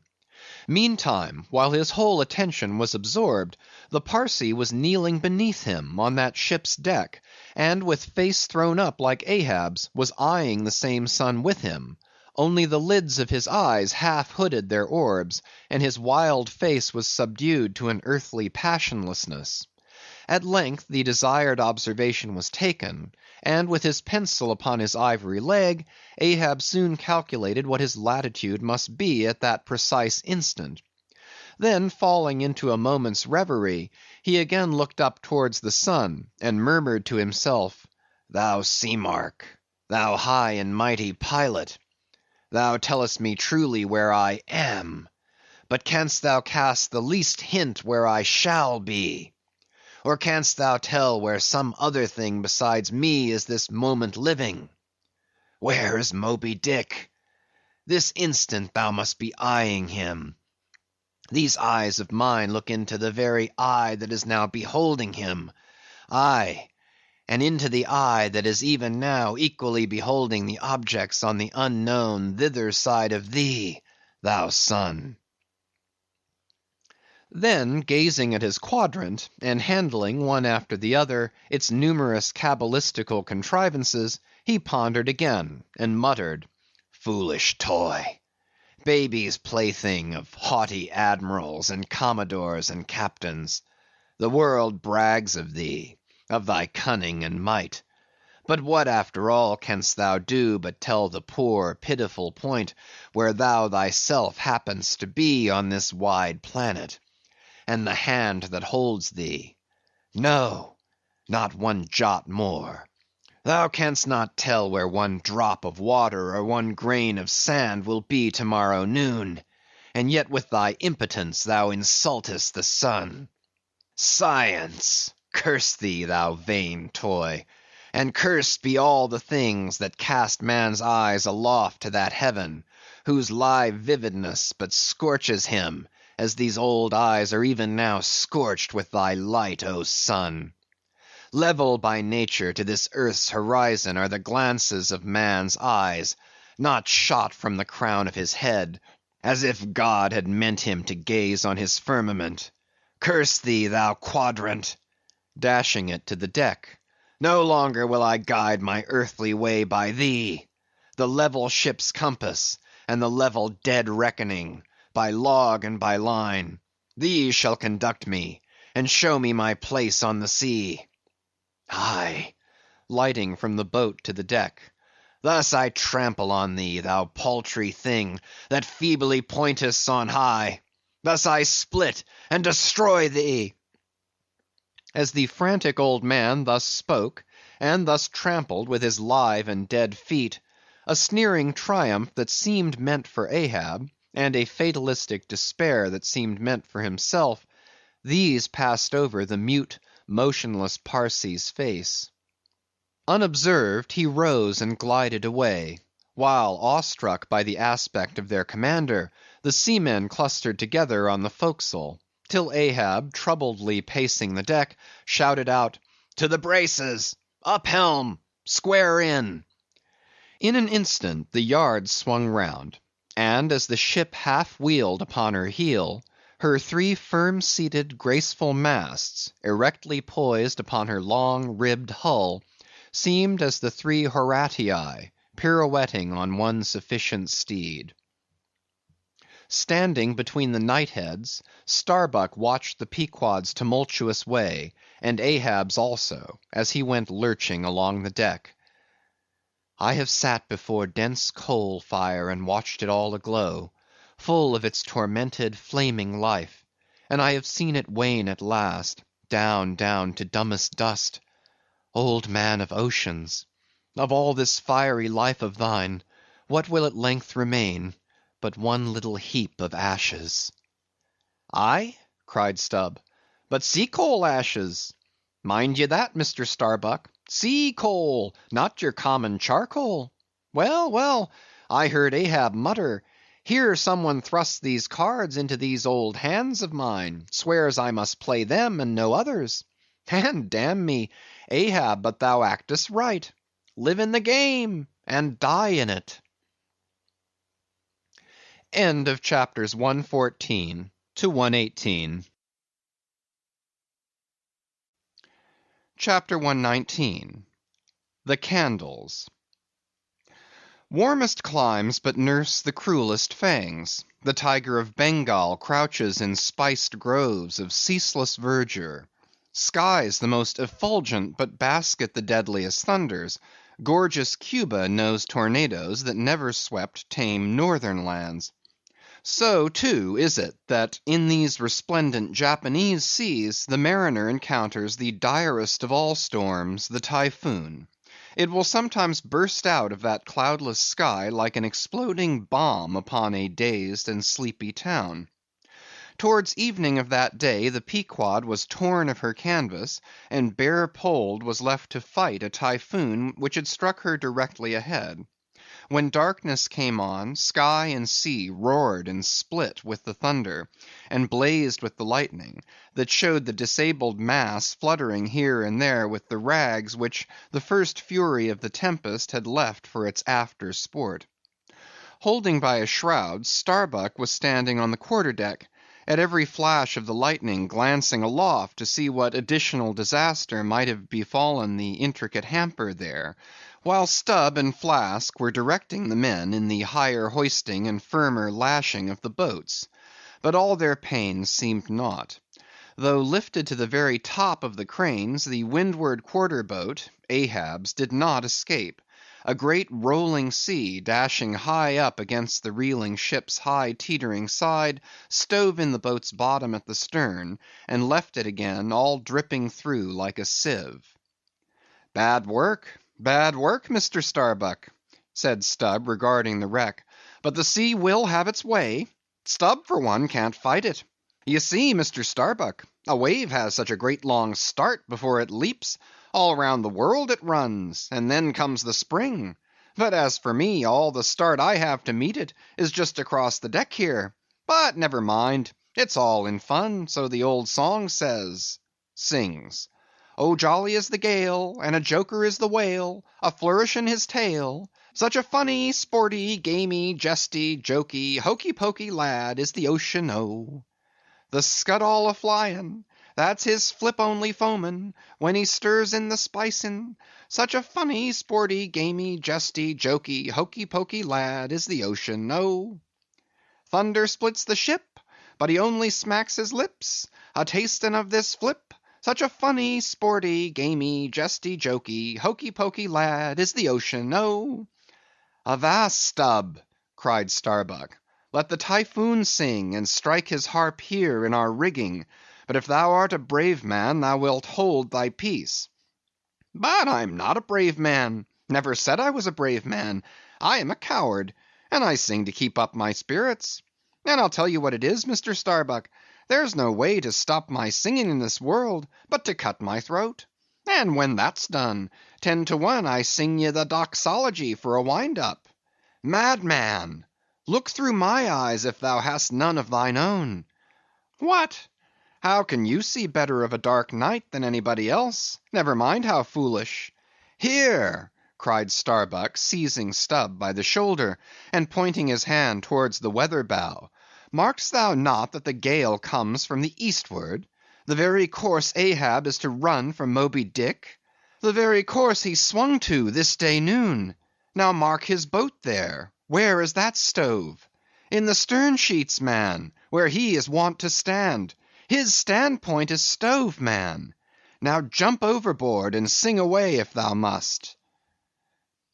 I don't half understand ye. What's in the wind? Yes, round the Cape of Good Hope is the shortest way to Nantucket, soliloquized Starbuck suddenly, heedless of Stubb's question. The gale that now hammers at us to stave us, we can turn it into a fair wind that will drive us towards home. Yonder to windward is all blackness of doom, but to leeward, homeward, I see it lightens up there, but not with the lightning. At that moment, in one of the intervals of profound darkness, following the flashes, a voice was heard at his side, and almost at the same instant a volley of thunder peals rolled overhead. Who's there? Old Thunder, said Ahab, groping his way along the bulwarks to his pivot hole, but suddenly finding his path made plain to him by elbowed lances of fire. Now, as the lightning rod to a spire on shore is intended to carry off the perilous fluid into the soil, so the kindred rod which at sea some ships carry to each mast is intended to conduct it into the water. But as this conductor must descend to considerable depth, that its end may avoid all contact with the hull, and as, moreover, if kept constantly towing there, it would be liable to many mishaps, besides interfering not a little with some of the rigging, and more or less impeding the vessel's way in the water, because of all this, the lower parts of a ship's lightning rods are not always overboard, but are generally made in long slender links, so as to be the more readily hauled up into the chains outside, or thrown down into the sea as occasion may require. The rods! The rods! cried Starbuck to the crew, suddenly admonished to vigilance by the vivid lightning that had just been darting flambeaux to light Ahab to his post. Are they overboard? Drop them over, fore and aft, quick! Avast, cried Ahab. Let's have fair play here, though we be the weaker side. Yet I'll contribute to raise rods on the Himalayas and Andes, that all the world may be secured, but out on privileges. Let them be, sir. Look aloft, cried Starbuck. The corpusants! The corpusants! All the yard arms were tipped with a pallid fire, and, touched at each tri-pointed lightning rod end with 3 tapering white flames, each of the 3 tall masts was silently burning in that sulphurous air, like 3 gigantic wax tapers before an altar. "Blast the boat! Let it go!" cried Stubb at this instant, as a swashing sea heaved up under his own little craft, so that its gunwale violently jammed his hand as he was passing a lashing. "Blast it!" But slipping backwards on the deck, his uplifted eyes caught the flames, and immediately shifting his tone, he cried, "The corpusants! Have mercy on us all!" To sailors, oaths are household words. They will swear in the trance of the calm, and in the teeth of the tempest. They will imprecate curses from the topsail yard arms when most they teeter over to a seething sea. But in all my voyagings, seldom have I heard a common oath when God's burning finger has been laid upon the ship, when his mene tekel upharsin has been woven into the shrouds and the cordage. While this pallidness was burning aloft, few words were heard from the enchanted crew, who in one thick cluster stood on the forecastle, all their eyes gleaming in that pale phosphorescence like a far-away constellation of stars.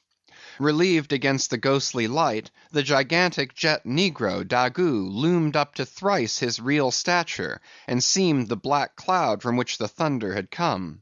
The parted mouth of Tashtego revealed his shark-white teeth, which strangely gleamed as if they too had been tipped by corpusants, while, lit up by the preternatural light, Queequeg's tattooing burned like satanic blue flames on his body. The tableau all waned at last with the pallidness aloft, and once more the Pequod and every soul on her decks were wrapped in a pall. A moment or two passed, when Starbuck, going forward, pushed against some one. It was Stubb. "What thinkest thou now, man? I heard thy cry.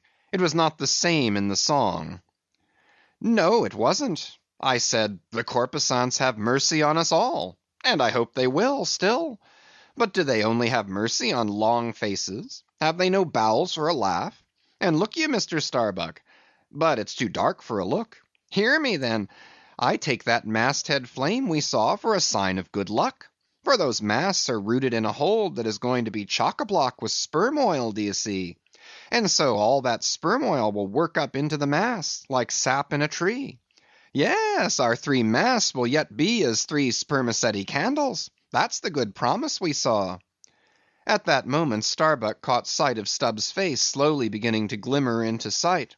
Glancing upwards, he cried, "See! See!" And once more the high, tapering flames were beheld with what seemed redoubled supernaturalness in their pallor. "The corpusants have mercy on us all!" cried Stubb again.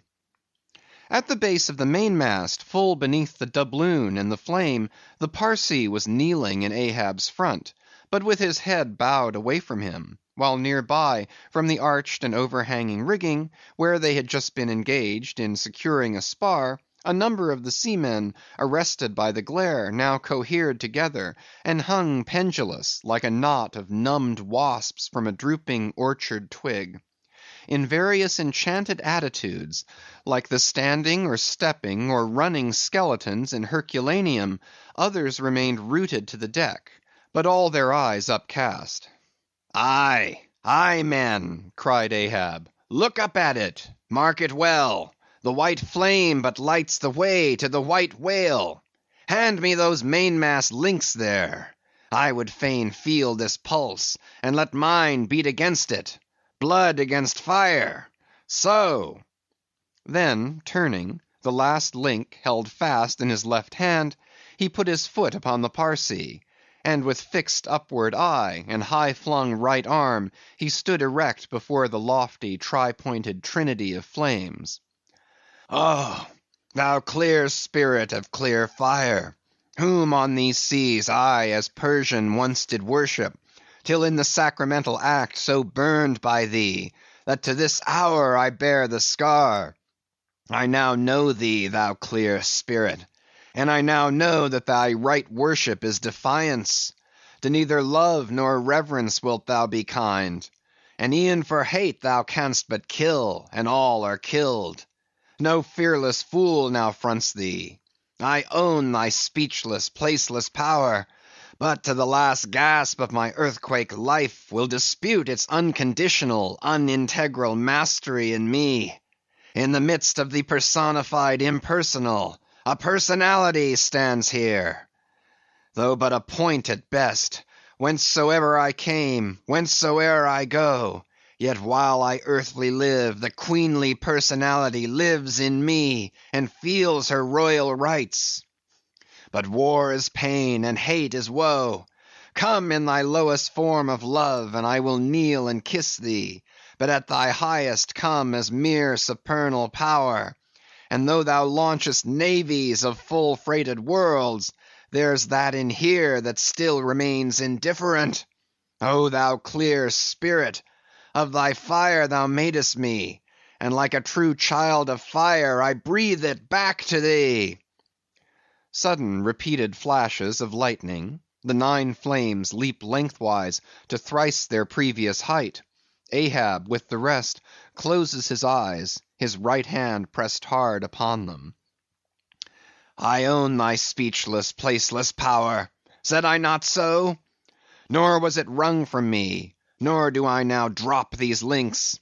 Thou canst blind, but I can then grope. Thou canst consume, but I can then be ashes. Take the homage of these poor eyes and shudder hands. I would not take it. The lightning flashes through my skull, mine eyeballs ache and ache, my whole beaten brain seems as beheaded, and rolling on some stunning ground. Oh, oh! Yet blindfold, yet will I talk to thee. Light though thou be, thou leapest out of darkness, but I am darkness leaping out of light, leaping out of thee. The javelins cease. Open eyes, see or not. There burn the flames. O thou magnanimous, now I do glory in my genealogy. But thou art but my fiery father. My sweet mother I know not. O cruel, what hast thou done with her? There lies my puzzle, but thine is greater. Thou knowest not how came ye, hence callest thyself unbegotten. Certainly knowest not thy beginning, hence callest thyself unbegun. I know that of me which thou knowest not of thyself, O thou omnipotent. There is some unsuffusing thing beyond thee, thou clear spirit, to whom all thy eternity is but time, all thy creativeness mechanical. Through thee, thy flaming self, my scorched eyes do dimly see it. O thou foundling fire, thou hermit immemorial! Thou too hast thy incommunicable riddle, thy unparticipated grief. Here again, with haughty agony, I read my sire. Leap, leap up and lick the sky. I leap with thee, I burn with thee, would fain be welded with thee. Defyingly, I worship thee. The boat! The boat! cried Starbuck. Look at thy boat, old man!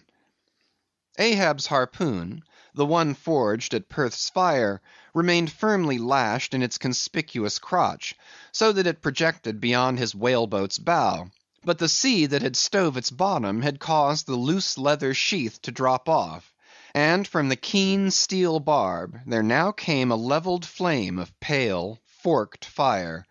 As the silent harpoon burned there like a serpent's tongue, Starbuck grasped Ahab by the arm. God! God is against thee, old man! Forbear! 'Tis an ill voyage, ill begun, ill continued.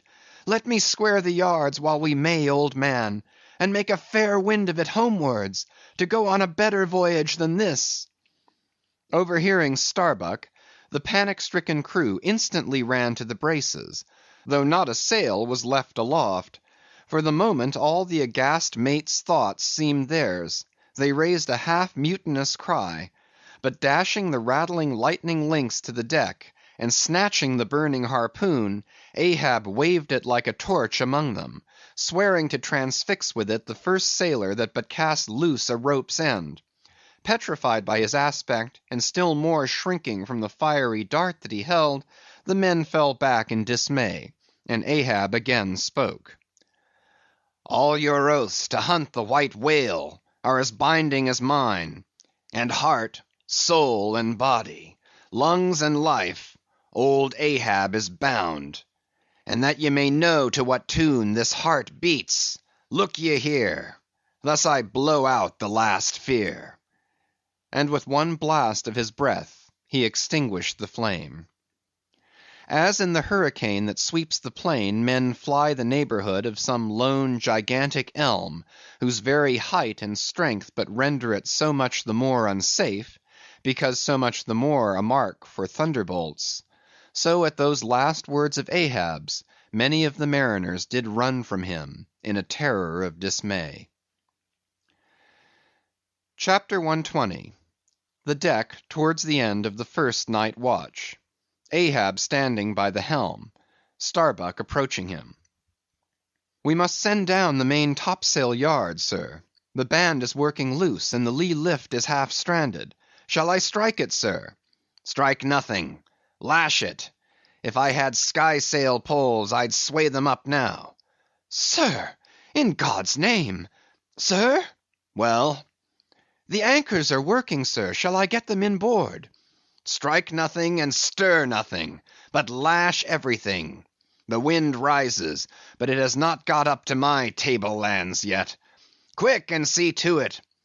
By masts and keels, he takes me for the hunchbacked skipper of some coasting smack. Send down my main topsail yard. Ha! Glue pots. Loftiest trucks were made for wildest winds, and this brain truck of mine now sails amid the cloud scud. Shall I strike that? Oh, none but cowards send down their brain trucks in tempest time. What a hooroosh aloft there! I would e'en take it for sublime, did I not know that the colic is a noisy malady. Oh, take medicine, take medicine.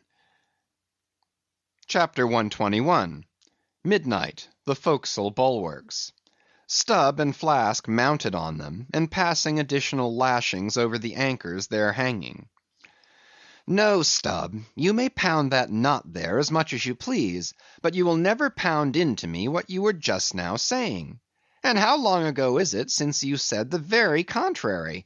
Didn't you once say that whatever ship Ahab sails in, that ship should pay something extra on its insurance policy, just as though it were loaded with powder barrels aft and boxes of lucifers forward? Stop now, didn't you say so?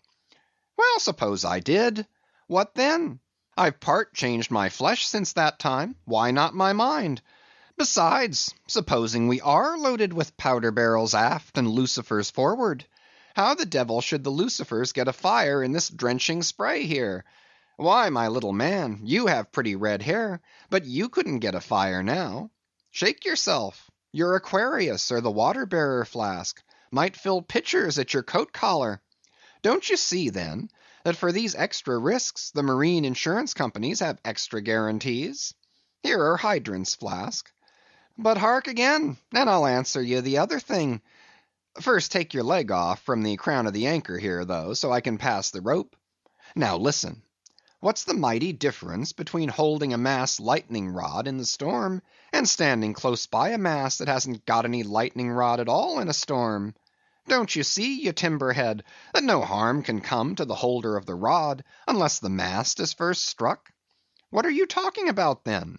Not one ship in 100 carries rods, and Ahab, I, man, and all of us, we're in no more danger then, in my poor opinion, than all the crews in 10,000 ships now sailing the seas. Why, you, King Post, you, I suppose, would have every man in the world go about with a small lightning rod running up the corner of his hat, like a militia officer's skewered feather, and trailing behind like his sash. Why don't you be sensible, Flask? It's easy to be sensible. Why don't you then? Any man with half an eye can be sensible. I don't know that, Stubb. You sometimes find it rather hard. Yes, when a fellow's soaked through, it's hard to be sensible, that's a fact. And I am about drenched with this spray. Never mind, catch the turn there and pass it. Seems to me we are lashing down these anchors now as if they were never going to be used again. Tying these two anchors here, Flask, seems like tying a man's hands behind him. And what big generous hands they are, to be sure. These are your iron fists, eh? What a hold they have, too. I wonder, Flask, whether the world is anchored anywhere. If she is, she swings with an uncommon long cable, though. There, hammer that knot down, and we're done. So, next to touching land, lighting on deck is most satisfactory. I say, just wring out my jacket skirts, will you? Thank you. They laugh at long togs so, Flask, but it seems to me a long-tailed coat ought always to be worn in storms afloat. The tails tapering down that way serve to carry off the water, do you see? Same with cocked hats. The cocks form gable-end eave troughs, Flasks. No more monkey jackets and tarpaulins for me. I must mount a swallowtail and drive down a beaver, so. Hallo! Whew! There goes my tarpaulin overboard. Lord, Lord, that the winds that come from heaven should be so unmannerly. This is a nasty night, lad. Chapter 122. Midnight aloft. Thunder and lightning. The main topsail yard. Tashtego passing new lashings around it. Stop that thunder. Plenty too much thunder up here. What's the use of thunder? We don't want thunder, we want rum. Give us a glass of rum. Chapter 123. The Musket.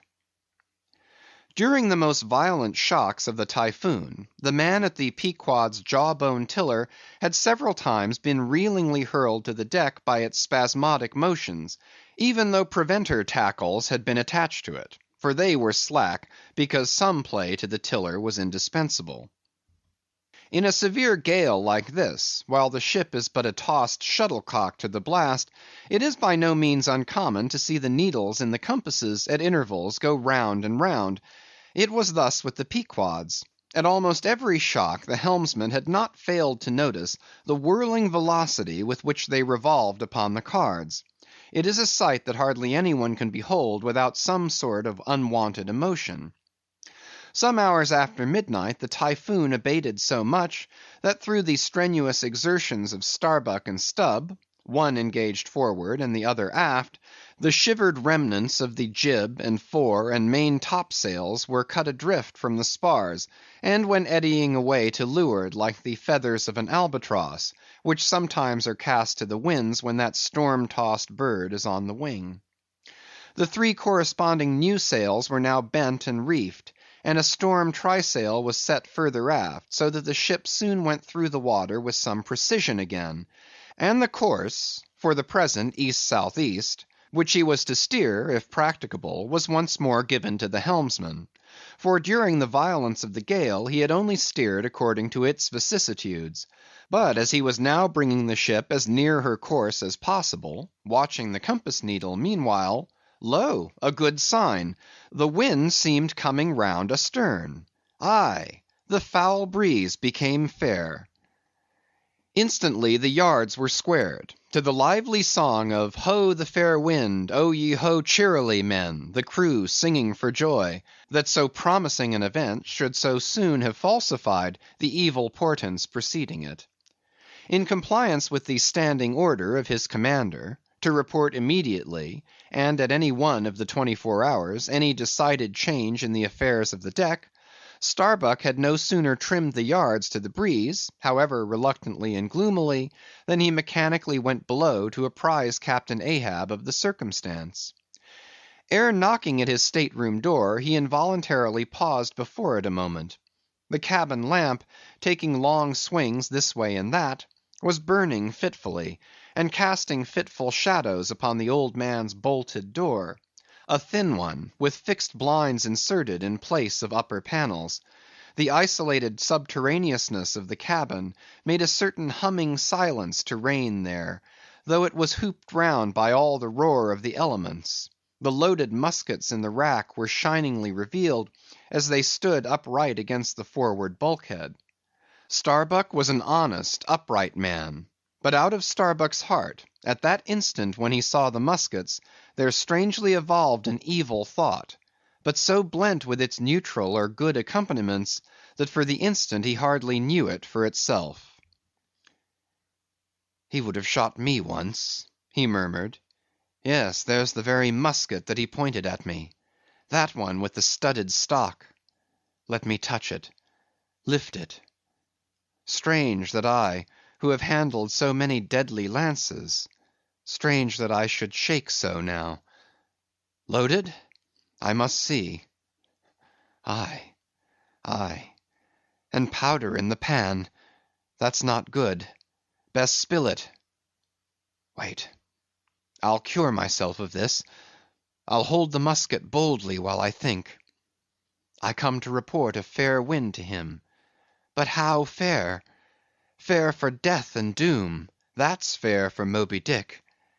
It's a fair wind that's only fair for that accursed fish. The very tube he pointed at me, the very one, this one, I hold it here. He would have killed me with the very thing I handle now. Aye, and he would fain kill all his crew. Does he not say that he will not strike his spars to any gale? Has he not dashed his heavenly quadrant? And in these same perilous seas, gropes he not his way by mere dead reckoning of the error-abounding log? And in this very typhoon, did he not swear that he would have no lightning rods? But shall this crazed old man be tamely suffered to drag a whole ship's company down to doom with him?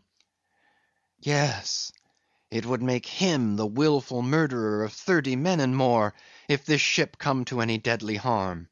And come to deadly harm, my soul swears this ship will, if Ahab have his way.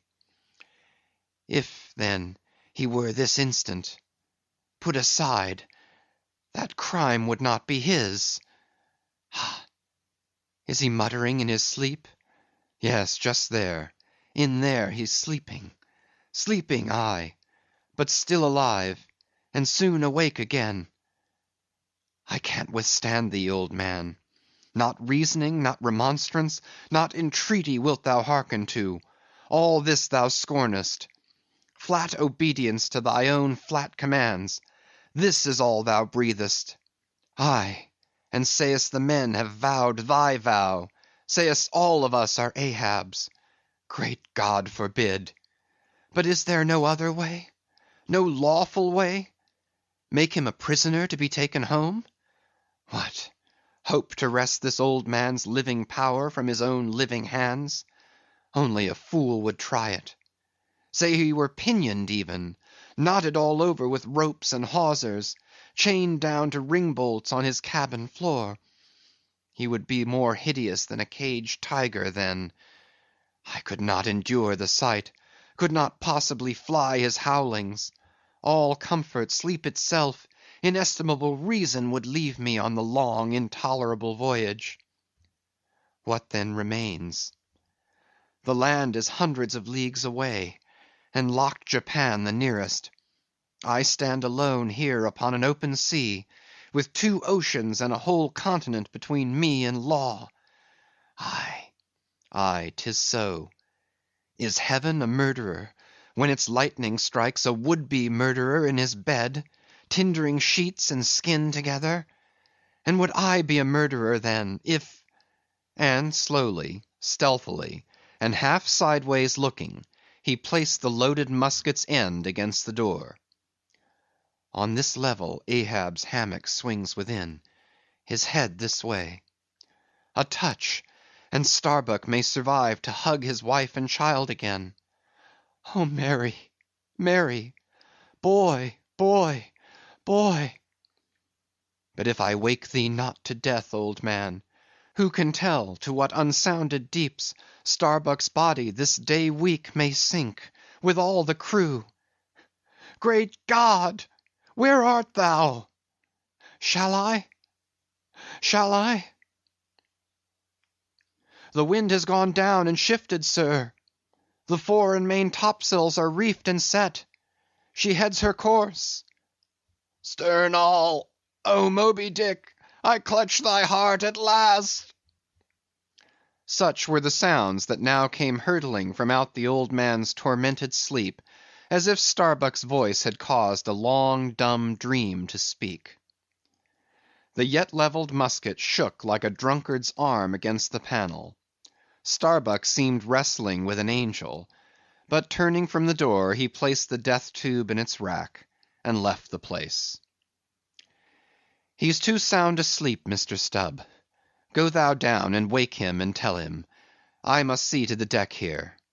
Thou knowest what to say." End of chapters 119 to 123. Chapter 124. The Needle.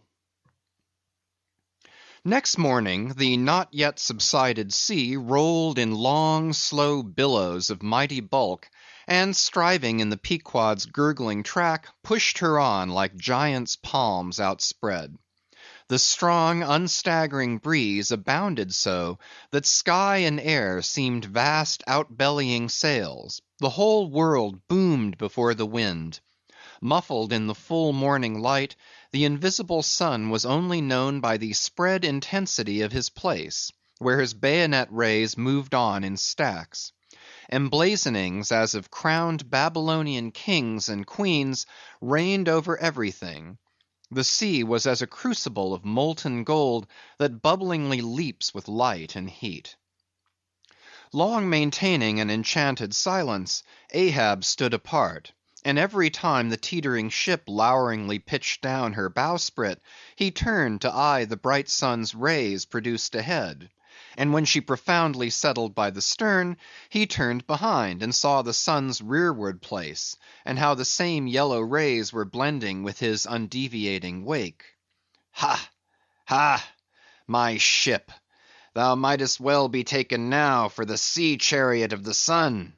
Ho, ho, all ye nations before my prow, I bring the sun to ye.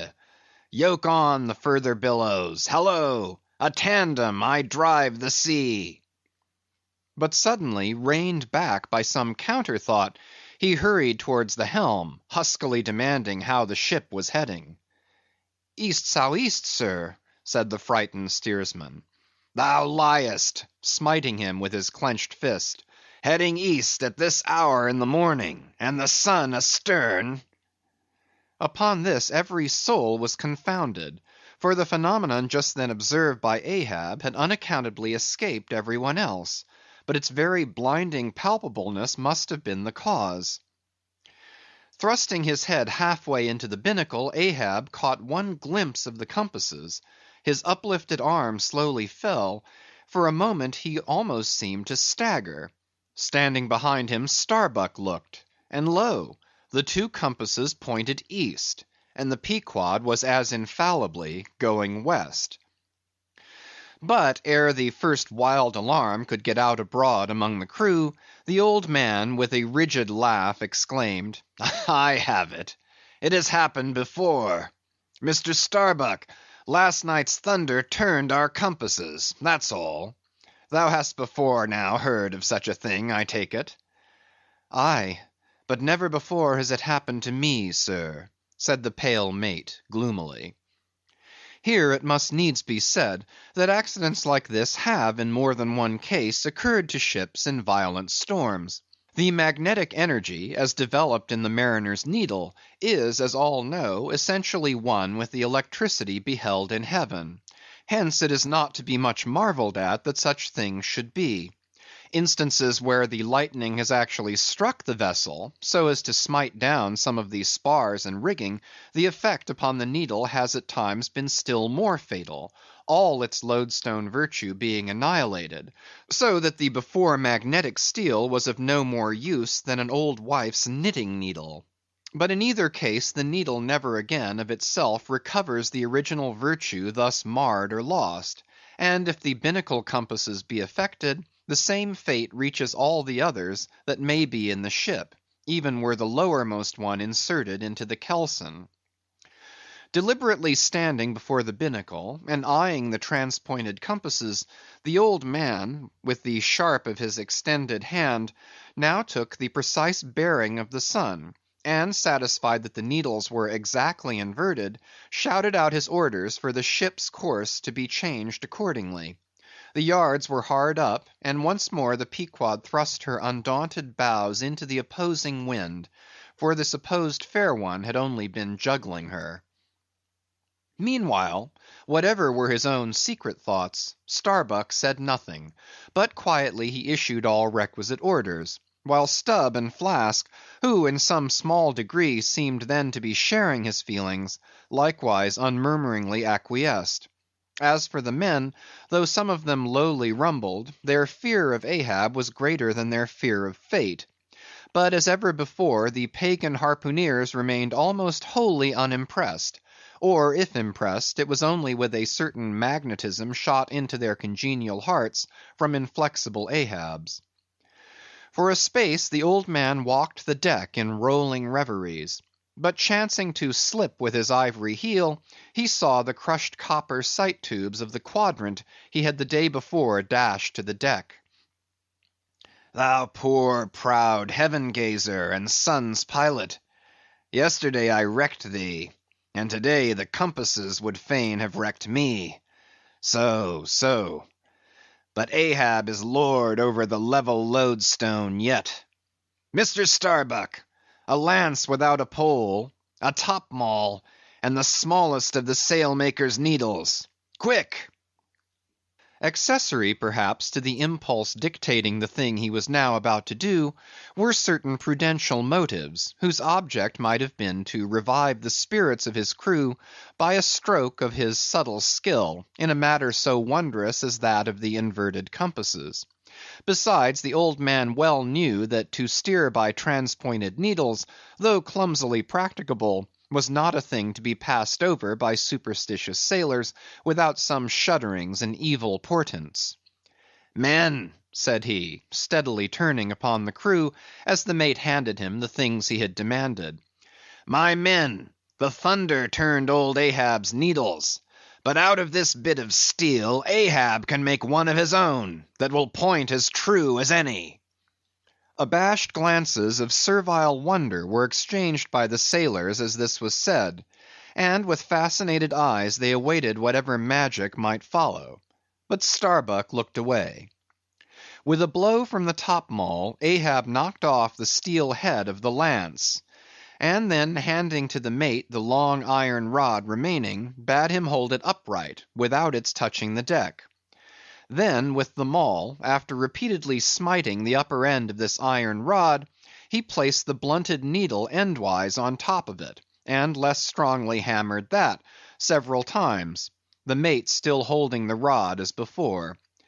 Then, going through some small strange motions with it, whether indispensable to the magnetizing of the steel, or merely intended to augment the awe of the crew, is uncertain, he called for linen thread, and moving to the binnacle, slipped out the two reverse needles there, and horizontally suspended the sail needle by its middle over one of the compass cards.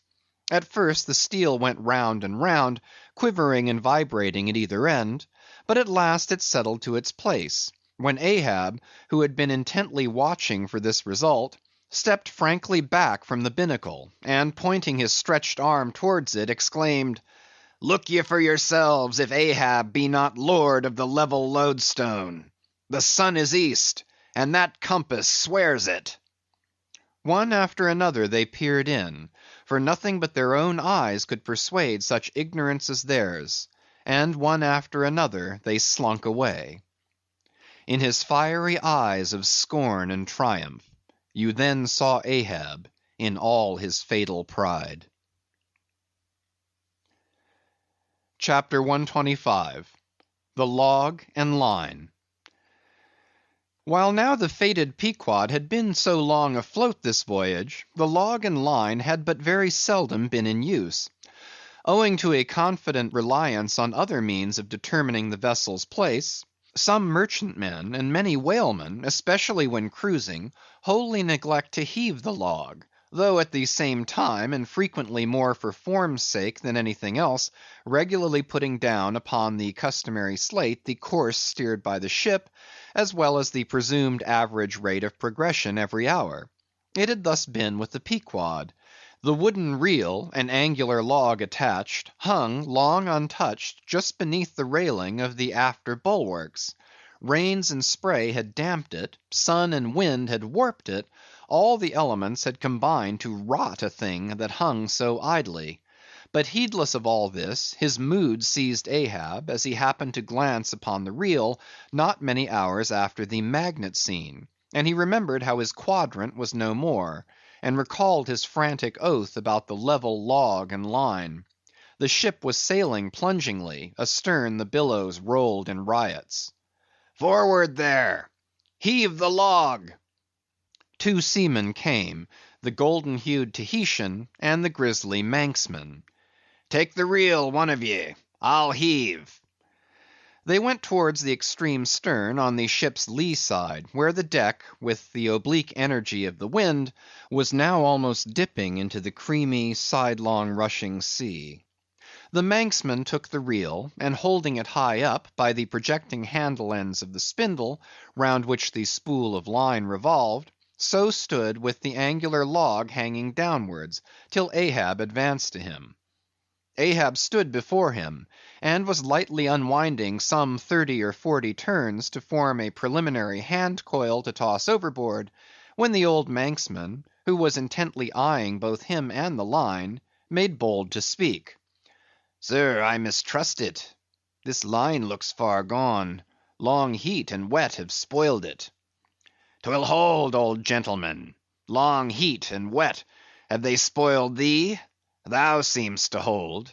Or truer, perhaps, life holds thee, not thou it." "I hold the spool, sir.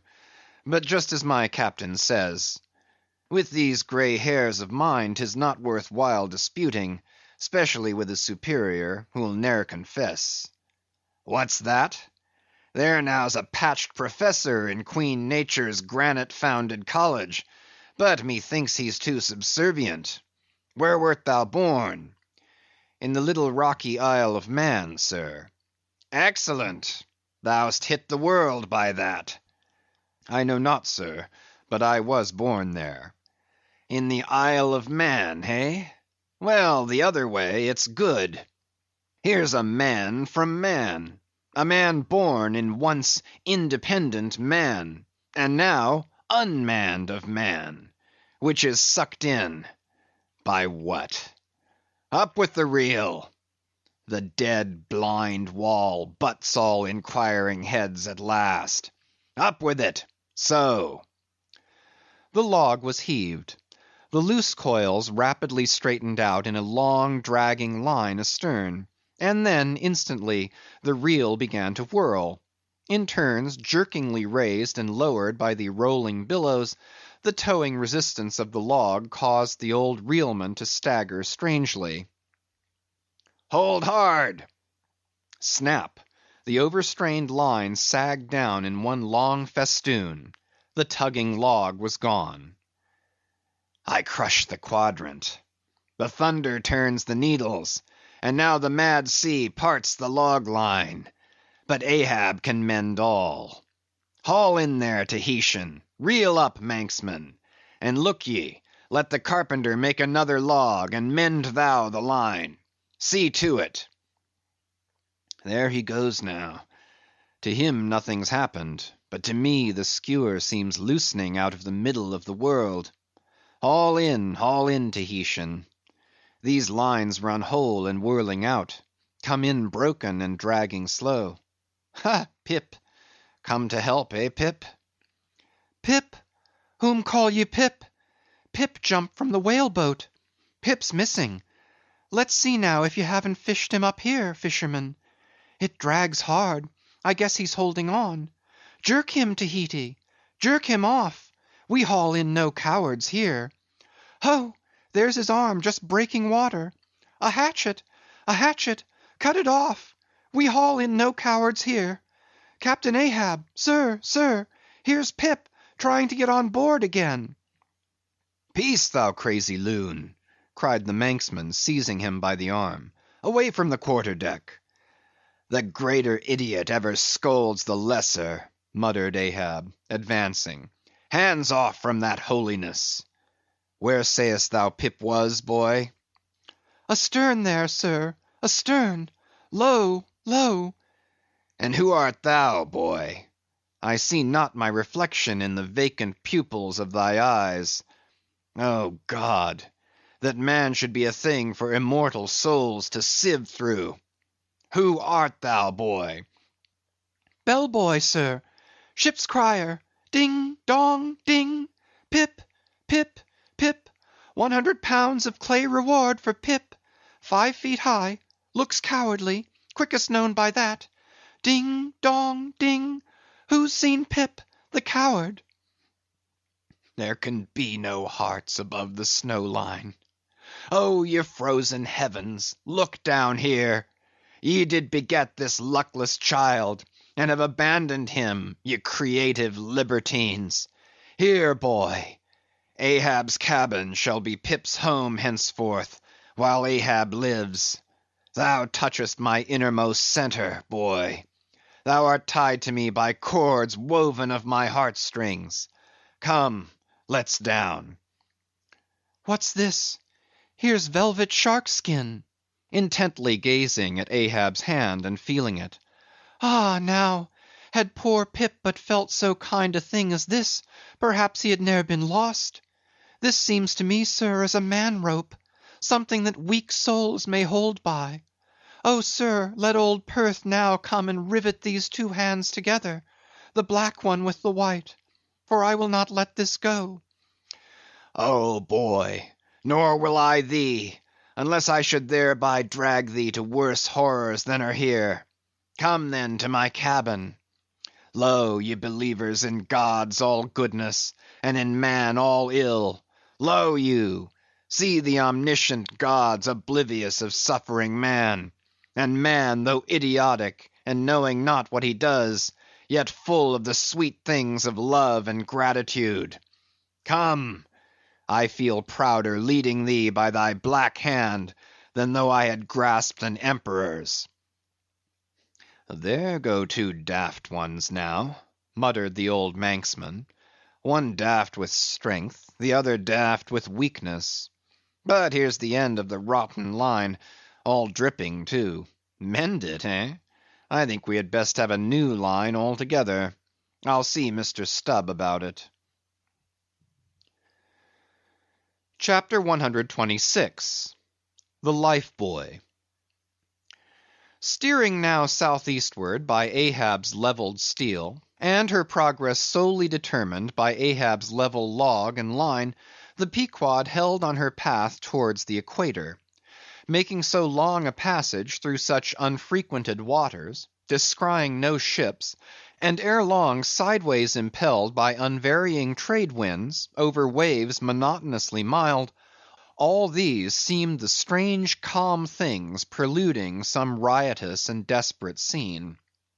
At last, when the ship drew near to the outskirts, as it were, of the equatorial fishing ground, and in the deep darkness that goes before the dawn was sailing by a cluster of rocky islets, the watch, then headed by Flask, was startled by a cry so plaintively wild and unearthly, like half-articulated wailings of the ghosts of all Herod's murdered innocents, that one and all they started from their reveries, and for the space of some moments stood, or sat, or leaned all transfixedly listening, like the carved Roman slave, while that wild cry remained within hearing.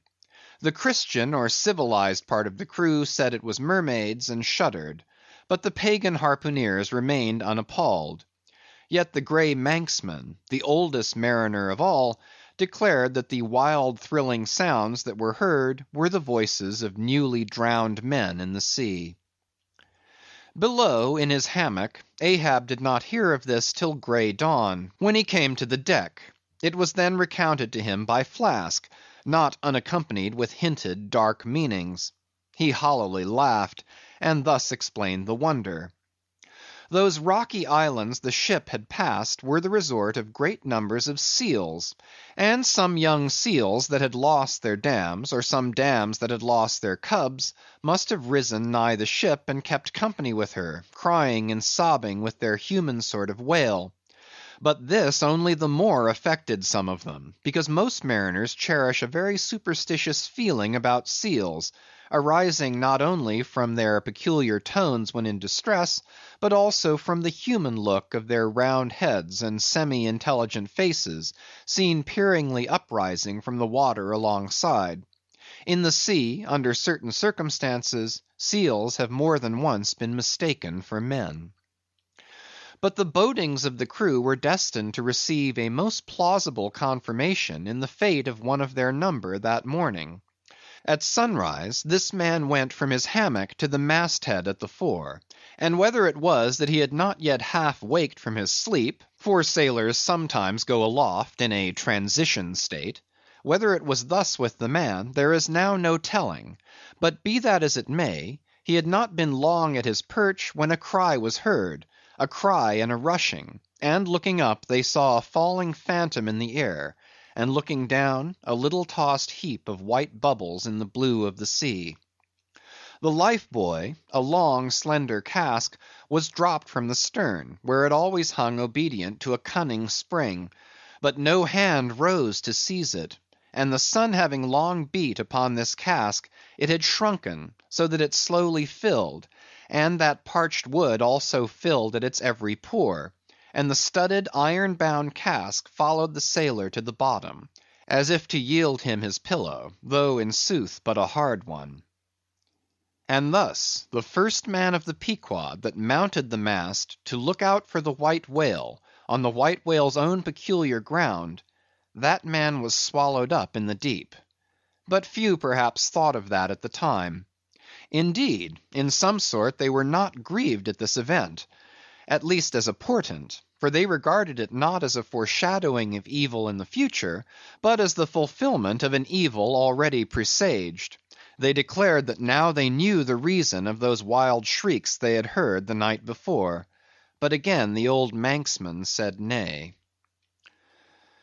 The lost Life-Buoy was now to be replaced. Starbuck was directed to see to it.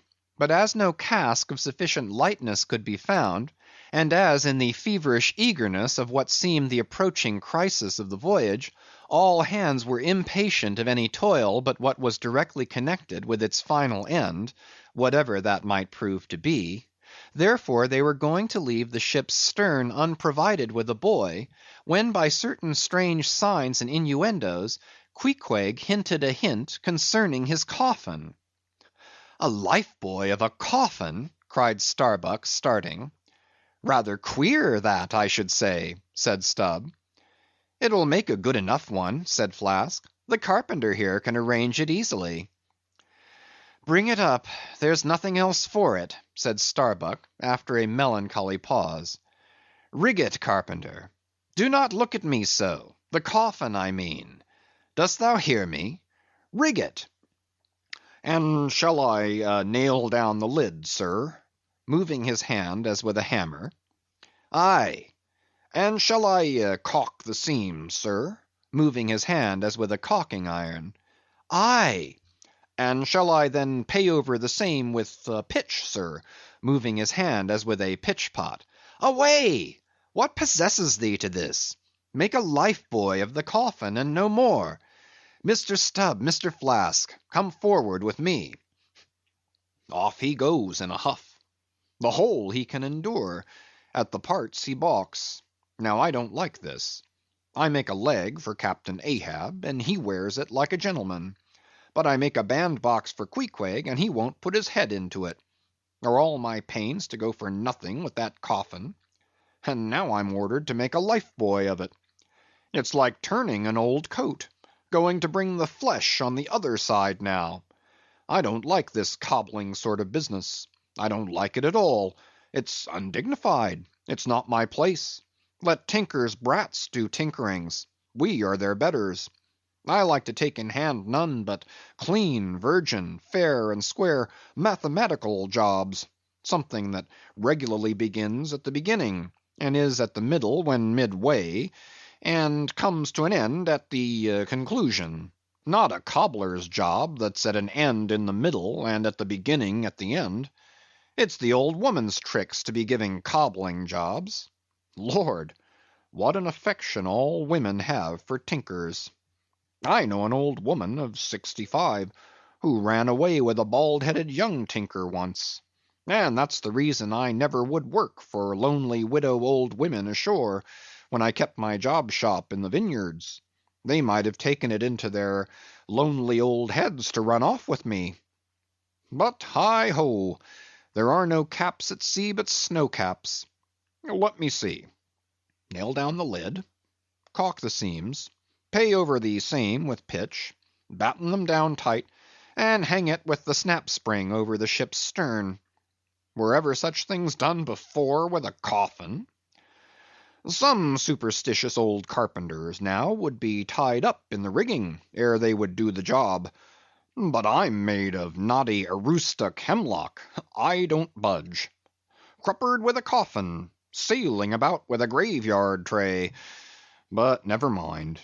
We workers in woods make bridal bedsteads and card tables, as well as coffins and hearses. We work by the month, or by the job, or by the profit. Not for us to ask the why and wherefore of our work, unless it be too confounded cobbling. Then we stash it if we can. Hem. I'll do the job now, tenderly.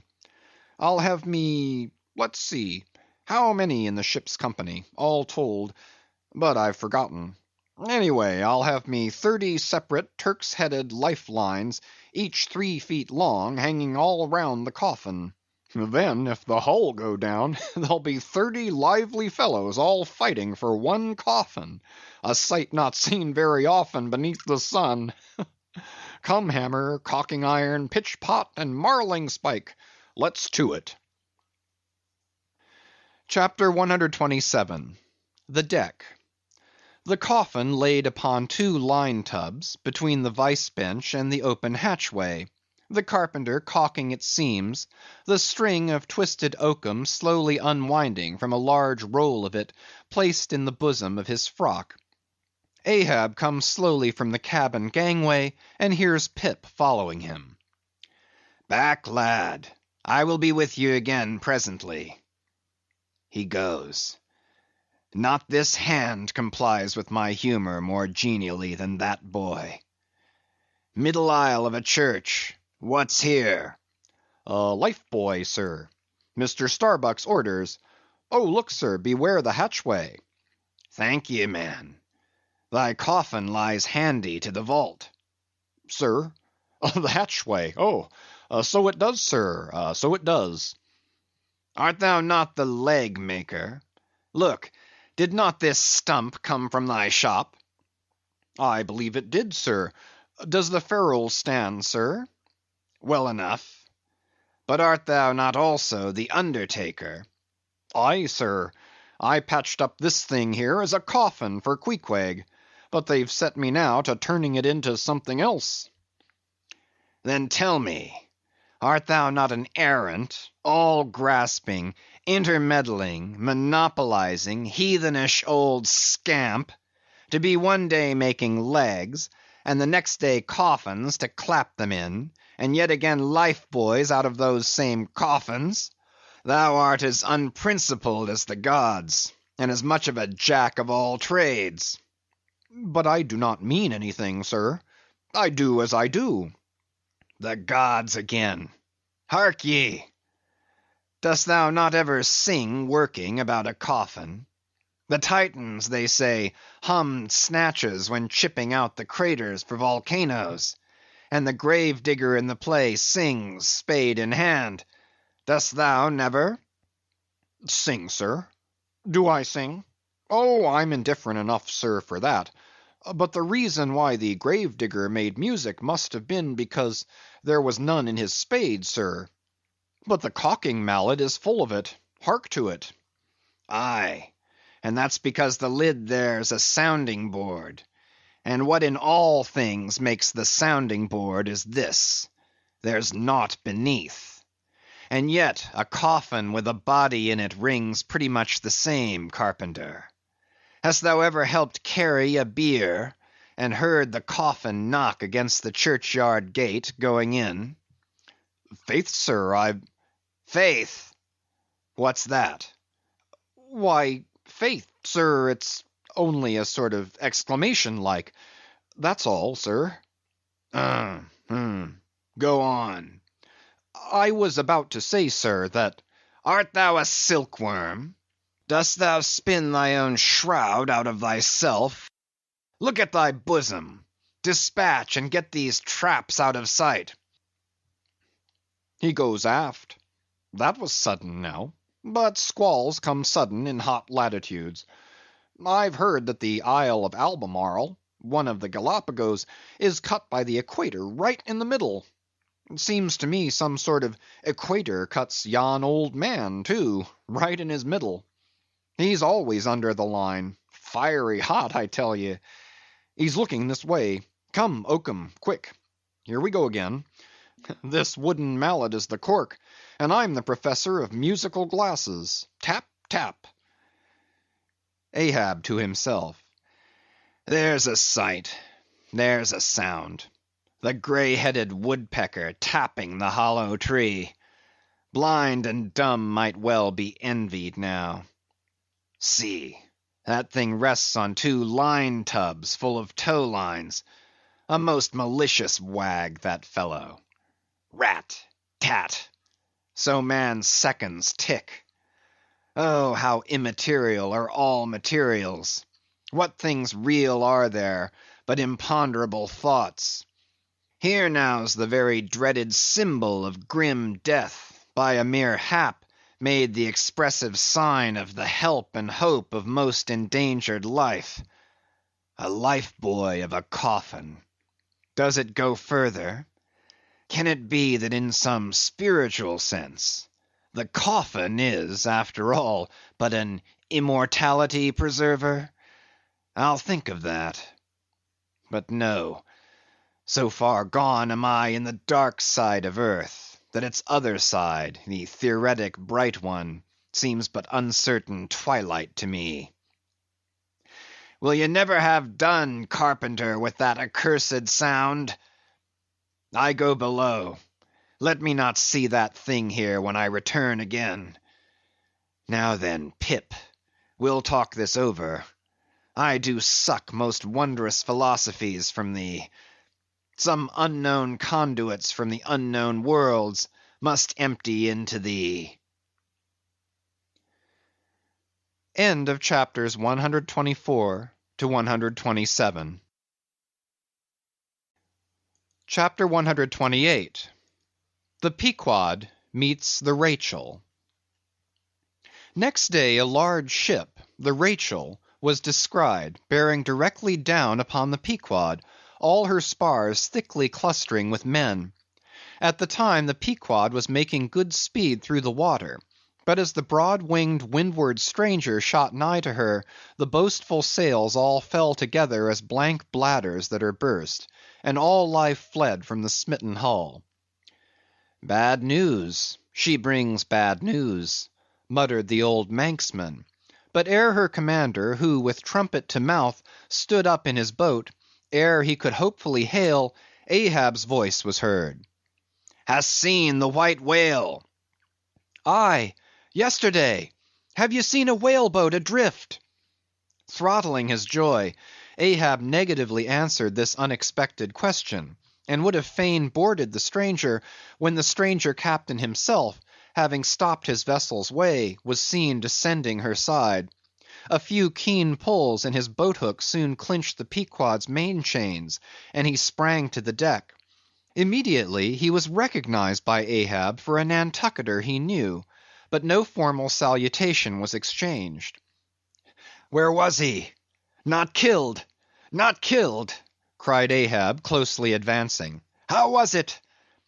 It seemed that somewhere late in the afternoon of the day previous, while three of the stranger's boats were engaged with a shoal of whales, which had led them some 4 or 5 miles from the ship, and while they were yet in swift chase to windward, the white hump and head of Moby Dick had suddenly loomed up out of the water, not very far to leeward, whereupon the fourth rigged boat, a reserved one, had been instantly lowered in chase. After a keen sail before the wind, this fourth boat, the swiftest keeled of all, seemed to have succeeded in fastening, at least as well as the man at the masthead could tell anything about it. In the distance he saw the diminished dotted boat, and then a swift gleam of bubbling white water, and after that nothing more, whence it was concluded that the stricken whale must have indefinitely run away with his pursuers, as often happens. There was some apprehension, but no positive alarm as yet. The recall signals were placed in the riggings, darkness came on, and forced to pick up her 3 far to windward boats, ere going in quest of the 4th one in the precisely opposite direction, the ship had not only been necessitated to leave that boat to its fate till near midnight, but for the time to increase her distance from it. But the rest of her crew being at last safe aboard, she crowded all sail, stunsail on stunsail, after the missing boat, kindling a fire in her trypots for a beacon, and every other man aloft on the look-out. But though when she had thus sailed a sufficient distance to gain the presumed place of the absent ones when last seen; though she then paused to lower her spare boats to pull all around her, and not finding anything, had again dashed on, again paused and lowered her boats; and though she had thus continued doing till daylight, yet not the least glimpse of the missing keel had been seen. The story told, the stranger captain immediately went on to reveal his object in boarding the Pequod. He desired that ship to unite with his own in the search, by sailing over the sea some 4 or 5 miles apart on parallel lines, and so sweeping a double horizon as it were. "I will wager something now," whispered Stubb to Flask, "that some one in that missing boat wore off that captain's best coat. Mayhap his watch; he's so cursed anxious to get it back. Who ever heard of 2 pious whale ships cruising after one missing whale boat in the height of the whaling season? See, Flask, only see how pale he looks; pale in the very buttons of his eyes. Look, it wasn't the coat; it must have been the... My boy, my own boy is among them. For God's sake, I beg, I conjure," here exclaimed the stranger captain to Ahab, who thus far had but icily received his petition, "for 48 hours let me charter your ship. I will gladly pay for it, and roundly pay for it, if there be no other way. For 48 hours only, only that, you must, oh you must, and you shall do this thing." "His son!" cried Stubb. "Oh, it's his son he's lost. I take back the coat and the watch. What says Ahab? We must save that boy." "He's drowned with the rest of 'em last night," said the old Manx sailor standing behind them. "I heard; all of you heard their spirits." Now, as it shortly turned out, what made this incident of the Rachels the more melancholy, was the circumstance that not only was one of the captain's sons among the number of the missing boat's crew, but among the number of the other boat's crews, and at the same time, but on the other hand, separated from the ship during the dark vicissitudes of the chase, there had been still another son, and that for a time the wretched father was plunged to the bottom of the cruellest perplexity, which was only solved for him by his chief mate's instinctively adopting the ordinary procedure of a whale ship in such emergencies; that is, when placed between jeopardized but divided boats, always to pick up the majority first. But the captain, for some unknown constitutional reason, had refrained from mentioning all this, and not till forced to it by Ahab's iciness, did he allude to his one yet missing boy, a little lad but 12 years old, whose father, with the earnest but unmisgiving hardihood of a Nantucketer's paternal love, had thus early sought to initiate him in the perils and wonders of a vocation almost immemorially the destiny of all his race. Nor does it unfrequently occur that Nantucket captains will send a son of such tender age away from them, for a protracted 3 or 4 years' voyage in some other ship than their own, so that their first knowledge of a whaleman's career shall be unenervated by any chance display of a father's natural but untimely partiality, or undue apprehensiveness and concern. Meantime, now the stranger was still beseeching his poor boon of Ahab, and Ahab still stood like an anvil, receiving every shock, but without the least quivering of his own. I will not go, said the stranger, till you say aye to me. Do me as you would have me do to you in the like case. For you too have a boy, Captain Ahab, though but a child and nestling safely at home now, a child of your old age too. Yes, yes, you relent. I see it. Run, run, men, now, and stand by to square in the yards. Avast! cried Ahab. Touch not a rope yarn.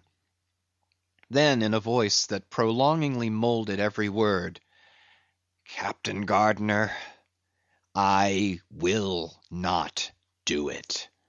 Even now I lose time. Good-bye, good-bye. God bless ye, man, and may I forgive myself, but I must go. Mr. Starbuck, look at the binnacle watch, and in 3 minutes from this present instant, warn off all strangers. Then brace forward again, and let the ship sail as before. Hurriedly turning, with averted face, he descended into his cabin, leaving the strange captain transfixed at this unconditional and utter rejection of his so earnest suit. But starting from his enchantment, Gardner silently hurried to the side, more fell than stepped into his boat, and returned to his ship. Soon the two ships diverged their wakes, and long as the strange vessel was in view, she was seen to yaw hither and thither at every dark spot, however small on the sea. This way and that her yards were swung round, starboard and larboard she continued to tack. Now she beat against a head sea, and again it pushed her before it, while all the while her masts and yards were thickly clustered with men, as 3 tall cherry trees when the boys are cherrying among the boughs. But by her still halting course, and winding woeful way, you plainly saw that this ship that so wept with spray, still remained without comfort. She was Rachel, weeping for her children, because they were not. Chapter 129. The Cabin. Ahab moving to go on deck. Pip catches him by the hand to follow. Lad, lad, I tell thee, thou must not follow Ahab now. The hour is coming when Ahab would not scare thee from him, yet would not have thee by him. There is that in thee, poor lad, which I feel too curing to my malady. Like cures like, and for this hunt my malady becomes my most desired health. Do thou abide below here, where they shall serve thee as if thou wert the captain. Aye, lad, thou shalt sit here in my own screwed chair. Another screw to it thou must be. No, no, no. Ye have not a whole body, sir. Do ye but use poor me for your one lost leg. Only tread upon me, sir. I ask no more, so I remain a part of ye. Oh, spite of million villains, this makes me a bigot in the fadeless fidelity of man.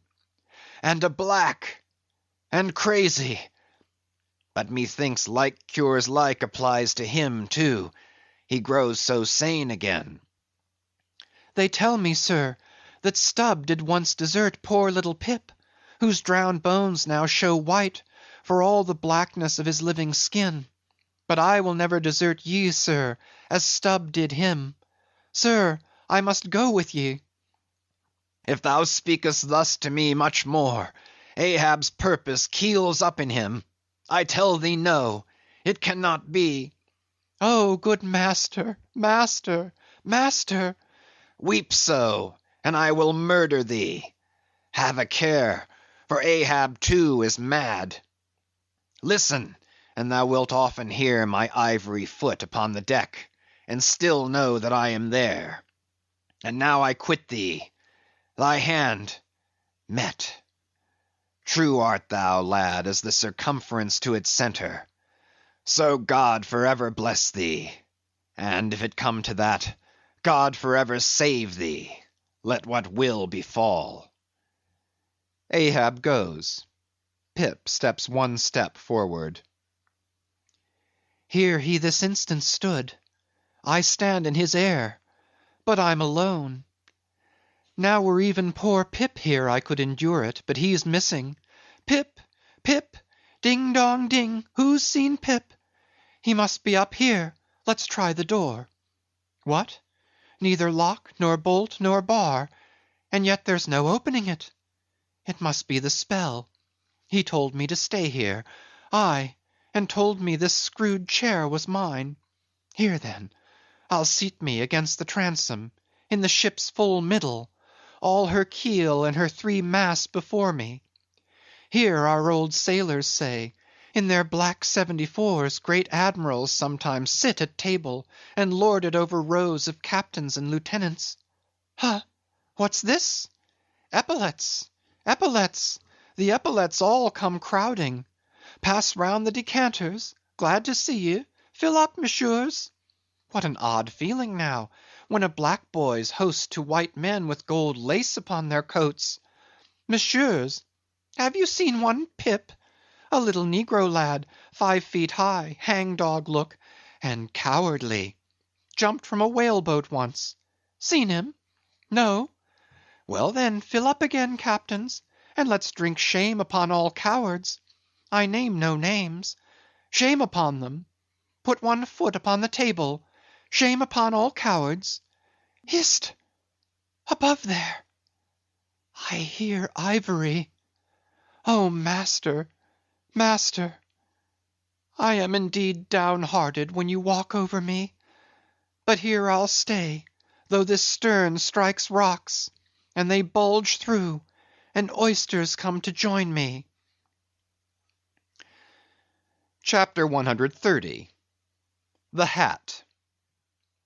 And now that at the proper time and place, after so long and wide a preliminary cruise, Ahab, all other whaling waters swept, seemed to have chased his foe into an ocean fold to slay him the more securely there; now that he found himself hard by the very latitude and longitude where his tormenting wound had been inflicted; now that a vessel had been spoken, which on the very day preceding had actually encountered Moby Dick; and now that all his successive meetings with various ships contrastingly concurred to show the demoniac indifference with which the white whale tore his hunters, whether sinning or sinned against; now it was that there lurked a something in the old man's eyes which it was hardly sufferable for feeble souls to see.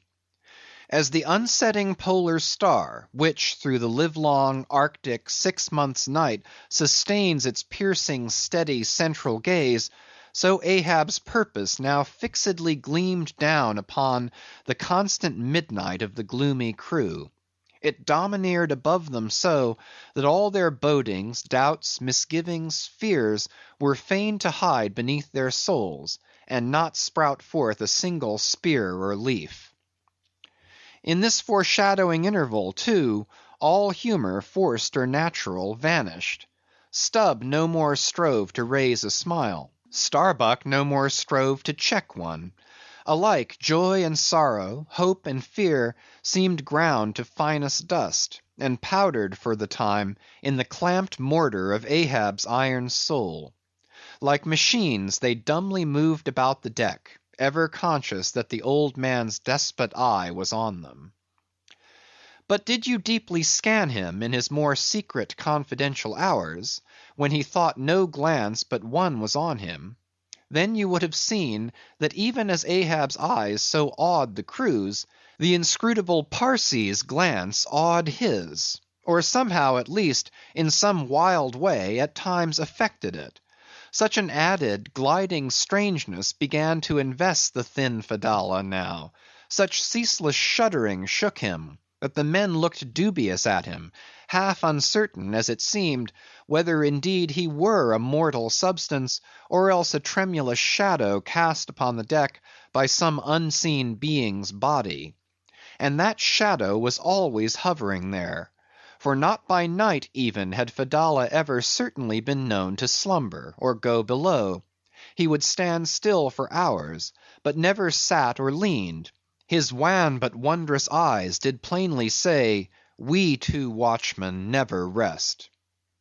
Nor at any time, by night or day, could the mariners now step upon the deck, unless Ahab was before them, either standing in his pivot hole, or exactly pacing the planks between two undeviating limits, the mainmast and the mizzen; or else they saw him standing in the cabin scuttle, his living foot advanced upon the deck as if to step, his hat slouched heavily over his eyes; so that however motionless he stood, however the days and nights were added on that he had not swung in his hammock, yet hidden beneath that slouching hat, they could never tell unerringly whether, for all this, his eyes were really closed at times, or whether he was still intently scanning them. No matter though he stood so in the scuttle for a whole hour on the stretch, and the unheeded night damp gathered in beads of dew upon that stone-carved coat and hat. The clothes that night had wet, the next day's sunshine dried upon him; and so day after day, and night after night, he went no more beneath the planks. Whatever he wanted from the cabin, that thing he sent for. He ate in the same open air; that is, his two only meals, breakfast and dinner. Supper he never touched, nor reaped his beard, which darkly grew all gnarled, as unearthed roots of trees blown over, which still grow idly on at naked base, though perished in the upper verdure. But though his whole life was now become one watch on deck, and though the Parsee's mystic watch was without intermission as his own, yet these two never seemed to speak, one man to the other, unless at long intervals some passing, unmomentous matter made it necessary. Though such a potent spell seemed secretly to join the twain, openly, and to the awe-struck crew, they seemed pole-like asunder. If by day they chanced to speak one word, by night dumb men were both, so far as concerned the slightest verbal interchange. At times, for longest hours, without a single hail, they stood far parted in the starlight, Ahab in his scuttle, the Parsee by the mainmast, but still fixedly gazing upon each other, as if in the Parsee Ahab saw his forethrown shadow, in Ahab the Parsee his abandoned substance. And yet somehow did Ahab, in his own proper self, as daily, hourly, and every instant commandingly revealed to his subordinates, Ahab seemed an independent lord, the Parsee but his slave. Still again both seemed yoked together, and an unseen tyrant driving them, the lean shade siding the solid rib. For be this Parsee what he may, all rib and keel was solid Ahab. At the first faintest glimmering of the dawn, his iron voice was heard from aft, "Man the mastheads!" and all through the day, till after sunset and after twilight, the same voice every hour, at the striking of the helmsman's bell, was heard, "What d'ye see? Sharp! Sharp!" But when 3 or 4 days had slided by after meeting the children seeking Rachel, and no spout had yet been seen, the monomaniac old man seemed distrustful of his crew's fidelity. At least of nearly all except the pagan harpooneers. He seemed to doubt, even, whether Stubb and Flask might not willingly overlook the sight he sought. But if these suspicions were really his, he sagaciously refrained from verbally expressing them, however his actions might seem to hint them. "I will have first sight of the whale myself," he said. "Aye, Ahab must have the doubloon." And with his own hands he rigged a nest of basketed bowlines, and sending a hand aloft with a single sheaved block to secure to the main masthead, he received the two ends of the downward reeved rope, and attaching one to his basket, prepared a pin for the other end, in order to fasten it at the rail. This done, with that end yet in his hand, and standing beside the pin, he looked round upon his crew, sweeping from one to the other, pausing his glance long upon Daggoo, Queequeg, Tashtego, but shunning Fedallah, and then settling his firm, relying eye upon the chief mate, said, "Take the rope, sir. I give it into thy hands, Starbuck." Then arranging his person in the basket, he gave the word for them to hoist him to his perch, Starbuck being the one who secured the rope at last, and afterwards stood near it. And thus, with one hand clinging round the royal mast, Ahab gazed abroad upon the sea for miles and miles, ahead, astern, this side and that, within the wide expanded circle commanded at so great a height. When, in working with his hands at some lofty, almost isolated place in the rigging, which chances to afford no foothold, the sailor at sea is hoisted up to that spot, and sustained there by the rope; under these circumstances, its fastened end on deck is always given in strict charge to some one man, who has the special watch of it. Because in such a wilderness of running rigging, whose various different relations aloft cannot always be infallibly discerned by what is seen of them at the deck, and when the deck ends of these ropes are being every few minutes cast down from the fastenings, it would be but a natural fatality if, unprovided with a constant watchman, the hoisted sailor should by some carelessness of the crew be cast adrift and fall all swooping to the sea. So Ahab's proceedings in this matter were not unusual. The only strange thing about them seemed to be, that Starbuck, almost the one only man who had ever ventured to oppose him with anything in the slightest degree approaching to decision, one of those too whose faithfulness on the lookout he had seemed to doubt somewhat, it was strange that this was the very man he should select for his watchman, freely giving his whole life into such an otherwise distrusted person's hands. Now the first time Ahab was perched aloft, ere he had been there 10 minutes, one of those red-billed savage sea hawks which so often fly incommodiously close round the manned mastheads of whalemen in these latitudes, one of those birds came wheeling and screaming round his head in a maze of untrackably swift circlings. Then it darted 1,000 feet straight up into the air, then spiralized downwards, and went eddying again round his head. But with his gaze fixed upon the dim and distant horizon, Ahab seemed not to mark this wild bird, nor, indeed, would any one else have marked it much, it being no uncommon circumstance. Only now, almost the least heedful eye seemed to see some sort of cunning meaning in almost every sight. "Your hat, sir!" suddenly cried the Sicilian seaman, who, being posted at the mizzen mast head, stood directly behind Ahab, though somewhat lower than his level, and with a deep gulf of air dividing them. But already the sable wing was before the old man's eyes, the long hooked bill at his head. With a scream, the black hawk darted away with his prize. An eagle flew thrice round Tarquin's head, removing his cap to replace it, and thereupon Tanaquil, his wife, declared that Tarquin would be king of Rome. But only by the replacing of the cap was that omen accounted good. Ahab's hat was never restored. The wild hawk flew on and on with it, far in advance of the prow, and at last disappeared, while from the point of that disappearance a minute black spot was dimly discerned falling from that vast height into the sea. Chapter 131. The Pequod Meets the Delight. The intense Pequod sailed on, the rolling waves and days went by, the Life-Buoy coffin still lightly swung, and another ship, most miserably misnamed the Delight, was descried. As she drew nigh, all eyes were fixed upon her broad beams, called shears, which in some whaling ships cross the quarter-deck at the height of 8 or 9 feet, serving to carry the spare, unrigged, or disabled boats. Upon the stranger's shears were beheld the shattered white ribs and some few splintered planks of what had once been a whale-boat. But you now saw through this wreck, as plainly as you see through the peeled, half unhinged, and bleaching skeleton of a horse. "Hast seen the white whale?" "Look," replied the hollow-cheeked captain from his taffrail, and with his trumpet he pointed to the wreck. "Hast killed him?"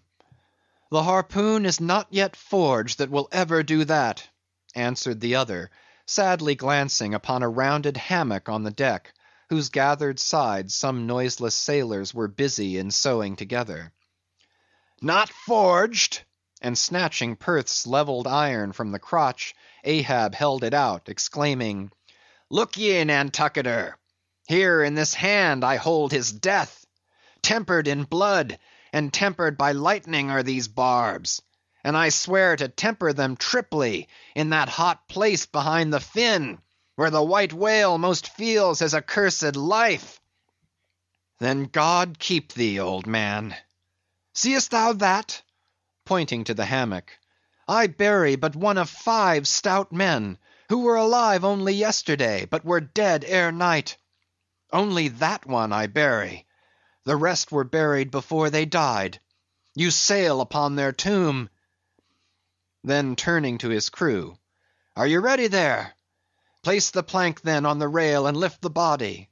So then, O God," advancing toward the hammock with uplifted hands, "may the resurrection and the life—" "Brace forward! Up helm!" cried Ahab like lightning to his men.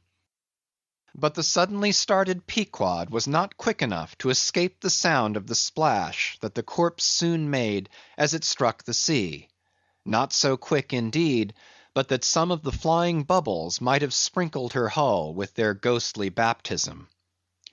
As Ahab now glided from the dejected Delight, the strange Life-Buoy hanging at the Pequod's stern came into conspicuous relief. "Ha! Yonder! Look yonder, men!" cried a foreboding voice in her wake. "In vain, oh ye strangers, you fly our sad burial. You but turn us your taffrail to show us your coffin." Chapter 132. The Symphony. It was a clear, steel-blue day. The firmaments of air and sea were hardly separable in that all-pervading azure. Only the pensive air was transparently pure and soft, with a woman's look, and the robust and man-like sea heaved with long, strong, lingering swells, as Samson's chest in his sleep. Hither and thither, on high, glided the snow-white wings of small, unspeckled birds. These were the gentle thoughts of the feminine air; but to and fro in the deeps, far down in the bottomless blue, rushed mighty leviathans, sword-fish, and sharks; and these were the strong, troubled, murderous thinkings of the masculine sea. But though thus contrasting within, the contrast was only in shades and shadows without. Those two seemed one. It was only the sex, as it were, that distinguished them. Aloft, like a royal czar and king, the sun seemed giving this gentle air to this bold and rolling sea, even as bride to groom. And at the girdling line of the horizon, a soft and tremulous motion, most seen here at the equator, denoted the fond, throbbing trust, the loving alarms with which the poor bride gave her bosom away. Tied up and twisted, gnarled and knotted with wrinkles, haggardly firm and unyielding, his eyes glowing like coals that still glow in the ashes of ruin, untottering Ahab stood forth in the clearness of the morn, lifting his splintered helmet of a brow to the fair girl's forehead of heaven. O immortal infancy and innocency of the azure! Invisible winged creatures that frolic all round us! Sweet childhood of air and sky! How oblivious were ye of old Ahab's close-coiled woe! But so have I seen little Miriam and Martha, laughing-eyed elves, heedlessly gambol around their old sire, sporting with the circle of singed locks which grew on the marge of that burnt-out crater of his brain. Slowly crossing the deck from the scuttle, Ahab leaned over the side, and watched how his shadow in the water sank and sank to his gaze, the more and the more that he strove to pierce the profundity. But the lovely aromas in that enchanted air did at last seem to dispel, for a moment, the cankerous thing in his soul. That glad, happy air, that winsome sky, did at last stroke and caress him, The stepmother world, so long cruel, forbidding, now threw affectionate arms round his stubborn neck, and did seem to joyously sob over him, as if over one that however wilful and erring, she could yet find it in her heart to save and to bless. From beneath his slouched hat Ahab dropped a tear into the sea. Nor did all the Pacific contain such wealth as that one wee drop. Starbuck saw the old man, saw him, how he heavily leaned over the side, and he seemed to hear in his own true heart the measureless sobbing that stole out of the center of the serenity around. Careful not to touch him, or be noticed by him, he yet drew near to him, and stood there. Ahab turned. Starbuck. Sir? Oh, Starbuck, it is a mild, mild wind, and a mild-looking sky. On such a day, very much such a sweetness as this, I struck my first whale, a boy harpooneer of 18. 40 years ago. 40 years of continual whaling, 40 years of privation and peril and storm time, 40 years on the pitiless sea. For 40 years has Ahab forsaken the peaceful land, for 40 years to make war on the horrors of the deep. Aye, and yes, Starbuck, out of those 40 years I have not spent 3 ashore. When I think of this life I have led, the desolation of solitude it has been, the masoned, walled town of a captain's exclusiveness, which admits but small entrance to any sympathy from the green country without. Oh, weariness, heaviness, Guinea coast slavery of solitary command. When I think of all this, only half suspected, not so keenly known to me before, and how for 40 years I have fed upon dry salted fare, fit emblem of the dry nourishment of my soul, when the poorest landsman has had fresh fruit to his daily hand, and broken the world's fresh bread to my mouldy crusts. Away, whole oceans away from that young girl wife I wedded past 50, and sailed for Cape Horn the next day, leaving but one dent in my marriage pillow. Wife, rather a widow with her husband alive. Aye, I widowed that poor girl when I married her, Starbuck. And then the madness, the frenzy, the boiling blood and the smoking brow with which for 1,000 lowerings old Ahab has furiously, foamingly chased his prey. More a demon than a man. Aye, what a 40 years fool. Old fool has old Ahab been. Why this strife of the chase? Why weary and palsy the arm at the oar, and the iron and the lance? How the richer or better is Ahab now? Behold! Oh, Starbuck, is it not hard that with this weary load I bear, one poor leg should have been snatched from under me? Here, brush this old hair aside. It blinds me that I seem to weep. Locks so grey did never grow, but from out some ashes. But do I look very old? So very old, Starbuck? I feel deadly faint, bowed and humped, as though I were Adam staggering beneath the piled centuries since paradise. God, crack my heart, stave my brain. Mockery! Bitter, biting mockery of grey hairs. Have I lived enough joy to wear ye, and seem and feel thus intolerably old? Close. Stand close to me, Starbuck. Let me look into a human eye. It is better than to gaze into sea or sky, better than to gaze upon God. By the green land, by the bright hearthstone, this is the magic glass, man. I see my wife and my child in thine eye. No, stay on board, on board. Lower not when I do, when branded Ahab gives chase to Moby Dick. That hazard shall not be thine. No, no, not with the far-away home I see in that eye. Oh, my captain, noble soul, grand old heart after all! Why should any one give chase to that hated fish? Away with me! Let us fly these deadly waters. Let us home. Wife and child, too, are Starbuck's. Wife and child of his brotherly, sisterly, playfellow youth, even as thine, sir, are the wife and child of thy loving, longing, paternal old age. Away! Let us away! This instant let me alter the course. How cheerily, how hilariously, oh my captain, would we bowl our way to see old Nantucket again!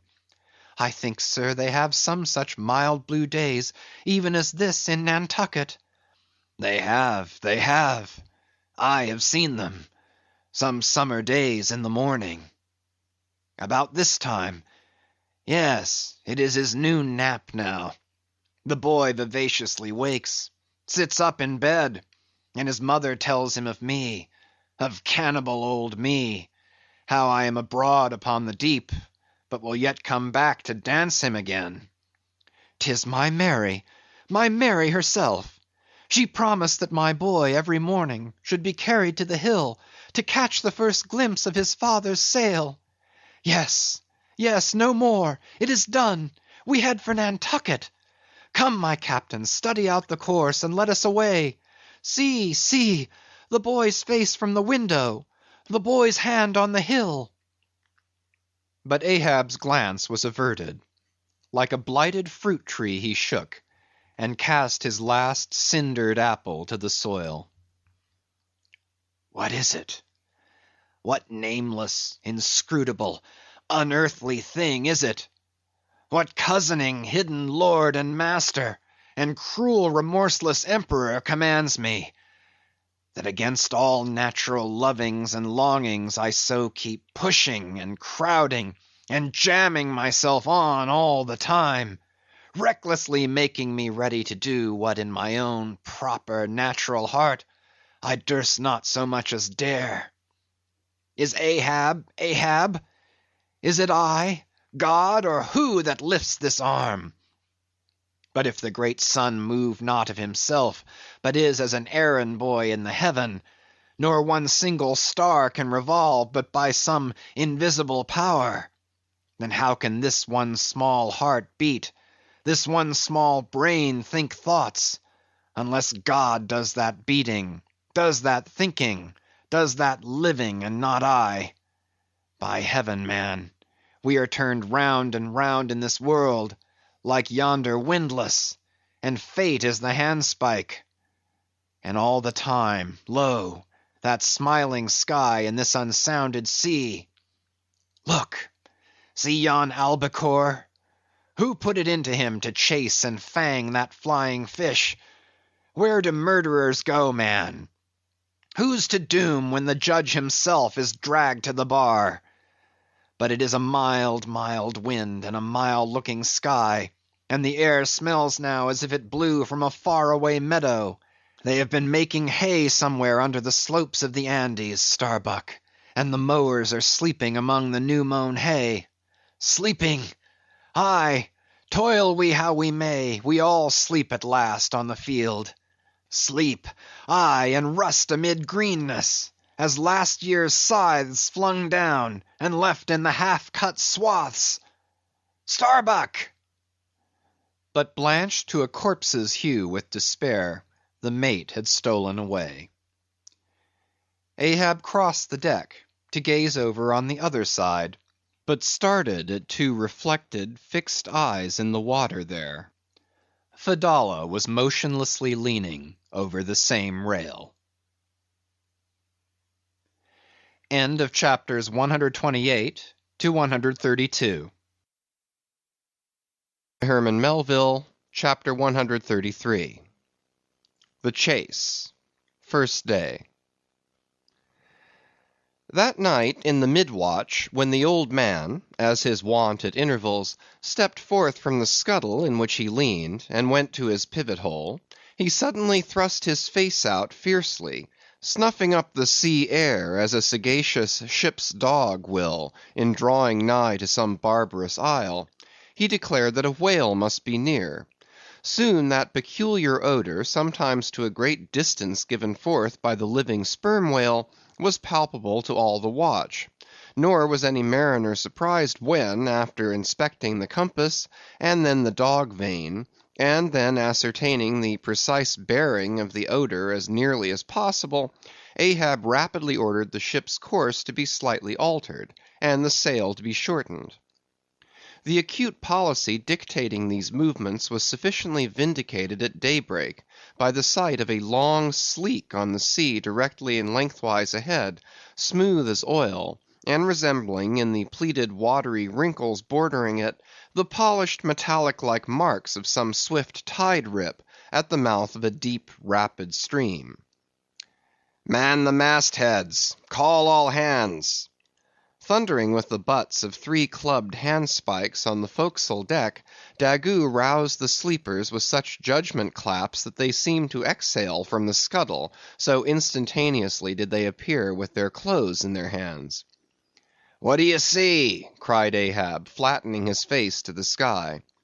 "Nothing, nothing, sir," was the sound hailing down in reply. "T'gallant sails, stunsails, alow and aloft, and on both sides." All sail being set, he now cast loose the life-line reserved for swaying him to the main royal masthead, and in a few moments they were hoisting him thither, when, while but 2/3 of the way aloft, and while peering ahead through the horizontal vacancy between the main topsail and the t'gallant sail, he raised a gull-like cry in the air. "There she blows! There she blows! A hump like a snow hill! It is Moby Dick!" Fired by the cry, which seemed simultaneously taken up by the 3 lookouts, the men on deck rushed to the rigging to behold the famous whale they had so long been pursuing. Ahab had now gained his final perch, some feet above the other lookouts, Tashtego standing just beneath him on the cap of the t'gallant mast, so that the Indian's head was almost on a level with Ahab's heel. From this height the whale was now seen some mile or so ahead, at every roll of the sea revealing his high sparkling hump, and regularly jetting his silent spout into the air. To the credulous mariners it seemed the same silent spout they had so long ago beheld in the moonlit Atlantic and Indian Oceans. "And did none of ye see it before?" cried Ahab, hailing the perched men all around him. "I saw him almost that same instant, sir, that Captain Ahab did, and I cried out," said Tashtego. "Not the same instant, not the same. No, the doubloon is mine. Fate reserved the doubloon for me. I only. None of ye could have raised the white whale first. There she blows! There she blows! There she blows! There again! There again!" he cried out in long-drawn, lingering, methodic tones, attuned to the gradual prolongings of the whale's visible jets. "He's going to sound! In stunsails! Down t'gallant sails! Stand by the 3 boats! Mr. Starbuck, remember, stay on board and keep the ship. Helm there! Luff, luff a point! So, steady, man, steady!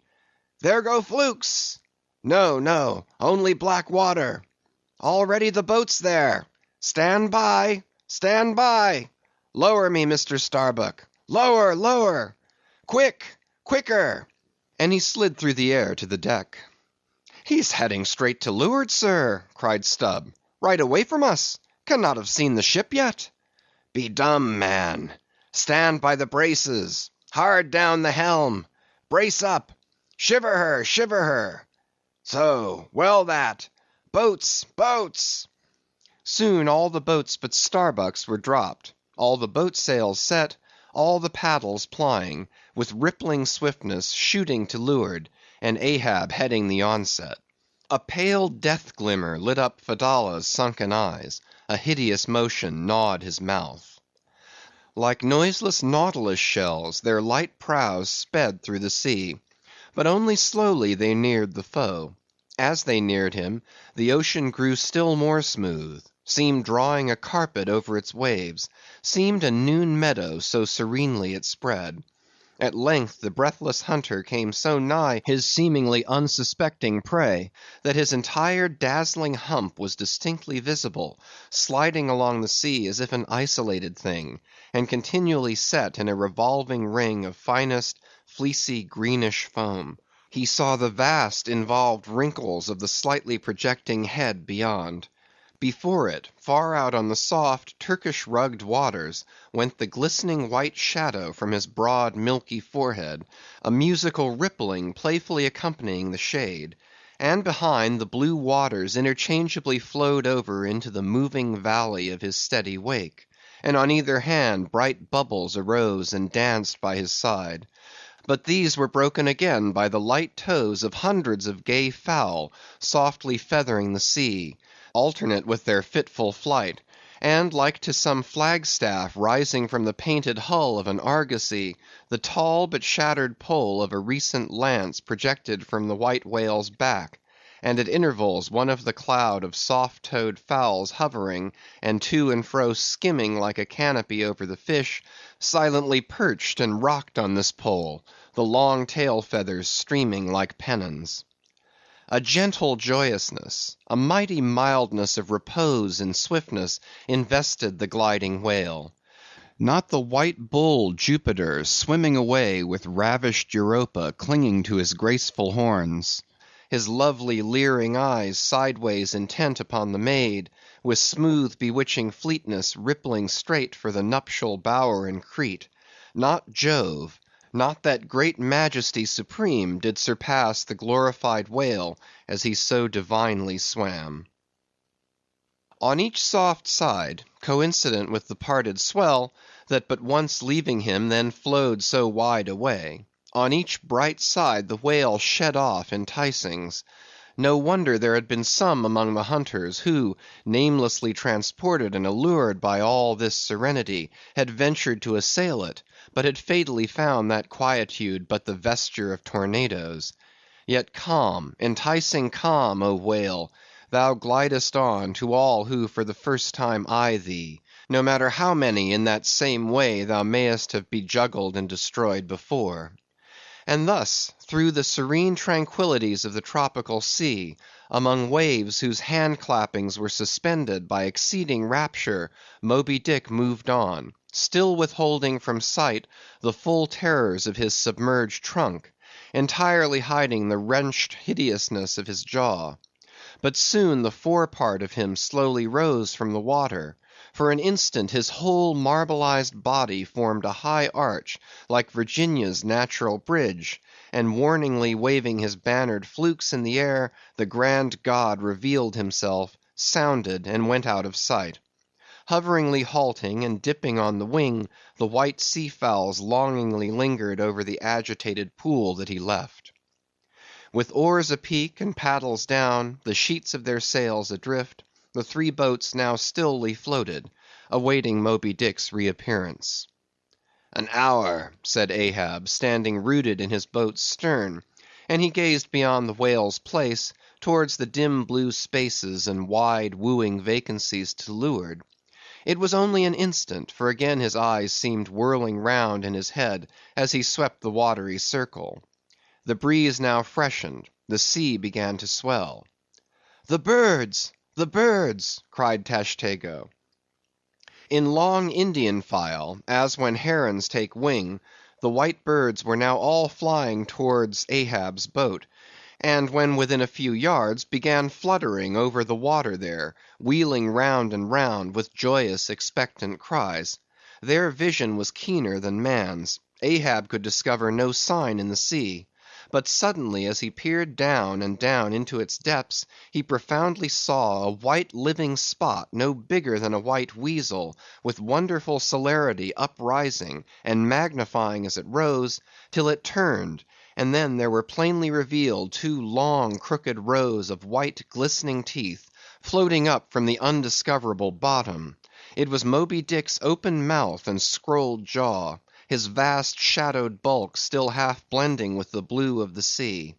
The glittering mouth yawned beneath the boat like an open-doored marble tomb, and giving one sidelong sweep with his steering oar, Ahab whirled the craft aside from this tremendous apparition.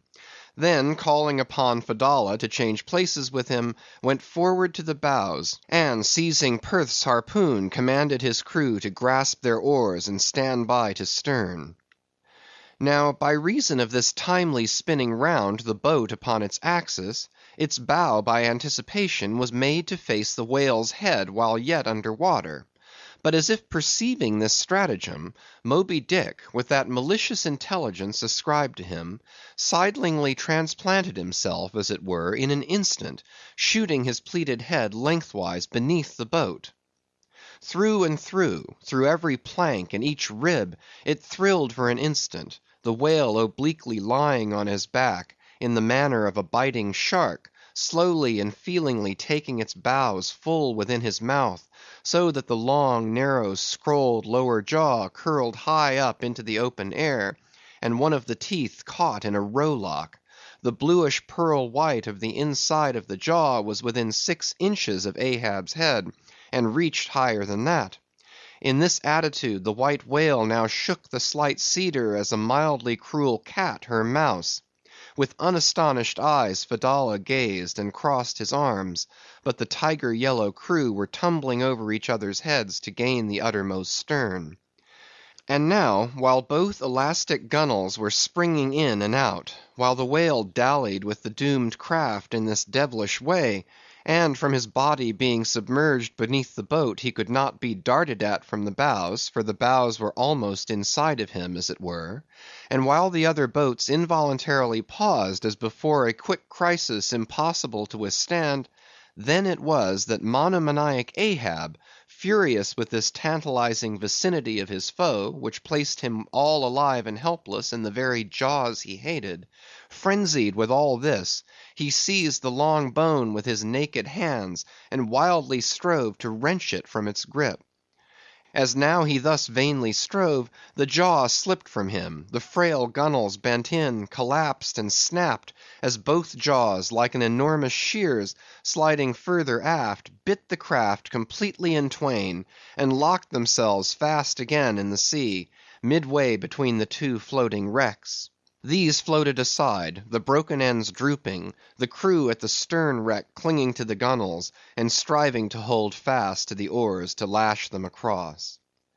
At that preluding moment, ere the boat was yet snapped, Ahab, the first to perceive the whale's intent by the crafty upraising of his head, a movement that loosed his hold for the time, at that moment his hand made one final effort to push the boat out of the bight, but only slipping further into the whale's mouth, and tilting over sideways as it slipped, the boat had shaken off his hold on the jaw, spilled him out of it, as he leaned to the push, and so he fell flat-faced upon the sea.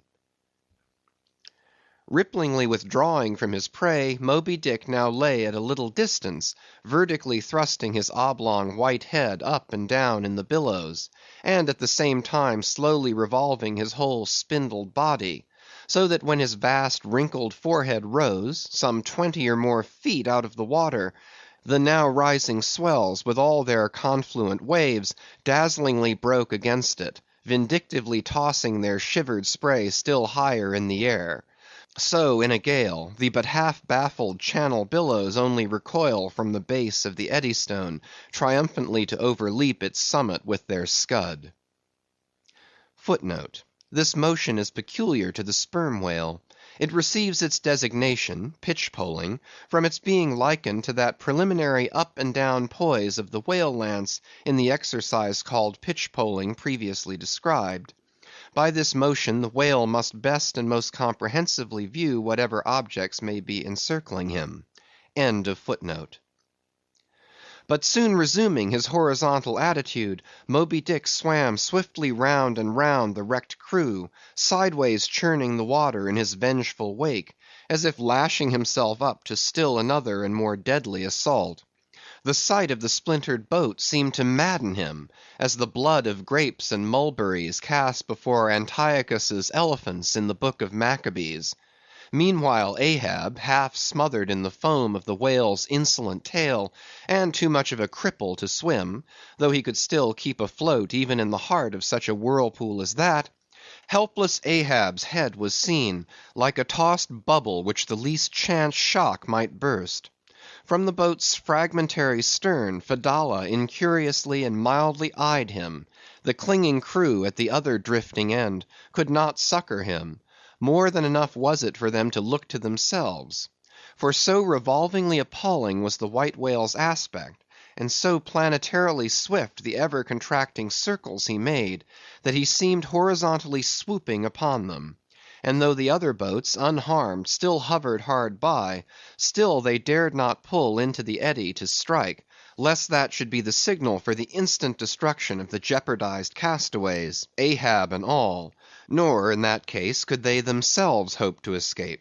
With straining eyes, then, they remained on the outer edge of the direful zone, whose center had now become the old man's head. Meantime, from the beginning, all this had been descried from the ship's mastheads, and squaring her yards, she had borne down upon the scene, and was now so nigh that Ahab in the water hailed her. "Sail on the—" But that moment a breaking sea dashed on him from Moby Dick, and whelmed him for the time.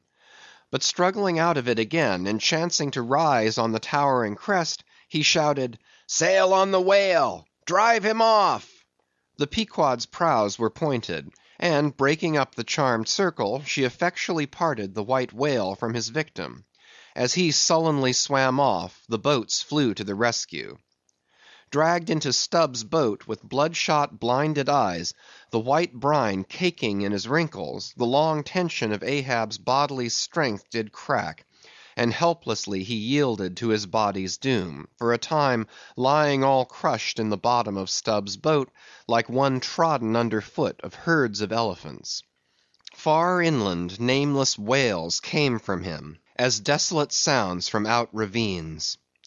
But this intensity of his physical prostration did but so much the more abbreviate it.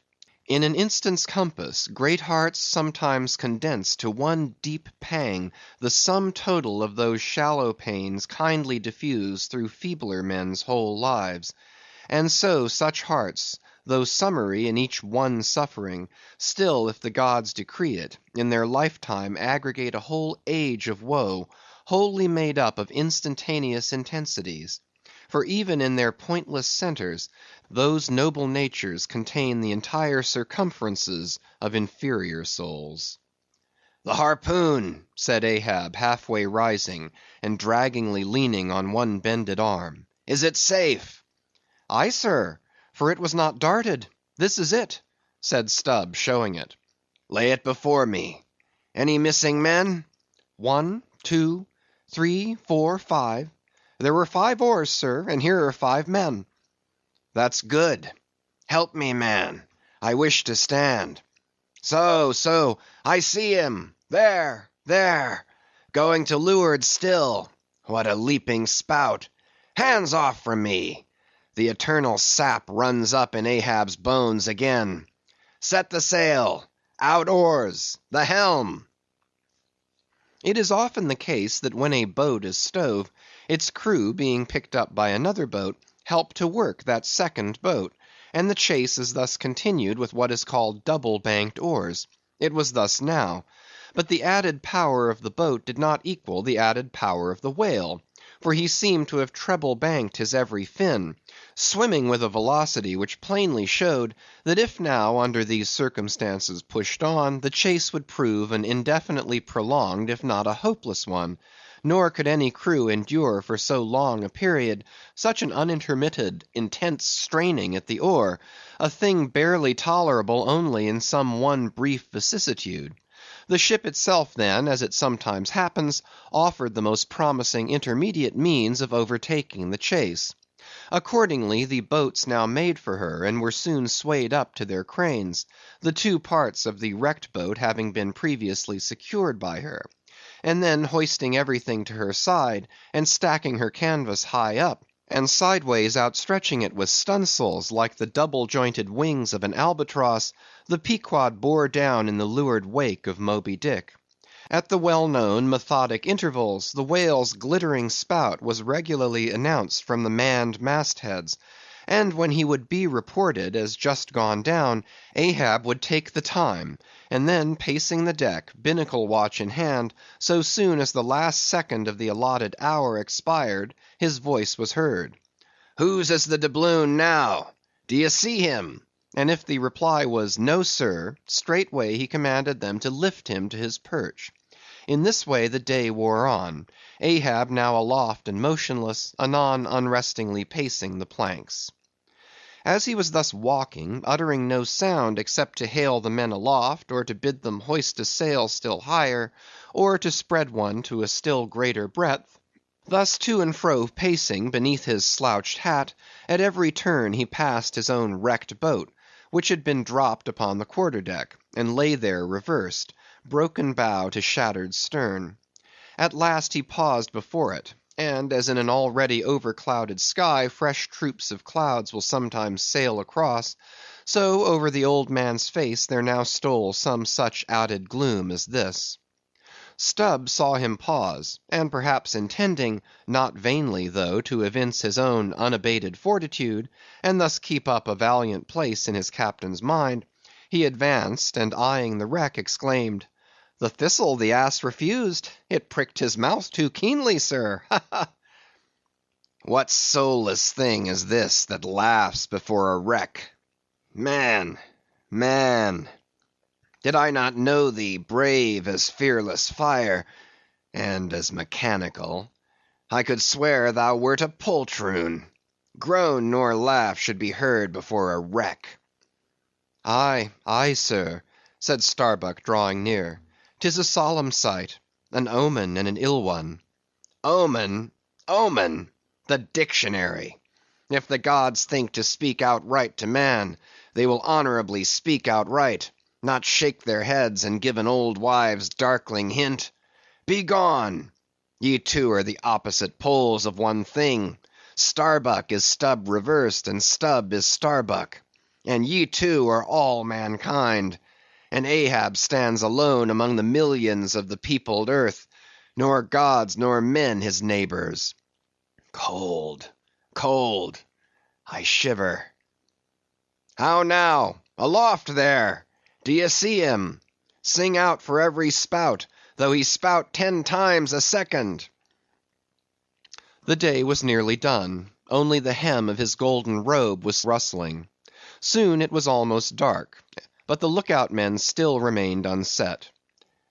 "Can't see the spout now, sir; too dark," cried a voice from the air. "How heading when last seen?" "As before, sir; straight to leeward." "Good. He will travel slower now 'tis night. Down royals and t'gallant stunsails, Mr. Starbuck. We must not run over him before morning. He's making a passage now, and may heave to a while. Helm there! Keep her full before the wind. Aloft, come down. Mr. Stubb, send a fresh hand to the fore-mast-head, and see it manned till morning." Then advancing toward the doubloon in the mainmast, "Men, this gold is mine, for I earned it; but I shall let it abide here till the white whale is dead. And then whosoever of ye first raises him, upon the day he shall be killed, this gold is that man's. And if on that day I shall again raise him, then 10 times its sum shall be divided among all of ye. Away now. The deck is thine, sir." And so saying, he placed himself halfway within the scuttle, and slouching his hat, stood there till dawn, except when at intervals rousing himself to see how the night wore on. End of chapter 133. Melville, chapter 134. The Chase, second day. At daybreak, the 3 mastheads were punctually manned afresh. "D'ye see him?" cried Ahab, after allowing a little space for the light to spread. "See nothing, sir." "Turn up all hands and make sail." He travels faster than I thought for. The t'gallant sails! Aye, they should have been kept on her all night. But no matter, 'tis but resting for the rush. Here be it said that this pertinacious pursuit of one particular whale, continued through day into night, and through night into day, is a thing by no means unprecedented in the South Sea fishery. For such is the wonderful skill, prescience of experience, and invincible confidence acquired by some great natural geniuses among the Nantucket commanders, that from the simple observation of a whale when last described, they will, under certain given circumstances, pretty accurately foretell both the direction in which he will continue to swim for a time while out of sight, as well as his probable rate of progression during that period. And in these cases, somewhat as a pilot when about losing sight of the coast, whose general trending he well knows, and which he desires shortly to return to again, but at some further point; like as this pilot stands by his compass and takes the precise bearing of the cape at present visible, in order the more certainly to hit aright the remote unseen headland eventually to be visited, so does the fisherman at his compass with the whale. For after being chased and diligently marked through several hours of daylight, then when night obscures the fish, the creature's future wake through the darkness is almost as established to the sagacious mind of the hunter as the pilot's coast is to him. So that to this hunter's wondrous skill, the proverbial evanescence of a thing writ in water, a wake, is to all desired purposes well nigh as reliable as the steadfast land.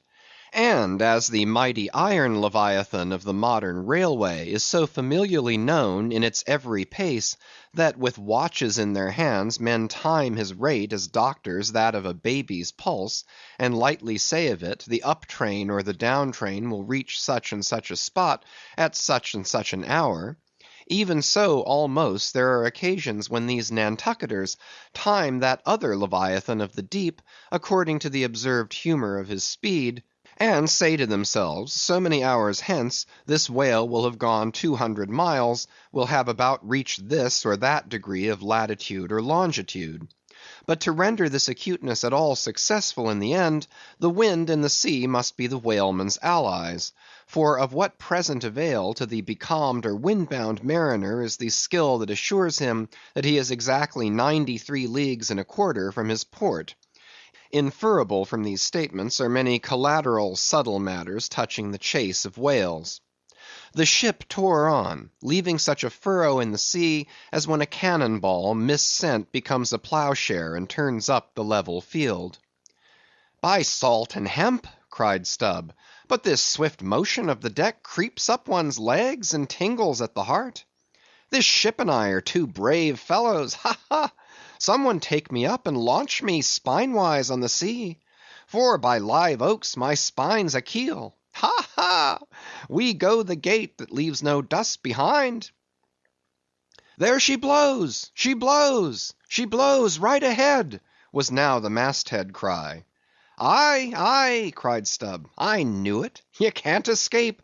Blow on and split your spout, O whale! The mad fiend himself is after ye. Blow your trump! Blister your lungs! Ahab will dam off your blood, as a miller shuts his water gate upon the stream." And Stubb did but speak out for well nigh all the crew. The frenzies of the chase had by this time worked them bubblingly up, like old wine worked anew. Whatever pale fears and forebodings some of them might have felt before, these were not only now kept out of sight through the growing awe of Ahab, but they were broken up, and on all sides routed, as timid prairie hares that scatter before the bounding bison. The hand of fate had snatched all their souls, and by the stirring perils of the previous day, the rack of the past night's suspense, the fixed, unfearing, blind, reckless way in which their wild craft went plunging toward its flying mark, by all these things their hearts were bowled along. The wind that made great bellies of their sails, and rushed the vessel on by arms invisible as irresistible; this seemed the symbol of that unseen agency which so enslaved them to the race. They were one man, not 30; for as the one ship that held them all, though it was put together of all contrasting things, oak and maple and pine wood, iron and pitch and hemp, yet all these ran into each other into the one concrete hull, which shot on its way, both balanced and directed by the long central keel. Even so, all the individualities of the crew, this man's valor, that man's fear, guilt and guiltiness, all varieties were welded into oneness, and were all directed to that fatal goal which Ahab, their one lord and keel, did point to. The rigging lived. The mastheads, like the tops of tall palms, were outspreadingly tufted with arms and legs. Clinging to a spar with one hand, some reached forth the other with impatient wavings. Others, shading their eyes from the vivid sunlight, sat far out on the rocking yards. All the spars in full bearing of mortals ready and ripe for their fate. Ah, how they still strove through that infinite blueness to seek out the thing that might destroy them. "Why sing ye not out for him, if ye see him?" cried Ahab, when, after the lapse of some minutes since the first cry, no more had been heard. "Sway me up, men! Ye have been deceived. Not Moby Dick casts one odd jet that way, and then disappears." It was even so. In their headlong eagerness, the men had mistaken some other thing for the whale spout, as the event itself soon proved. For hardly had Ahab reached his perch, hardly was the rope belayed to its pin on the deck, when he struck the keynote to an orchestra that made the air vibrate as with the combined discharges of rifles. The triumphant halloo of 30 buckskin lungs was heard, as, much nearer to the ship than the place of the imaginary jet, Moby Dick bodily burst into view. For not by any calm or indolent spoutings, not by the peaceable gush of that mystic fountain in his head, did the white whale now reveal his vicinity, but by the far more wondrous phenomenon of breaching. Rising with his utmost velocity from the furthest depths, the sperm whale thus booms his entire bulk into the pure element of air, and piling up a mountain of dazzling foam, shows his place to the distance of 7 miles or more. In those moments, the torn, enraged waves he shakes off seem his mane. In some cases, this breaching is his act of defiance. "There she breaches! There she breaches!" was the cry, as in his immeasurable bravadoes the white whale tossed himself salmon-like to heaven. So suddenly seen in the blue plain of the sea, and relieved against the still bluer margin of the sky, the spray that he raised for the moment intolerably glittered and glared like a glacier, and stood there gradually fading and fading away from its first sparkling intensity to the dim mistiness of an advancing shower in a vale. "Aye, breach your last to the sun, Moby Dick!" cried Ahab. "Thy hour and thy harpoon are at hand. Down, down, all of ye, but one man at the fore. The boats, stand by!" Unmindful of the tedious rope ladders of the shrouds, the men, like shooting stars, slid to the deck, by the isolated backstays and halyards, while Ahab, less dartingly, but still rapidly, was dropped from his perch. "Lower away!" he cried, so soon as he had reached his boat, a spare one rigged the afternoon previous. "Mr. Starbuck, the ship is thine. Keep away from the boats, but keep near them. Lower all!" As if to strike a quick terror into them by this time being the first assailant himself, Moby Dick had turned, and was now coming for the 3 crews.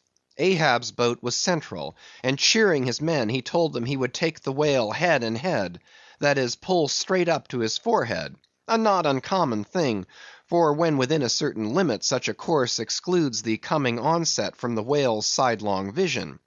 But ere that close limit was gained, and while yet all 3 boats were plain as the ship's 3 masts to his eye, the white whale churning himself into furious speed, almost in an instant as it were, rushing among the boats with open jaws and a lashing tail, offered appalling battle on every side, and heedless of the irons darted at him from every boat, seemed only intent on annihilating each separate plank of which those boats were made.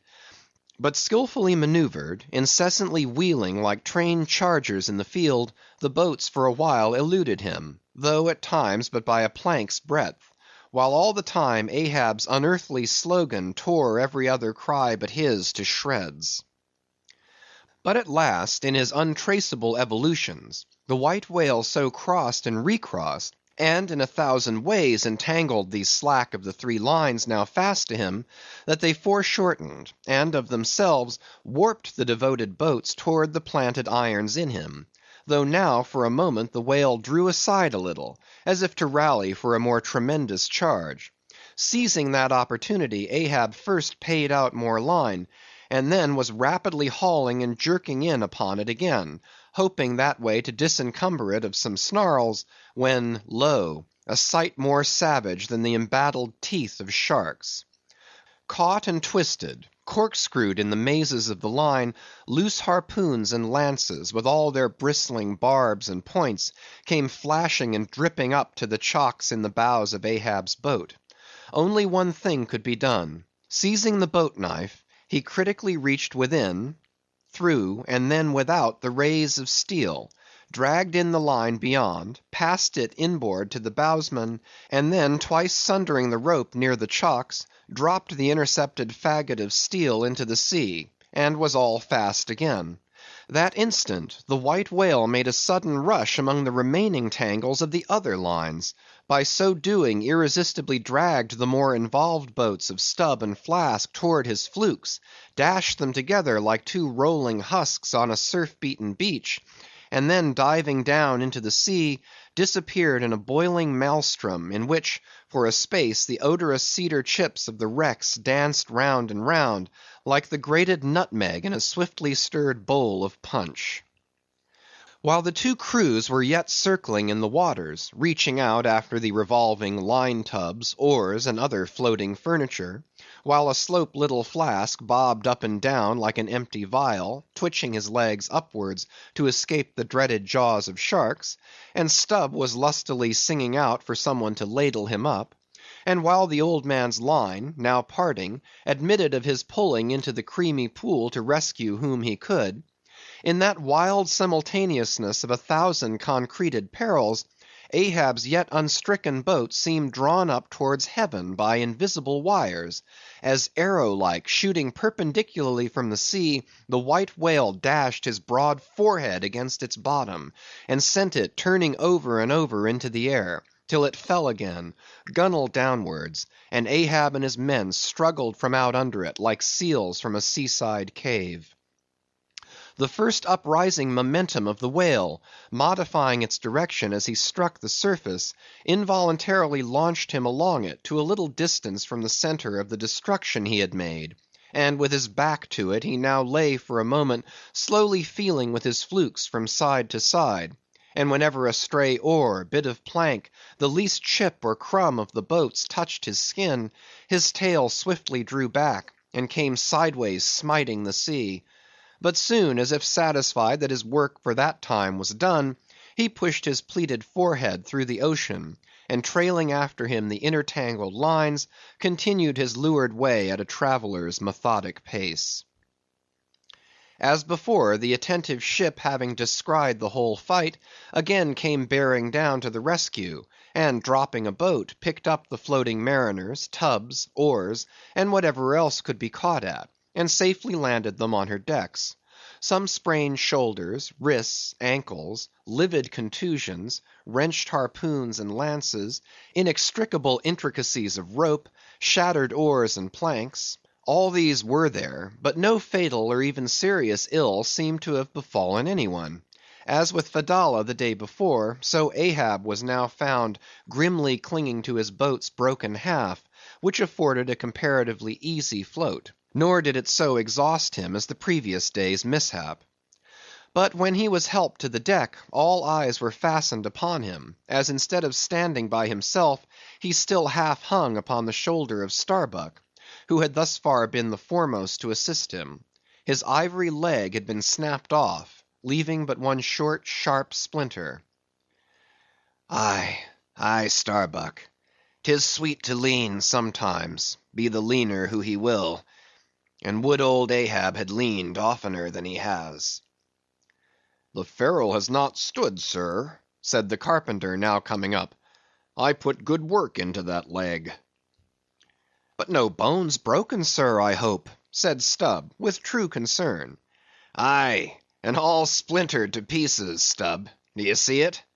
But even with a broken bone, old Ahab is untouched, and I account no living bone of mine one jot more me than this dead one that's lost. Nor white whale, nor man, nor fiend can so much as graze old Ahab in his own proper and inaccessible being. Can any lead touch yonder floor, any mast scrape yonder roof? Aloft there, which way?" "Dead to leeward, sir." "Up helm then. Pile on the sail again, shipkeepers. Down the rest of the spare boats, and rig them. Mr. Starbuck, away, and muster the boats' crews." "Let me first help thee towards the bulwarks, sir." "Oh, how this splinter gores me now. Accursed fate, that the unconquerable captain in the soul should have such a craven mate. Sir! My body, man, not thee. Give me something for a cane. There, that shivered lance will do. Muster the men. Surely I have not seen him yet. By heaven, it cannot be. Missing? Quick, call them all." The old man's hinted thought was true. Upon mustering the company, the Parsee was not there. "The Parsee!" cried Stubb. "He must have been caught in the black vomit wrench thee. Run, all of ye, above, alow, cabin, forecastle. Find him. Not gone, not gone." But quickly they returned to him with the tidings that the Parsee was nowhere to be found. "Aye, sir," said Stubb, "caught among the tangles of your line. I thought I saw him dragging under." "My line, my line! Gone, gone! What means that little word? What death knell rings in it, that old Ahab shakes as if he were the belfry? The harpoon, too. Toss over the litter there. Do ye see it? The forged iron, men, the white whales. No, no, no! Blistered fool! This hand did dart it. 'Tis in the fish. Aloft there! Keep him nailed! Quick! All hands to the rigging of the boats! Collect the oars! Harpooneers, the irons, the irons! Hoist the royals higher! A pull on all the sheets! Helm there! Steady, steady for your life! I'll 10 times girdle the unmeasured globe, yea, and drive straight through it, but I'll slay him yet." "Great God! But for one single instant show thyself!" cried Starbuck. "Never, never wilt thou capture him, old man. In Jesus' name, no more of this. That's worse than devil's madness. 2 days' chase, twice stove to splinters, thy very leg once more snatched from under thee, thy evil shadow gone, all good angels mobbing thee with warnings. What more wouldst thou have? Shall we keep chasing this murderous fish till he swamps the last man? Shall we be dragged by him to the bottom of the sea? Shall we be towed by him to the infernal world? Oh, oh, impiety and blasphemy to hunt him more!" "Starbuck, of late I've felt strangely moved to thee. Ever since that hour we both saw, thou know'st what, in each other's eyes. But in this matter of the whale, be the front of thy face to me as the palm of this hand, a lipless, unfeatured blank. Ahab is forever Ahab, man. This whole act's immutably decreed. 'Twas rehearsed by thee and me a billion years before this ocean rolled. Fool! I am the Fates' lieutenant. I act under orders. Look thou, underling, that thou obeyest mine. Stand round me, men. You see an old man cut down to the stump, leaning on a shivered lance, propped up on a lonely foot. 'Tis Ahab, his body's part. But Ahab's soul's a centipede that moves upon 100 legs. I feel strained, half stranded, as ropes that tow dismasted frigates in a gale. And I may look so. But ere I break, you'll hear me crack. And till ye hear that, know that Ahab's hawser tows his purpose yet. Believe ye, men, in the things called omens? Then laugh aloud and cry encore. For ere they drown, drowning things will twice rise to the surface, then rise again to sink for evermore. So with Moby Dick. 2 days he's floated. Tomorrow will be the 3rd. Aye, men, he'll rise once more, but only to spout his last. Do ye feel brave, men? Brave! As fearless fire, cried Stubb. And as mechanical, muttered Ahab. Then, as the men went forward, he muttered on.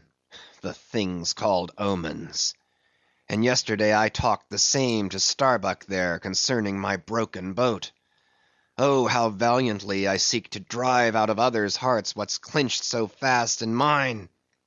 The Parsee, gone, gone. And he was to go before, but still was to be seen again ere I could perish. How's that? There's a riddle now might baffle all the lawyers backed by the ghosts of the whole line of judges. Like a hawk's beak it pecks my brain.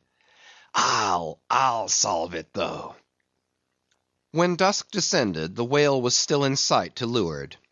So once more the sail was shortened, and everything passed nearly as on the previous night, only the sound of hammers and the hum of the grindstone was heard till nearly daylight, as the men toiled by lanterns in the complete and careful rigging of the spare boats, and sharpening their fresh weapons for the morrow. Meantime, of the broken keel of Ahab's wrecked craft, the carpenter made him another leg, while still as on the night before, slouched Ahab stood fixed within his scuttle, his hid heliotrope glance anticipatingly gone backward on its dial, sat due eastward for the earliest sun. End of chapter 134. Melville, chapter 135, and epilogue. Chapter 135. The Chase, 3rd Day.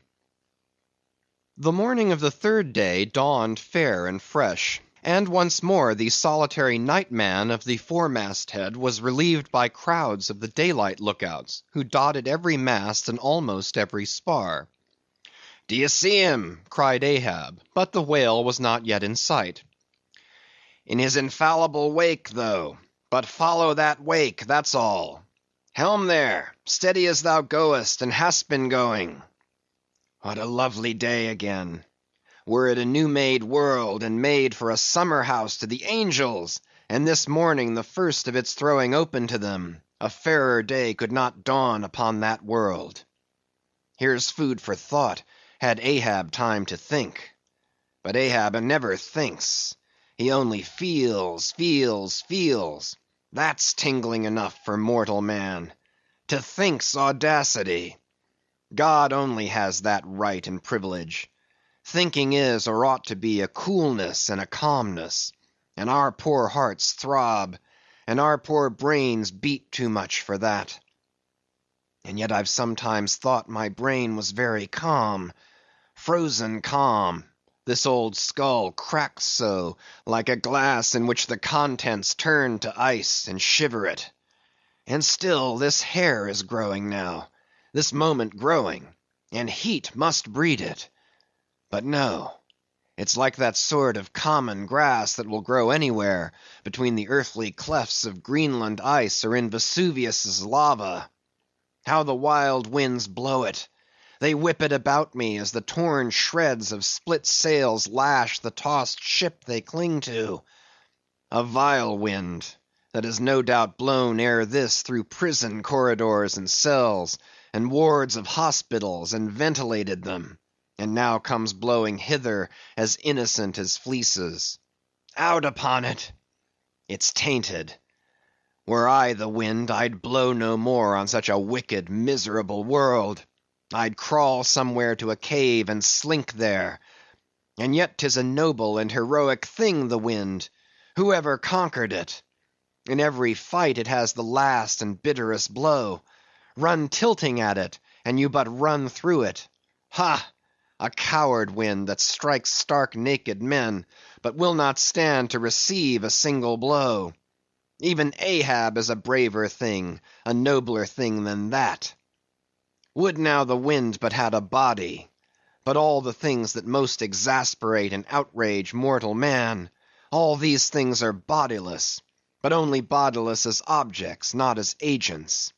There's a most special, a most cunning, oh, a most malicious difference. And yet I say again, and swear it now, that there's something all glorious and gracious in the wind.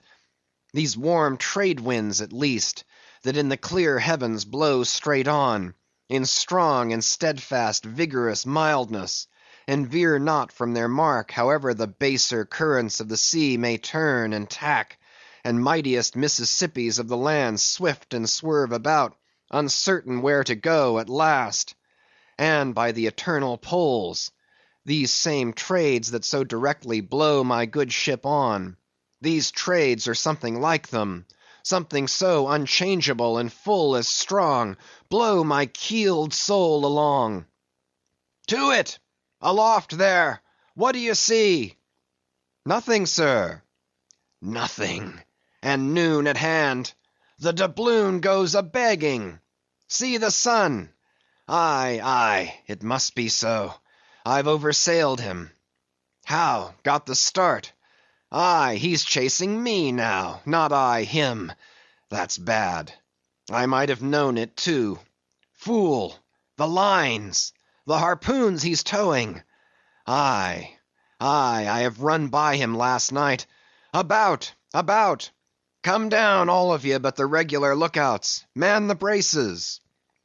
Steering as she had done, the wind had been somewhat on the Pequod's quarter, so that now being pointed in the reverse direction, the braced ship sailed hard upon the breeze as she rechurned the cream in her own white wake. Against the wind he now steers for the open jaw, murmured Starbuck to himself, as he coiled the new-hauled main-brace upon the rail. God keep us, but already my bones feel damp within me, and from the inside wet my flesh. I misdoubt me that I disobey my God in obeying him. Stand by to sway me up, cried Ahab, advancing to the hempen basket. We should meet him soon. Aye, aye, sir. And straightway Starbuck did Ahab's bidding, and once more Ahab swung on high. A whole hour now passed, gold beaten out to ages. Time itself now held long breaths with keen surprise. But at last, some 3 points off the weather bow, Ahab descried the spout again, and instantly from the 3 mastheads 3 shrieks went up, as if the tongues of fire had voiced it. Forehead to forehead I meet thee this third time, Moby Dick. On deck there, brace sharper up. Crowd her into the wind's eye. He's too far off to lower yet, Mr. Starbuck. The sails shake. Stand over that helmsman with a top-maul. So, so, he travels fast, and I must down. But let me have one more good look round aloft here at the sea. There's time for that. An old, old sight, and yet somehow so young. Aye, and not changed a wink since I first saw it, a boy from the sand hills of Nantucket. The same, the same, the same to Noah as to me. There's a soft shower to leeward. Such lovely leewardings! They must lead somewhere, to something else than common land, more palmy than the palms. Leeward, the white whale goes that way. Look to windward then, the better if the bitterer quarter. But good-bye, good-bye, old masthead. What's this? Green? Aye, tiny mosses in these warped cracks. No such green weather stains on Ahab's head. There's the difference now between man's old age and matters. But aye, old mast, we both grow old together. Sound in our hulls, though, are we not, my ship? Aye, minus a leg, that's all. By heaven, this dead wood has the better of my live flesh every way. I can't compare with it. And I've known some ships made of dead trees outlast the lives of men made of the most vital stuff of vital fathers. What's that he said? He should still go before me, my pilot. and yet to be seen again? But where? Will I have eyes at the bottom of the sea, supposing I descend those endless stairs? And all night I've been sailing from him, wherever he did sink to. Aye, aye. Like many more, thou toldst direful truth as touching thyself, O Parsee. But Ahab, there thy shot fell short. Good-bye, masthead. Keep a good eye upon the whale while I'm gone. We'll talk to-morrow, nay, to-night, when the white whale lies down there, tied by head and tail. He gave the word, and still gazing round him, was steadily lowered through the cloven blue air to the deck. In due time the boats were lowered, but as, standing in his shallop's stern, Ahab just hovered upon the point of the descent, he waved to the mate, who held one of the tackle ropes on deck, and bade him pause. Starbuck. Sir. For the third time my soul's ship starts upon this voyage, Starbuck. Aye, sir. Thou wilt have it so. Some ships sail from their ports, and ever afterwards are missing, Starbuck. Truth, sir. Saddest truth. Some men die at ebb tide, some at low water, some at the full of the flood. And I feel now like a billow that's all one crested comb, Starbuck. I am old. Shake hands with me, man. Their hands met, their eyes fastened, and Starbuck's tears the glue. Oh, my captain, my captain! Noble heart, go not, go not! See, it's a brave man that weeps. How great the agony of the persuasion then! Lower away, cried Ahab, tossing the mate's arm from him. Stand by the crew. In an instant the boat was pulling round close under the stern. The sharks! The sharks! cried a voice from the low cabin window there. Oh, master, my master, come back! But Ahab heard nothing, for his own voice was high lifted then, and the boat leaped on. Yet the voice spake true, for scarce had he pushed from the ship when numbers of sharks, seemingly rising from out the dark waters beneath the hull, maliciously snapped at the blades of the oars every time they dipped in the water, and in this way accompanied the boat with their bites. It is a thing not uncommonly happening to the whale boats in those swarming seas, the sharks at times apparently following them in the same prescient way that vultures hover over the banners of marching regiments in the East. But these were the first sharks that had been observed by the Pequod since the white whale had first been descried, and whether it was that Ahab's crew were all such tiger-yellow barbarians, and therefore their flesh more musky to the senses of the sharks, a matter sometimes well known to affect them, however it was, they seemed to follow that one boat without molesting the others. Heart of wrought steel, murmured Starbuck, gazing over the side, and following with his eye the receding boat. Canst thou yet ring boldly to that sight, lowering thy keel among ravening sharks, and followed by them, open-mouthed to the chase, and this the critical third day? For when 3 days flow together in one continuous intense pursuit, be sure the first is the morning, the second the noon, and the third the evening, and the end of that thing, be that end what it may. Oh, my God! What is this that shoots through me, and leaves me so deadly calm, yet expectant, fixed at the top of a shudder? Future things swim before me, as in empty outlines and skeletons. All the past is somehow grown dim. Mary, girl, thou fadest in pale glories behind me. Boy, I seem to see but thy eyes grown wondrous blue. Strangest problems of life seem clearing, but clouds sweep between. Is my journey's end coming? My legs feel faint, like his who has footed it all day. Feel thy heart, beats it yet? Stir thyself, Starbuck, stave it off, move, move, speak aloud. Masthead there, see ye my boy's hand on the hill? Crazed. Aloft there, keep thy keenest eye on the boats. Mark well the whale. Ho, again, drive off that hawk. See, he pecks, he tears the vane. Pointing to the red flag flying at the main truck. Ha! He soars away with it. Where's the old man now? Seest thou that sight, O Ahab? Shudder! Shudder! The boats had not gone very far, when by a signal from the mastheads, a downward pointed arm, Ahab knew that the whale had sounded; but intending to be near him at the next rising, he held on his way a little sideways from the vessel, the becharmed crew maintaining the profoundest silence as the head-beat waves hammered and hammered against the opposing bow. Drive, drive in your nails, O ye waves! To their uttermost heads drive them in! Ye but strike a thing without a lid, and no coffin and no hearse can be mine, and hemp only can kill me! Ha! Ha!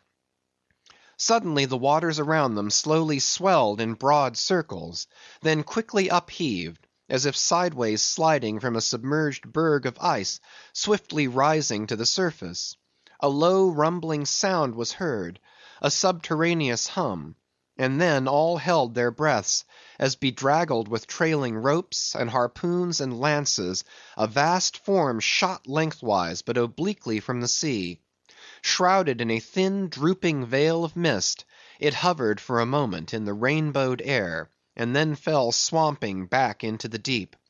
Crushed 30 feet upwards, the waters flashed for an instant like heaps of fountains, then brokenly sank in a shower of flakes, leaving the circling surface creamed like new milk round the marble trunk of the whale.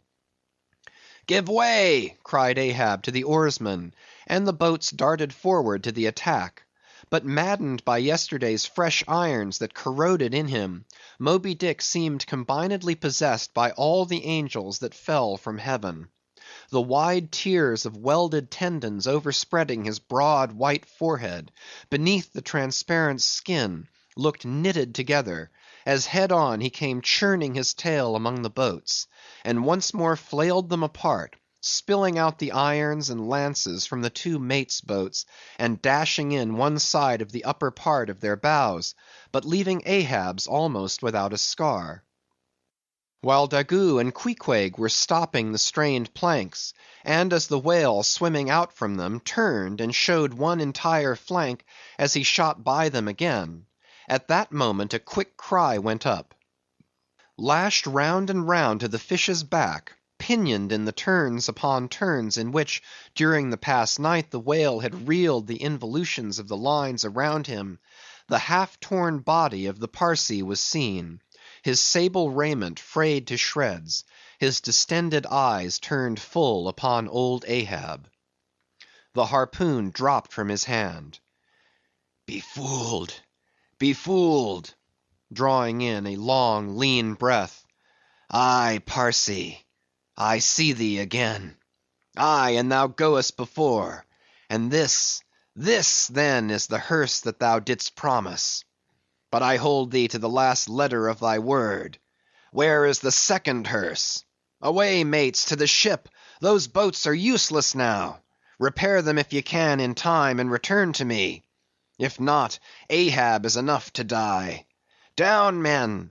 The first thing but offers to jump from this boat I stand in, that thing I harpoon. Ye are not other men, but my arms and legs, and so obey me. Where's the whale? Gone down again?" But he looked too nigh the boat; for as if bent upon escaping with the corpse he bore, and as if the particular place of the last encounter had been a stage in his leeward voyage, Moby Dick was now again steadily swimming forward, and had almost passed the ship, which thus far had been sailing in the contrary direction to him, though for the present her headway had been stopped. He seemed swimming with his utmost velocity, and now only intent upon pursuing his own straight path in the sea. "Oh, Ahab!" cried Starbuck, "not too late is it, even now the third day, to desist? See! Moby Dick seeks thee not! It is thou that madly seekest him!" Setting sail to the rising wind, the lonely boat was swiftly impelled to leeward by both oars and canvas. And at last, when Ahab was sliding by the vessel, so near as to plainly distinguish Starbuck's face as he leaned over the rail, he hailed him to turn the vessel about, and follow him, not too swiftly, at a judicious interval. Glancing upward, he saw Tashtego, Queequeg, and Daggoo eagerly mounting to the three mastheads, while the oarsmen were rocking in the two staved boats which had but just been hoisted to the side, and were busily at work in repairing them. One after the other, through the portholes as he sped, he also caught flying glimpses of Stubb and Flask, busying themselves on deck among bundles of new irons and lances. As he saw all this, as he heard the hammers in the broken boats, far other hammers seemed driving a nail into his heart. But he rallied. And now, marking that the vane or flag was gone from the main masthead, he shouted to Tashtego, who had just gained that perch, to descend again for another flag, and a hammer and nails, and so nail it to the mast. Whether fagged by the 3 days' running chase, and the resistance to his swimming in the knotted hamper he bore, or whether it was some latent deceitfulness and malice in him, whichever was true, the White Whale's way now began to abate, as it seemed, from the boat so rapidly nearing him once more, though indeed the whale's last start had not been so long a one as before. And still as Ahab glided over the waves, the unpitying sharks accompanied him, and so pertinaciously stuck to the boat, and so continually bit at the plying oars, that the blades became jagged and crunched, and left small splinters in the sea at almost every dip. Heed them not. Those teeth but give new rowlocks to your oars. Pull on. 'Tis the better rest, the shark's jaw, than the yielding water.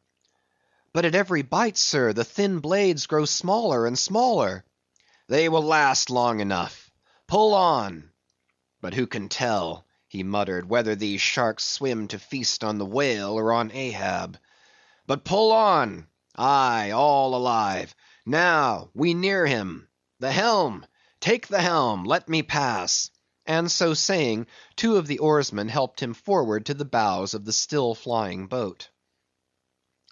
At length, as the craft was cast to one side, and ran ranging along with the White Whale's flank, he seemed strangely oblivious of its advance, as the whale sometimes will, and Ahab was fairly within the smoky mountain mist, which, thrown off from the whale's spout, curled round his great Monadnock hump. He was even thus close to him, when, his body arched back, and both arms lengthwise high lifted to the poise, he darted his fierce iron, and his far fiercer curse into the hated whale. As both steel and curse sank into the socket, as if sucked into a morass, Moby Dick sideways writhed, spasmodically rolled his nigh flank against the bow, and without staving a hole in it, so suddenly canted the boat over, that had it not been for the elevated part of the gunwale to which he then clung, Ahab would once more have been tossed into the sea. As it was, 3 of the oarsmen, who foreknew not the precise instant of the dart, and were therefore unprepared for its effects, these were flung out, but so fell that in an instant 2 of them clutched the gunwale again, and rising to its level on a combing wave, hurled themselves bodily inboard again, the third man helplessly dropping astern, but still afloat and swimming. Almost simultaneously, with a mighty volition of ungraduated, instantaneous swiftness, the White Whale darted through the weltering sea. But when Ahab cried out to the steersman to take new turns with the line, and hold it so, and commanded the crew to turn round on their seats, and tow the boat up to the mark, the moment the treacherous line felt that double strain and tug, it snapped in the empty air. What breaks in me? Some sinew cracks. 'Tis whole again. Oars! Oars! Burst in upon him! Hearing the tremendous rush of the sea-crashing boat, the whale wheeled round to present his blank forehead at bay. But in that evolution, catching sight of the nearing black hull of the ship, seemingly seeing in it the source of all his persecutions, bethinking it may be, a larger and nobler foe, of a sudden he bore down upon its advancing prow, smiting his jaws amid fiery showers of foam. Ahab staggered. His hand smote his forehead. I grow blind. Hands, stretch out before me that I may yet grope my way. Is it night? The whale! The ship! cried the cringing oarsman. Oars! Oars! Slope downward to thy depths, O sea, that ere it be forever too late, Ahab may slide this last time upon his mark. I see! The ship! The ship! Dash on, my men! Will ye not save my ship? But as the oarsmen violently forced their boat through the sledge-hammering seas, the before whale-smitten bow ends of 2 planks burst through, and in an instant almost the temporarily disabled boat lay nearly level with the waves, its half-wading, splashing crew trying hard to stop the gap and bail out the pouring water. Meantime, for that one beholding instant, Tashtego's masthead hammer remained suspended in his hand, and the red flag, half wrapping him, as with a plaid, then streamed itself straight out from him, as his own forward-flowing heart, while Starbuck and Stubb, standing upon the bowsprit beneath, caught sight of the down-coming monster just as soon as he. The whale! The whale! Up helm! Up helm! Oh, all ye sweet powers of air, now hug me close. Let not Starbuck die, if die he must in a woman's fainting fit. Up helm, I say! Ye fools, the jaw, the jaw! Is this the end of all my bursting prayers? All my lifelong fidelities? Oh, Ahab, Ahab, lo thy work! Steady, helmsman, steady! Nay, nay! Up helm again! He turns to meet us! Oh, his unappeasable brow drives on toward one whose duty tells him he cannot depart. My God, stand by me now. Stand not by me, but stand under me, whoever you are that will now help Stubb. For Stubb too sticks here. I grin at thee, thou grinning whale. Whoever helped Stubb or kept Stubb awake, but Stubb's own unwinking eye? And now poor Stubb goes to bed upon a mattress that is all too soft. Would it were stuffed with brushwood. I grin at thee, thou grinning whale. Look ye, sun, moon, and stars, I call ye assassins of as good a fellow as ever spouted up his ghost. For all that, I would yet ring glasses with ye, would ye but hand the cup. Oh, oh, oh, oh! Thou grinning whale, but there'll be plenty of gulping soon. Why fly ye not, O Ahab? For me, off shoes and jacket to it. Let Stubb die in his drawers. A most mouldy and over-salted death, though. Cherries, cherries, cherries. Oh, Flask, for one red cherry ere we die. Cherries! I only wish that we were where they grow. Oh, Stubb, I hope my poor mother's drawn my part pay ere this. If not, few coppers will now come to her, for the voyage is up. From the ship's bows nearly all the seamen now hung inactive. Hammers, bits of plank, lances, and harpoons mechanically retained in their hands, just as they had darted from their various employments, all their enchanted eyes intent upon the whale, which from side to side strangely vibrating his predestinating head, sent a broad band of overspreading semicircular foam before him as he rushed. Retribution, swift vengeance, eternal malice were in his whole aspect, and spite of all that mortal man could do, the solid white buttress of his forehead smote the ship's starboard bow, till men and timbers reeled. Some fell flat upon their faces. Like dislodged trucks, the heads of the harpooneers aloft shook on their bull-like necks. Through the breach they heard the waters pour, as mountain torrents down a flume. The ship! The hearse! The second hearse! cried Ahab from the boat. Its wood could only be American! Diving beneath the settling ship, the whale ran quivering along its keel, but turning under water, swiftly shot to the surface again, far off the other bow, but within a few yards of Ahab's boat, where for a time he lay quiescent. I turn my body from the sun. What ho, Tashtego! Let me hear thy hammer! O ye three unsurrendered spires of mine! Thou uncracked keel, and only God-bullied hull! Thou firm deck, and haughty helm, and pole-pointed prow! Death-glorious ship! Must ye then perish, and without me? Am I cut off from the last fond pride of meanest shipwrecked captains? Oh, lonely death on lonely life! Oh, now I feel my topmost greatness lies in my topmost grief! Ho, ho! From all ye furthest bounds, pour ye now in, ye bold billows of my whole foregone life, and top this one piled comber of my death. Towards thee I roll, thou all-destroying but unconquering whale. To the last I grapple with thee. From hell's heart I stab at thee. For hate's sake I spit my last breath at thee. Sink all coffins and all hearses to one common pool. And since neither can be mine, let me then tow to pieces, while still chasing thee, though tied to thee, thou damned whale! Thus I give up the spear!" The harpoon was darted. The stricken whale flew forward. With igniting velocity the line ran through the grooves, ran foul. Ahab stooped to clear it. He did clear it, but the flying turn caught him round the neck, and voicelessly as Turkish mutes bowstring their victim, he was shot out of the boat, ere the crew knew he was gone. Next instant, the heavy eye-splice in the rope's final end flew out of the stark, empty tub, knocked down an oarsman, and, smiting the sea, disappeared in its depths.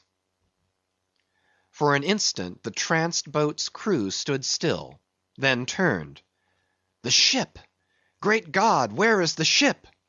Soon they, through dim, bewildering mediums, saw her sidelong fading phantom, as in the gaseous Fata Morgana, only the uppermost masts out of the water, while fixed by infatuation, or fidelity, or fate, to their once lofty perches, the pagan harpooneers still maintained their sinking lookouts on the sea. And now concentric circles seized the lone boat itself, and all the crew, and each floating oar, and every lance pole, and spinning, animate and inanimate, all round and round in one vortex, carried the smallest ship of the Pequod out of sight. But as the last whelmings intermixingly poured themselves over the sunken head of the Indian at the mainmast, leaving a few inches of the erect spar yet visible, together with long streaming yards of the flag, which calmly undulated, with ironical coincidings, over the destroying billows they almost touched. At that instant, a red arm and a hammer hovered backwardly uplifted in the open air, in the act of nailing the flag faster and yet faster to the subsiding spar. A skyhawk that tauntingly had followed the main truck downwards from its natural home among the stars, pecking at the flag, and incommoding Tashtego there, this bird now chanced to intercept its broad fluttering wing between the hammer and the wood, and simultaneously feeling that ethereal thrill, the submerged savage beneath, in his death grasp, kept his hammer frozen there. And so the bird of heaven, with archangelic shrieks, and his imperial beak thrust upward, and his whole captive form folded in the flag of Ahab, went down with his ship, which, like Satan, would not sink to hell till she had dragged a living part of heaven along with her, and helmeted herself with it. Now small fowls flew screaming over the yet yawning gulf. A sullen white surf beat against its steep sides, then all collapsed, and the great shroud of the sea rolled on, as it rolled 5,000 years ago. Epilogue. And I only am escaped alone to tell thee. Job. The drama's done. Why then here does any one step forth? Because one did survive the wreck. It so chanced that after the Parsee's disappearance, I was he whom the fates ordained to take the place of Ahab's bowsman, when that bowsman assumed the vacant post. The same who, when on the last day the 3 men were tossed from out of the rocking boat, was dropped astern. So, floating on the margin of the ensuing scene, and in full sight of it, when the half-spent suction of the sunk ship reached me, I was then but slowly drawn towards the closing vortex. When I reached it, it had subsided to a creamy pool. Round and round then, and ever contracting towards the button-like black bubble at the axis of that slowly wheeling circle, like another Ixion did I revolve; till gaining that vital centre, the black bubble upward burst; and now, liberated by reason of its cunning spring, and owing to its great buoyancy rising with great force, the coffin Life-Buoy shot lengthwise from the sea, fell over, and floated by my side. Buoyed up by that coffin, for almost 1 whole day and night I floated on a soft and dirge-like main. The unharming sharks, they glided by as if with padlocks on their mouths; the savage sea hawks sailed with sheathed beaks. On the 2nd day, a sail drew nearer, and picked me up at last. It was the devious cruising Rachel, that in her retracing search after her missing children, only found another orphan. The End. End of chapter 135, an epilogue. An end of Moby Dick.